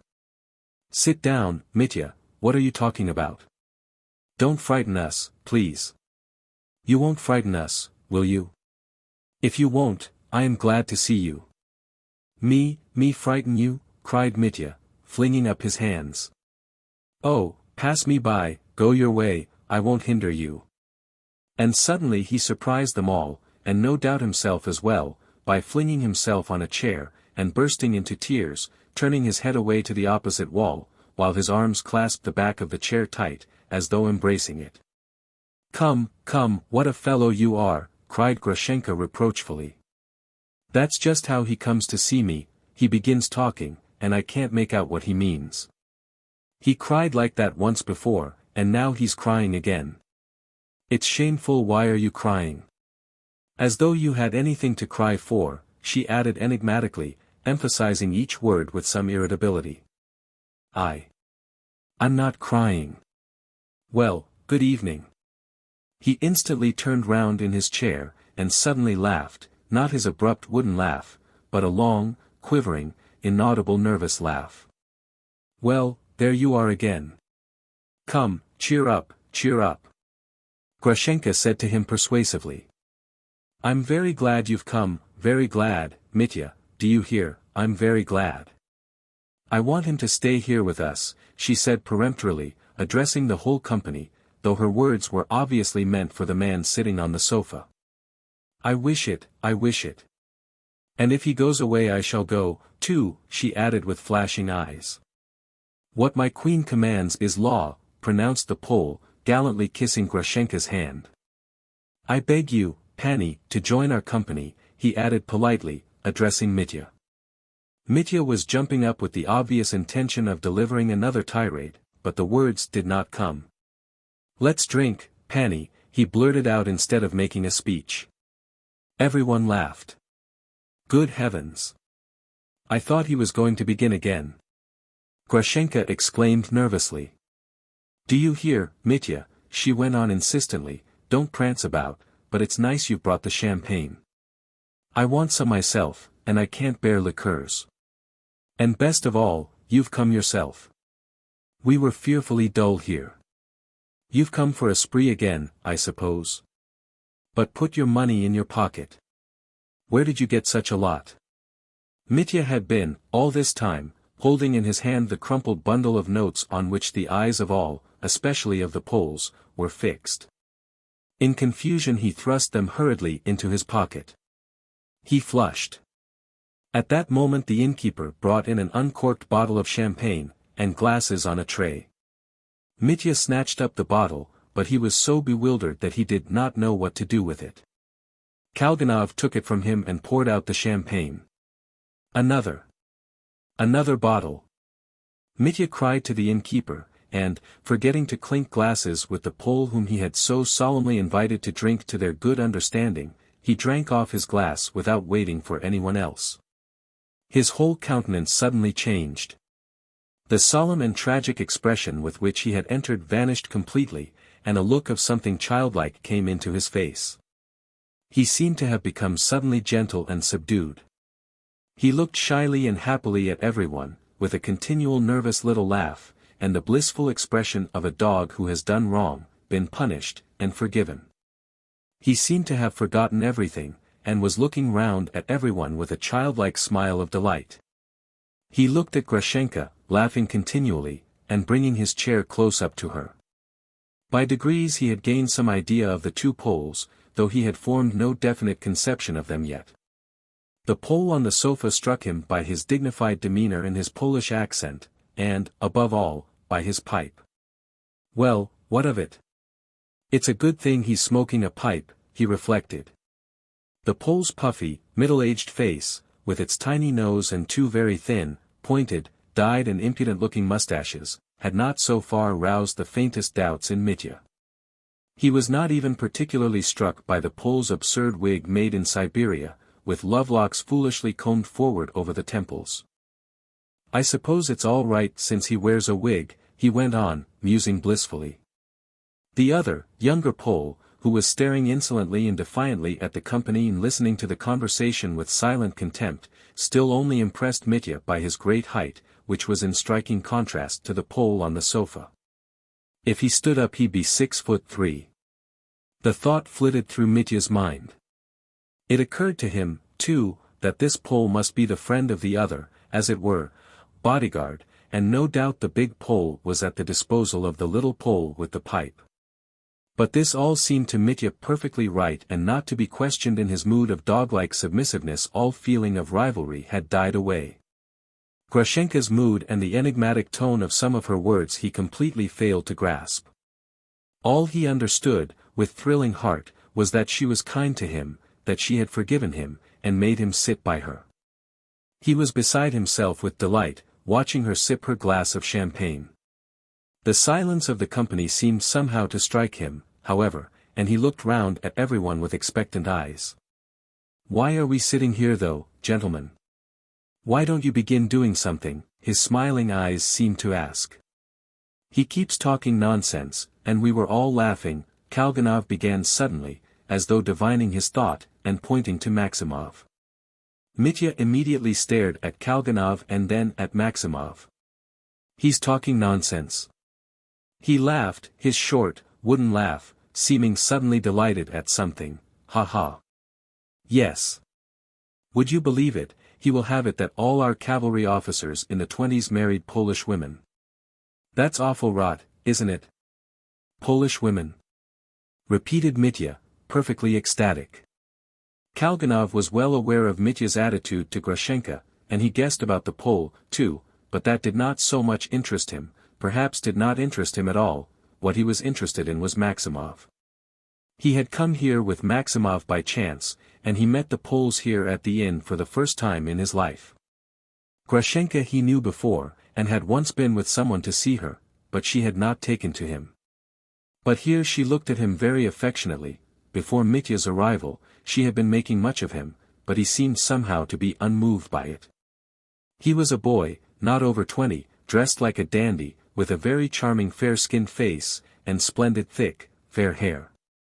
From his fair face looked out beautiful pale blue eyes, with an intelligent and sometimes even deep expression, beyond his age indeed, although the young man sometimes looked and talked quite like a child, and was not at all ashamed of it.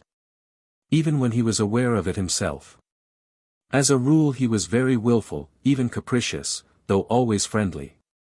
Sometimes there was something fixed and obstinate in his expression. He would look at you and listen, seeming all the while to be persistently dreaming over something else. Often he was listless and lazy, at other times he would grow excited, sometimes, apparently, over the most trivial matters. Only imagine, I've been taking him about with me for the last 4 days, he went on, indolently drawling his words, quite naturally though, without the slightest affectation. Ever since your brother, do you remember, shoved him off the carriage and sent him flying. That made me take an interest in him at the time, and I took him into the country, but he keeps talking such rot I'm ashamed to be with him. I'm taking him back. The gentleman has not seen Polish ladies, and says what is impossible, the Pole with the pipe observed to Maximov. He spoke Russian fairly well, much better, anyway, than he pretended. If he used Russian words, he always distorted them into a Polish form. But I was married to a Polish lady myself, tittered Maximov. But did you serve in the cavalry? You were talking about the cavalry. Were you a cavalry officer? Put in Kalganov at once. Was he a cavalry officer indeed? Ha! Cried Mitya, listening eagerly, and turning his inquiring eyes to each as he spoke, as though there were no knowing what he might hear from each. No, you see, Maximov turned to him. What I mean is that those pretty Polish ladies, when they danced the mazurka with our Ulan, when one of them dances a mazurka with a Ulan she jumps on his knee like a kitten, a little white one. And the pan-father and pan-mother look on and allow it. They allow it, and next day the Ulan comes and offers her his hand. That's how it is, offers her his hand, he. Maximov ended, tittering. The pan is a lajdak. The tall Pole on the chair growled suddenly and crossed one leg over the other. Mitya's eye was caught by his huge greased boot, with its thick, dirty sole. The dress of both the Poles looked rather greasy. Scoundrel. Well, now it's lajdak. What's he scolding about, said Grushenka, suddenly vexed. Pani Agrippina, what the gentleman saw in Poland were servant girls, and not ladies of good birth, the Pole with the pipe observed to Grushenka. You can reckon on that, the tall Pole snapped contemptuously. What next? Let him talk. People talk, why hinder them? It makes it cheerful, Grushenka said crossly. I'm not hindering them, Pani, said the Pole in the wig, with a long look at Grushenka, and relapsing into dignified silence he sucked his pipe again. No. The Polish gentleman spoke the truth. Kalganov got excited again, as though it were a question of vast import. He's never been in Poland, so how can he talk about it? I suppose you weren't married in Poland, were you? No, in the province of Smolensk. Only, a Ulan had brought her to Russia before that, my future wife, with her mamma and her aunt, and another female relation with a grown-up son. He brought her straight from Poland and gave her up to me. He was a lieutenant in our regiment, a very nice young man. At first he meant to marry her himself. But he didn't marry her, because she turned out to be lame. So you married a lame woman, cried Kalganov. Yes. They both deceived me a little bit at the time, and concealed it. I thought she was hopping, she kept hopping. I thought it was for fun. So pleased she was going to marry you, yelled Kalganov, in a ringing, childish voice. Yes, so pleased. But it turned out to be quite a different cause. Afterwards, when we were married, after the wedding, that very evening, she confessed, and very touchingly asked forgiveness. I once jumped over a puddle when I was a child, she said, and injured my leg. He. Kalganov went off into the most childish laughter, almost falling on the sofa. Grushenka, too, laughed. Mitya was at the pinnacle of happiness.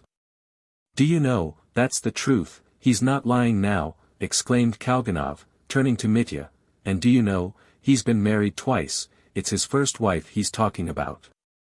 But his second wife, do you know, ran away, and is alive now. Is it possible, said Mitya, turning quickly to Maximov with an expression of the utmost astonishment. Yes. She did run away. I've had that unpleasant experience, Maximov modestly assented, with a monsieur. And what was worse, she'd had all my little property transferred to her beforehand. You're an educated man, she said to me. You can always get your living. She settled my business with that. A venerable bishop once said to me, one of your wives was lame, but the other was too light-footed. He. Listen, cried Kalganov, bubbling over, if he's telling lies, and he often is, he's only doing it to amuse us all. There's no harm in that, is there? You know, I sometimes like him. He's awfully low, but it's natural to him, eh? Don't you think so? Some people are low from self-interest, but he's simply so, from nature. Only fancy, he claims, he was arguing about it all the way yesterday, that Gogol wrote Dead Souls about him. Do you remember, there's a landowner called Maximov in it, whom Nozdryov thrashed.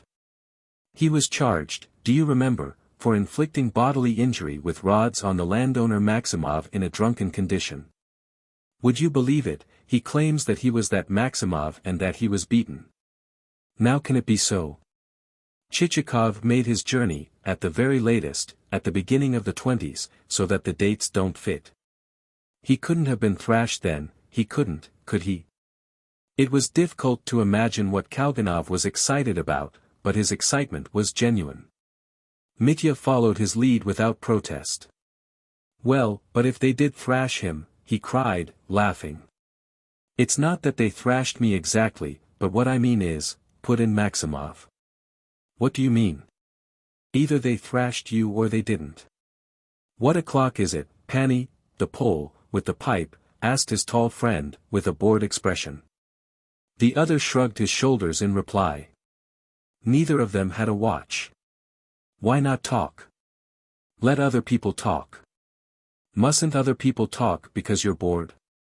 Grushenka flew at him with evident intention of finding fault. Something seemed for the first time to flash upon Mitya's mind. This time the Pole answered with unmistakable irritability. Pani, I didn't oppose it. I didn't say anything. All right then. Come, tell us your story, Grushenka cried to Maximov. Why are you all silent? There's nothing to tell, it's all so foolish, answered Maximov at once, with evident satisfaction, mincing a little. Besides, all that's by way of allegory in Gogol, for he's made all the names have a meaning. Nozdryov was really called Nosov, and Kovshinnikov had quite a different name, he was called Shkvornov.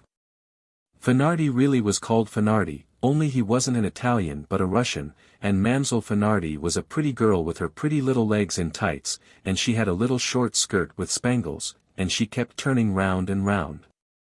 Only not for 4 hours but for 4 minutes only, and she bewitched everyone. But what were you beaten for? Cried Kalganov. For Piron, answered Maximov. What Piron? Cried Mitya. The famous French writer, Piron. We were all drinking then, a big party of us, in a tavern at that very fair.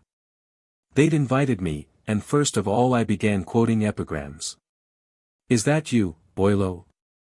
What a funny get-up," and Boilo answers that he's going to a masquerade, that is to the baths, he. And they took it to themselves, so I made haste to repeat another, very sarcastic, well known to all educated people. "Yes, Sappho and Phaon are we. But one grief is weighing on me. You don't know your way to the sea." They were still more offended and began abusing me in the most unseemly way for it. And as ill luck would have it, to set things right, I began telling a very cultivated anecdote about Pyrrhon, how he was not accepted into the French Academy, and to revenge himself wrote his own epitaph. "See I get Pyrrhon k'ni fut rain. Pa meme academician, asterisk. Asterisk here lies Pyrrhon, who was nothing, not even an academician. They seized me and thrashed me. But what for? What for? For my education. People can thrash a man for anything," Maximov concluded, briefly and sententiously. That's enough. That's all stupid, I don't want to listen." I thought it would be amusing, Grushenka cut them short, suddenly. Mitya started, and at once left off laughing.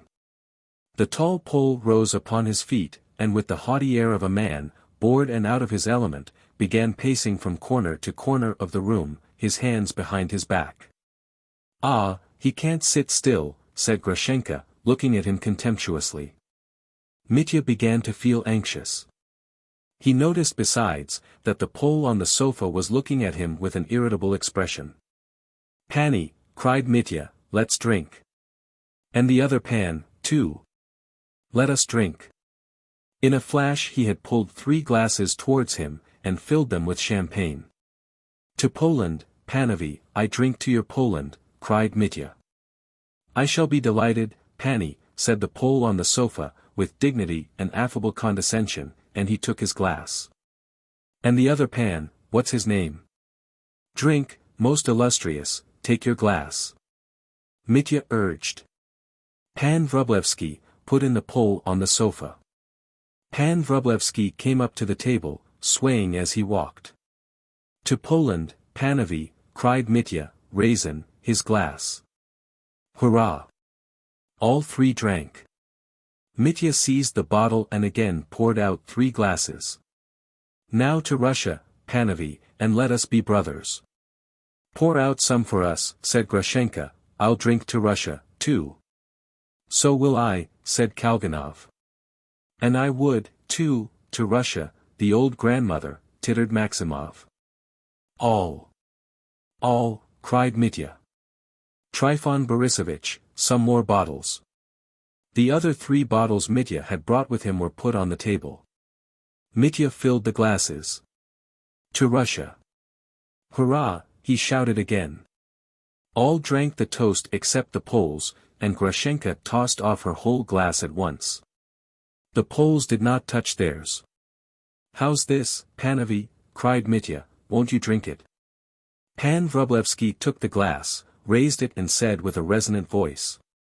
"To Russia as she was before 1772. "Come, that's better," cried the other Pole, and they both emptied their glasses at once. "You're fools, you Panovi," broke suddenly from Mitya. "Pani," shouted both the Poles, menacingly, setting on Mitya like a couple of cocks. Pan Vrublevsky was specially furious. "Can one help loving one's own country?" he shouted. "Be silent. Don't quarrel." "I won't have any quarreling," cried Grushenka imperiously, and she stamped her foot on the floor. Her face glowed, her eyes were shining. The effects of the glass she had just drunk were apparent. Mitya was terribly alarmed. "Panovi, forgive me. It was my fault, I'm sorry." "Vrublevsky, Pani Vrublevsky, I'm sorry." "Hold your tongue, you, anyway. Sit down, you stupid." Grushenka scolded with angry annoyance. Everyone sat down, all were silent, looking at one another. "Gentlemen, I was the cause of it all," Mitya began again, unable to make anything of Grushenka's words. "Come, why are we sitting here? What shall we do, to amuse ourselves again? It's certainly anything but amusing. Kalganov mumbled lazily. Let's play Pharaoh again, as we did just now, Maximov tittered suddenly. Pharaoh? Splendid, cried Mitya. If only the Panovy dash dot. It's light, Panovy, the Pole on the sofa responded, as it were unwillingly. That's true, assented Pan Vrublevsky. Light? What do you mean by light? Asked Grushenka. Late, Pani. A late hour I mean, the Pole on the sofa explained. It's always late with them. They can never do anything. Grushenka almost shrieked in her anger. They're dull themselves, so they want others to be dull. Before came Mitya, they were just as silent and kept turning up their noses at me. My goddess! Cried the Pole on the sofa, I see you're not well disposed to me, that's why I'm gloomy. I'm ready, Pani, added he, addressing Mitya. Begin, Pani, Mitya assented, pulling his notes out of his pocket, and laying 200-ruble notes on the table. I want to lose a lot to you. Take your cards. Make the bank. We'll have cards from the landlord, Pani, said the little Pole, gravely and emphatically. That's much the best way, chimed in Pan Vrublevsky. From the landlord? Very good, I understand, let's get them from him. Cards. Mitya shouted to the landlord. The landlord brought in a new, unopened pack, and informed Mitya that the girls were getting ready, and that the Jews with the symbols would most likely be here soon. But the cart with the provisions had not yet arrived. Mitya jumped up from the table and ran into the next room to give orders, but only 3 girls had arrived, and Maria was not there yet. And he did not know himself what orders to give and why he had run out. He only told them to take out of the box the presents for the girls, the sweets, the toffee, and the fondants. And vodka for Andrei, he cried in haste. I was rude to Andrei. Suddenly Maximov, who had followed him out, touched him on the shoulder. Give me 5 rubles, he whispered to Mitya. I'll stake something at Pharaoh, too, he. Capital. Splendid. Take 10, here. Again he took all the notes out of his pocket and picked out one for 10 rubles. And if you lose that, come again. Very good, Maximov whispered joyfully, and he ran back again. Mitya, too, returned, apologizing for having kept them waiting. The Poles had already sat down, and opened the pack. They looked much more amiable, almost cordial. The Pole on the sofa had lighted another pipe and was preparing to throw. He wore an air of solemnity. To your places, gentlemen, cried Pan Vrublevsky. No, I'm not going to play any more, observed Kalganov, I've lost 50 rubles to them just now. The Pan had no luck, perhaps he'll be lucky this time, the Pole on the sofa observed in his direction. How much in the bank? To correspond, asked Mitya. That's according, Pani, maybe 100, maybe 200, as much as you will stake. 1,000,000, laughed Mitya. The Pan captain has heard of Pan Podvysotsky, perhaps. What Podvysotsky? In Warsaw there was a bank and anyone comes and stakes against it. Podvysotsky comes, sees 1,000 gold pieces, stakes against the bank. The banker says, Pani Podvysotsky, are you laying down the gold, or must we trust to your honor? To my honor, Pani, says Podvysotsky. So much the better. The banker throws the dice. Podvysotsky wins. Take it, Pani, says the banker, and pulling out the drawer he gives him 1,000,000. Take it, Pani, this is your gain. There was 1,000,000 in the bank. I didn't know that, says Podvysotsky. Pani Podvysotsky, said the banker, you pledged your honor and we pledged ours. Podvysotsky took the 1,000,000. That's not true, said Kalganov. Pani Kalganov, in gentlemanly society one doesn't say such things. As if a Polish gambler would give away 1,000,000, cried Mitya, but checked himself at once.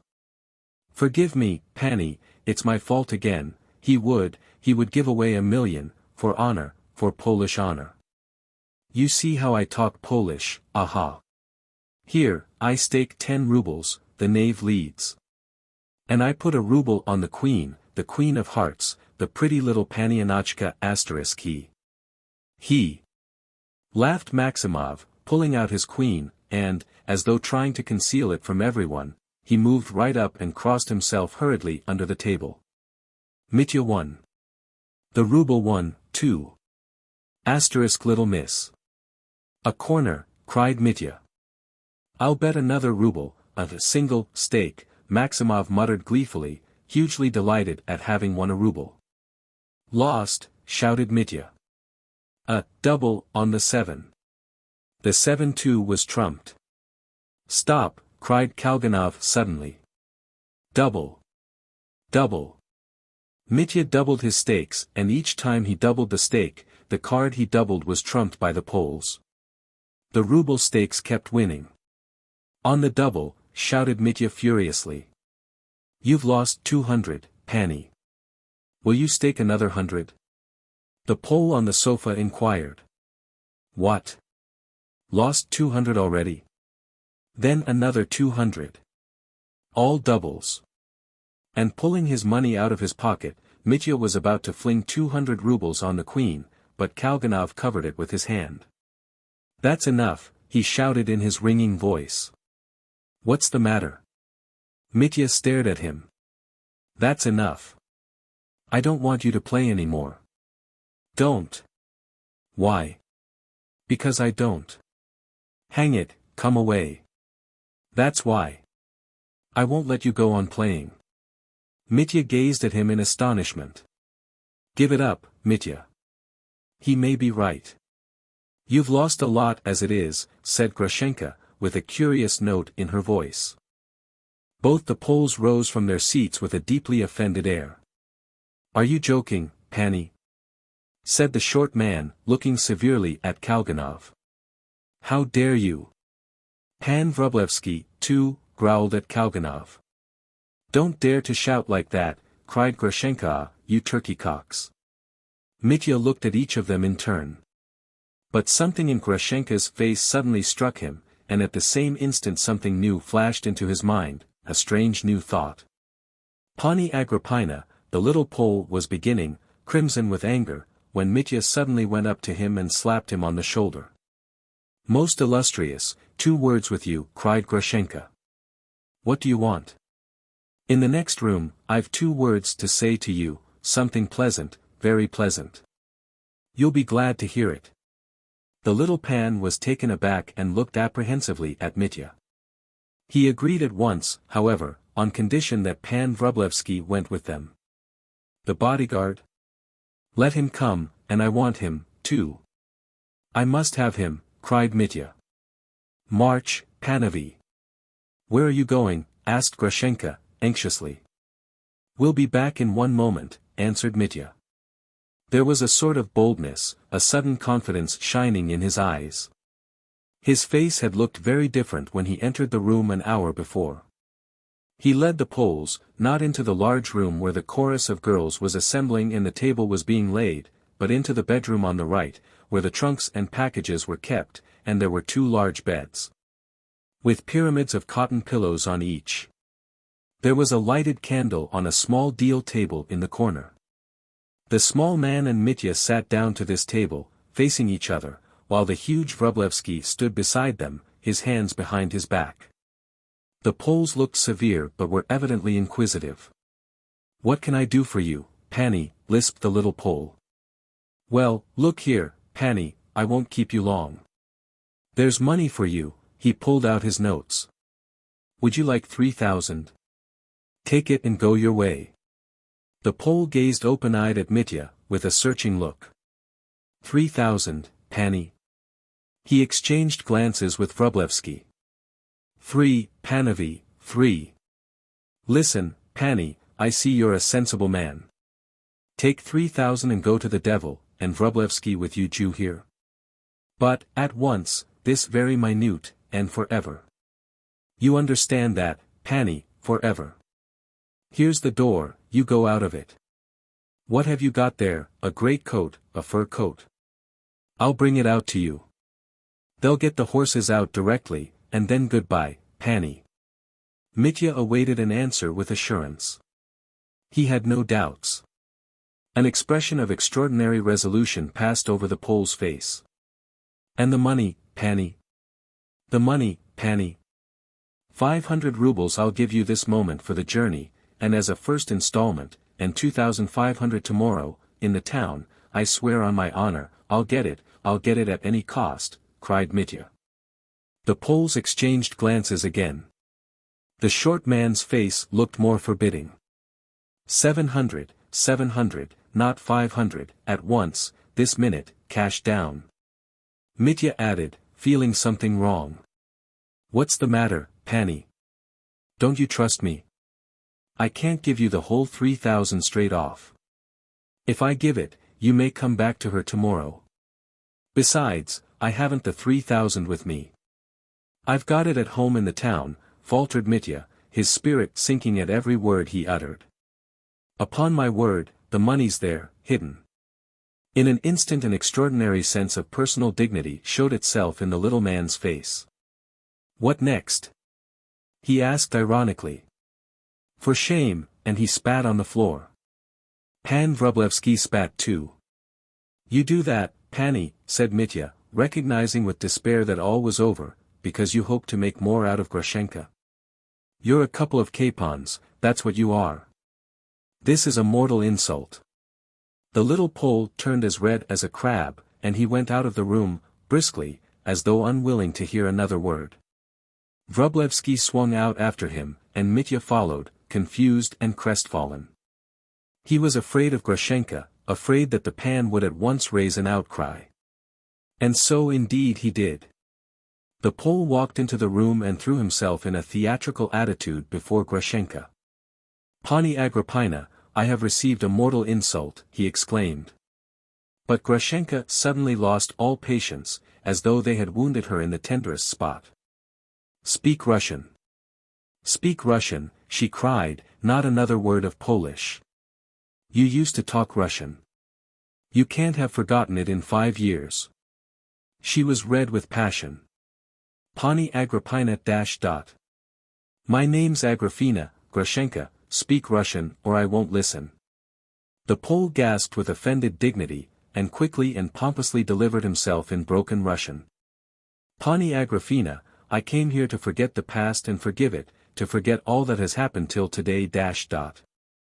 Forgive? Came here to forgive me? Grushenka cut him short, jumping up from her seat. Just so, Pani, I'm not pusillanimous, I'm magnanimous. But I was astounded when I saw your lovers. Pan Mitya offered me 3,000, in the other room to depart. I spat in the Pan's face. What? He offered you money for me, cried Grushenka, hysterically. Is it true, Mitya? How dare you? Am I for sale? Pani, yelled Mitya, she's pure and shining, and I have never been her lover. That's a lie. How dare you defend me to him, shrieked Grushenka. It wasn't virtue kept me pure, and it wasn't that I was afraid of Kuzma, but that I might hold up my head when I met him, and tell him he's a scoundrel. And he did actually refuse the money? He took it. He took it, cried Mitya, only he wanted to get the whole 3,000 at once, and I could only give him 700 straight off. I see, he heard I had money, and came here to marry me. Pani Agrippina, cried the little Pole. I'm a knight, I'm a nobleman, and not a lajdak. I came here to make you my wife and I find you a different woman, perverse and shameless. Oh, go back where you came from. I'll tell them to turn you out and you'll be turned out, cried Grushenka, furious. I've been a fool, to have been miserable these 5 years. And it wasn't for his sake, it was my anger made me miserable. And this isn't he at all. Was he like this? It might be his father. Where did you get your wig from? He was a falcon, but this is a gander. He used to laugh and sing to me. And I've been crying for 5 years, damned fool, abject, shameless I was. She sank back in her low chair and hid her face in her hands. At that instant the chorus of Mokro began singing in the room on the left, a rollicking dance song. A regular Sodom. Vrublevsky roared suddenly. Landlord, send the shameless hussies away. The landlord, who had been for some time past inquisitively peeping in at the door, hearing shouts and guessing that his guests were quarreling, at once entered the room. What are you shouting for? Jew want to split your throat, he said, addressing Vrublevsky, with surprising rudeness. Animal, bellowed Pan Vrublevsky. Animal? And what sort of cards were you playing with just now? I gave you a pack and you hid it. You played with marked cards. I could send you to Siberia for playing with false cards, Jew know that, for it's just the same as false banknotes. And going up to the sofa he thrust his fingers between the sofa back and the cushion, and pulled out an unopened pack of cards. Here's my pack unopened. He held it up and showed it to all in the room. From where I stood I saw him slip my pack away, and put his in place of it. You're a cheat and not a gentleman. And I twice saw the Pan change a card, cried Kalganov. How shameful! How shameful! Exclaimed Grushenka, clasping her hands, and blushing for genuine shame. Good Lord, he's come to that. I thought so, too, said Mitya. But before he had uttered the words, Vrublevsky, with a confused and infuriated face, shook his fist at Grushenka, shouting. You low harlot! Mitya flew at him at once, clutched him in both hands, lifted him in the air, and in one instant had carried him into the room on the right, from which they had just come. I've laid him on the floor, there, he announced, returning at once, gasping with excitement. He's struggling, the scoundrel. But he won't come back, no fear of that. He closed one half of the folding doors, and holding the other ajar called out to the little Pole. Most illustrious, will you please to retire as well? My dear Dmitri Fyodorovitch, said Trifon Borisovitch, make them give you back the money you lost. It's as good as stolen from you. I don't want my 50 rubles back, Kalganov declared suddenly. I don't want my 200 either, cried Mitya, I wouldn't take it for anything. Let him keep it as a consolation. Bravo, Mitya. You're a trump, Mitya, cried Grushenka, and there was a note of fierce anger in the exclamation. The little Pan, crimson with fury but still mindful of his dignity, was making for the door, but he stopped short and said suddenly, addressing Grushenka. Pani, if you want to come with me, come. If not, goodbye. And swelling with indignation and importance he went to the door. This was a man of character, he had so good an opinion of himself that after all that had passed, he still expected that she would marry him. Mitya slammed the door after him. Lock it, said Kalganov. But the key clicked on the other side, they had locked it from within. That's capital, exclaimed Grushenka relentlessly. Serve them right. Chapter 8. Delirium. What followed was almost an orgy, a feast to which all were welcome. Grushenka was the first to call for wine. I want to drink. I want to be quite drunk, as we were before. Do you remember, Mitya, do you remember how we made friends here last time? Mitya himself was almost delirious, feeling that his happiness was at hand. But Grushenka was continually sending him away from her. Go and enjoy yourself. Tell them to dance, to make merry, let the stove and cottage dance, as we had it last time, she kept exclaiming. She was tremendously excited. And Mitya hastened to obey her. The chorus were in the next room. The room in which they had been sitting till that moment was too small, and was divided in two by cotton curtains, behind which was a huge bed with a puffy feather mattress and a pyramid of cotton pillows. In the 4 rooms for visitors there were beds. Grushenka settled herself just at the door.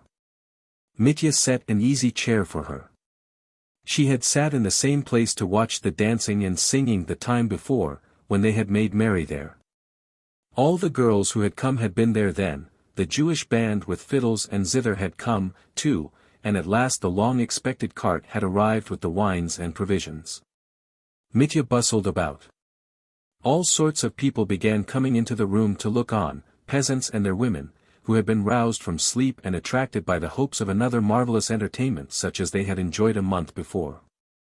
Mitya remembered their faces, greeting and embracing everyone he knew. He uncorked bottles and poured out wine for everyone who presented himself. Only the girls were very eager for the champagne. The men preferred rum, brandy, and, above all, hot punch. Mitya had chocolate made for all the girls, and ordered that 3 samovars should be kept boiling all night to provide tea and punch for everyone to help himself. An absurd chaotic confusion followed, but Mitya was in his natural element, and the more foolish it became, the more his spirits rose. If the peasants had asked him for money at that moment, he would have pulled out his notes and given them away right and left. This was probably why the landlord, Trifon Borisovich, kept hovering about Mitya to protect him. He seemed to have given up all idea of going to bed that night, but he drank little, only 1 glass of punch, and kept a sharp lookout on Mitya's interests after his own fashion. He intervened in the nick of time, civilly and obsequiously persuading Mitya not to give away cigars and Rhine wine, and, above all, money to the peasants as he had done before. He was very indignant, too, at the peasant girls drinking liqueur, and eating sweets. "They're a lousy lot, Dmitri Fyodorovich," he said. "I'd give them a kick, every one of them, and they'd take it as an honor, that's all they're worth." Mitya remembered Andrei again, and ordered punch to be sent out to him. "I was rude to him just now," he repeated with a sinking, softened voice. Kalganov did to drink, and at first did not care for the girls singing. But after he had drunk a couple of glasses of champagne he became extraordinarily lively, strolling about the room, laughing and praising the music and the songs, admiring everyone and everything.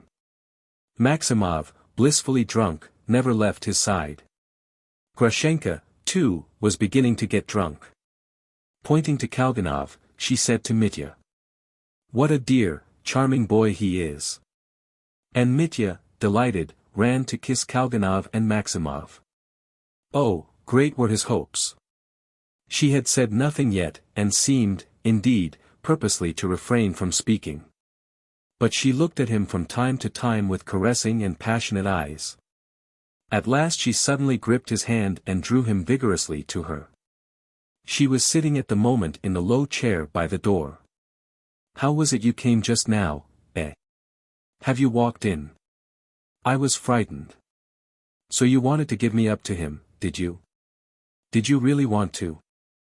I didn't want to spoil your happiness." Mitya faltered blissfully. But she did not need his answer. "Well, go and enjoy yourself." She sent him away once more. "Don't cry, I'll call you back again." He would run away and she listened to the singing and looked at the dancing, though her eyes followed him wherever he went. But in another quarter of an hour she would call him once more and again he would run back to her. "Come, sit beside me, tell me, how did you hear about me, and my coming here yesterday?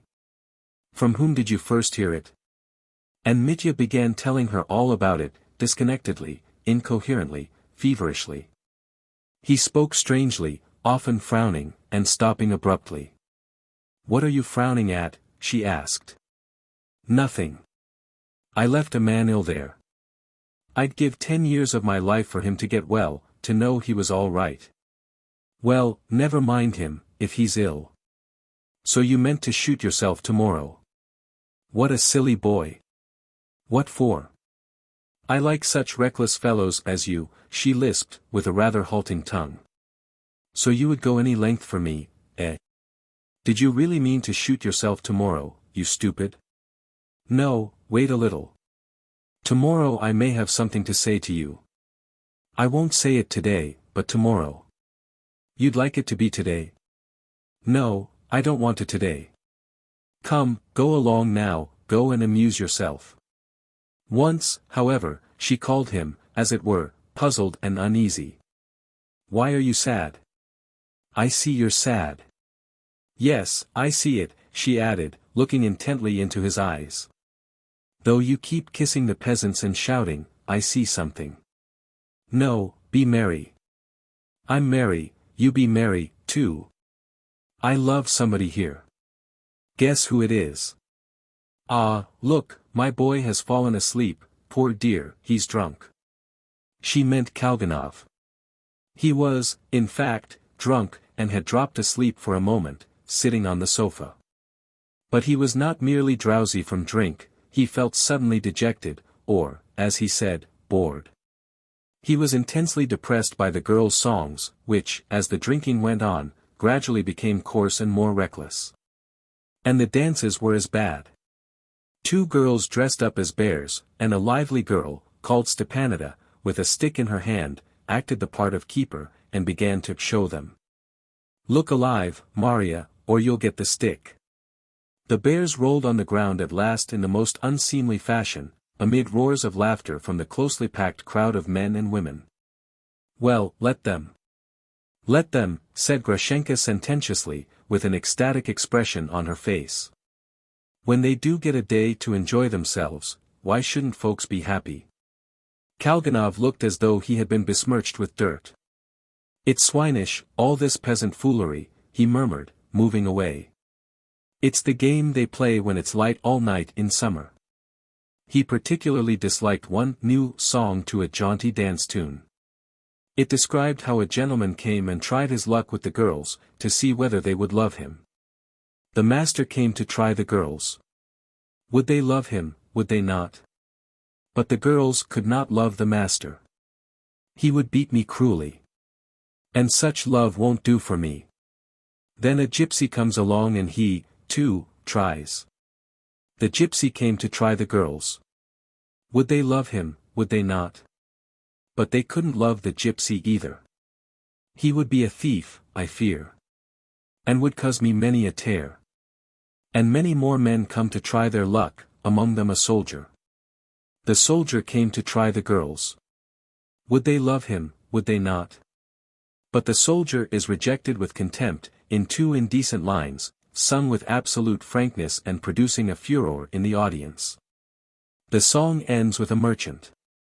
The merchant came to try the girls. Would they love him, would they not? And it appears that he wins their love because the merchant will make gold for me. And his queen I'll gladly be. Kalganov was positively indignant. That's just a song of yesterday, he said aloud. Who writes such things for them? They might just as well have had a railwayman or a Jew come to try his luck with the girls, they'd have carried all before them. And, almost as though it were a personal affront, he declared, on the spot, that he was bored, sat down on the sofa and immediately fell asleep. His pretty little face looked rather pale, as it fell back on the sofa cushion. Look how pretty he is, said Grushenka, taking Mitya up to him. I was combing his hair just now, his hair's like flax, and so thick. And, bending over him tenderly, she kissed his forehead. Kalganov instantly opened his eyes, looked at her, stood up, and with the most anxious air inquired where was Maximov. So that's who it is you want. Grushenka laughed. Stay with me a minute. Mitya, run and find his Maximov. Maximov, it appeared, could not tear himself away from the girls, only running away from time to pour himself out a glass of liqueur. He had drunk 2 cups of chocolate. His face was red, and his nose was crimson. His eyes were moist, and mawkishly sweet. He ran up and announced that he was going to dance the saboteur. They taught me all those well-bred, aristocratic dances when I was little. Go with him, Mitya, and I'll watch from here how he dances, said Grushenka. No, I'm coming to look on, too, exclaimed Kalganov, brushing aside in the most naive way Grushenka's offer to sit with him. They all went to look on. Maximov danced his dance. But it roused no great admiration in anyone but Mitya.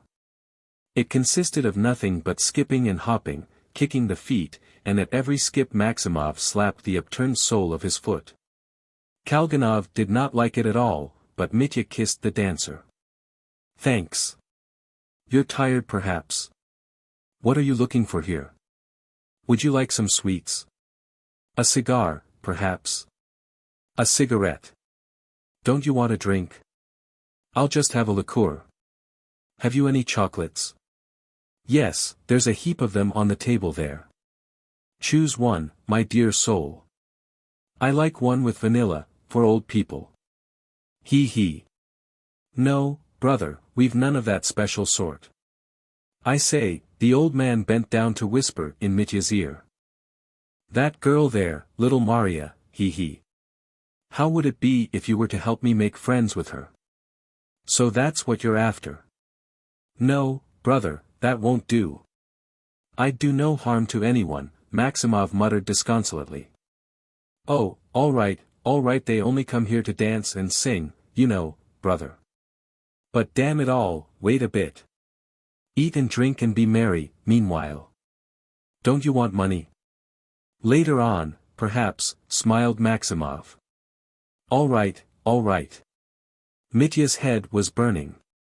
He went outside to the wooden balcony which ran round the whole building on the inner side, overlooking the courtyard. The fresh air revived him.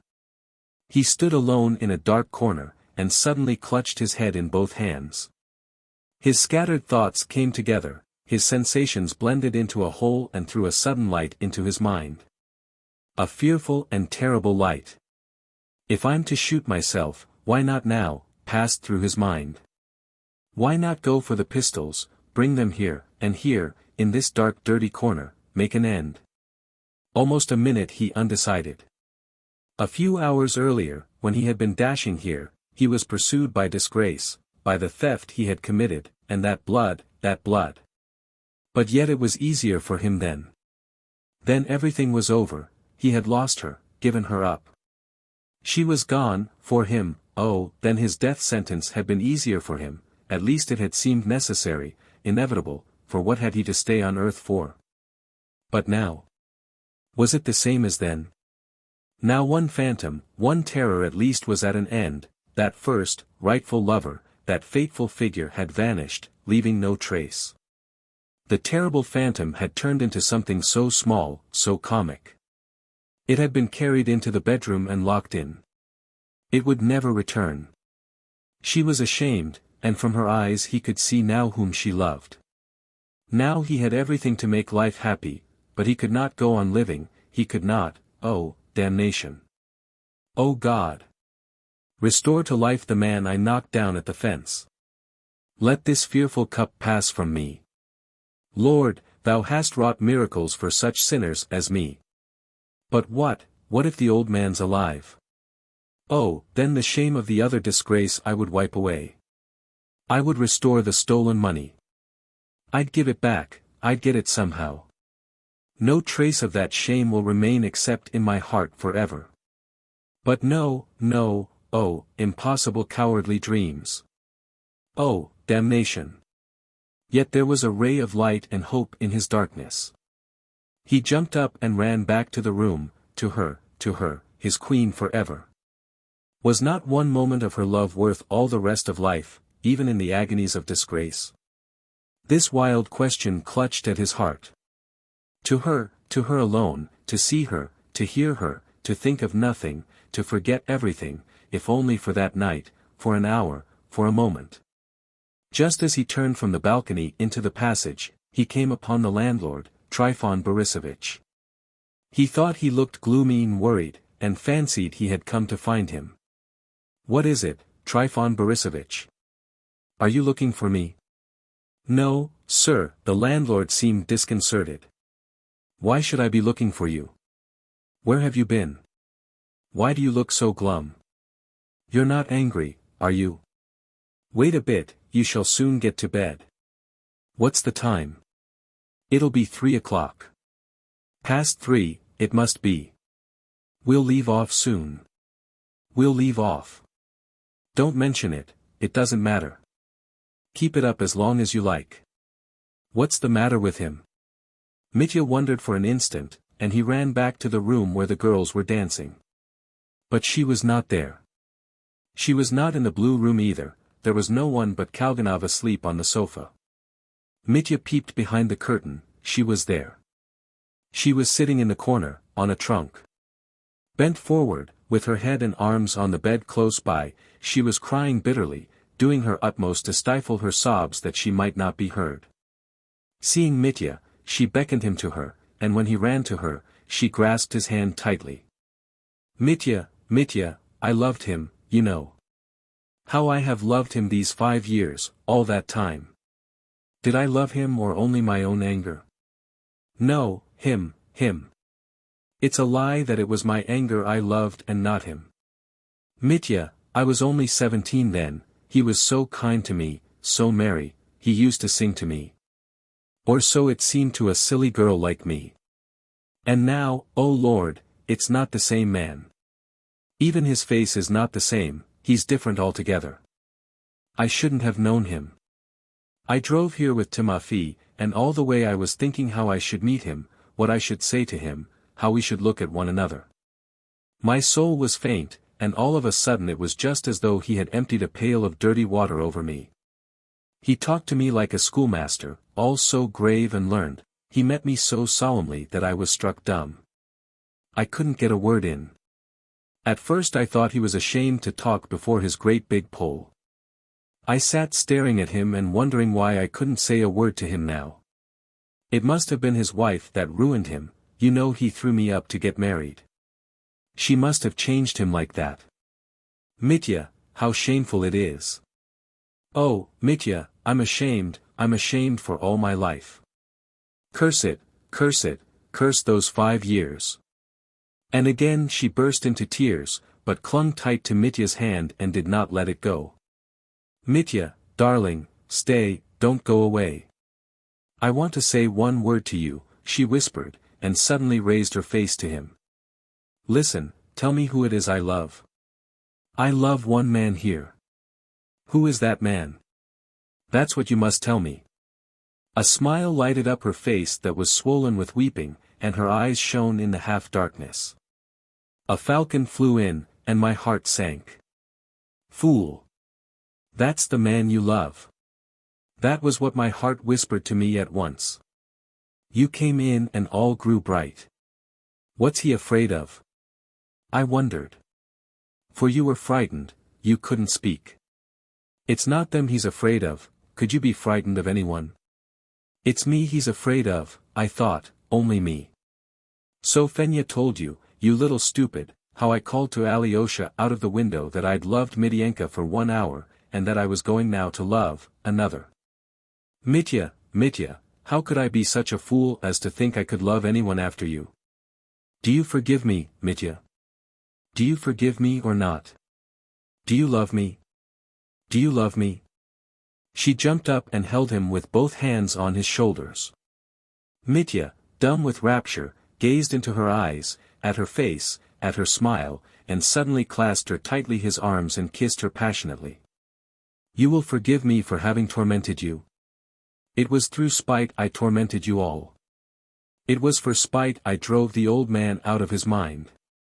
Do you remember how you drank at my house one day and broke the wine glass? I remembered that, and I broke a glass today and drank to my vile heart. Mitya, my falcon, why don't you kiss me? He kissed me once, and now he draws back and looks and listens. Why listen to me? Kiss me hard, that's right. If you love, well, then, love. I'll be your slave now, your slave for the rest of my life. It's sweet to be a slave. Kiss me. Beat me, ill-treat me, do what you will with me. And I do deserve to suffer. Stay, wait, afterwards, I won't have that. She suddenly thrust him away. Go along, Mitya, I'll come and have some wine, I want to be drunk, I'm going to get drunk and dance, I must. She tore herself away from him and disappeared behind the curtain. Mitya followed like a drunken man. Yes, come what may, whatever may happen now, for 1 minute I'd give the whole world, he thought. Grushenka did, in fact, toss off a whole glass of champagne at one gulp, and became at once very tipsy. She sat down in the same chair as before, with a blissful smile on her face. Her cheeks were glowing, her lips were burning, her flashing eyes were moist, there was passionate appeal in her eyes. Even Kalganov felt a stir at the heart and went up to her. Did you feel how I kissed you when you were asleep just now? She said thickly. I'm drunk now, that's what it is. And aren't you drunk? And why isn't Mitya drinking? Why don't you drink, Mitya? I'm drunk, and you don't drink. I am drunk. I'm drunk as it is, drunk with you, and now I'll be drunk with wine, too. He drank off another glass, and, he thought it strange himself, that glass made him completely drunk. He was suddenly drunk, although till that moment he had been quite sober, he remembered that. From that moment everything whirled about him, as though he were delirious. He walked, laughed, talked to everybody, without knowing what he was doing. Only one persistent burning sensation made itself felt continually, like a red-hot coal in his heart, he said afterwards. He went up to her, sat beside her, gazed at her, listened to her. She became very talkative, kept calling everyone to her, and beckoned to different girls out of the chorus. When the girl came up, she either kissed her, or made the sign of the cross over her. In another minute she might have cried. She was greatly amused by the little old man, as she called Maximov. He ran up every minute to kiss her hands, each little finger, and finally he danced another dance to an old song, which he sang himself. He danced with special vigor to the refrain. The little pig says, umph. Umph. Umph. The little calf says, moo, moo, moo. The little duck says, quack, quack, quack. The little goose says, ga, ga, ga. The hen goes strutting through the porch. Trururururu, she'll say. Trururururu, she'll say. Give him something, Mitya, said Grushenka. Give him a present, he's poor, you know. Ah, the poor, the insulted. Do you know, Mitya, I shall go into a nunnery. No, I really shall one day. Alyosha said something to me today that I shall remember all my life. Yes. But today let us dance. Tomorrow to the nunnery, but today we'll dance. I want to play today, good people, and what of it? God will forgive us. If I were God, I'd forgive everyone, my dear sinners, from this day forth I forgive you. I'm going to beg forgiveness, forgive me, good people, a silly wench. I'm a beast, that's what I am. But I want to pray. I gave a little onion. Wicked as I've been, I want to pray. Mitya, let them dance, don't stop them. Everyone in the world is good. Everyone, even the worst of them. The world's a nice place. Though we're bad, the world's all right. We're good and bad, good and bad. Come, tell me, I've something to ask you, come here everyone, and I'll ask you, why am I so good? You know I am good. I'm very good. Come, why am I so good? So Grushenka babbled on, getting more and more drunk. At last she announced that she was going to dance, too. She got up from her chair, staggering. Mitya, don't give me any more wine, if I ask you, don't give it to me. Wine doesn't give peace. Everything's going round, the stove, and everything. I want to dance. Let everyone see how I dance, let them see how beautifully I dance. She really meant it. She pulled a white cambric handkerchief out of her pocket, and took it by one corner in her right hand, to wave it in the dance. Mitya ran to and fro, the girls were quiet, and got ready to break into a dancing song at the first signal. Maximov, hearing that Grushenka wanted to dance, squealed with delight, and ran skipping about in front of her, humming. With legs so slim and sides so trim. And its little tail curled tight. But Grushenka waved her handkerchief at him and drove him away. Itch. Mitya, why don't they come? Let everyone come, to look on. Call them in, too, that were locked in. Why did you lock them in? Tell them I'm going to dance. Let them look on, too. Mitya walked with a drunken swagger to the locked door, and began knocking to the poles with his fist. Hi, you. Podvisotskys. Come, she's going to dance. She calls you. Lajdak, one of the Poles shouted in reply. You're a Lajdak yourself. You're a little scoundrel, that's what you are. Leave off laughing at Poland, said Kalganov sententiously. He too was drunk. Be quiet, boy. If I call him a scoundrel, it doesn't mean that I called all Poland so. One Lajdak doesn't make a Poland. Be quiet, my pretty boy, eat a sweetmeat. What fellows. As though they were not men. Why won't they make friends, said Grushenka, and went forward to dance. The chorus broke into, ah, my porch, my new porch. Grushenka flung back her head, half opened her lips, smiled, waved her handkerchief, and suddenly, with a violent lurch, stood still in the middle of the room, looking bewildered. I'm weak, she said in an exhausted voice. Forgive me. I'm weak, I can't. I'm sorry. She bowed to the chorus, and then began bowing in all directions. I'm sorry. Forgive me. The lady's been drinking. The pretty lady has been drinking, voices were heard saying. The lady's drunk too much, Maximov explained to the girls, giggling. Mitya, lead me away, take me, said Grushenka helplessly. Mitya pounced on her, snatched her up in his arms, and carried the precious burden through the curtains. Well, now I'll go, thought Kalganov, and walking out of the blue room, he closed the two halves of the door after him. But the orgy in the larger room went on and grew louder and louder. Mitya laid Grushenka on the bed and kissed her on the lips. Don't touch me, she faltered, in an imploring voice. Don't touch me, till I'm yours. I've told you I'm yours, but don't touch me, spare me. With them here, with them close, you mustn't. He's here. It's nasty here.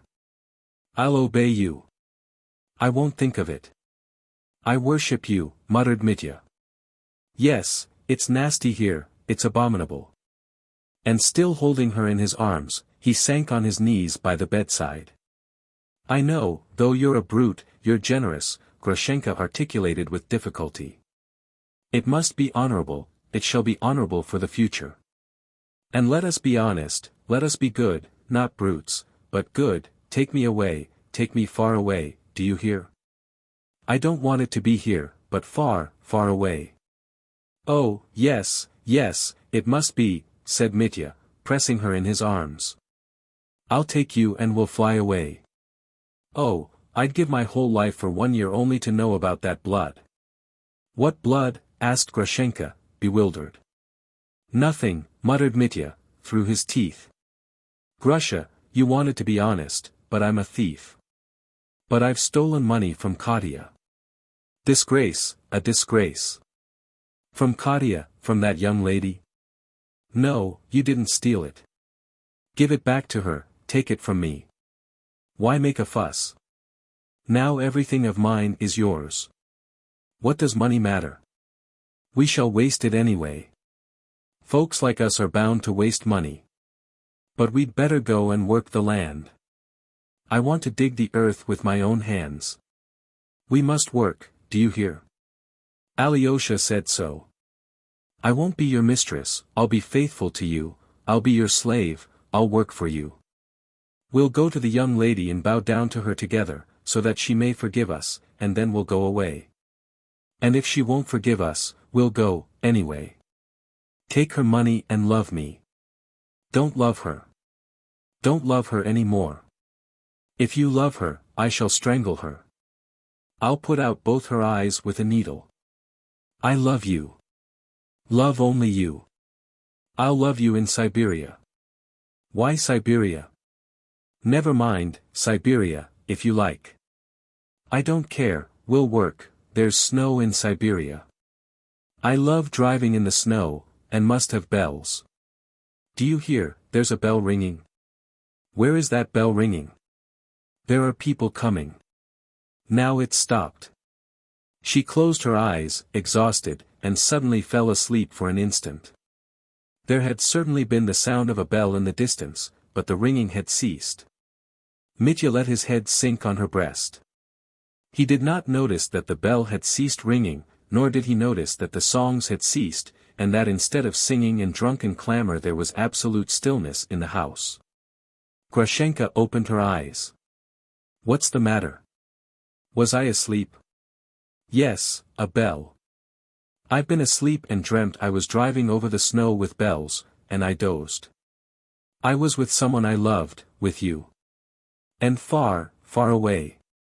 I was holding you and kissing you, nestling close to you. I was cold, and the snow glistened. You know how the snow glistens at night when the moon shines. It was as though I was not on earth. I woke up, and my dear one is close to me. How sweet that is. Close to you," murmured Mitya, kissing her dress, her bosom, her hands. And suddenly he had a strange fancy. It seemed to him that she was looking straight before her, not at him, not into his face, but over his head, with an intent, almost uncanny fixity. An expression of wonder, almost of alarm, came suddenly into her face. "Mitya, who is that looking at us?" she whispered. Mitya turned, and saw that someone had, in fact, parted the curtains and seemed to be watching them. And not one person alone, it seemed. He jumped up and walked quickly to the intruder. "Here, come to us, come here," said a voice, speaking not loudly, but firmly and peremptorily. Mitya passed to the other side of the curtain and stood stock still. The room was filled with people, but not those who had been there before. An instantaneous shiver ran down his back, and he shuddered. He recognized all those people instantly. That tall, stout old man in the overcoat and forage cap with a cockade, was the police captain, Mikhail Makarovich. And that consumptive-looking, trim dandy, who always has such polished boots, that was the deputy prosecutor. "He has a chronometer worth 400 rubles, he showed it to me. And that small young man in spectacles." Mitya forgot his surname though he knew him, had seen him. He was the investigating lawyer, from the school of jurisprudence, who had only lately come to the town. And this man, the inspector of police, Mavriky Mavrikyevich, a man he knew well. And those fellows with the brass plates on, why are they here? And those other two, peasants. And there at the door Kalganov with Trifon Borisovich. "Gentlemen. What's this for, gentlemen?" began Mitya, but suddenly, as though beside himself, not knowing what he was doing, he cried aloud, at the top of his voice. "I understand." The young man in spectacles moved forward suddenly, and stepping up to Mitya, began with dignity, though hurriedly. "We have to make, in brief, I beg you to come this way to the sofa. It is absolutely imperative that you should give an explanation." "The old man," cried Mitya frantically. "The old man and his blood. I understand." And he sank, almost fell, on a chair close by, as though he had been mown down by a scythe. "You understand. He understands it. Monster and parricide. Your father's blood cries out against you," the old captain of police roared suddenly, stepping up to Mitya. He was beside himself, crimson in the face and quivering all over. "This is impossible," cried the small young man. Mikhail Makarovich, this won't do. I beg you'll allow me to speak. I should never have expected such behavior from you." "This is delirium, gentlemen, raving delirium," cried the captain of police. "Look at him, drunk, at this time of night, in the company of a disreputable woman, with the blood of his father on his hands. It's delirium. I beg you most earnestly, dear Mikhail Makarovich, to restrain your feelings," the prosecutor said in a rapid whisper to the old police captain, "or I shall be forced to resort to." But the little lawyer did not allow him to finish. He turned to Mitya, and delivered himself in a loud, firm, dignified voice. "Ex-Lieutenant Karamazov, it is my duty to inform you that you are charged with the murder of your father, Fyodor Pavlovich Karamazov, perpetrated this night." He said something more, and the prosecutor, too, put in something, but though Mitya heard them he did not understand them. He stared at them all with wild eyes. Book 9. The Preliminary Investigation. Chapter 1. The beginning of Perhotin's official career. Pyotr Ilyich Perhotin, whom we left knocking at the strong locked gates of the widow Morozov's house, ended, of course, by making himself heard. Fenya, who was still excited by the fright she had had 2 hours before, and too much upset to go to bed, was almost frightened into hysterics on hearing the furious knocking at the gate. Though she had herself seen him drive away, she fancied that it must be Dmitri Fyodorovitch knocking again. No one else could knock so savagely. She ran to the house porter, who had already waked up and gone out to the gate, and began imploring him not to open it. But having questioned Pyotr Ilyich, and learned that he wanted to see Fenya on very important business, the man made up his mind at last to open. Pyotr Ilyich was admitted into Fenya's kitchen, but the girl begged him to allow the house porter to be present, because of her misgivings. He began questioning her and at once learnt the most vital fact, that is, that when Dmitri Fyodorovitch had run out to look for Grushenka, he had snatched up a pestle from the mortar, and that when he returned, the pestle was not with him and his hands were smeared with blood. And the blood was simply flowing, dripping from him, dripping. Fenya kept exclaiming. This horrible detail was simply the product of her disordered imagination. But although not dripping, Pyotr Ilyich had himself seen those hands stained with blood, and had helped to wash them. Moreover, the question he had to decide was, not how soon the blood had dried, but where Dmitri Fyodorovitch had run with the pestle, or rather, whether it really was to Fyodor Pavlovich's, and how he could satisfactorily ascertain. Pyotr Ilyich persisted in returning to this point, and though he found out nothing conclusive, yet he carried away a conviction that Dmitri Fyodorovitch could have gone nowhere but to his father's house, and that, therefore, something must have happened there. And when he came back, Fenya added with excitement. I told him the whole story, and then I began asking him, why have you got blood on your hands, Dmitri Fyodorovitch?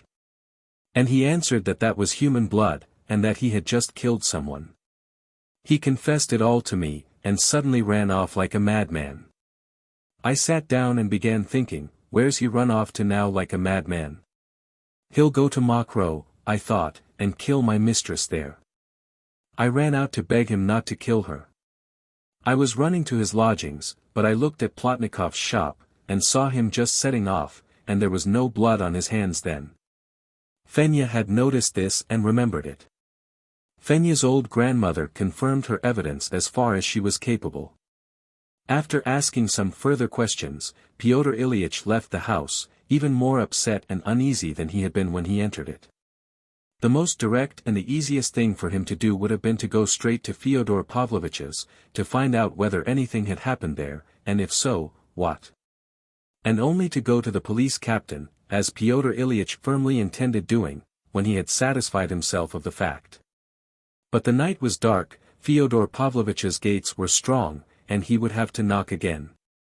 His acquaintance with Fyodor Pavlovich was of the slightest, and what if, after he had been knocking, they opened to him, and nothing had happened? Fyodor Pavlovich in his jeering way would go telling the story all over the town, how a stranger, called Perhotin, had broken in upon him at midnight to ask if anyone had killed him. It would make a scandal. And scandal was what Pyotr Ilyich dreaded more than anything in the world. Yet the feeling that possessed him was so strong, that though he stamped his foot angrily and swore at himself, he set off again, not to Fyodor Pavlovich's but to Madame Holokov's. He decided that if she denied having just given Dmitri Fyodorovitch 3,000 rubles, he would go straight to the police captain, but if she admitted having given him the money, he would go home and let the matter rest till next morning. It is, of course, perfectly evident that there was even more likelihood of causing scandal by going at 11 o'clock at night to a fashionable lady, a complete stranger, and perhaps rousing her from her bed to ask her an amazing question. Then by going to Fyodor Pavlovich. But that is just how it is, sometimes, especially in cases like the present one, with the decisions of the most precise and phlegmatic people. Pyotr Ilyich was by no means phlegmatic at that moment. He remembered all his life how a haunting uneasiness gradually gained possession of him, growing more and more painful and driving him on, against his will. Yet he kept cursing himself, of course, all the way for going to this lady, but I will get to the bottom of it, I will," he repeated for the 10th time, grinding his teeth, and he carried out his intention. It was exactly 11 o'clock when he entered Madame Hohlakov's house.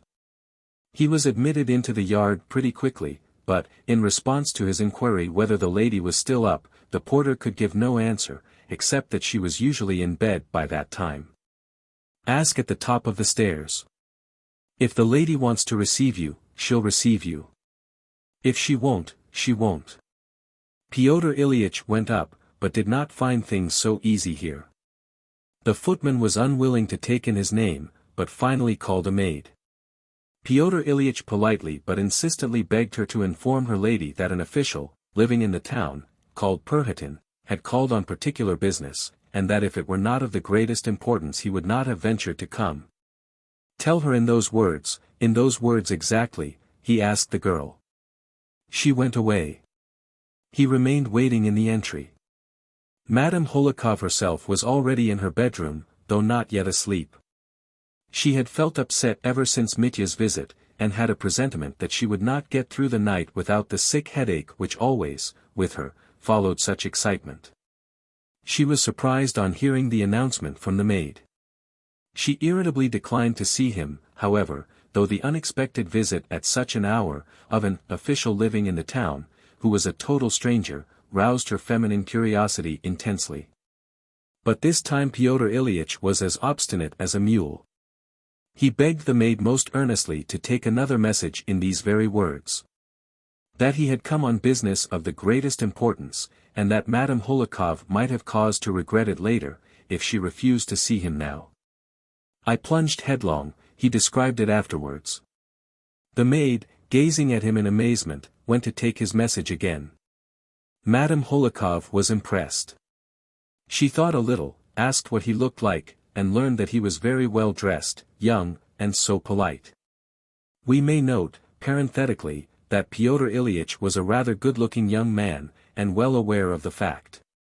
Madame Hohlakov made up her mind to see him. She was in her dressing gown and slippers, but she flung a black shawl over her shoulders. The official was asked to walk into the drawing-room, the very room in which Mitya had been received shortly before. The lady came to meet her visitor, with a sternly inquiring countenance, and, without asking him to sit down, began at once with the question. "What do you want?" "I have ventured to disturb you, madam, on a matter concerning our common acquaintance, Dmitri Fyodorovich Karamazov," Perhotin began. But he had hardly uttered the name, when the lady's face showed signs of acute irritation. She almost shrieked, and interrupted him in a fury. "How much longer am I to be worried by that awful man?" she cried hysterically. "How dare you, sir, how could you venture to disturb a lady who is a stranger to you, in her own house at such an hour? And to force yourself upon her to talk of a man who came here, to this very drawing-room, only 3 hours ago, to murder me, and went stamping out of the room, as no one would go out of a decent house. Let me tell you, sir, that I shall lodge a complaint against you, that I will not let it pass.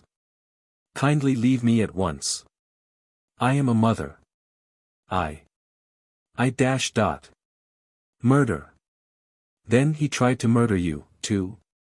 Why, has he killed somebody else?" Madame Hohlakov asked impulsively.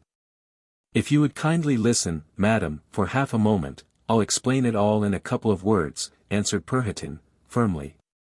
"At 5 o'clock this afternoon Dmitri Fyodorovich borrowed 10 rubles from me, and I know for a fact he had no money. Yet at 9 o'clock, he came to see me with a bundle of 100-ruble notes in his hand, about 2,000 or 3,000 rubles.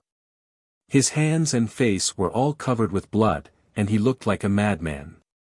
When I asked him where he had got so much money, he answered that he had just received it from you, that you had given him a sum of 3,000 to go to the gold mines." Madame Hohlakov's face assumed an expression of intense and painful excitement. "Good God! He must have killed his old father," she cried, clasping her hands. "I have never given him money, never. Oh, run, run. Don't say another word, save the old man, run to his father, run." "Excuse me, madam, then you did not give him money?" You remember for a fact that you did not give him any money? No, I didn't. I refused to give it him, for he could not appreciate it. He ran out in a fury, stamping. He rushed at me, but I slipped away. And let me tell you, as I wish to hide nothing from you now, that he positively spat at me. Can you fancy that? But why are we standing? Ah, sit down. Excuse me, Or better run, you must run and save the poor old man from an awful death. But if he has killed him already?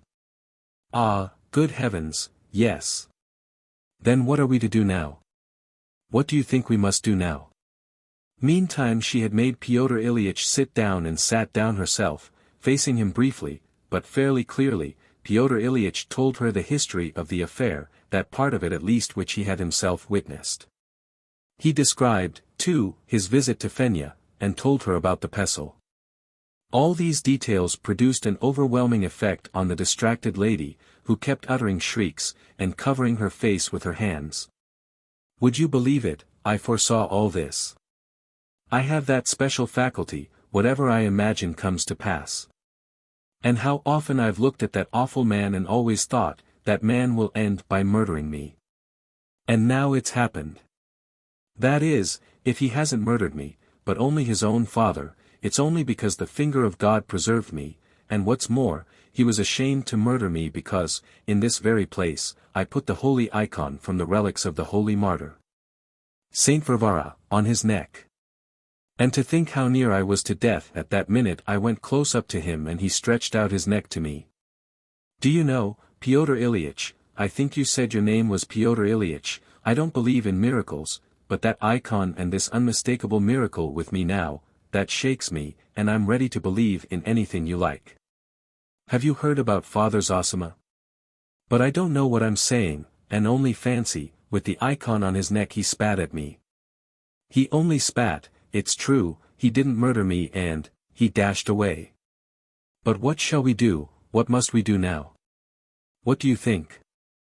Pyotr Ilyitch got up, and announced that he was going straight to the police captain, to tell him all about it, and leave him to do what he thought fit. Oh, he's an excellent man, excellent.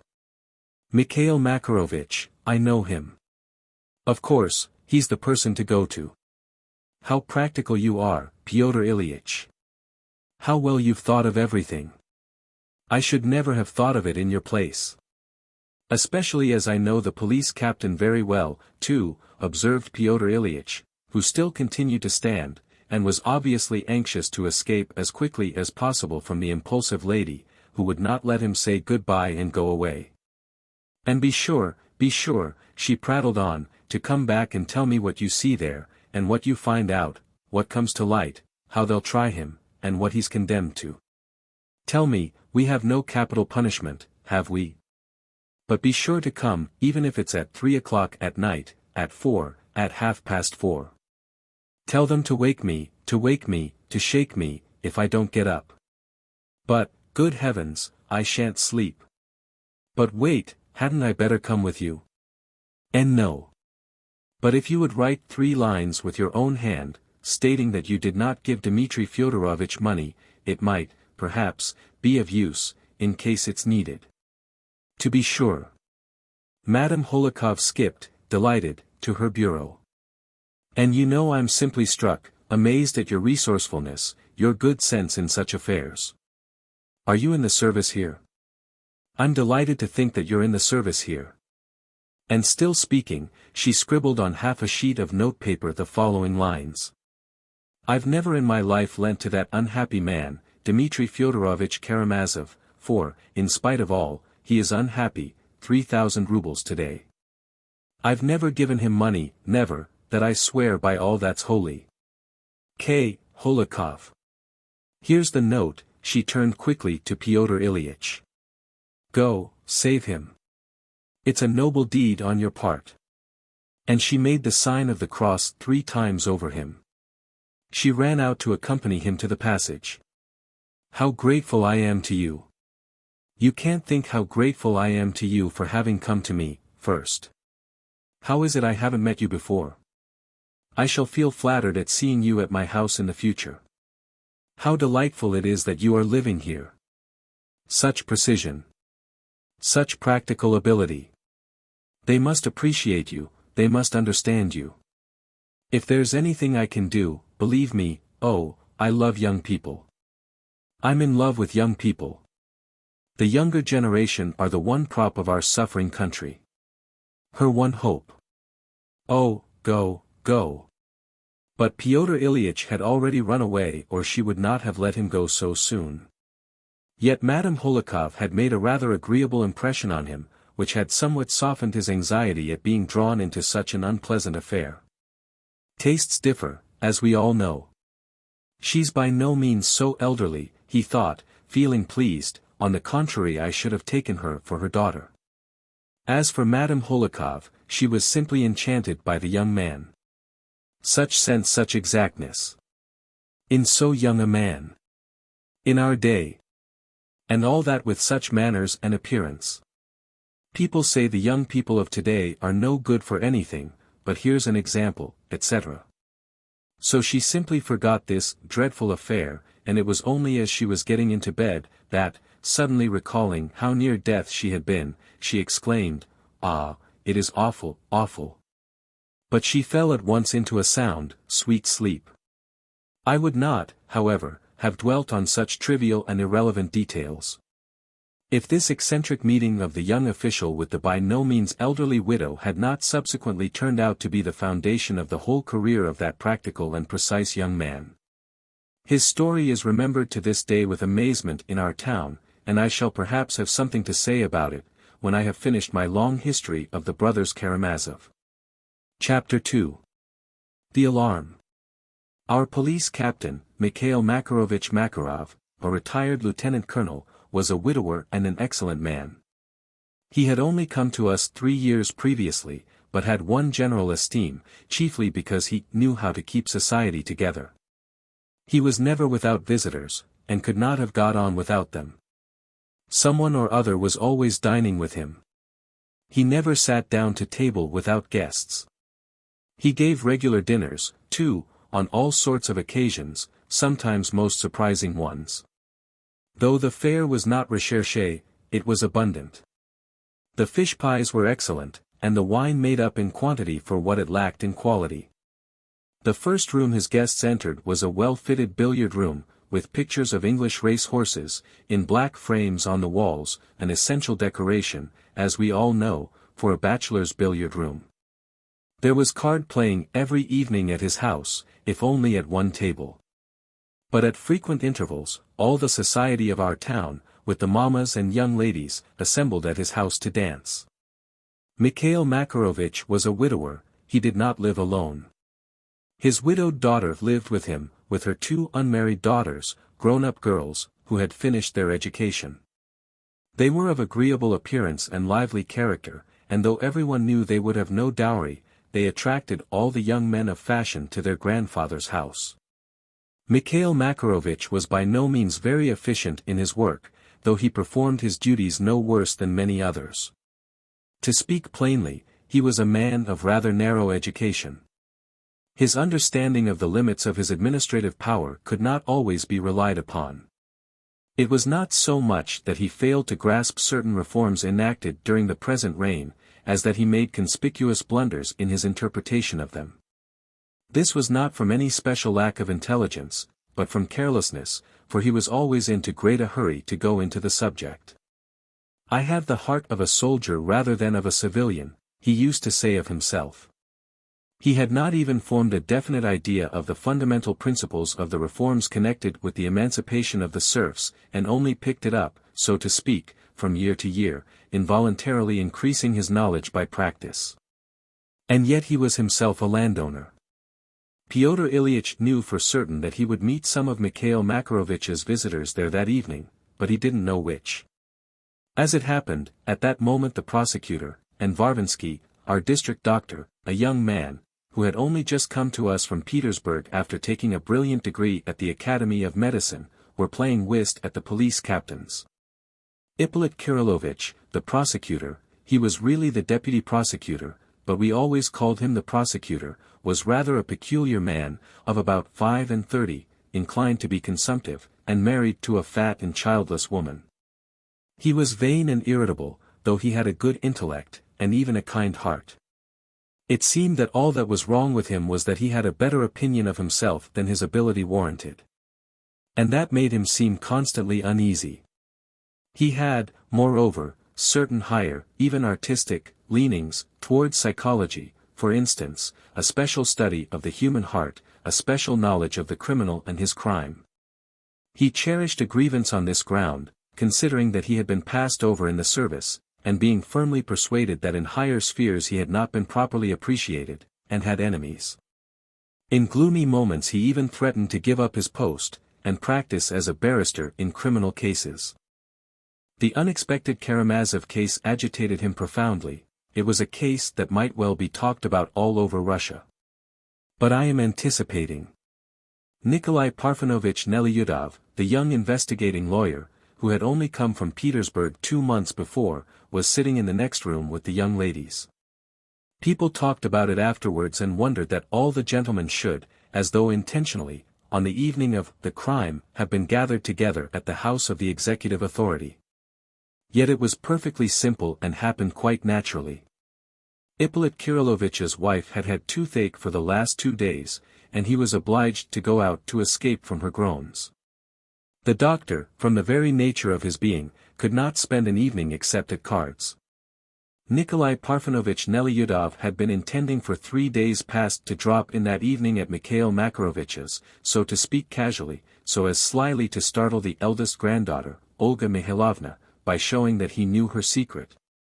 That he knew it was her birthday, and that she was trying to conceal it on purpose, so as not to be obliged to give a dance. He anticipated a great deal of merriment, many playful jests about her age, and her being afraid to reveal it, about his knowing her secret and telling everybody, and so on. The charming young man was a great adept at such teasing. The ladies had christened him the naughty man, and he seemed to be delighted at the name. He was extremely well bred, however, of good family, education and feelings, and, though leading a life of pleasure, his sallies were always innocent and in good taste. He was short, and delicate-looking. On his white, slender, little fingers he always wore a number of big, glittering rings. When he was engaged in his official duties, he always became extraordinarily grave, as though realizing his position and the sanctity of the obligations laid upon him. He had a special gift for mystifying murderers and other criminals of the peasant class during interrogation, and if he did not win their respect, he certainly succeeded in arousing their wonder. Pyotr Ilyitch was simply dumbfounded when he went into the police captain's. He saw instantly that everyone knew. They had positively thrown down their cards, all were standing up and talking. Even Nikolai Parfenovich had left the young ladies and run in, looking strenuous and ready for action. Pyotr Ilyitch was met with the astounding news that old Fyodor Pavlovich really had been murdered that evening in his own house, murdered and robbed. The news had only just reached them in the following manner. Marfa Ignatyevna, the wife of old Grigory, who had been knocked senseless near the fence, was sleeping soundly in her bed and might well have slept till morning after the draught she had taken. But, all of a sudden she waked up, no doubt roused by a fearful epileptic scream from Smerdyakov, who was lying in the next room unconscious.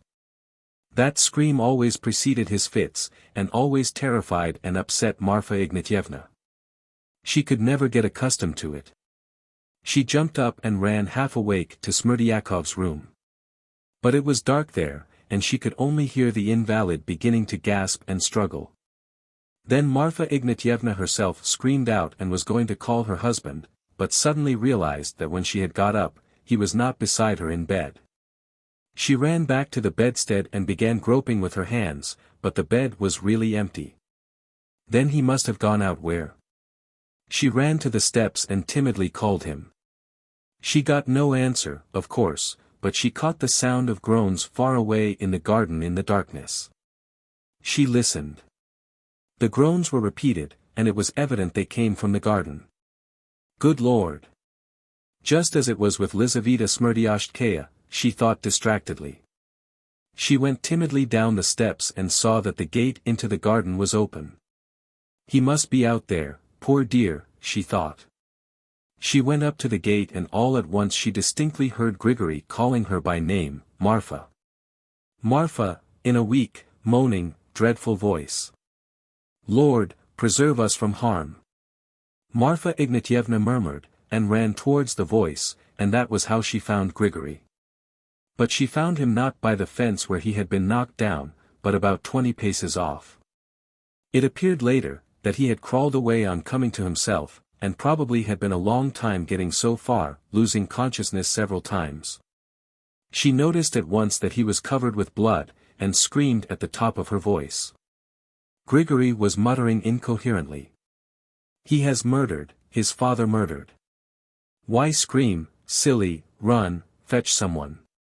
But Marfa continued screaming, and seeing that her master's window was open and that there was a candle alight in the window, she ran there and began calling Fyodor Pavlovich. But peeping in at the window, she saw a fearful sight. Her master was lying on his back, motionless, on the floor. His light-colored dressing gown and white shirt were soaked with blood. The candle on the table brightly lighted up the blood and the motionless dead face of Fyodor Pavlovich. Terror-stricken, Marfa rushed away from the window, ran out of the garden, drew the bolt of the big gate and ran headlong by the back way to the neighbor, Maria Kondratyevna. Both mother and daughter were asleep, but they waked up at Marfa's desperate and persistent screaming and knocking at the shutter.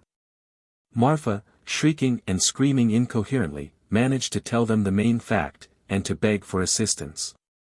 It happened that Foma had come back from his wanderings and was staying the night with them. They got him up immediately and all three ran to the scene of the crime.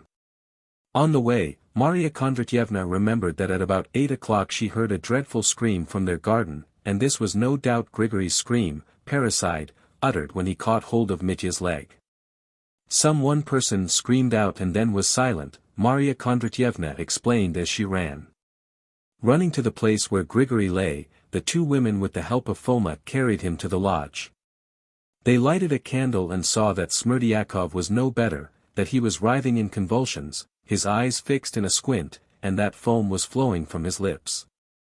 They moistened Grigory's forehead with water mixed with vinegar, and the water revived him at once. He asked immediately, "Is the master murdered?" Then Foma and both the women ran to the house and saw this time that not only the window, but also the door into the garden was wide open. Though Fyodor Pavlovich had for the last week locked himself in every night and did not allow even Grigory to come in on any pretext. Seeing that door open, they were afraid to go into Fyodor Pavlovich, for fear anything should happen afterwards. And when they returned to Grigory, the old man told them to go straight to the police captain. Maria Kondratyevna ran there and gave the alarm to the whole party at the police captain's. She arrived only 5 minutes before Pyotr Ilyitch, so that his story came, not as his own surmise and theory, but as the direct confirmation by a witness, of the theory held by all. As to the identity of the criminal, a theory he had in the bottom of his heart refused to believe till that moment. It was resolved to act with energy.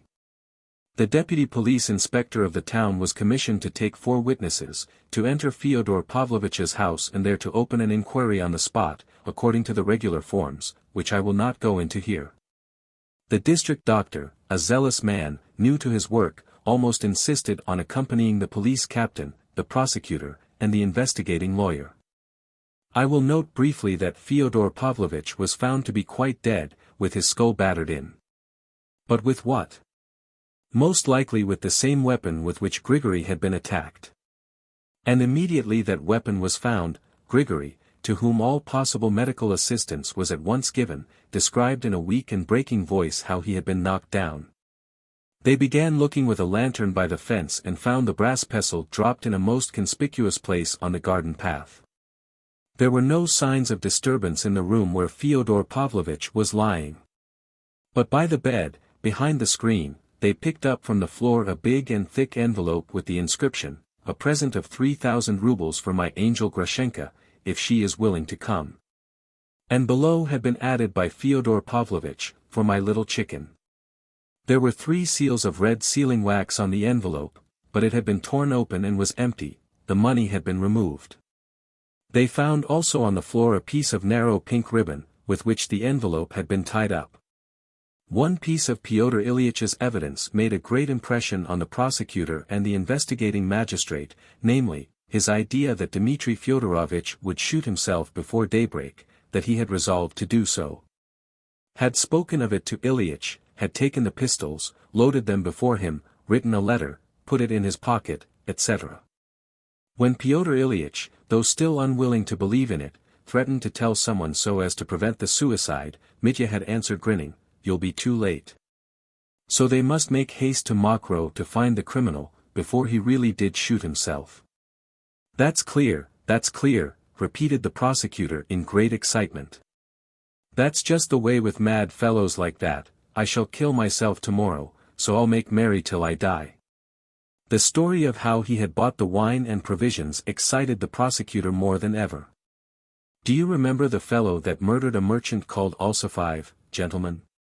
He stole 1,500, went at once to have his hair curled, and then, without even hiding the money, carrying it almost in his hand in the same way, he went off to the girls.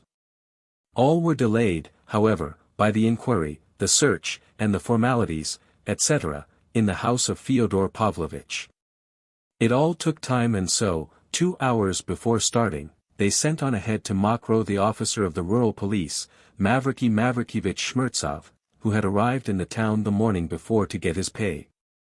He was instructed to avoid raising the alarm when he reached Mokroe, but to keep constant watch over the criminal, till the arrival of the proper authorities, to procure also witnesses for the arrest, police constables, and so on. Mavriky Mavrikyevich did as he was told, preserving his incognito, and giving no one but his old acquaintance, Trifon Borisovich, the slightest hint of his secret business. He had spoken to him just before Mitya met the landlord in the balcony, looking for him in the dark, and noticed at once a change in Trifon Borisovich's face and voice. So neither Mitya nor anyone else knew that he was being watched. The box with the pistols had been carried off by Trifon Borisovich and put in a suitable place.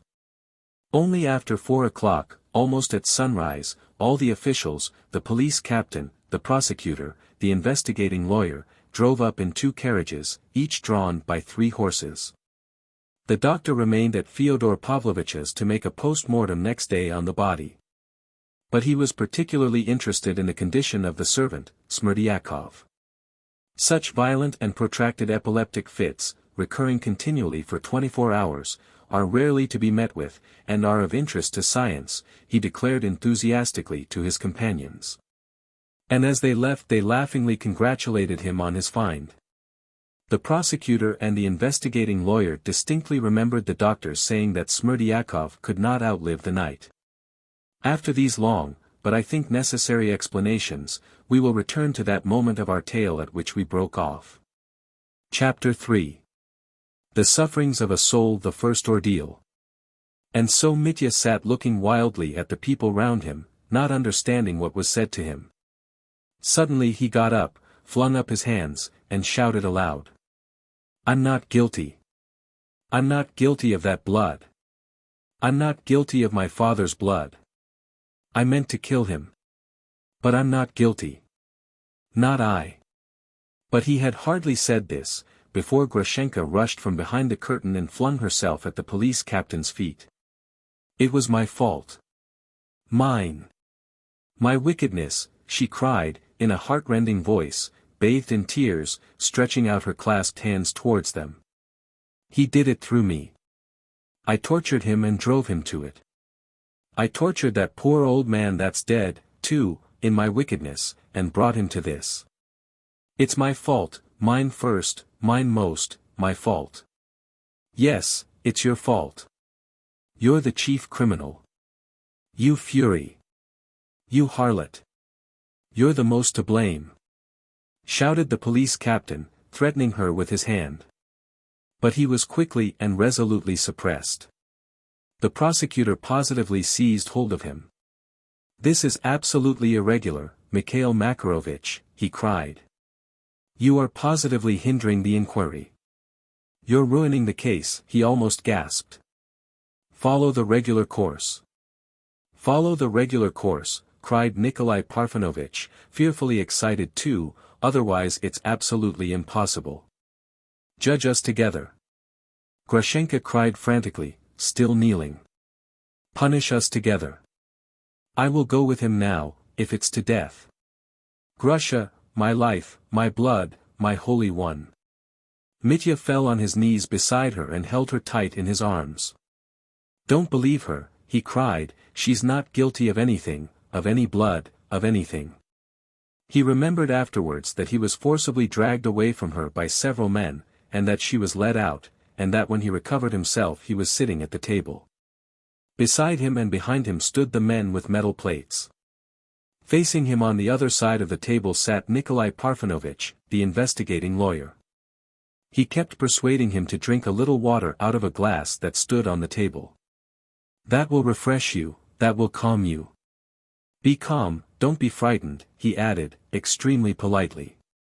Mitya, he remembered it afterwards, became suddenly intensely interested in his big rings, one with an amethyst, and another with a transparent bright yellow stone, of great brilliance. And long afterwards he remembered with wonder how those rings had riveted his attention through all those terrible hours of interrogation, so that he was utterly unable to tear himself away from them and dismiss them as things that had nothing to do with his position. On Mitya's left side, in the place where Maximov had been sitting at the beginning of the evening, the prosecutor was now seated, and on Mitya's right hand, where Grushenka had been, was a rosy-cheeked young man in a sort of shabby hunting jacket, with ink and paper before him. This was the secretary of the investigating lawyer, who had brought him with him. The police captain was now standing by the window at the other end of the room, beside Kalganov, who was sitting there. Drink some water, said the investigating lawyer softly, for the 10th time. I have drunk it, gentlemen, I have, but come gentlemen, crush me, punish me, decide my fate. Cried Mitya, staring with terribly fixed wide-open eyes at the investigating lawyer. So you positively declare that you are not guilty of the death of your father, Fyodor Pavlovich, asked the investigating lawyer, softly but insistently. I am not guilty. I am guilty of the blood of another old man, but not of my father's. And I weep for it. I killed the old man and knocked him down. But it's hard to have to answer for that murder with another, a terrible murder of which I am not guilty, it's a terrible accusation, gentlemen, a knockdown blow. But who has killed my father, who has killed him? Who can have killed him if I didn't? It's marvelous, extraordinary, impossible. Yes, who can have killed him, the investigating lawyer was beginning, but Ippolit Kirillovitch, the prosecutor, glancing at him, addressed Mitya. You need not worry yourself about the old servant, Grigory Vassilievich. He is alive, he has recovered, and in spite of the terrible blows inflicted, according to his own and your evidence, by you, there seems no doubt that he will live, so the doctor says, at least. Alive? He's alive. Cried Mitya, flinging up his hands. His face beamed. Lord, I thank thee for the miracle thou hast wrought for me, a sinner and evildoer. That's an answer to my prayer. I've been praying all night. And he crossed himself 3 times. He was almost breathless. So from this Grigory we have received such important evidence concerning you, that the prosecutor would have continued, but Mitya suddenly jumped up from his chair. 1 minute, gentlemen, for God's sake, 1 minute. I will run to her. Excuse me, at this moment it's quite impossible, Nikolai Parfenovitch almost shrieked. He, too, leapt to his feet.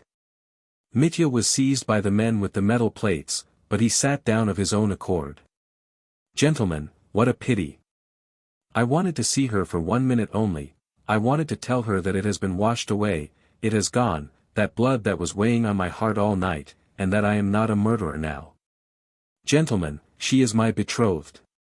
He said ecstatically and reverently, looking round at them all. Oh, thank you, gentlemen. Oh, in 1 minute you have given me new life, new heart. That old man used to carry me in his arms, gentlemen. He used to wash me in the tub when I was a baby 3 years old, abandoned by everyone. He was like a father to me. And so you the investigating lawyer began. Allow me, gentlemen, allow me 1 minute more, interposed Mitya, putting his elbows on the table and covering his face with his hands. Let me have a moment to think, let me breathe, gentlemen. All this is horribly upsetting, horribly. A man is not a drum, gentlemen. Drink a little more water, murmured Nikolai Parfenovitch. Mitya took his hands from his face and laughed. His eyes were confident. He seemed completely transformed in a moment. His whole bearing was changed. He was once more the equal of these men, with all of whom he was acquainted, as though they had all met the day before, when nothing had happened, at some social gathering. We may note in passing that, on his first arrival, Mitya had been made very welcome at the police captain's, but later, during the last month especially, Mitya had hardly called at all, and when the police captain met him, in the street. For instance, Mitya noticed that he frowned and only bowed out of politeness. His acquaintance with the prosecutor was less intimate, though he sometimes paid his wife, a nervous and fanciful lady, visits of politeness, without quite knowing why, and she always received him graciously and had, for some reason, taken an interest in him up to the last. He had not had time to get to know the investigating lawyer, though he had met him and talked to him twice, each time about the fair sex. You're a most skillful lawyer, I see, Nikolai Parfenovitch, cried Mitya, laughing gaily, but I can help you now. Oh, gentlemen, I feel like a new man, and don't be offended at my addressing you so simply and directly. I'm rather drunk, too, I'll tell you that frankly. I believe I've had the honor and pleasure of meeting you, Nikolai Parfenovitch, at my kinsman Myasov's. Gentlemen, I don't pretend to be on equal terms with you. I understand, of course, in what character I am sitting before you. Oh, of course, there's a horrible suspicion, hanging over me, if Grigory has given evidence. A horrible suspicion. It's awful, awful, I understand that. But to business, gentlemen, I am ready, and we will make an end of it in one moment, for, listen, gentlemen. Since I know I'm innocent, we can put an end to it in a minute, can't we? Can't we? Mitya spoke much and quickly, nervously and effusively, as though he positively took his listeners to be his best friends. So, for the present, we will write that you absolutely deny the charge brought against you, said Nikolai Parfenovitch, impressively, and bending down to the secretary he dictated to him in an undertone what to write. Write it down. You want to write that down? Well, write it, I consent, I give my full consent, gentlemen, only, do you see? Stay, write this. Of disorderly conduct I am guilty, of violence on a poor old man I am guilty. And there is something else at the bottom of my heart, of which I am guilty, too, but that you need not write down, he turned suddenly to the secretary. That's my personal life, gentlemen, that doesn't concern you, the bottom of my heart, that's to say. But of the murder of my old father I'm not guilty. That's a wild idea. It's quite a wild idea. I will prove you that and you'll be convinced directly. You will laugh, gentlemen. You'll laugh yourselves at your suspicion. Be calm, Dmitri Fyodorovitch, said the investigating lawyer, evidently trying to allay Mitya's excitement by his own composure. Before we go on with our inquiry, I should like, if you will consent to answer, to hear you confirm the statement that you disliked your father, Fyodor Pavlovich, that you were involved in continual disputes with him. Here at least, a quarter of an hour ago, you exclaimed that you wanted to kill him. I didn't kill him, you said, but I wanted to kill him. Did I exclaim that? That may be so, gentlemen. Yes, unhappily, I did want to kill him. Many times I wanted to, unhappily. You wanted to. Would you consent to explain what motives precisely led you to such a sentiment of hatred for your parent? What is there to explain, gentlemen? Mitya shrugged his shoulders sullenly, looking down. I have never concealed my feelings. All the town knows about it, everyone knows in the tavern. Only lately I declared them in Father Zosima's cell. And the very same day, in the evening I beat my father. I nearly killed him, and I swore I'd come again and kill him, before witnesses. Oh, 1,000 witnesses. I've been shouting it aloud for the last month, anyone can tell you that. The fact stares you in the face, it speaks for itself, it cries aloud, but feelings, gentlemen, feelings are another matter.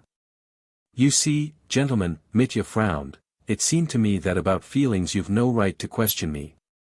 I know that you are bound by your office, I quite understand that, but that's my affair, my private, intimate affair, yet, since I haven't concealed my feelings in the past, in the tavern, for instance, I've talked to everyone, so I won't make a secret of it now.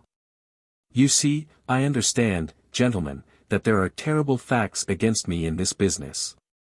I told everyone that I'd kill him, and now, all of a sudden, he's been killed. So it must have been me. Ha ha. I can make allowances for you, gentlemen, I can quite make allowances. I'm struck all of a heap myself, for who can have murdered him, if not I? That's what it comes to, isn't it? If not I, who can it be, who? Gentlemen, I want to know, I insist on knowing, he exclaimed suddenly. Where was he murdered? How was he murdered? How, and with what? Tell me, he asked quickly, looking at the two lawyers. We found him in his study, lying on his back on the floor, with his head battered in, said the prosecutor. That's horrible. Mitya shuddered and, putting his elbows on the table, hid his face in his right hand. We will continue, interposed Nikolai Parfenovitch. So what was it that impelled you to this sentiment of hatred? You have asserted in public, I believe, that it was based upon jealousy. Well, yes, jealousy. Not only jealousy. Disputes about money? Yes, about money, too. There was a dispute about 3,000 rubles, I think, which you claimed as part of your inheritance. 3,000. More, cried Mitya hotly. More than 6,000, more than 10, perhaps. I told everyone so, shouted it at them. But I made up my mind to let it go at 3,000. I was desperately in need of that 3,000. So the bundle of notes for 3,000 that I knew he kept under his pillow, ready for Grushenka, I considered as simply stolen from me. Yes, gentlemen, I looked upon it as mine, as my own property. The prosecutor looked significantly at the investigating lawyer, and had time to wink at him on the sly. We will return to that subject later, said the lawyer promptly. You will allow us to note that point and write it down. That you looked upon that money as your own property? Write it down, by all means. I know that's another fact that tells against me, but I'm not afraid of facts and I tell them against myself. Do you hear? Do you know, gentlemen, you take me for a different sort of man from what I am, he added, suddenly gloomy and dejected. You have to deal with a man of honor, a man of the highest honor. Above all, don't lose sight of it, a man who's done a lot of nasty things, but has always been, and still is, honorable at bottom, in his inner being. I don't know how to express it. That's just what's made me wretched all my life, that I yearned to be honorable, that I was, so to say, a martyr to a sense of honor, seeking for it with a lantern, with the lantern of Diogenes. And yet all my life I've been doing filthy things like all of us, gentlemen. That is like me alone. That was a mistake, like me alone, me alone. Gentlemen, my head aches. His brows contracted with pain. You see, gentlemen, I couldn't bear the look of him, there was something in him ignoble, impudent, trampling on everything sacred, something sneering and irreverent, loathsome, loathsome. But now that he's dead, I feel differently. How do you mean? I don't feel differently, but I wish I hadn't hated him so. You feel penitent? No, not penitent, don't write that. I'm not much good myself, I'm not very beautiful, so I had no right to consider him repulsive. That's what I mean. Write that down, if you like. Saying this, Mitya became very mournful. He had grown more and more gloomy as the inquiry continued. At that moment another unexpected scene followed. Though Grushenka had been removed, she had not been taken far away, only into the room next but one from the blue room, in which the examination was proceeding. It was a little room with one window, next beyond the large room in which they had danced and feasted so lavishly. She was sitting there with no one by her but Maximov, who was terribly depressed, terribly scared, and clung to her side, as though for security. At their door stood one of the peasants with a metal plate on his breast. Grushenka was crying, and suddenly her grief was too much for her. She jumped up, flung up her arms and, with a loud wail of sorrow, rushed out of the room to him, to her Mitya, and so unexpectedly that they had not time to stop her. Mitya, hearing her cry, trembled, jumped up, and with a yell rushed impetuously to meet her, not knowing what he was doing. But they were not allowed to come together, though they saw one another. He was seized by the arms. He struggled, and tried to tear himself away. It took 3 or 4 men to hold him. She was seized too, and he saw her stretching out her arms to him, crying aloud as they carried her away. When the scene was over, he came to himself again, sitting in the same place as before, opposite the investigating lawyer, and crying out to them. "What do you want with her? Why do you torment her? She's done nothing, nothing." The lawyers tried to soothe him. About 10 minutes passed like this. At last Mikhail Makarovich, who had been absent, came hurriedly into the room, and said in a loud and excited voice to the prosecutor. "She's been removed, she's downstairs. Will you allow me to say one word to this unhappy man, gentlemen? In your presence, gentlemen, in your presence."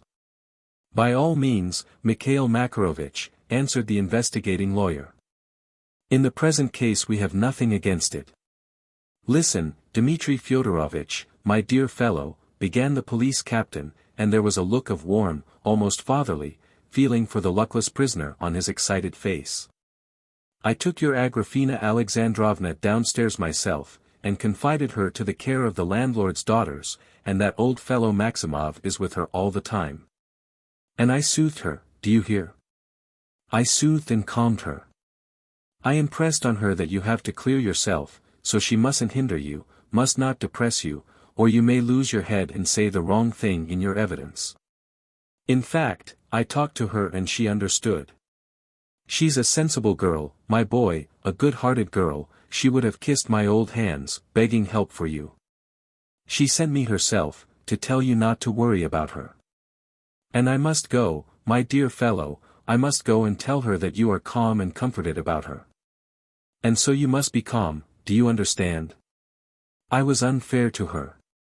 She is a Christian soul, gentlemen, yes, I tell you, she's a gentle soul, and not to blame for anything. So what am I to tell her, Dmitri Fyodorovich? Will you sit quiet or not?" The good-natured police captain said a great deal that was irregular, but Grushenka's suffering, a fellow creature's suffering, touched his good-natured heart and tears stood in his eyes. Mitya jumped up and rushed towards him. "Forgive me, gentlemen, oh, allow me, he cried. "You've the heart of an angel, Mikhail Makarovich, I thank you for her. I will be calm, cheerful, in fact. Tell her, in the kindness of your heart, that I am cheerful, quite cheerful, that I shall be laughing in a minute, knowing that she has a guardian angel like you. I shall have done with all this directly, and as soon as I'm free, I'll be with her, she'll see, let her wait. Gentlemen," he said, turning to the 2 lawyers, "now I'll open my whole soul to you, I'll pour out everything. We'll finish this off directly, finish it off gaily. We shall laugh at it in the end, shan't we? But gentlemen, that woman is the queen of my heart. Oh, let me tell you that. That one thing I'll tell you now. I see I'm with honorable men. She is my light, she is my holy one, and if only you knew. Did you hear her cry, 'I'll go to death with you'? And what have I, a penniless beggar, done for her? Why such love for me? How can a clumsy, ugly brute like me, with my ugly face, deserve such love, that she is ready to go to exile with me? And how she fell down at your feet for my sake, just now. And yet she's proud and has done nothing. How can I help adoring her, how can I help crying out and rushing to her as I did just now? Gentlemen, forgive me. But now I am comforted. And he sank back in his chair and, covering his face with his hands, burst into tears. But they were happy tears. He recovered himself instantly. The old police captain seemed much pleased, and the lawyers also. They felt that the examination was passing into a new phase. When the police captain went out, Mitya was positively gay. Now, gentlemen, I am at your disposal, entirely at your disposal. And if it were not for all these trivial details, we should understand one another in a minute. I'm at those details again. I'm at your disposal, gentlemen, but I declare that we must have mutual confidence, you in me and I in you, or there'll be no end to it. I speak in your interests. To business, gentlemen, to business, and don't rummage in my soul. Don't tease me with trifles, but only ask me about facts and what matters, and I will satisfy you at once. And damn the details. So spoke Mitya. The interrogation began again. Chapter 4. The Second Ordeal. You don't know how you encourage us, Dmitri Fyodorovich, by your readiness to answer, said Nikolai Parfenovitch, with an animated air, and obvious satisfaction beaming in his very prominent, short-sighted, light grey eyes, from which he had removed his spectacles a moment before.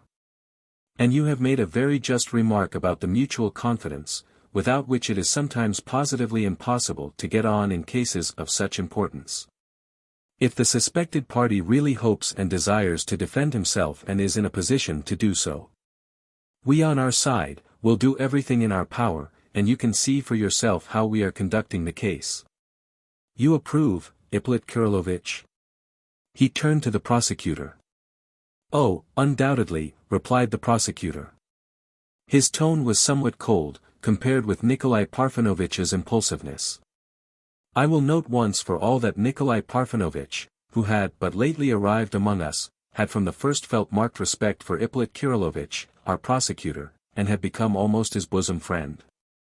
He was almost the only person who put implicit faith in Ippolit Kirillovitch's extraordinary talents as a psychologist and orator and in the justice of his grievance. He had heard of him in Petersburg. On the other hand, young Nikolai Parfenovitch was the only person in the whole world whom our unappreciated prosecutor genuinely liked. On their way to Mokroe they had time to come to an understanding about the present case.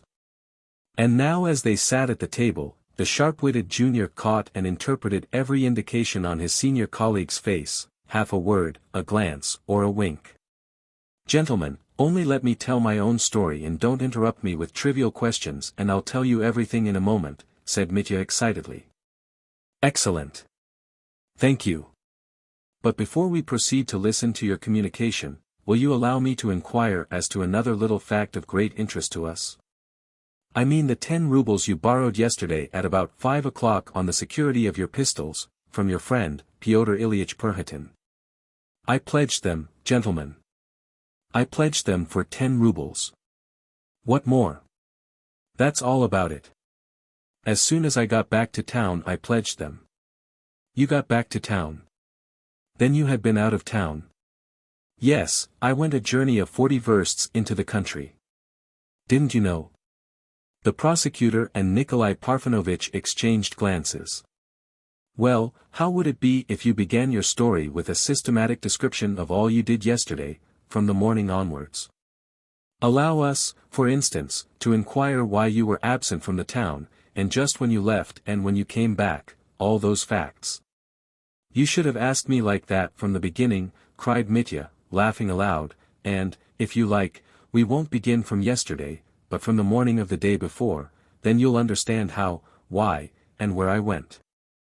I went the day before yesterday, gentlemen, to a merchant of the town, called Samsonov, to borrow 3,000 rubles from him on safe security. It was a pressing matter, gentlemen, it was a sudden necessity. Allow me to interrupt you, the prosecutor put in politely. Why were you in such pressing need for just that sum, 3,000? Oh, gentlemen, you needn't go into details, how, when and why just so much money, and not so much, and all that rigmarole. Why, it'll run to 3 volumes, and then you'll want an epilogue. Mitya said all this with the good-natured but impatient familiarity of a man who is anxious to tell the whole truth and is full of the best intentions. Gentlemen. He corrected himself hurriedly, don't be vexed with me for my restiveness, I beg you again. Believe me once more, I feel the greatest respect for you and understand the true position of affairs. Don't think I'm drunk. I'm quite sober now. And, besides, being drunk would be no hindrance. It's with me, you know, like the saying, when he is sober, he is a fool, when he is drunk, he is a wise man. Ha ha. But I see, gentlemen, it's not the proper thing to make jokes to you, till we've had our explanation, I mean. And I've my own dignity to keep up, too. I quite understand the difference for the moment. I am, after all, in the position of a criminal, and so, far from being on equal terms with you. And it's your business to watch me. I can't expect you to pat me on the head for what I did to Grigory, for one can't break old men's heads with impunity. I suppose you'll put me away for him for 6 months, or a year perhaps, in a house of correction. I don't know what the punishment is, but it will be without loss of the rights of my rank, won't it? So you see, gentlemen, I understand the distinction between us. But you must see that you could puzzle God himself with such questions. How did you step? Where did you step? When did you step? And on what did you step? I shall get mixed up, if you go on like this, and you will put it all down against me. And what will that lead to? To nothing. And even if it's nonsense I'm talking now, let me finish, and you, gentlemen, being men of honor and refinement, will forgive me. I'll finish by asking you, gentlemen, to drop that conventional method of questioning. I mean, beginning from some miserable trifle, how I got up, what I had for breakfast, how I spat, and where I spat, and so distracting the attention of the criminal, suddenly stun him with an overwhelming question, whom did you murder? Whom did you rob? Ha ha. That's your regulation method, that's where all your cunning comes in. You can put peasants off their guard like that, but not me. I know the tricks. I've been in the service, too. Ha ha ha. You're not angry, gentlemen. You forgive my impertinence, he cried, looking at them with a good nature that was almost surprising. It's only Mitya Karamazov, you know, so you can overlook it. It would be inexcusable in a sensible man, but you can forgive it in Mitya. Ha ha. Nikolai Parfenovitch listened, and laughed too. Though the prosecutor did not laugh, he kept his eyes fixed keenly on Mitya, as though anxious not to miss the least syllable, the slightest movement, the smallest twitch of any feature of his face. That's how we have treated you from the beginning, said Nikolai Parfenovitch, still laughing.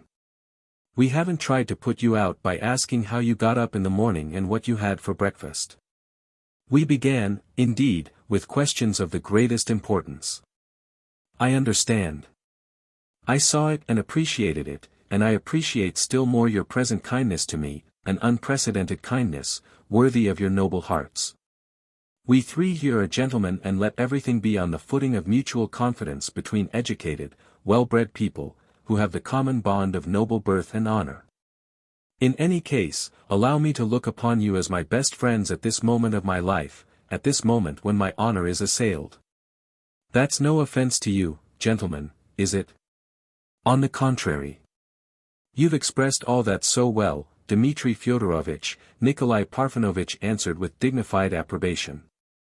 And enough of those trivial questions, gentlemen, all those tricky questions. Cried Mitya enthusiastically. Or there's simply no knowing where we shall get to. Is there? I will follow your sensible advice entirely, the prosecutor interposed, addressing Mitya. I don't withdraw my question, however. It is now vitally important for us to know exactly why you needed that sum, I mean precisely 3,000. Why I needed it? Oh, for one thing and another. Well, it was to pay a debt. A debt to whom? That I absolutely refuse to answer, gentlemen.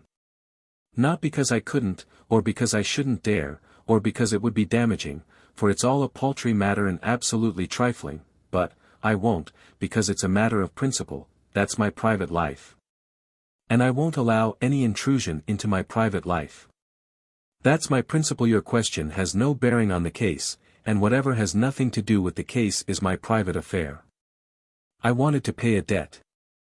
I wanted to pay a debt of honor, but to whom I won't say. Allow me to make a note of that, said the prosecutor. By all means. Write down that I won't say, that I won't. Write that I should think it dishonorable to say. Eck. You can write it, you've nothing else to do with your time. Allow me to caution you, sir, and to remind you once more, if you are unaware of it, the prosecutor began, with a peculiar and stern impressiveness, that you have a perfect right not to answer the questions put to you now. And we on our side have no right to extort an answer from you, if you decline to give it for one reason or another. That is entirely a matter for your personal decision. But it is our duty, on the other hand, in such cases as the present, to explain and set before you the degree of injury you will be doing yourself by refusing to give this or that piece of evidence. After which I will beg you to continue. Gentlemen, I'm not angry. Mitya muttered in a rather disconcerted tone. Well, gentlemen, you see, that Samsonov to whom I went then. We will, of course, not reproduce his account of what is known to the reader already. Mitya was impatiently anxious not to omit the slightest detail. At the same time he was in a hurry to get it over. But as he gave his evidence it was written down, and therefore they had continually to pull him up. Mitya disliked this, but submitted, got angry, though still good-humoredly. He did, it is true, exclaim, from time to time, gentlemen, that's enough to make an angel out of patience. Or, gentlemen, it's no good you're irritating me. But even though he exclaimed he still preserved for a time his genially expansive mood. So he told them how Samsonov had made a fool of him 2 days before. He had completely realized by now that he had been fooled. The sale of his watch for 6 rubles to obtain money for the journey was something new to the lawyers. They were at once greatly interested, and even, to Mitya's intense indignation, thought it necessary to write the fact down as a secondary confirmation of the circumstance that he had hardly a farthing in his pocket at the time. Little by little Mitya began to grow surly. Then, after describing his journey to see Lyagavy, the night spent in the stifling hut, and so on, he came to his return to the town. Here he began, without being particularly urged, to give a minute account of the agonies of jealousy he endured on Grushenka's account. He was heard with silent attention. They inquired particularly into the circumstance of his having a place of ambush in Maria Kondratyevna's house at the back of Fyodor Pavlovich's garden to keep watch on Grushenka, and of Smerdyakov's bringing him information. They laid particular stress on this, and noted it down. Of his jealousy he spoke warmly and at length, and though inwardly ashamed at exposing his most intimate feelings to public ignominy, so to speak, he evidently overcame his shame in order to tell the truth. The frigid severity with which the investigating lawyer, and still more the prosecutor, stared intently at him as he told his story, disconcerted him at last considerably. That boy, Nikolai Parfenovitch, to whom I was talking nonsense about women only a few days ago, and that sickly prosecutor are not worth my telling this to, he reflected mournfully. It's ignominious. Be patient, humble, hold thy peace. He wound up his reflections with that line. But he pulled himself together to go on again. When he came to telling of his visit to Madame Holikov, he regained his spirits and even wished to tell a little anecdote of that lady which had nothing to do with the case. But the investigating lawyer stopped him, and civilly suggested that he should pass on to more essential matters. At last, when he described his despair and told them how, when he left Madame Holikov's, he thought that he'd get 3,000 if he had to murder someone to do it, they stopped him again and noted down that he had meant to murder someone. Mitya let them write it without protest. At last he reached the point in his story when he learned that Grushenka had deceived him and had returned from Samsonov's as soon as he left her there, though she had said that she would stay there till midnight. "If I didn't kill Fenya then, gentlemen, it was only because I hadn't time," broke from him suddenly at that point in his story. That, too, was carefully written down. Mitya waited gloomily, and was beginning to tell how he ran into his father's garden when the investigating lawyer suddenly stopped him, and opening the big portfolio that lay on the sofa beside him he brought out the brass pestle. "Do you recognize this object?" he asked, showing it to Mitya. "Oh, yes," he laughed gloomily. "Of course, I recognize it. Let me have a look at it." "Damn it, never mind. You have forgotten to mention it," observed the investigating lawyer. "Hang it all, I shouldn't have concealed it from you. Do you suppose I could have managed without it? It simply escaped my memory. Be so good as to tell us precisely how you came to arm yourself with it." "Certainly I will be so good, gentlemen." And Mitya described how he took the pestle and ran. "But what object had you in view in arming yourself with such a weapon?" "What object?" "No object. I just picked it up and ran off." "What for, if you had no object?" Mitya's wrath flared up. He looked intently at the boy and smiled gloomily and malignantly. He was feeling more and more ashamed at having told such people the story of his jealousy so sincerely and spontaneously. "Bother the pestle," broke from him suddenly. "But still dash dot. Oh, to keep off dogs. Oh, because it was dark. In case anything turned up. But have you ever on previous occasions taken a weapon with you when you went out, since you're afraid of the dark?" "Ugh. Damn it all, gentlemen. There's positively no talking to you," cried Mitya, exasperated beyond endurance, and turning to the secretary, crimson with anger, he said quickly, with a note of fury in his voice. "Write down at once, that I snatched up the pestle to go and kill my father. Fyodor Pavlovich, by hitting him on the head with it. Well, now are you satisfied, gentlemen? Are your minds relieved?" he said, glaring defiantly at the lawyers. "We quite understand that you made that statement just now through exasperation with us and the questions we put to you, which you consider trivial, though they are, in fact, essential," the prosecutor remarked drily in reply. "Well, upon my word, gentlemen. Yes, I took the pestle. What does one pick things up for at such moments? I don't know what for. I snatched it up and ran, that's all. For to me, gentlemen, passons, or I declare I won't tell you any more." He sat with his elbows on the table and his head in his hand. He sat sideways to them and gazed at the wall, struggling against a feeling of nausea. He had, in fact, an awful inclination to get up and declare that he wouldn't say another word, not if you hang me for it. "You see, gentlemen," he said at last, with difficulty controlling himself, "you see. I listen to you and am haunted by a dream. It's a dream I have sometimes, you know. I often dream it, it's always the same, that someone is hunting me, someone I'm awfully afraid of, that he's hunting me in the dark, in the night. Tracking me, and I hide somewhere from him, behind a door or cupboard, hide in a degrading way, and the worst of it is, he always knows where I am, but he pretends not to know where I am on purpose, to prolong my agony, to enjoy my terror. That's just what you're doing now. It's just like that." "Is that the sort of thing you dream about?" inquired the prosecutor. "Yes, it is." "Don't you want to write it down?" said Mitya, with a distorted smile. "No, no need to write it down. But still you do have curious dreams." "It's not a question of dreams now, gentlemen, this is realism, this is real life. I'm a wolf and you're the hunters. Well, hunt him down." "You are wrong to make such comparisons," began Nikolai Parfenovitch, with extraordinary softness. "No, I'm not wrong, at all." Mitya flared up again, though his outburst of wrath had obviously relieved his heart. He grew more good-humored at every word. You may not trust a criminal or a man on trial tortured by your questions, but an honorable man, the honorable impulses of the heart, I say that boldly. No. That you must believe you have no right indeed. But be silent, heart. Be patient, humble, hold thy peace. Well, shall I go on? He broke off gloomily. If you'll be so kind, answered Nikolai Parfenovitch. Chapter 5. The Third Ordeal.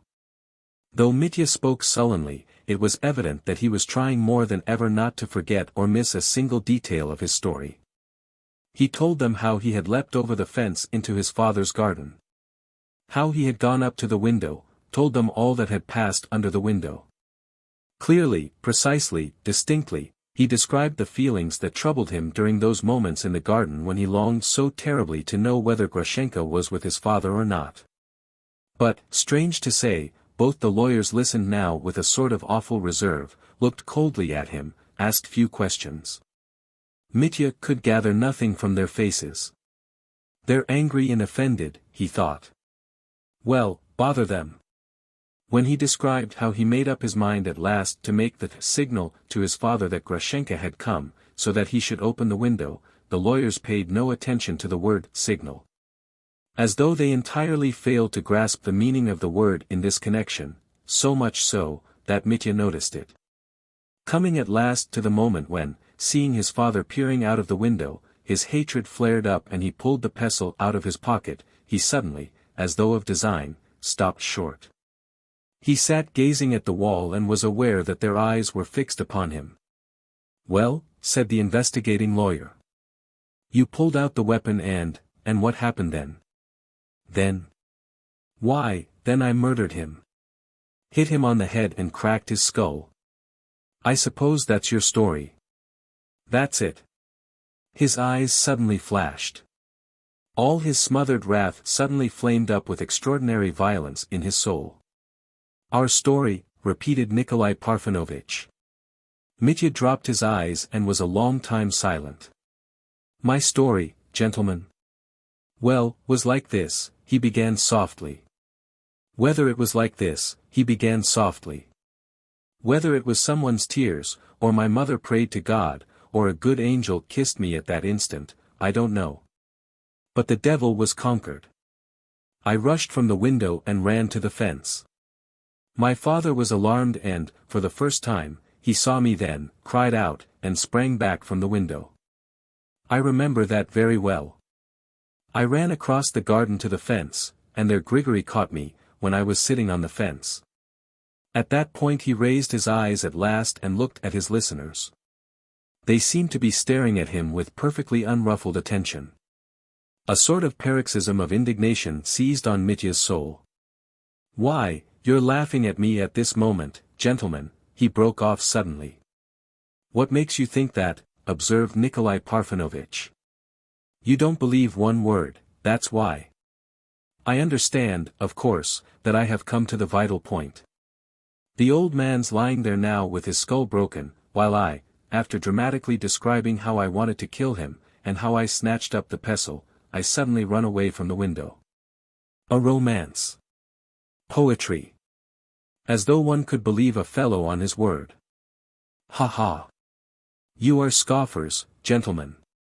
And he swung round on his chair so that it creaked. And did you notice, asked the prosecutor suddenly, as though not observing Mitya's excitement, did you notice when you ran away from the window, whether the door into the garden was open? No, it was not open. It was not. It was shut. And who could open it?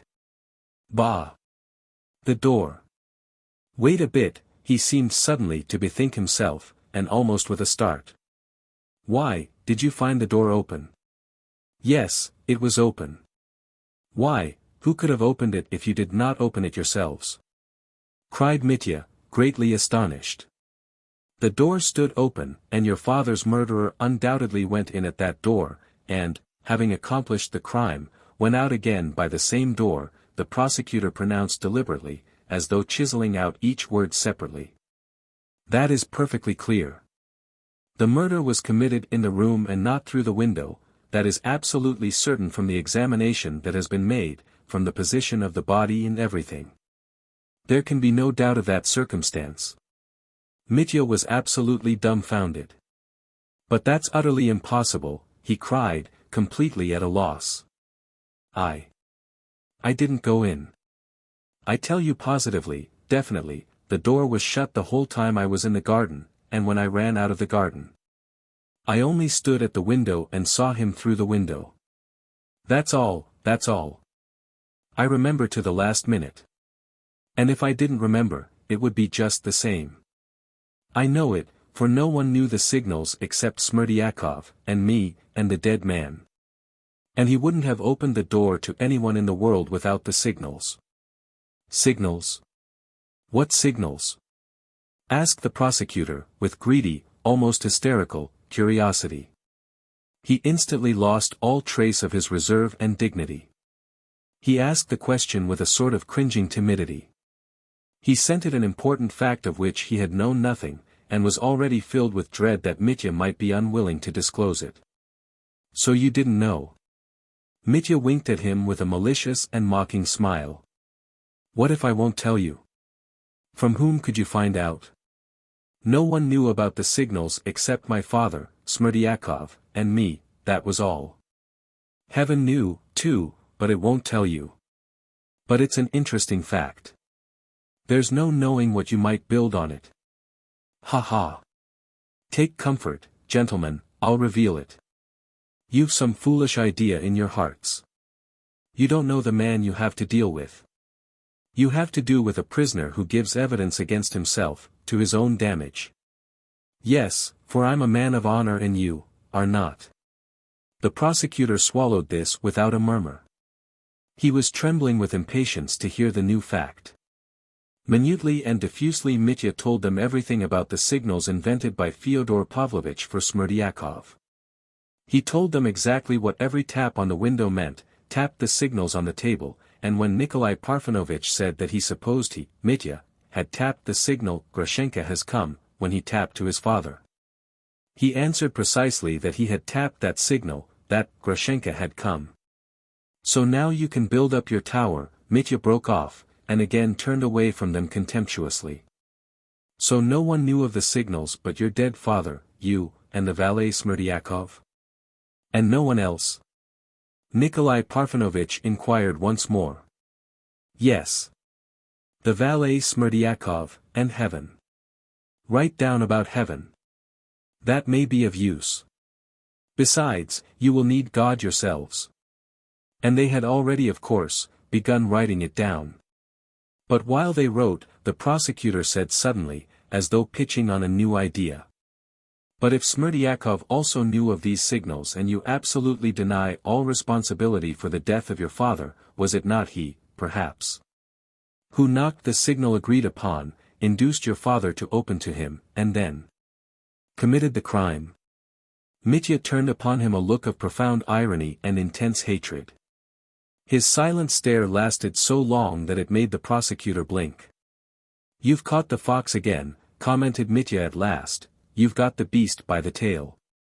Ha ha. I see through you, Mr. Prosecutor. You thought, of course, that I should jump at that, catch at your prompting, and shout with all my might, "Aie! It's Smerdyakov, he's the murderer." Confess that's what you thought. Confess, and I'll go on. But the prosecutor did not confess. He held his tongue and waited. You're mistaken. I'm not going to shout, "It's Smerdyakov," said Mitya. And you don't even suspect him? Why, do you suspect him? He is suspected, too. Mitya fixed his eyes on the floor. Joking apart, he brought out gloomily. Listen.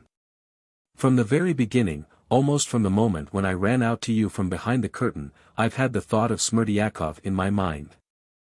I've been sitting here, shouting that I'm innocent and thinking all the time, Smerdyakov. I can't get Smerdyakov out of my head. In fact, I, too, thought of Smerdyakov just now, but only for a second. Almost at once I thought, no, it's not Smerdyakov. It's not his doing, gentlemen. In that case, is there anybody else you suspect? Nikolai Parfenovitch inquired cautiously. I don't know anyone it could be, whether it's the hand of heaven or of Satan, but, not Smerdyakov, Mitya jerked out with decision. But what makes you affirm so confidently and emphatically that it's not he? From my conviction, my impression. Because Smerdyakov is a man of the most abject character and a coward. He's not a coward, he's the epitome of all the cowardice in the world walking on two legs. He has the heart of a chicken. When he talked to me, he was always trembling for fear I should kill him, though I never raised my hand against him. He fell at my feet and blubbered, he has kissed these very boots, literally, beseeching me not to frighten him. Do you hear? Not to frighten him. What a thing to say. Why, I offered him money. He's a puling chicken, sickly, epileptic, weak-minded, a child of 8 could thrash him. He has no character worth talking about. It's not Smerdyakov, gentlemen. He doesn't care for money, he wouldn't take my presents. Besides, what motive had he for murdering the old man? Why, he's very likely his son, you know, his natural son. Do you know that? We have heard that legend. But you are your father's son, too, you know, yet you yourself told everyone you meant to murder him. That's a thrust. And a nasty, mean one, too. I'm not afraid. Oh, gentlemen, isn't it too base of you to say that to my face? It's base, because I told you that myself. I not only wanted to murder him, but I might have done it. And, what's more, I went out of my way to tell you of my own accord that I nearly murdered him. But, you see, I didn't murder him. You see, my guardian angel saved me, that's what you've not taken into account. And that's why it's so base of you. For I didn't kill him, I didn't kill him. Do you hear, I did not kill him. He was almost choking. He had not been so moved before during the whole interrogation. And what has he told you, gentlemen, Smerdyakov, I mean, he added suddenly, after a pause. May I ask that question? You may ask any question, the prosecutor replied with frigid severity, any question relating to the facts of the case, and we are, I repeat, bound to answer every inquiry you make. We found the servant Smerdyakov, concerning whom you inquire, lying unconscious in his bed, in an epileptic fit of extreme severity, that had recurred, possibly, 10 times. The doctor who was with us told us, after seeing him, that he may possibly not outlive the night. Well, if that's so, the devil must have killed him, broke suddenly from Mitya, as though until that moment had been asking himself, was it Smerdyakov or not? We will come back to this later, Nikolai Parfenovitch decided. Now wouldn't you like to continue your statement? Mitya asked for a rest. His request was courteously granted. After resting, he went on with his story. But he was evidently depressed. He was exhausted, mortified, and morally shaken. To make things worse, the prosecutor exasperated him, as though intentionally, by vexatious interruptions about trifling points. Scarcely had Mitya described how, sitting on the wall, he had struck Grigory on the head with the pestle, while the old man had hold of his left leg, and how he then jumped down to look at him. When the prosecutor stopped him to ask him to describe exactly how he was sitting on the wall, Mitya was surprised. Oh, I was sitting like this, astride, one leg on one side of the wall and one on the other. And the pestle? The pestle was in my hand. Not in your pocket. Do you remember that precisely? Was it a violent blow you gave him? It must have been a violent one. But why do you ask? Would you mind sitting on the chair just as you sat on the wall then and showing us just how you moved your arm, and in what direction? You're making fun of me, aren't you? Asked Mitya, looking haughtily at the speaker, but the latter did not flinch. Mitya turned abruptly, sat astride on his chair, and swung his arm. This was how I struck him. That's how I knocked him down. What more do you want? Thank you.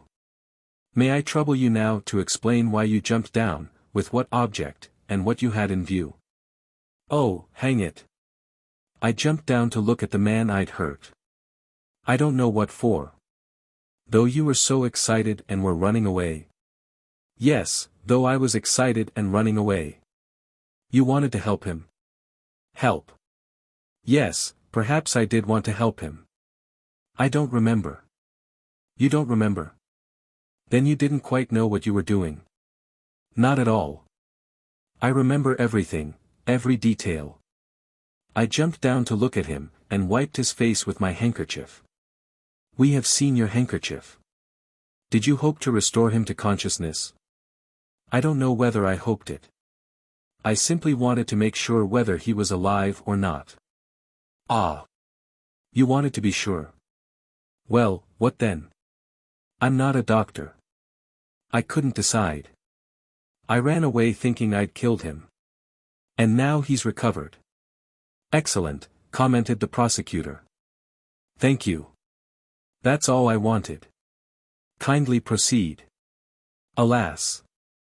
It never entered Mitya's head to tell them, though he remembered it, that he had jumped back from pity, and standing over the prostrate figure had even uttered some words of regret. You've come to grief, old man, there's no help for it.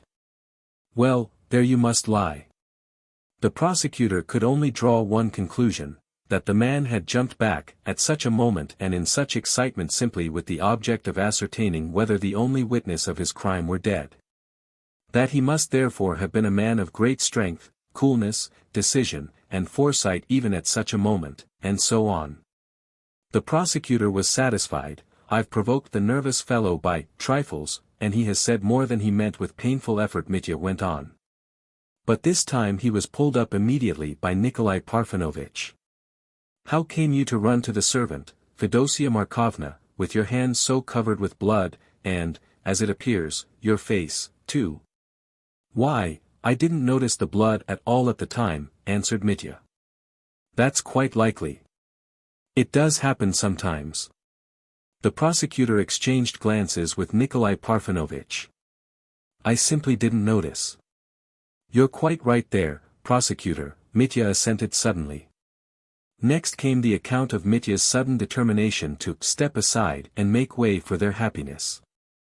But he could not make up his mind to open his heart to them as before, and tell them about the queen of his soul. He disliked speaking of her before these chilly persons, who were fastening on him like bugs. And so in response to their reiterated questions he answered briefly and abruptly. Well, I made up my mind to kill myself. What had I left to live for? That question stared me in the face. Her first rightful lover had come back, the man who wronged her but who'd hurried back to offer his love, after 5 years, and atone for the wrong with marriage.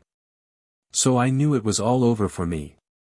And behind me disgrace, and that blood, Grigory's. What had I to live for? So I went to redeem the pistols I had pledged, to load them and put a bullet in my brain tomorrow.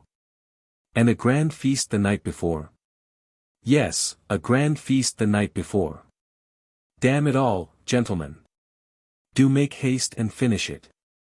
I meant to shoot myself not far from here, beyond the village, and I'd planned to do it at 5 o'clock in the morning. And I had a note in my pocket already. I wrote it at Perhatin's when I loaded my pistols. Here's the letter. Read it.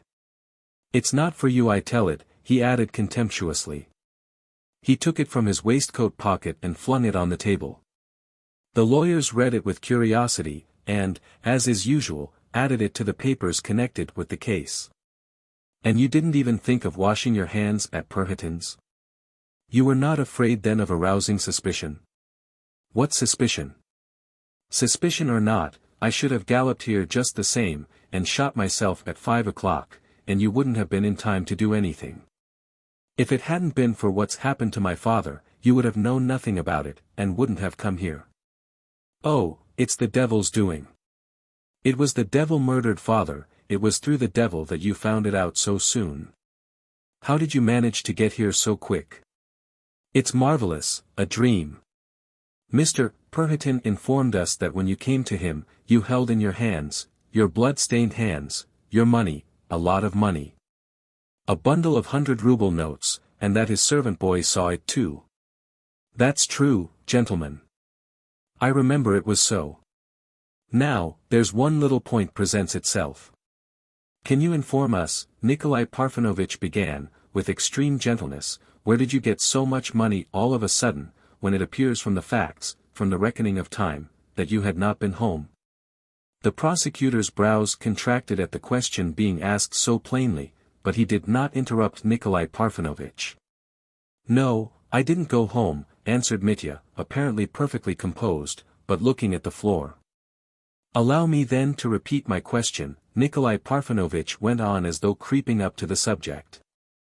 Where were you able to procure such a sum all at once, when by your own confession, at 5 o'clock the same day you dashed.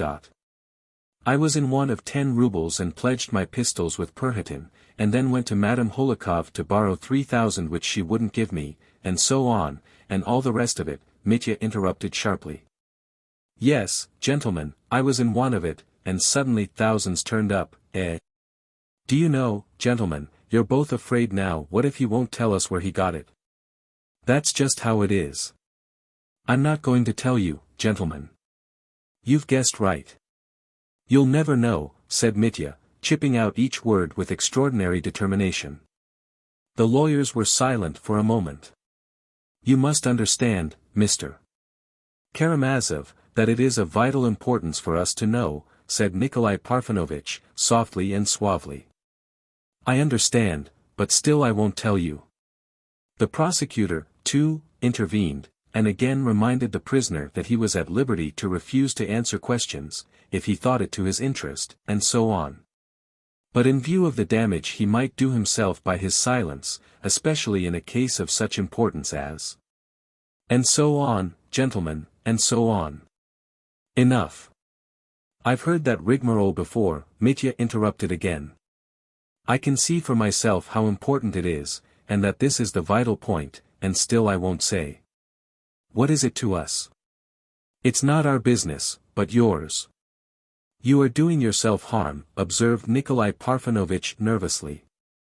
You see, gentlemen, joking apart, Mitya lifted his eyes and looked firmly at them both. I had an inkling from the first that we should come to loggerheads at this point. But at first when I began to give my evidence, it was all still far away and misty, it was all floating, and I was so simple that I began with the supposition of mutual confidence existing between us. Now I can see for myself that such confidence is out of the question, for in any case we were bound to come to this cursed stumbling block. And now we've come to it. It's impossible and there's an end of it. But I don't blame you. You can't believe it all simply on my word. I understand that, of course. He relapsed into gloomy silence. Couldn't you, without abandoning your resolution to be silent about the chief point, could you not, at the same time, give us some slight hint as to the nature of the motives which are strong enough to induce you to refuse to answer? At a crisis so full of danger to you? Mitya smiled mournfully, almost dreamily. I'm much more good-natured than you think, gentlemen. I'll tell you the reason why and give you that hint, though you don't deserve it. I won't speak of that, gentlemen, because it would be a stain on my honor. The answer to the question where I got the money would expose me to far greater disgrace than the murder and robbing of my father, if I had murdered and robbed him. That's why I can't tell you. I can't for fear of disgrace. What, gentlemen, are you going to write that down? Yes, we'll write it down, lisped Nikolai Parfenovitch. You ought not to write that down about disgrace. I only told you that in the goodness of my heart. I needn't have told you. I made you a present of it, so to speak, and you pounce upon it at once. Oh, well, write what you like, he concluded, with scornful disgust. I'm not afraid of you and I can still hold up my head before you. And can't you tell us the nature of that disgrace? Nikolai Parfenovitch hazarded. The prosecutor frowned darkly. No, say Feeney, don't trouble yourselves. It's not worth while soiling one's hands. I have soiled myself enough through you as it is. You're not worth it, no one is. Enough, gentlemen.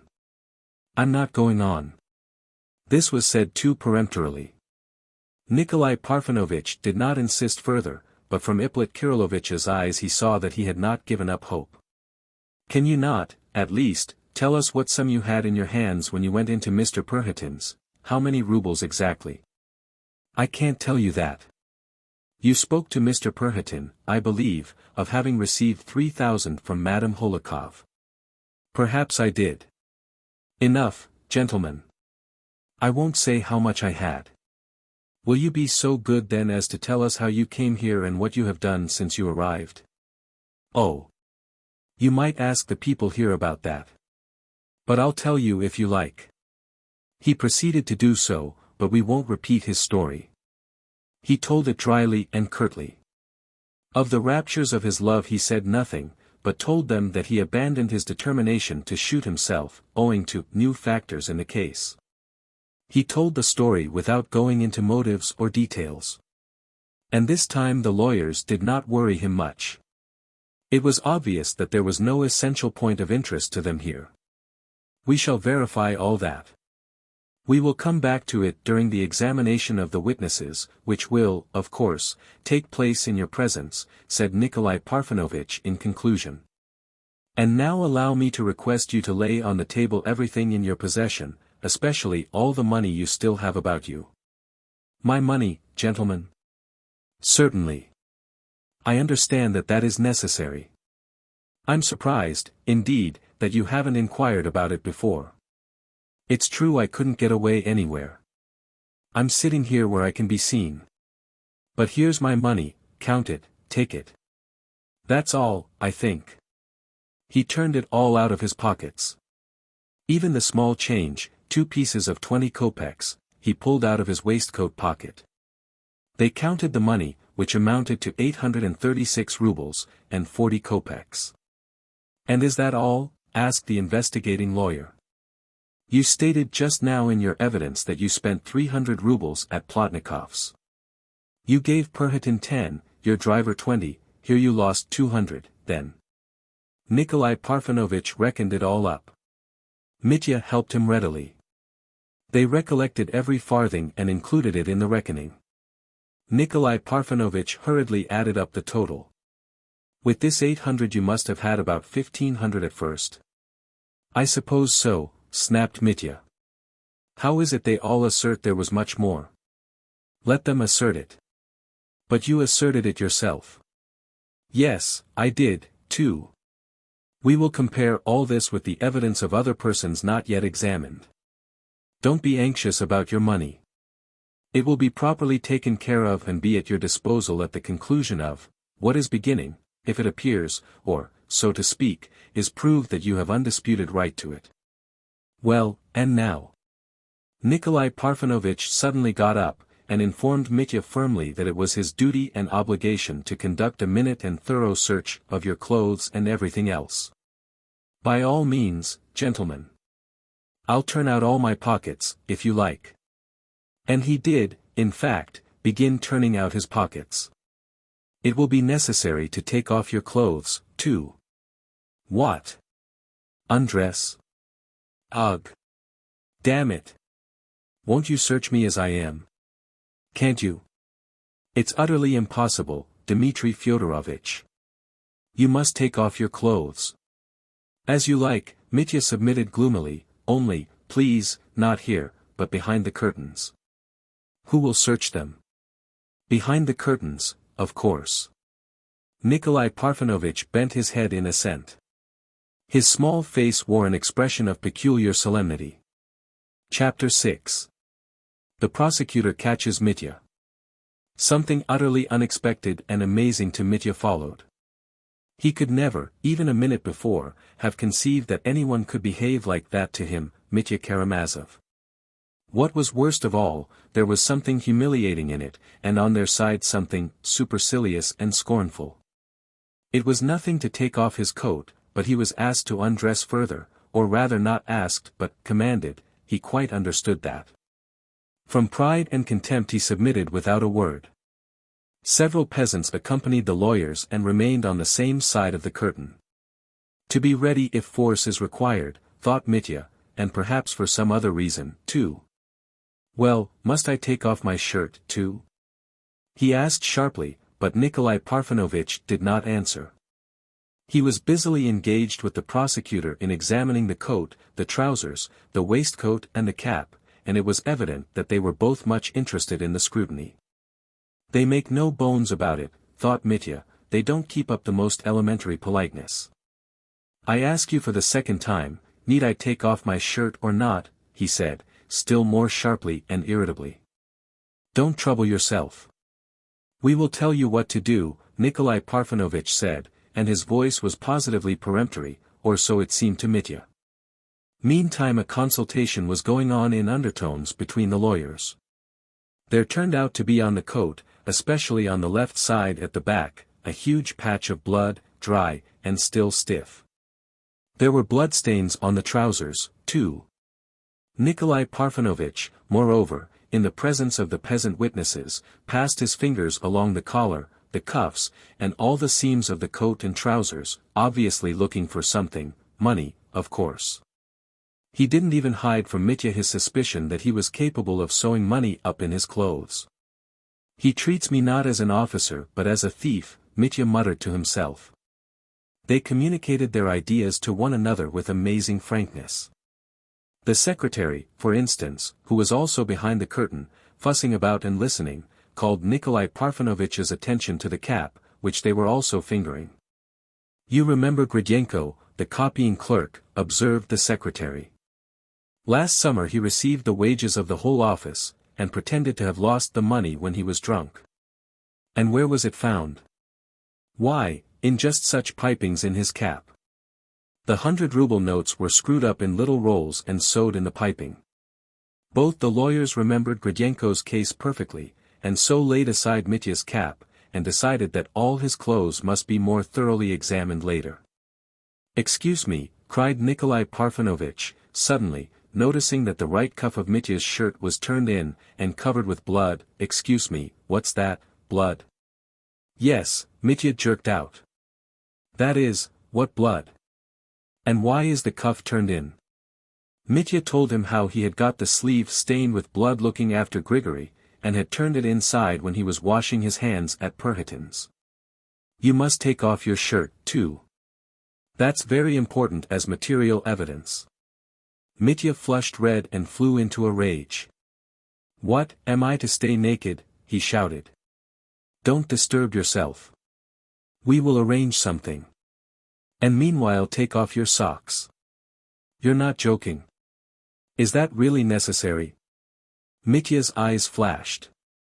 We are in no mood for joking, answered Nikolai Parfenovitch sternly. Well, if I must dash, muttered Mitya, and sitting down on the bed, he took off his socks. He felt unbearably awkward. All were clothed, while he was naked, and strange to say, when he was undressed he felt somehow guilty in their presence, and was almost ready to believe himself that he was inferior to them, and that now they had a perfect right to despise him. When all are undressed, one is somehow not ashamed, but when one's the only one undressed and everybody is looking, it's degrading, he kept repeating to himself, again and again. It's like a dream. I've sometimes dreamed of being in such degrading positions. It was a misery to him to take off his socks. They were very dirty, and so were his underclothes, and now everyone could see it. And what was worse, he disliked his feet. All his life he had thought both his big toes hideous. He particularly loathed the coarse, flat, crooked nail on the right one, and now they would all see it. Feeling intolerably ashamed made him, at once and intentionally, rougher. He pulled off his shirt, himself. Would you like to look anywhere else if you're not ashamed to? No, there's no need to, at present. Well, am I to stay naked like this? He added savagely. Yes, that can't be helped for the time. Kindly sit down here for a while. You can wrap yourself in a quilt from the bed, and I'll see to all this. All the things were shown to the witnesses. The report of the search was drawn up, and at last Nikolai Parfenovitch went out, and the clothes were carried out after him. Ippolit Kirillovitch went out, too. Mitya was left alone with the peasants, who stood in silence, never taking their eyes off him. Mitya wrapped himself up in the quilt. He felt cold. His bare feet stuck out, and he couldn't pull the quilt over so as to cover them. Nikolai Parfenovitch seemed to be gone a long time, an insufferable time. He thinks of me as a puppy, thought Mitya, gnashing his teeth. That rotten prosecutor has gone, too, contemptuous no doubt. It disgusts him to see me naked. Mitya imagined, however, that his clothes would be examined and returned to him. But what was his indignation when Nikolai Parfenovitch came back with quite different clothes, brought in behind him by a peasant. "Here are clothes for you," he observed airily, seeming well satisfied with the success of his mission. "Mr. Kalganov has kindly provided these for this unusual emergency, as well as a clean shirt. Luckily he had them all in his trunk. You can keep your own socks and underclothes." Mitya flew into a passion. "I won't have other people's clothes," he shouted menacingly, "give me my own." "It's impossible. Give me my own. Damn Kalganov and his clothes, too." It was a long time before they could persuade him. But they succeeded somehow in quieting him down. They impressed upon him that his clothes, being stained with blood, must be included with the other material evidence, and that they had not even the right to let him have them now, taking into consideration the possible outcome of the case. Mitya at last understood this. He subsided into gloomy silence and hurriedly dressed himself. He merely observed, as he put them on, that the clothes were much better than his old ones, and that he disliked gaining by the change. The coat was, besides, ridiculously tight. "Am I to be dressed up like a fool, for your amusement?" They urged upon him again that he was exaggerating, that Kalganov was only a little taller, so that only the trousers might be a little too long. But the coat turned out to be really tight in the shoulders. "Damn it all! I can hardly button it," Mitya grumbled. "Be so good as to tell Mr. Kalganov from me that I didn't ask for his clothes, and it's not my doing that they've dressed me up like a clown. He understands that, and is sorry. I mean, not sorry to lend you his clothes, but sorry about all this business," mumbled Nikolai Parfenovitch. "Confound his sorrow. Well, where now? Am I to go on sitting here?" He was asked to go back to the other room.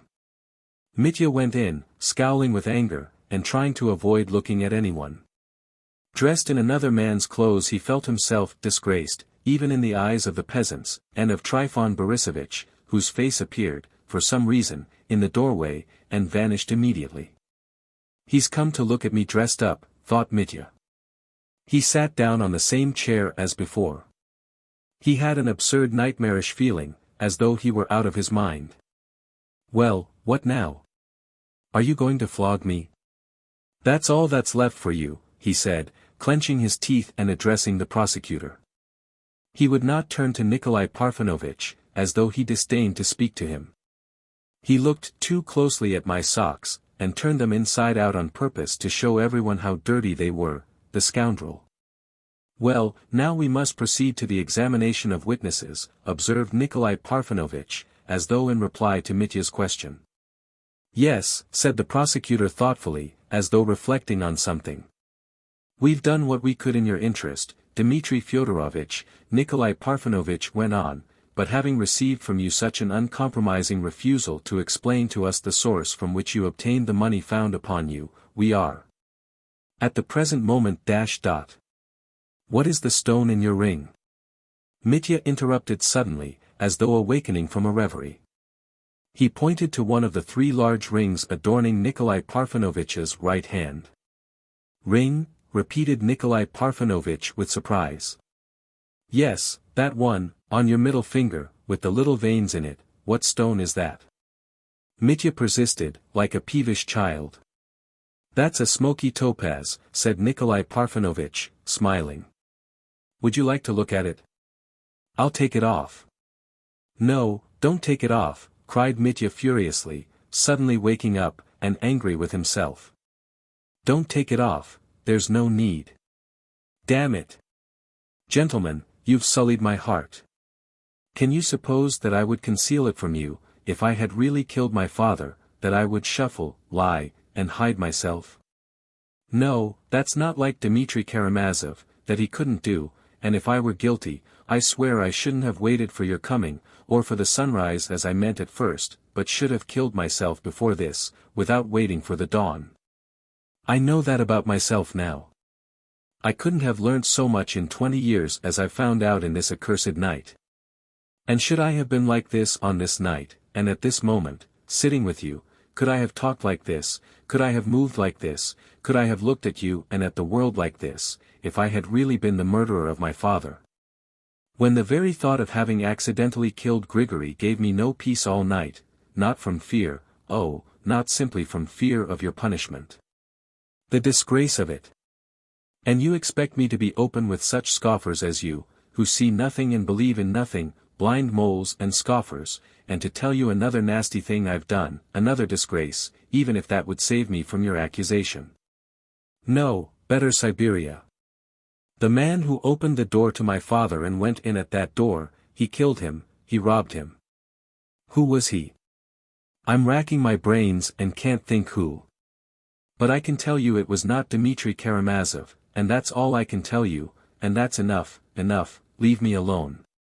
Exile me, punish me, but don't bother me any more. I'll say no more. Call your witnesses. Mitya uttered his sudden monologue as though he were determined to be absolutely silent for the future. The prosecutor watched him the whole time and only when he had ceased speaking, observed, as though it were the most ordinary thing, with the most frigid and composed air. Oh, about the open door of which you spoke just now. We may as well inform you, by the way, now, of a very interesting piece of evidence of the greatest importance both to you and to us, that has been given us by Grigory, the old man you wounded. On his recovery, he clearly and emphatically stated, in reply to our questions, that when, on coming out to the steps, and hearing a noise in the garden, he made up his mind to go into it through the little gate which stood open.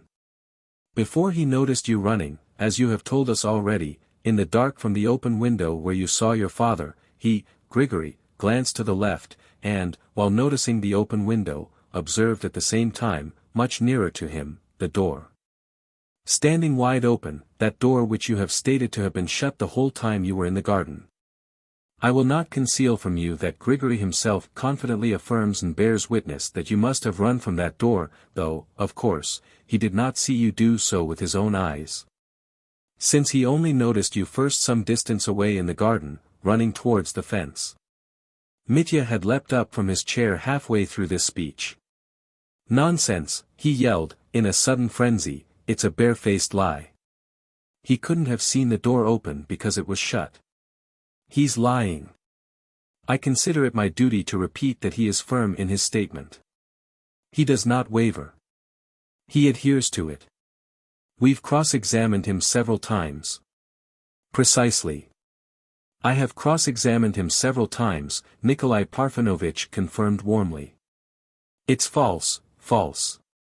It's either an attempt to slander me, or the hallucination of a madman, Mitya still shouted. He's simply raving, from loss of blood, from the wound. He must have fancied it when he came to. He's raving. Yes, but he noticed the open door, not when he came to after his injuries, but before that, as soon as he went into the garden from the lodge. But it's false, it's false. It can't be so. He's slandering me from spite. He couldn't have seen it. I didn't come from the door, gasped Mitya.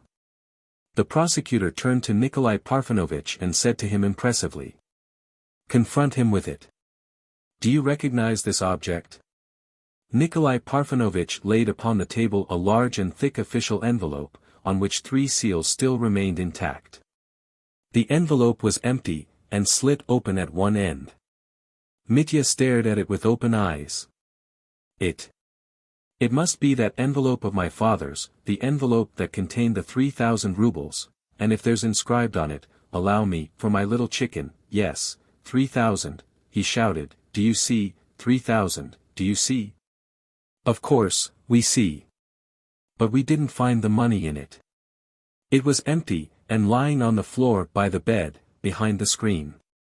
For some seconds Mitya stood as though thunderstruck. "Gentlemen, it's Smerdyakov!" he shouted suddenly, at the top of his voice. "It's he who's murdered him. He's robbed him." No one else knew where the old man hid the envelope. "It's Smerdyakov, that's clear, now. But you, too, knew of the envelope and that it was under the pillow." "I never knew it. I've never seen it. This is the first time I've looked at it.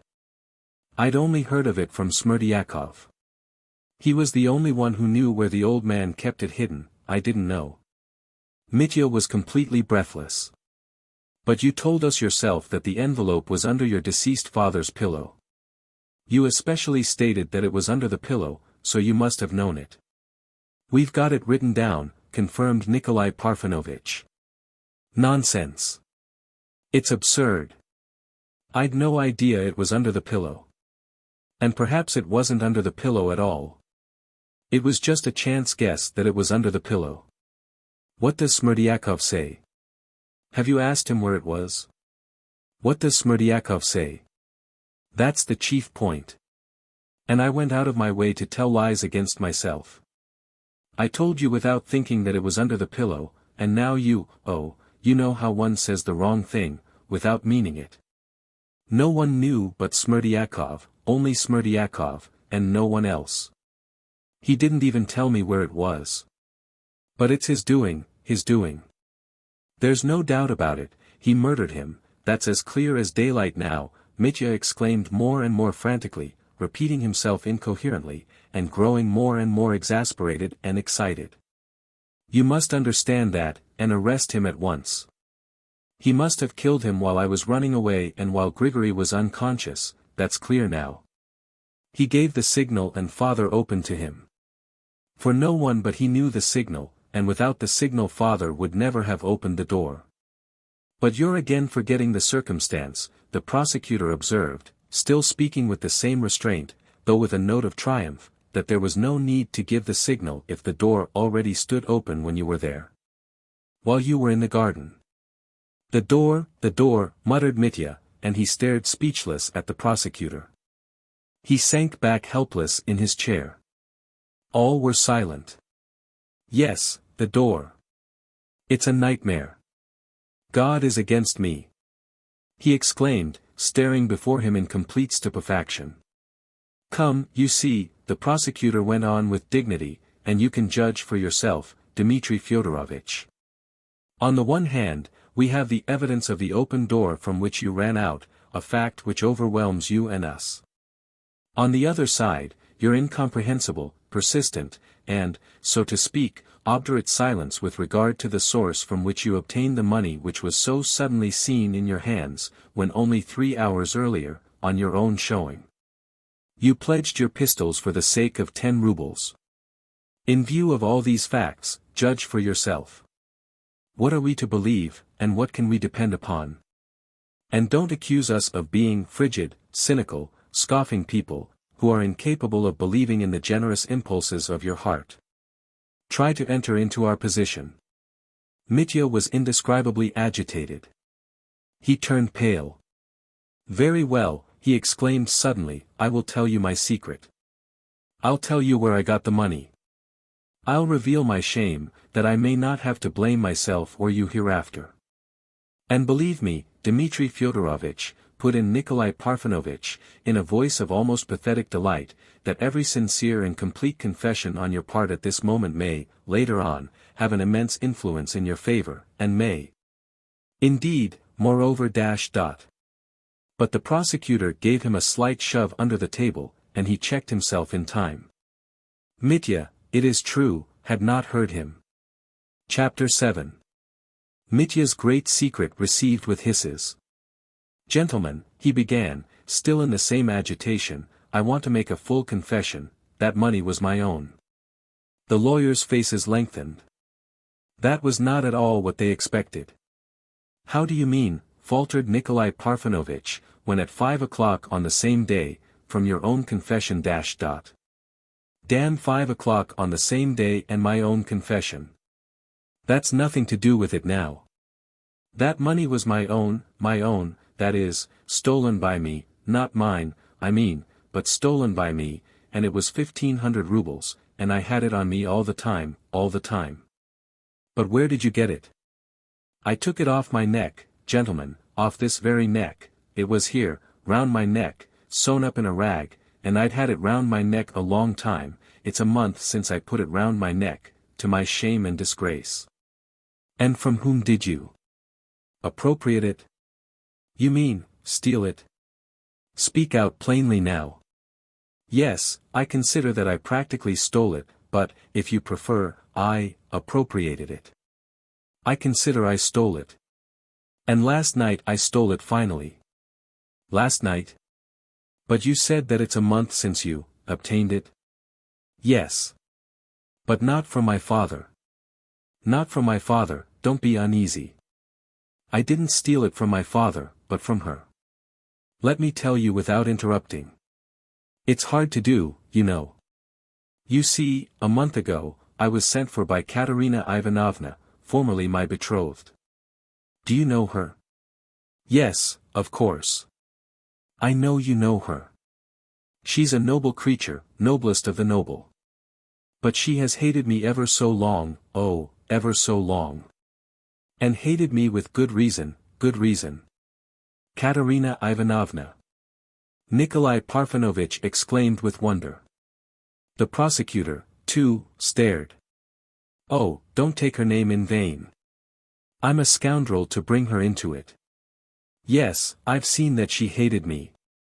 A long while. From the very first, even that evening at my lodging, but enough, enough. You're unworthy even to know of that. No need of that at all. I need only tell you that she sent for me a month ago, gave me 3,000 rubles to send off to her sister and another relation in Moscow, as though she couldn't have sent it off herself, and It was just at that fatal moment in my life when well, in fact, when I'd just come to love another, her, she's sitting down below now, Grushenka. I carried her off here to Mokroe then, and wasted here in 2 days half that damned 3,000, but the other half I kept on me. Well, I've kept that other half, that 1,500, like a locket round my neck, but yesterday I undid it, and spent it. What's left of it, 800 rubles, is in your hands now, Nikolai Parfenovitch. That's the change out of the 1,500 I had yesterday. Excuse me. How's that? Why, when you were here a month ago you spent 3,000, not 1,500, everybody knows that. Who knows it? Who counted the money? Did I let anyone count it? Why, you told everyone yourself that you'd spent exactly 3,000. It's true, I did. I told the whole town so, and the whole town said so. And here, at Mokroe, too, everyone reckoned it was 3,000.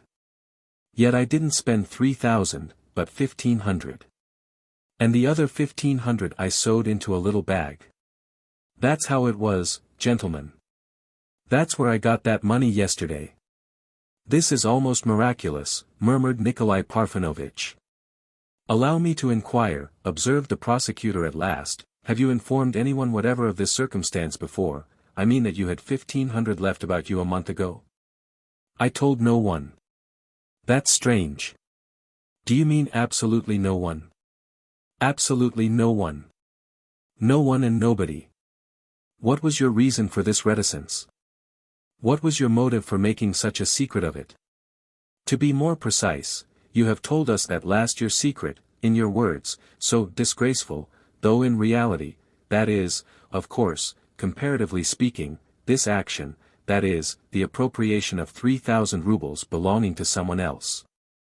And, of course, only for a time is, in my view at least, only an act of the greatest recklessness and not so disgraceful, when one takes into consideration your character. Even admitting that it was an action in the highest degree discreditable, still, discreditable is not disgraceful. Many people have already guessed, during this last month, about the 3,000 of Katerina Ivanovna's that you have spent, and I heard the legend myself, apart from your confession. Mikhail Makarovitch, for instance, had heard it, too, so that indeed, it was scarcely a legend, but the gossip of the whole town. There are indications, too, if I am not mistaken, that you confessed this yourself to someone. I mean that the money was Katerina Ivanovna's, and so, it's extremely surprising to me that hitherto, that is, up to the present moment, you have made such an extraordinary secret of the 1500 you say you put by, apparently connecting a feeling of positive horror with that secret. It's not easy to believe that it could cost you such distress to confess such a secret. You cried out, just now, that Siberia would be better than confessing it. The prosecutor ceased speaking. He was provoked.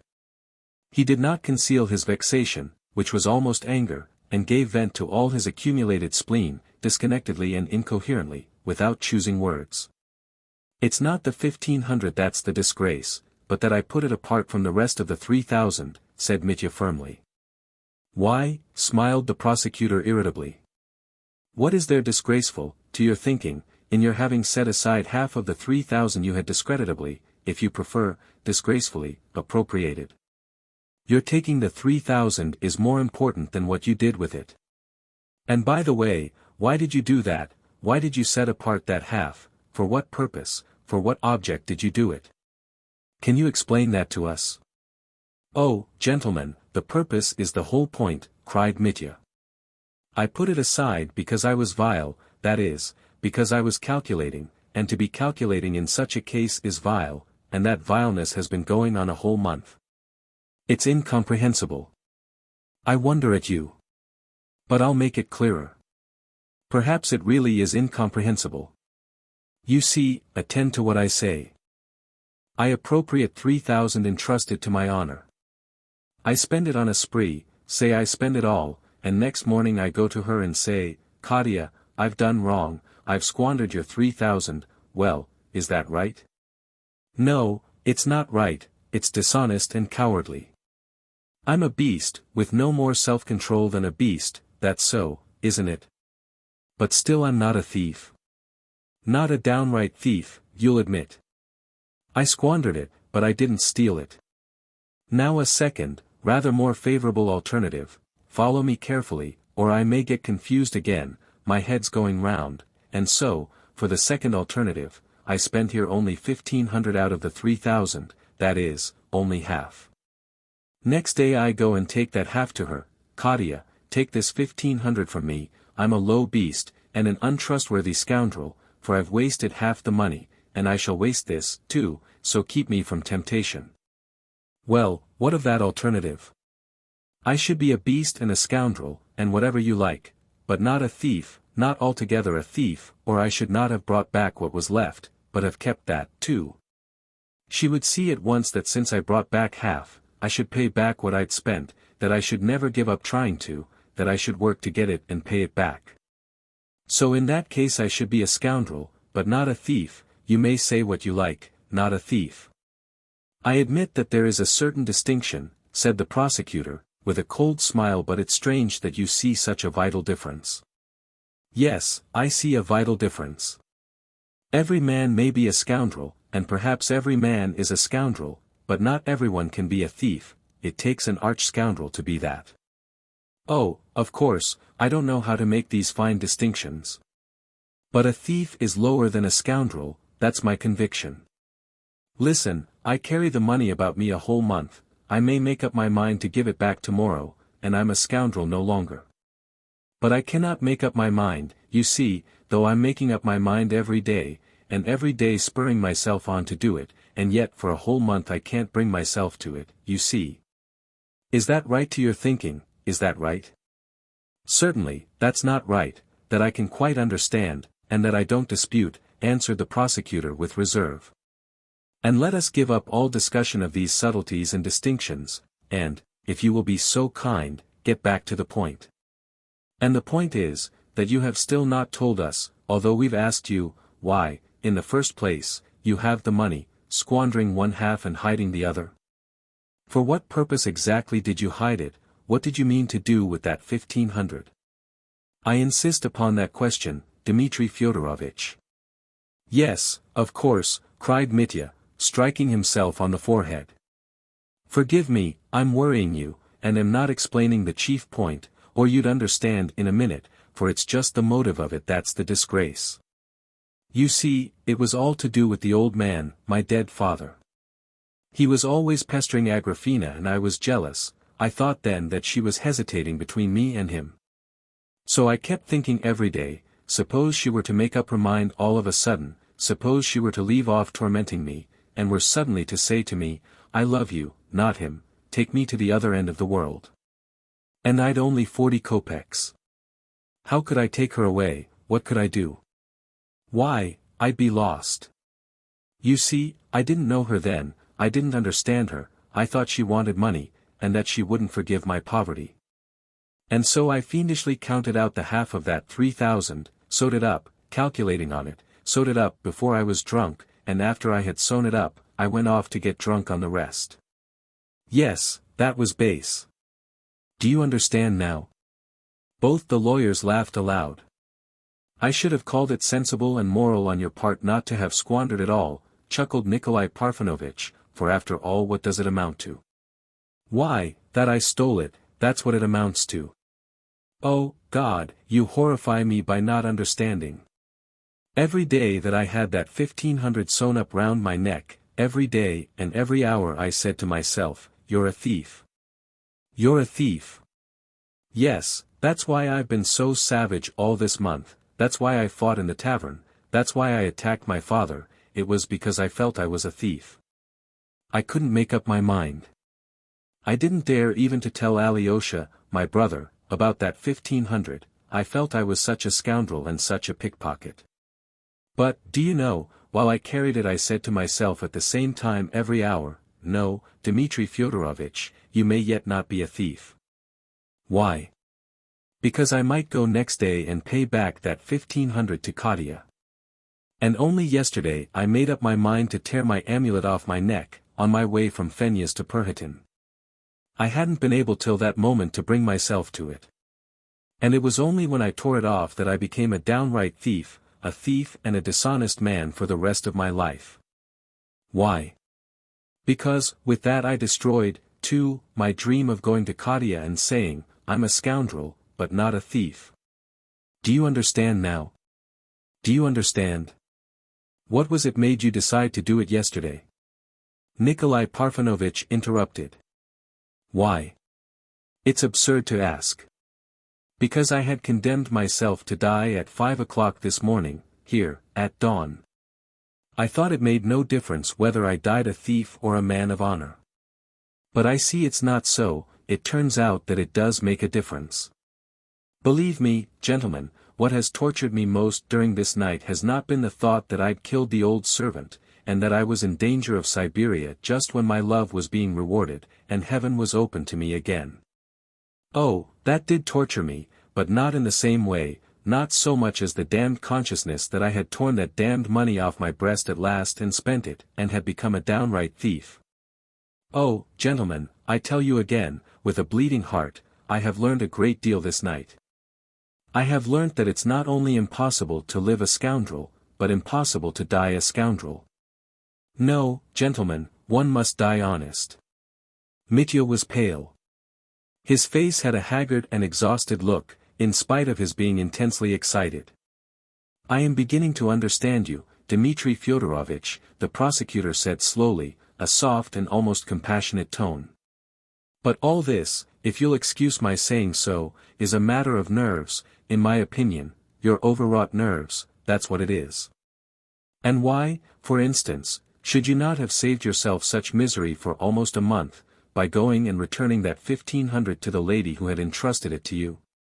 And why could you not have explained things to her, and in view of your position, which you describe as being so awful, why could you not have had recourse to the plan which would so naturally have occurred to one's mind, that is, after honorably confessing your errors to her, why could you not have asked her to lend you the sum needed for your expenses, which, with her generous heart, she would certainly not have refused you in your distress? Especially if it had been with some guarantee, or even on the security you offered to the merchant Samsonov, and to Madame Holikov. I suppose you still regard that security as of value? Mitya suddenly crimsoned. Surely you don't think me such an out-and-out scoundrel as that? You can't be speaking in earnest. He said, with indignation, looking the prosecutor straight in the face, and seeming unable to believe his ears. I assure you I'm in earnest. Why do you imagine I'm not serious? It was the prosecutor's turn to be surprised. Oh, how base that would have been. Gentlemen, do you know, you are torturing me. Let me tell you everything, so be it.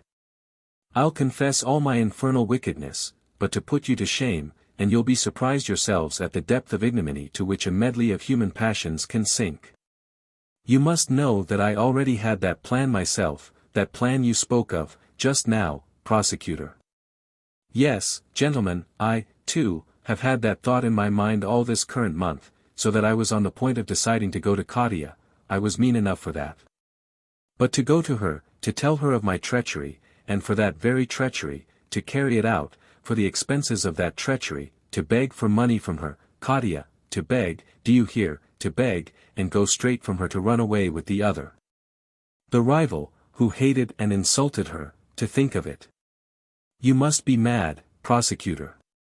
Mad I am not, but I did speak in haste, without thinking, of that feminine jealousy, if there could be jealousy in this case, as you assert. Yes, perhaps there is something of the kind, said the prosecutor, smiling. But that would have been so infamous. Mitya brought his fist down on the table fiercely. That would have been filthy beyond everything. Yes, do you know that she might have given me that money, yes, and she would have given it, too. She'd have been certain to give it, to be revenged on me, she'd have given it to satisfy her vengeance, to show her contempt for me, for hers is an infernal nature, too, and she's a woman of great wrath. I'd have taken the money, too, oh, I should have taken it, and then, for the rest of my life, oh, God. Forgive me, gentlemen, I'm making such an outcry because I've had that thought in my mind so lately, only the day before yesterday, that night when I was having all that bother with Lyagavy, and afterwards yesterday, all day yesterday, I remember. Till that happened. Till what happened, put in Nikolai Parfenovitch inquisitively, but Mitya did not hear it. I have made you an awful confession, Mitya said gloomily in conclusion. You must appreciate it, and what's more, you must respect it, for if not, if that leaves your souls untouched, then you've simply no respect for me, gentlemen, I tell you that, and I shall die of shame at having confessed it to men like you. Oh, I shall shoot myself. Yes, I see already that you don't believe me. What, you want to write that down, too? He cried in dismay. Yes, what you said just now, said Nikolai Parfenovitch, looking at him surprised, that is, that up to the last hour you were still contemplating going to Katerina Ivanovna to beg that sum from her. I assure you, that's a very important piece of evidence for us, Dmitri Fyodorovitch, I mean for the whole case, and particularly for you, particularly important for you. Have mercy, gentlemen. Mitya flung up his hands. Don't write that, anyway, have some shame. Here I've torn my heart asunder before you, and you seize the opportunity and are fingering the wounds in both halves. Oh, my God! In despair he hid his face in his hands. Don't worry yourself so, Dmitri Fyodorovitch, observed the prosecutor, everything that is written down will be read over to you afterwards, and what you don't agree to will alter as you like. But now I'll ask you one little question for the second time. Has no one, absolutely no one, heard from you of that money you sewed up? That, I must tell you, is almost impossible to believe. No one, I told you so before, or you've not understood anything. Let me alone. Very well, this matter is bound to be explained, and there's plenty of time for it, but meantime, consider. We have perhaps a dozen witnesses that you yourself spread it abroad, and even shouted almost everywhere about the 3,000 you'd spent here, 3,000, not 1,500. And now, too, when you got hold of the money you had yesterday, you gave many people to understand that you had brought 3,000 with you. You've got not dozens, but hundreds of witnesses, 200 witnesses, 200 have heard it, thousands have heard it, cried Mitya. Well, you see, all bear witness to it. And the word all means something. It means nothing. I talked rot, and everyone began repeating it. But what need had you to talk rot, as you call it? The devil knows. From bravado perhaps, at having wasted so much money. To try and forget that money I had sewn up, perhaps. Yes, that was why. Damn it, how often will you ask me that question? Well, I told a fib, and that was the end of it. Once I'd said it, I didn't care to correct it. What does a man tell lies for sometimes? That's very difficult to decide, Dmitri Fyodorovich. What makes a man tell lies, observed the prosecutor impressively. Tell me, though, was that amulet, as you call it, on your neck, a big thing? No, not big. How big, for instance? If you fold 100-ruble note in half, that would be the size. You'd better show us the remains of it. You must have them somewhere. Damnation, what nonsense. I don't know where they are. But excuse me, where and when did you take it off your neck? According to your own evidence you didn't go home. When I was going from Fenya's to Perhatin's, on the way I tore it off my neck and took out the money. In the dark. What should I want a light for? I did it with my fingers in 1 minute. Without scissors, in the street? In the marketplace I think it was. Why scissors? It was an old rag. It was torn in a minute. Where did you put it afterwards? I dropped it there. Where was it, exactly? In the marketplace, in the marketplace. The devil knows whereabouts. What do you want to know for? That's extremely important, Dmitri Fyodorovich. It would be material evidence in your favor. How is it you don't understand that? Who helped you to sew it up a month ago? No one helped me. I did it myself. Can you sew? A soldier has to know how to sew. No knowledge was needed to do that. Where did you get the material, that is, the rag in which you sewed the money? Are you laughing at me? Not at all. And we are in no mood for laughing, Dmitri Fyodorovich. I don't know where I got the rag from, somewhere, I suppose. I should have thought you couldn't have forgotten it. Upon my word, I don't remember. I might have torn a bit off my linen. That's very interesting. We might find in your lodgings tomorrow the shirt or whatever it is from which you tore the rag. What sort of rag was it, cloth or linen? Goodness only knows what it was. Wait a bit. I believe I didn't tear it off anything. It was a bit of calico. I believe I sewed it up in a cap of my landlady's. In your landlady's cap? Yes. I took it from her. How did you get it? You see, I remember once taking a cap for a rag, perhaps to wipe my pen on. I took it without asking, because it was a worthless rag. I tore it up, and I took the notes and sewed them up in it. I believe it was in that very rag I sewed them. An old piece of calico, washed 1,000 times. And you remember that for certain now? I don't know whether for certain. I think it was in the cap. But, hang it, what does it matter? In that case your landlady will remember that the thing was lost. No, she won't, she didn't miss it. It was an old rag, I tell you, an old rag and not worth a farthing. And where did you get the needle and thread? I'll stop now. I won't say any more. Enough of it, said Mitya, losing his temper at last. It's strange that you should have so completely forgotten where you threw the pieces in the marketplace.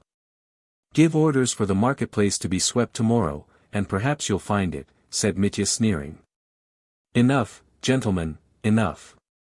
He decided, in an exhausted voice. I see you don't believe me. Not for a moment.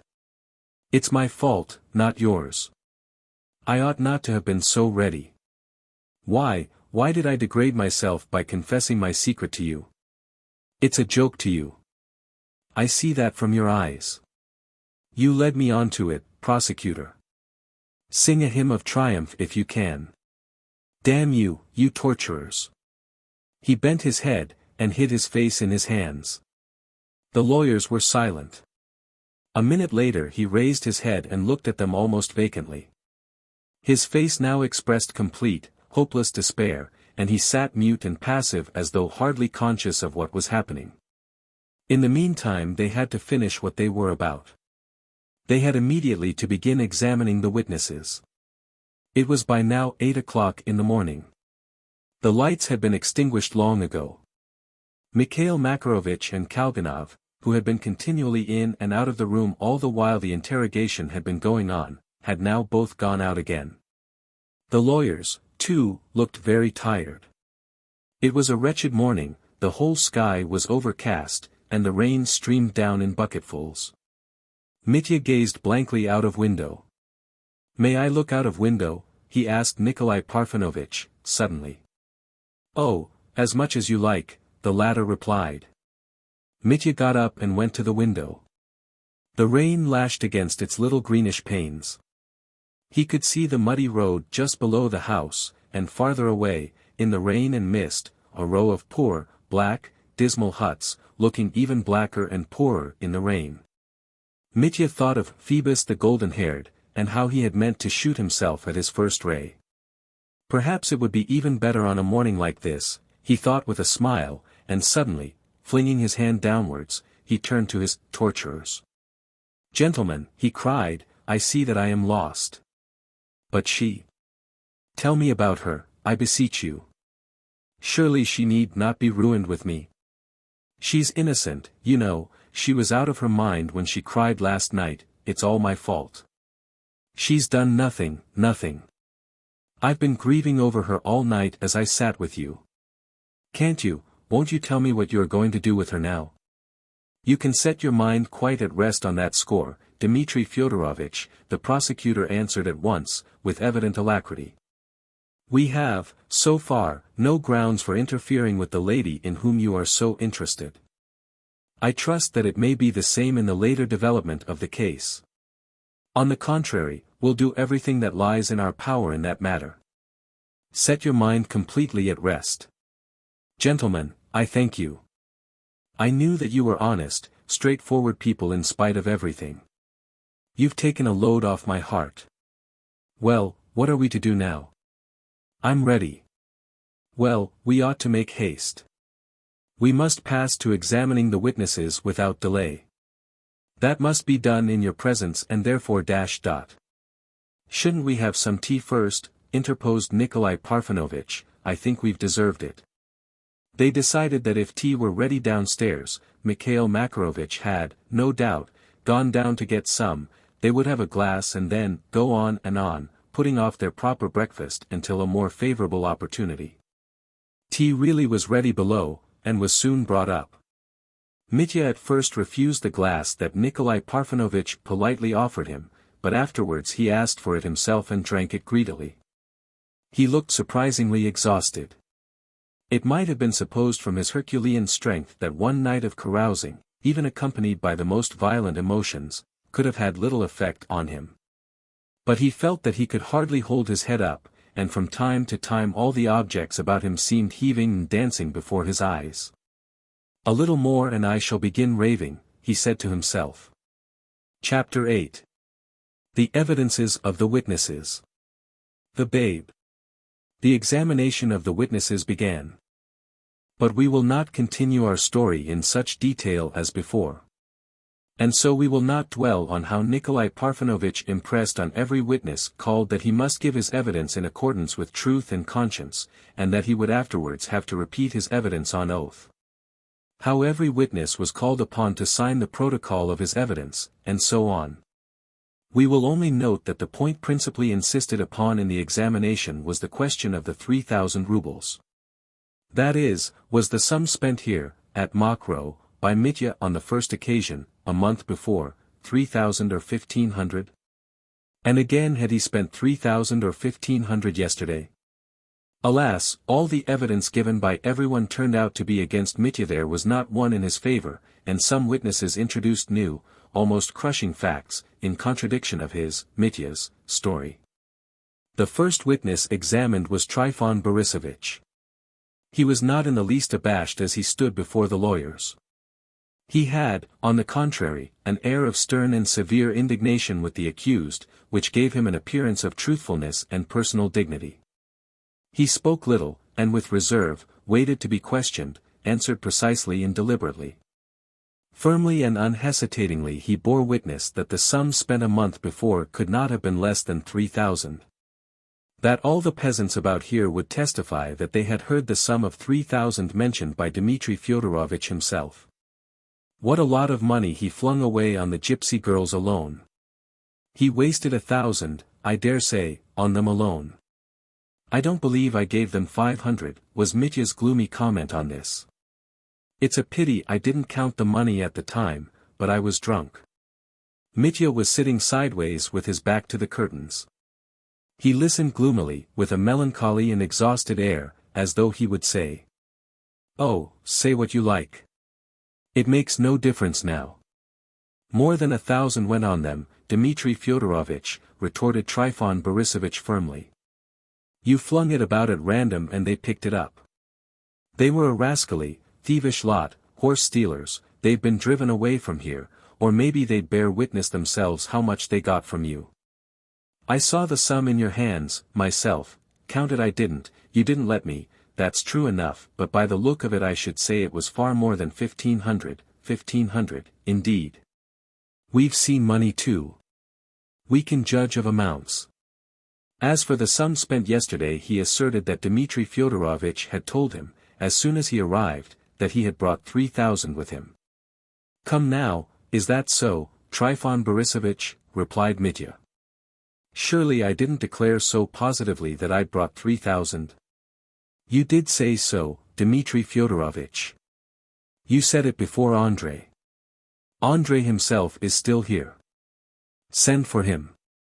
"And in the hall, when you were treating the chorus, you shouted straight out that you would leave your 6,000 here, that is, with what you spent before, we must understand." Stepan and Semyon heard it, and Fyodor Fomitch Kalganov, too, was standing beside you at the time. Maybe he'd remember it. The evidence as to the 6,000 made an extraordinary impression on the two lawyers. They were delighted with this new mode of reckoning. 3 and 3 made 6, 3,000 then and 3 now made 6, that was clear. They questioned all the peasants suggested by Trifon Borisovich, Stepan and Semyon, the driver Andrei, and Kalganov. The peasants and the driver unhesitatingly confirmed Trifon Borisovich's evidence. They noted down, with particular care, Andrei's account of the conversation he had had with Mitya on the road, where, says he, "Am I, Dmitri Fyodorovich, going, to heaven or to hell, and shall I be forgiven in the next world or not?" The psychological Ippolit Kirillovich heard this with a subtle smile, and ended by recommending that these remarks as to where Dmitri Fyodorovich would go should be included in the case. Kalganov, when called, came in reluctantly, frowning and ill-humored, and he spoke to the lawyers as though he had never met them before in his life, though they were acquaintances whom he had been meeting every day for a long time past. He began by saying that he knew nothing about it and didn't want to. But it appeared that he had heard of the 6,000, and he admitted that he had been standing close by at the moment. As far as he could see, he didn't know how much money Mitya had in his hands. He affirmed that the Poles had cheated at cards. In reply to reiterated questions he stated that, after the Poles had been turned out, Mitya's position with Agrafena Alexandrovna had certainly improved, and that she had said that she loved him. He spoke of Agrafena Alexandrovna with reserve and respect, as though she had been a lady of the best society, and did not once allow himself to call her Grushenka. In spite of the young man's obvious repugnance at giving evidence, Ippolit Kirillovich examined him at great length, and only from him learnt all the details of what made up Mitya's romance, so to say, on that night. Mitya did not once pull Kalganov up. At last they let the young man go, and he left the room with unconcealed indignation. The Poles, too, were examined. Though they had gone to bed in their room, they had not slept all night, and on the arrival of the police officers they hastily dressed and got ready, realizing that they would certainly be sent for. They gave their evidence with dignity, though not without some uneasiness. The little Pole turned out to be a retired official of the 12th class, who had served in Siberia as a veterinary surgeon. His name was Musyalovich. Pan Wróblewski turned out to be an uncertificated dentist.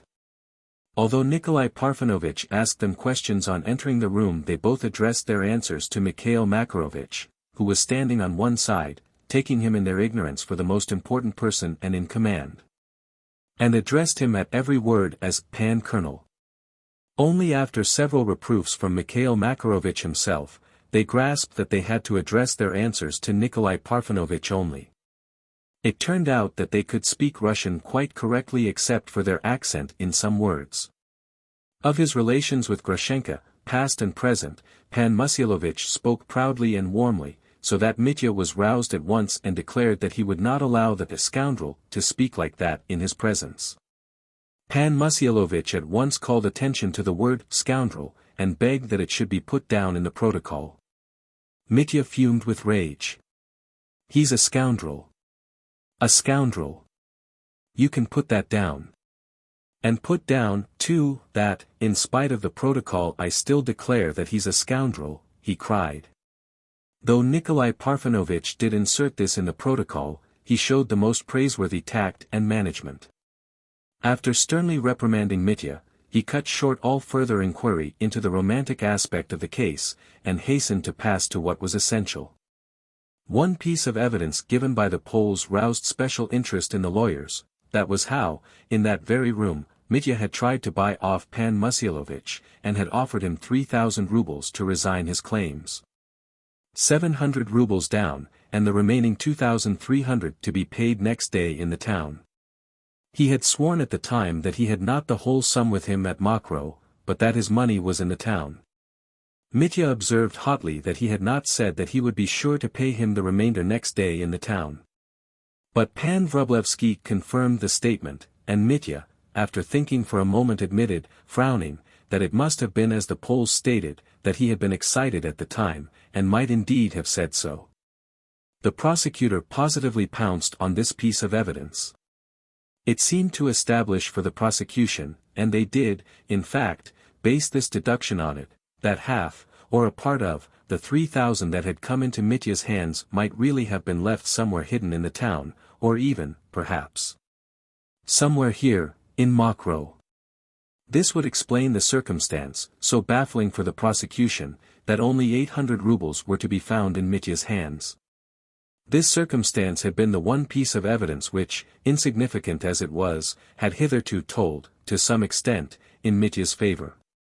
Now this one piece of evidence in his favor had broken down. In answer to the prosecutor's inquiry, where he would have got the remaining 2,300 rubles, since he himself had denied having more than 1,500, Mitya confidently replied that he had meant to offer the little chap not money, but a formal deed of conveyance of his rights to the village of Chermashnya, those rights which he had already offered to Samsonov and Madame Holikov. The prosecutor positively smiled at the innocence of this subterfuge. And you imagine he would have accepted such a deed as a substitute for 2,300 rubles in cash? He certainly would have accepted it, Mitya declared warmly. Why, look here, he might have grabbed not 2,000, but 4 or 6, for it. He would have put his lawyers, Poles and Jews, onto the job, and might have got, not 3,000, but the whole property out of the old man. The evidence of Pan Musyilovich was, of course, entered in the protocol in the fullest detail. Then they let the Poles go. The incident of the cheating at cards was hardly touched upon. Nikolai Parfenovitch was too well pleased with them, as it was, and did not want to worry them with trifles. Moreover, it was nothing but a foolish, drunken quarrel over cards. There had been drinking and disorder enough, that night. So the 200 rubles remained in the pockets of the Poles. Then old Maximov was summoned. He came in timidly, approached with little steps, looking very disheveled and depressed. He had, all this time, taken refuge below with Grushenka, sitting dumbly beside her, and now and then he'd begin blubbering over her and wiping his eyes with a blue check handkerchief, as Mikhail Makarovitch described afterwards. So that she herself began trying to pacify and comfort him. The old man at once confessed that he had done wrong, that he had borrowed 10 rubles in my poverty, from Dmitri Fyodorovitch, and that he was ready to pay it back. To Nikolai Parfenovitch's direct question, had he noticed how much money Dmitri Fyodorovich held in his hand, as he must have been able to see the sum better than anyone when he took the note from him. Maximov, in the most positive manner, declared that there was 20,000. "Have you ever seen so much as 20,000 before, then?" inquired Nikolai Parfenovitch, with a smile. "To be sure I have, not 20, but 7, when my wife mortgaged my little property. She'd only let me look at it from a distance, boasting of it to me. It was a very thick bundle, all rainbow-colored notes. And Dmitri Fyodorovich's were all rainbow-colored. He was not kept long. At last it was Grushenka's turn. Nikolai Parfenovitch was obviously apprehensive of the effect her appearance might have on Mitya, and he muttered a few words of admonition to him, but Mitya bowed his head in silence, giving him to understand that he would not make a scene. Mikhail Makarovich himself led Grushenka in. She entered with a stern and gloomy face, that looked almost composed, and sat down quietly on the chair offered her by Nikolai Parfenovitch. She was very pale, she seemed to be cold, and wrapped herself closely in her magnificent black shawl. She was suffering from a slight feverish chill, the first symptom of the long illness which followed that night. Her grave air, her direct earnest look and quiet manner made a very favorable impression on everyone. Nikolai Parfenovitch was even a little bit fascinated. He admitted himself, when talking about it afterwards, that only then had he seen how handsome the woman was, for, though he had seen her several times he had always looked upon her as something of a provincial hetaira. "She has the manners of the best society," he said enthusiastically, gossiping about her in a circle of ladies. But this was received with positive indignation by the ladies, who immediately called him a naughty man, to his great satisfaction. As she entered the room, Grushenka only glanced for an instant at Mitya, who looked at her uneasily. But her face reassured him at once. After the first inevitable inquiries and warnings, Nikolai Parfenovitch asked her, hesitating a little, but preserving the most courteous manner, on what terms she was with the retired lieutenant, Dmitri Fyodorovich Karamazov. To this Grushenka firmly and quietly replied. "He was an acquaintance. He came to see me as an acquaintance during the last month." To further inquisitive questions she answered plainly and with complete frankness, that, though at times she had thought him attractive, she had not loved him, but had won his heart as well as his old father's, in my nasty spite. That she had seen that Mitya was very jealous of Fyodor Pavlovich and everyone else. But that had only amused her. She had never meant to go to Fyodor Pavlovich, she had simply been laughing at him. I had no thoughts for either of them all this last month. I was expecting another man who had wronged me. But I think, she said in conclusion, that there's no need for you to inquire about that, nor for me to answer you, for that's my own affair. Nikolai Parfenovitch immediately acted upon this hint. He again dismissed the romantic aspect of the case and passed to the serious one, that is, to the question of most importance, concerning the 3,000 rubles. Grushenka confirmed the statement that 3,000 rubles had certainly been spent on the first carousal at Mokroe, and, though she had not counted the money herself, she had heard that it was 3,000 from Dmitri Fyodorovich's own lips. "Did he tell you that alone, or before someone else, or did you only hear him speak of it to others in your presence?" the prosecutor inquired immediately. To which Grushenka replied that she had heard him say so before other people, and had heard him say so when they were alone.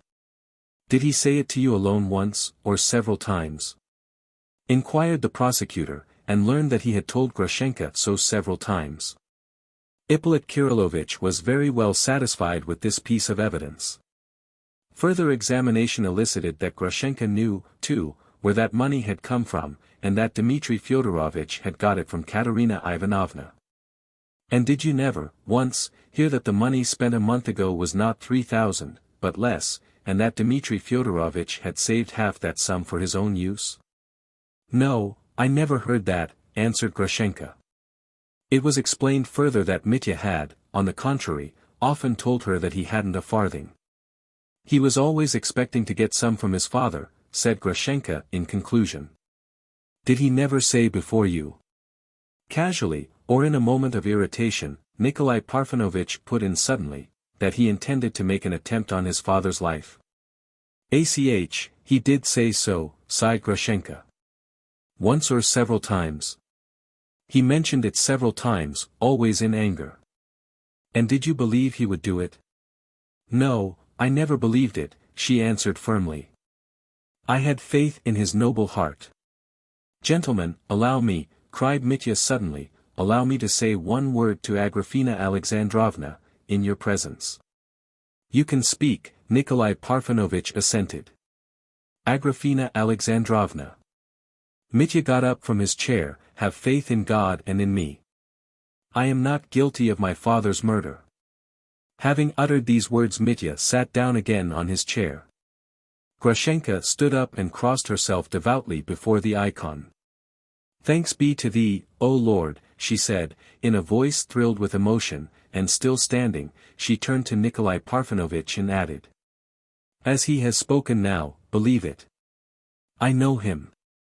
He'll say anything as a joke or from obstinacy, but he'll never deceive you against his conscience. He's telling the whole truth, you may believe it. Thanks, Agrafena Alexandrovna, you've given me fresh courage, Mitya responded in a quivering voice. As to the money spent the previous day, she declared that she did not know what sum it was, but had heard him tell several people that he had 3,000 with him. And to the question where he got the money, she said that he had told her that he had stolen it from Katerina Ivanovna, and that she had replied to that he hadn't stolen it, and that he must pay the money back next day. On the prosecutor's asking her emphatically whether the money he said he had stolen from Katerina Ivanovna was what he had spent yesterday, or what he had squandered here a month ago, she declared that he meant the money spent a month ago. And that was how she understood him. Grushenka was at last released, and Nikolai Parfenovitch informed her impulsively that she might at once return to the town and that if he could be of any assistance to her, with horses for example, or if she would care for an escort, he would be. I thank you sincerely, said Grushenka, bowing to him, I'm going with this old gentleman, I am driving him back to town with me, and meanwhile, if you'll allow me, I'll wait below to hear what you decide about Dmitri Fyodorovitch. She went out. Mitya was calm, and even looked more cheerful, but only for a moment. He felt more and more oppressed by a strange physical weakness. His eyes were closing with fatigue. The examination of the witnesses was, at last, over. They procked to a revision of the protocol. Mitya got up, moved from his chair to the corner by the curtain, lay down on a large chest covered with a rug, and instantly fell asleep. He had a strange dream, utterly out of keeping with the place and the time. He was driving somewhere in the steppes, where he had been stationed long ago, and a peasant was driving him in a cart with a pair of horses, through snow and sleet. He was cold, it was early in November, and the snow was falling in big wet flakes, melting as soon as it touched the earth. And the peasant drove him smartly, he had a fair, long beard. He was not an old man, somewhere about 50, and he had on a grey peasant smock. Not far off was a village, he could see the black huts, and half the huts were burnt down, there were only the charred beams sticking up. And as they drove in, there were peasant women drawn up along the road, a lot of women, a whole row, all thin and wan, with their faces a sort of brownish color, especially one at the edge, a tall, bony woman, who looked 40. But might have been only 20, with a long thin face. And in her arms was a little baby crying. And her breasts seemed so dried up that there was not a drop of milk in them. And the child cried, and held out its little bare arms, with its little fists blue from cold. Why are they crying? Why are they crying? Mitya asked, as they dashed gaily by. It's the babe, answered the driver, the babe weeping. And Mitya was struck by his saying, in his peasant way, the babe, and he liked the peasants calling it a babe. There seemed more pity in it. But why is it weeping?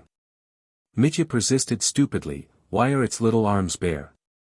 Why don't they wrap it up? The babe's cold, its little clothes are frozen and don't warm it. But why is it? Why? Foolish Mitya still persisted. Why, they're poor people, burnt out, they've no bread. They're begging because they've been burnt out. No, no, Mitya, as it were, still did not understand. Tell me why it is those poor mothers stand there. Why are people poor? Why is the babe poor? Why is the steppe barren? Why don't they hug each other and kiss? Why don't they sing songs of joy? Why are they so dark from black misery? Why don't they feed the babe? And he felt that, though his questions were unreasonable and senseless, yet he wanted to ask just that, and he had to ask it just in that way. And he felt that a passion of pity, such as he had never known before, was rising in his heart, that he wanted to cry, that he wanted to do something for them all, so that the babe should weep no more, so that the dark-faced, dried-up mother should not weep, that no one should shed tears again from that moment, and he wanted to do it at once, regardless of all obstacles, with all the recklessness of the Karamazovs. And I'm coming with you. I won't leave you now for the rest of my life, I'm coming with you, he heard close beside him Grushenka's tender voice, thrilling with emotion. And his heart glowed, and he struggled forward towards the light, and he longed to live, to go on and on, towards the new, beckoning light, and to hasten, now, at once. What? Where? He exclaimed, opening his eyes, and sitting up on the chest, as though he had revived from a swoon, smiling brightly. Nikolai Parfenovitch was standing over him, suggesting that he should hear the protocol read aloud and sign it.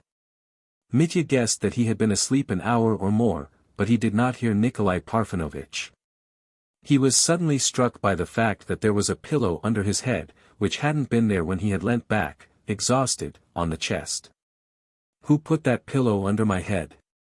Who was so kind, he cried, with a sort of ecstatic gratitude, and tears in his voice, as though some great kindness had been shown him. He never found out who this kind man was. Perhaps one of the peasant witnesses, or Nikolai Parfenovitch's little secretary, had compassionately thought to put a pillow under his head, but his whole soul was quivering with tears. He went to the table and said that he would sign whatever they liked. I've had a good dream, gentlemen, he said in a strange voice, with a new light, as of joy, in his face. Chapter 9. They carry Mitya away.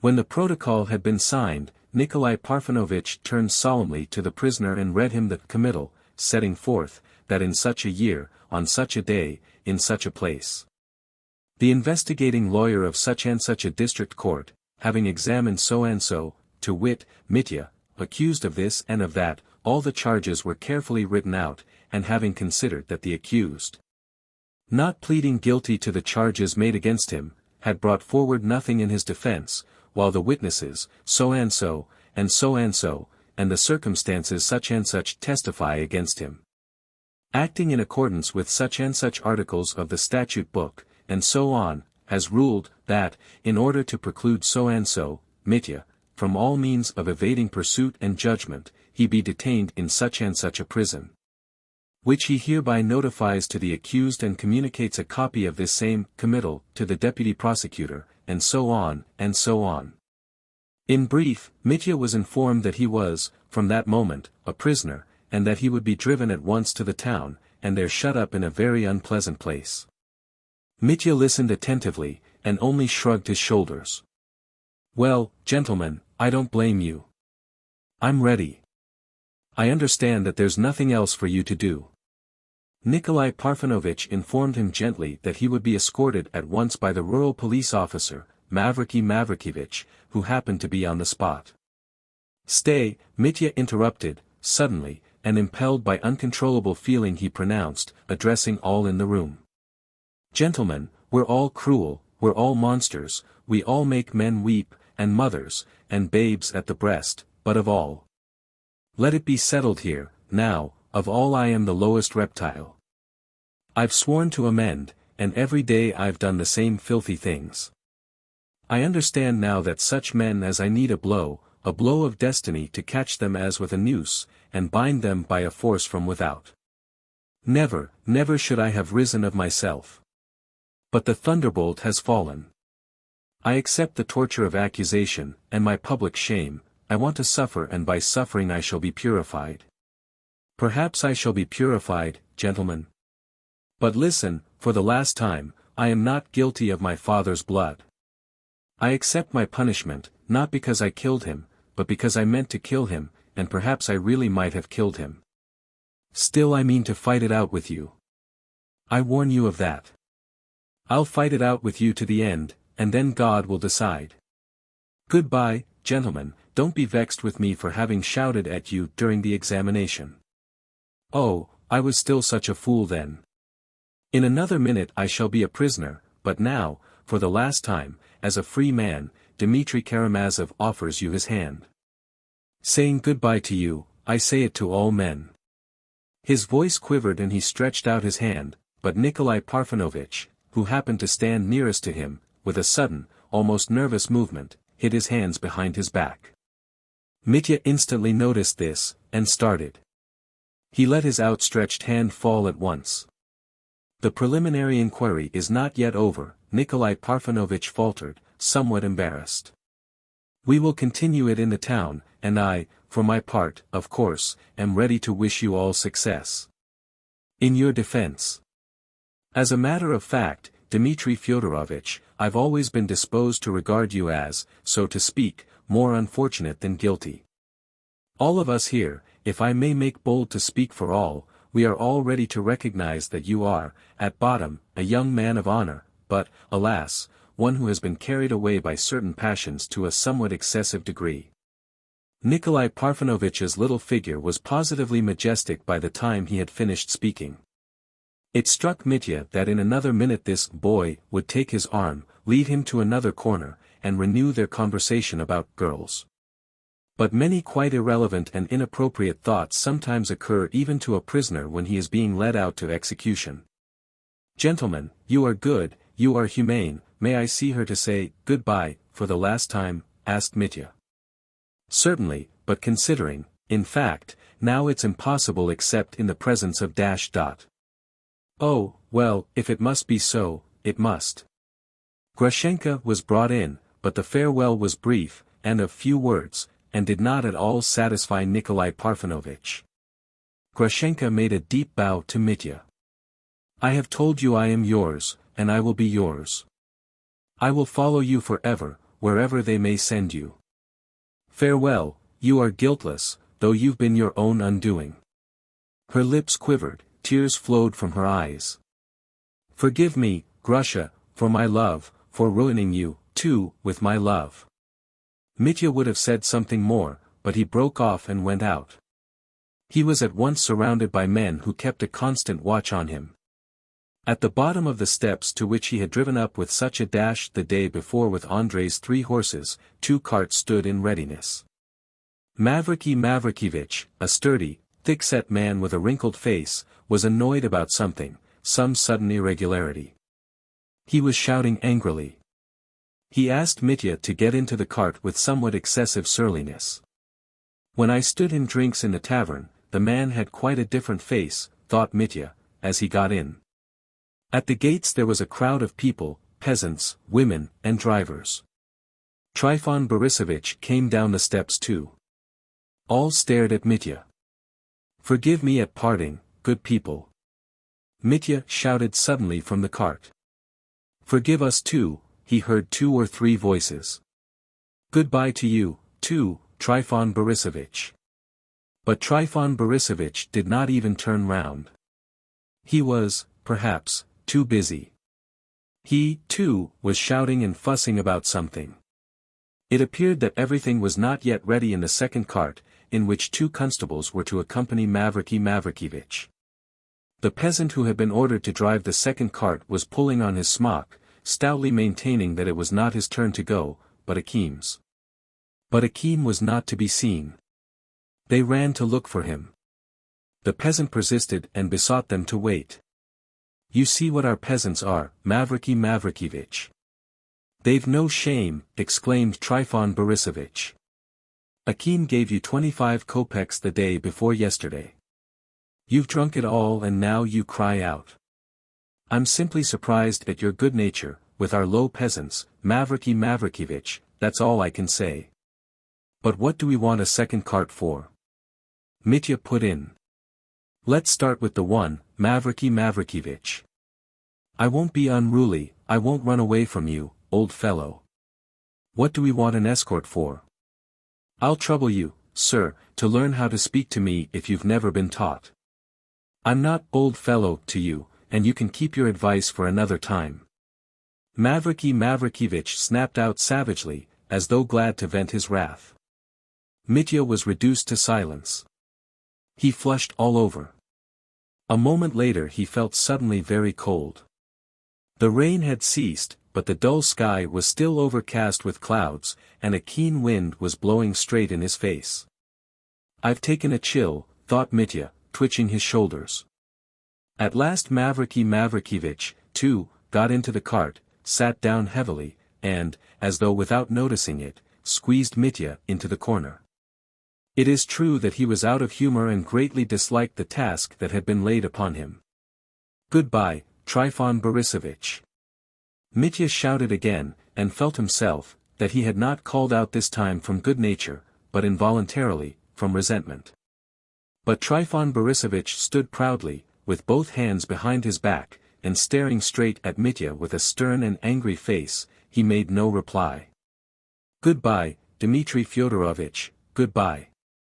He heard all at once the voice of Kalganov, who had suddenly darted out. Running up to the cart he held out his hand to Mitya. He had no cap on. Mitya had time to seize and press his hand. Goodbye, dear fellow. I shan't forget your generosity, he cried warmly. But the cart moved and their hands parted. The bell began ringing and Mitya was driven off. Kalganov ran back, sat down in a corner, bent his head, hid his face in his hands, and burst out crying. For a long while he sat like that, crying as though he were a little boy instead of a young man of 20. Oh, he believed almost without doubt in Mitya's guilt. What are these people? What can men be after this? He exclaimed incoherently, in bitter despondency, almost despair. At that moment he had no desire to live. Is it worth it? Is it worth it? Exclaimed the boy in his grief. Part 4. Book X. The Boys. Chapter 1. Kolya Krasotkin. It was the beginning of November.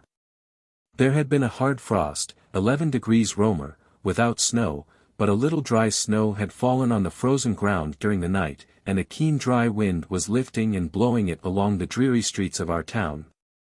Especially about the marketplace. It was a dull morning, but the snow had ceased. Not far from the marketplace, close to Plotnikov's shop, there stood a small house, very clean both without and within. It belonged to Madame Krasotkin, the widow of a former provincial secretary, who had been dead for 14 years. His widow, still a nice-looking woman of 32, was living in her neat little house on her private means. She lived in respectable seclusion. She was of a soft but fairly cheerful disposition. She was about 18 at the time of her husband's death. She had been married only a year and had just borne him a son. From the day of his death she had devoted herself heart and soul to the bringing up of her precious treasure, her boy Kolya. Though she had loved him passionately those 14 years, he had caused her far more suffering than happiness. She had been trembling and fainting with terror almost every day, afraid he would fall ill, would catch cold, do something naughty, climb on a chair and fall off it, and so on and so on. When Kolya began going to school, the mother devoted herself to studying all the sciences with him so as to help him, and go through his lessons with him. She hastened to make the acquaintance of the teachers and their wives, even made up to Kolya's schoolfellows, and fawned upon them in the hope of thus saving Kolya from being teased, laughed at, or beaten by them. She went so far that the boys actually began to mock at him on her account and taunt him with being a mother's darling. But the boy could take his own part. He was a resolute boy, tremendously strong, as was rumored in his class, and soon proved to be the fact. He was agile, strong-willed, and of an audacious and enterprising temper. He was good at lessons, and there was a rumor in the school that he could beat the teacher, Dardanelov, at arithmetic and universal history. Though he looked down upon everyone, he was a good comrade and not supercilious. He accepted his schoolfellows' respect as his due, but was friendly with them. Above all, he knew where to draw the line. He could restrain himself on occasion, and in his relations with the teachers he never overstepped that last mystic limit beyond which a prank becomes an unpardonable breach of discipline. But he was as fond of mischief on every possible occasion as the smallest boy in the school, and not so much for the sake of mischief as for creating a sensation, inventing something effective and conspicuous. He was extremely vain. He knew how to make even his mother give way to him. He was almost despotic in his control of her. She gave way to him, oh, she had given way to him for years. The one thought unendurable to her was that her boy had no great love for her. She was always fancying that Kolya was unfeeling to her, and at times, dissolving into hysterical tears, she used to reproach him with his coldness. The boy disliked this, and the more demonstrations of feeling were demanded of him, the more he seemed intentionally to avoid them. Yet it was not intentional on his part but instinctive, it was his character. His mother was mistaken. He was very fond of her. He only disliked sheepish sentimentality, as he expressed it in his schoolboy language. There was a bookcase in the house containing a few books that had been his father's. Kolya was fond of reading, and had read several of them by himself. His mother did not mind that and only wondered sometimes at seeing the boy stand for hours by the bookcase poring over a book instead of going to play. And in that way Kolya read some things unsuitable for his age. Though the boy, as a rule, knew where to draw the line in his mischief, he had of late begun to play pranks that caused his mother serious alarm. It is true there was nothing vicious in what he did, but a wild mad recklessness. It happened that July, during the summer holidays, that the mother and son went to another district, 45 miles away, to spend a week with a distant relation, whose husband was an official at the railway station, the very station. The nearest one to our town, from which a month later Ivan Fyodorovich Karamazov set off for Moscow. There Kolya began by carefully investigating every detail connected with the railways, knowing that he could impress his schoolfellows when he got home with his newly acquired knowledge. But there happened to be some other boys in the place with whom he soon made friends. Some of them were living at the station, others in the neighborhood. There were 6 or 7 of them, all between 12 and 15, and 2 of them came from our town. The boys played together, and on the 4th or 5th day of Kolya's stay at the station, a mad bet was made by the foolish boys. Kolya, who was almost the youngest of the party and rather looked down upon by the others in consequence, was moved by vanity or by reckless bravado to bet them 2 rubles that he would lie down between the rails at night when the 11 o'clock train was due, and would lie there without moving while the train rolled over him at full speed. It is true they made a preliminary investigation, from which it appeared that it was possible to lie so flat between the rails that the train could pass over without touching, but to lie there was no joke. Kolya maintained stoutly that he would. At first they laughed at him, called him a little liar, a braggart, but that only egged him on. What piqued him most was that these boys of 15 turned up their noses at him too superciliously, and were at first disposed to treat him as a small boy, not fit to associate with them, and that was an unendurable insult.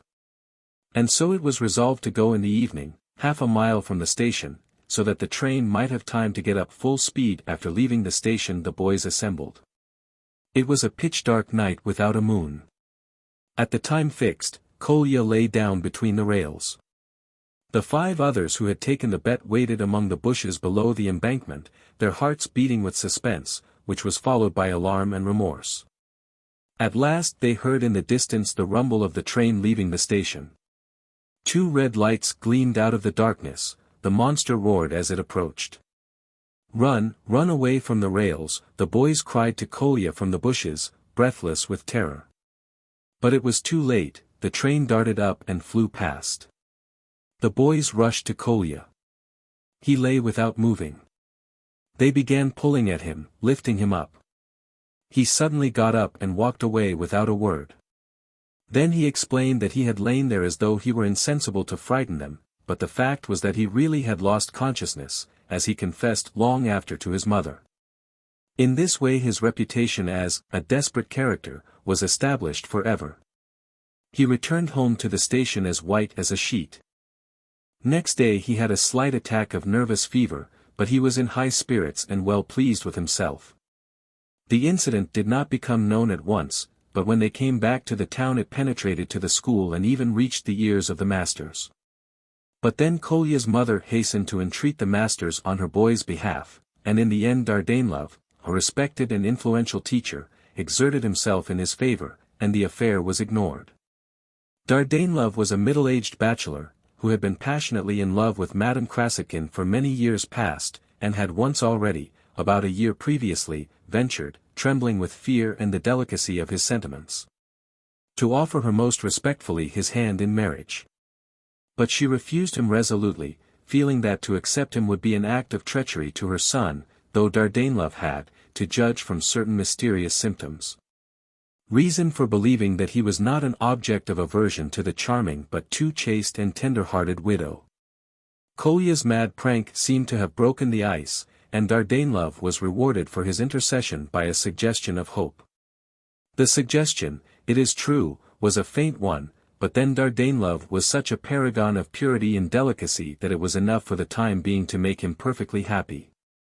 He was fond of the boy, though he would have felt it beneath him to try and win him over, and was severe and strict with him in class. Kolya, too, kept him at a respectful distance. He learned his lessons perfectly. He was second in his class, was reserved with Dardanelov, and the whole class firmly believed that Kolya was so good at universal history that he could beat even Dardanelov. Kolya did indeed ask him the question, who founded Troy? To which Dardanelov had made a very vague reply, referring to the movements and migrations of races, to the remoteness of the period, to the mythical legends. But the question, who had founded Troy? That is, what individuals, he could not answer, and even for some reason regarded the question as idle and frivolous. But the boys remained convinced that Dardanelov did not know who founded Troy. Kolya had read of the founders of Troy in Smaragdov, whose history was among the books in his father's bookcase. In the end all the boys became interested in the question, who it was that had founded Troy, but Krasotkin would not tell his secret, and his reputation for knowledge remained unshaken. After the incident on the railway a certain change came over Kolya's attitude to his mother. When Anna Fyodorovna, Madame Krasotkin, heard of her son's exploit, she almost went out of her mind with horror. She had such terrible attacks of hysterics, lasting with intervals for several days, that Kolya, seriously alarmed at last, promised on his honor that such pranks should never be repeated. He swore on his knees before the holy image, and swore by the memory of his father, at Madame Krasotkin's instance, and the manly Kolya burst into tears like a boy of 6. And all that day the mother and son were constantly rushing into each other's arms sobbing. Next day Kolya woke up as unfeeling as before, but he had become more silent, more modest, sterner, and more thoughtful. 6 weeks later, it is true, he got into another scrape, which even brought his name to the ears of our justice of the peace, but it was a scrape of quite another kind, amusing, foolish, and he did not, as it turned out, take the leading part in it, but was only implicated in it. But of this later. His mother still fretted and trembled, but the more uneasy she became, the greater were the hopes of Dardanelov. It must be noted that Kolya understood and divined what was in Dardanelov's heart and, of course, despised him profoundly for his feelings. He had in the past been so tactless as to show this contempt before his mother, hinting vaguely that he knew what Dardanelov was after. But from the time of the railway incident his behavior in this respect also was changed. He did not allow himself the remotest allusion to the subject and began to speak more respectfully of Dardanelov before his mother, which the sensitive woman at once appreciated with boundless gratitude. But at the slightest mention of Dardanelov by a visitor in Kolya's presence, she would flush as pink as a rose. At such moments Kolya would either stare out of the window scowling, or would investigate the state of his boots, or would shout angrily for Perez Vaughan, the big, shaggy, mangy dog, which he had picked up a month before, brought home, and kept for some reason secretly indoors, not showing him to any of his schoolfellows. He bullied him frightfully, teaching him all sorts of tricks, so that the poor dog howled for him whenever he was absent at school, and when he came in, whined with delight, rushed about as if he were crazy, begged. Lay down on the ground pretending to be dead, and so on. In fact, showed all the tricks he had taught him, not at the word of command, but simply from the zeal of his excited and grateful heart. I have forgotten, by the way, to mention that Kolya Krasotkin was the boy stabbed with a penknife by the boy already known to the reader as the son of Captain Snegiryov. Alyosha had been defending his father when the schoolboys jeered at him, shouting the nickname Wisp of Tow. Chapter 2. Children.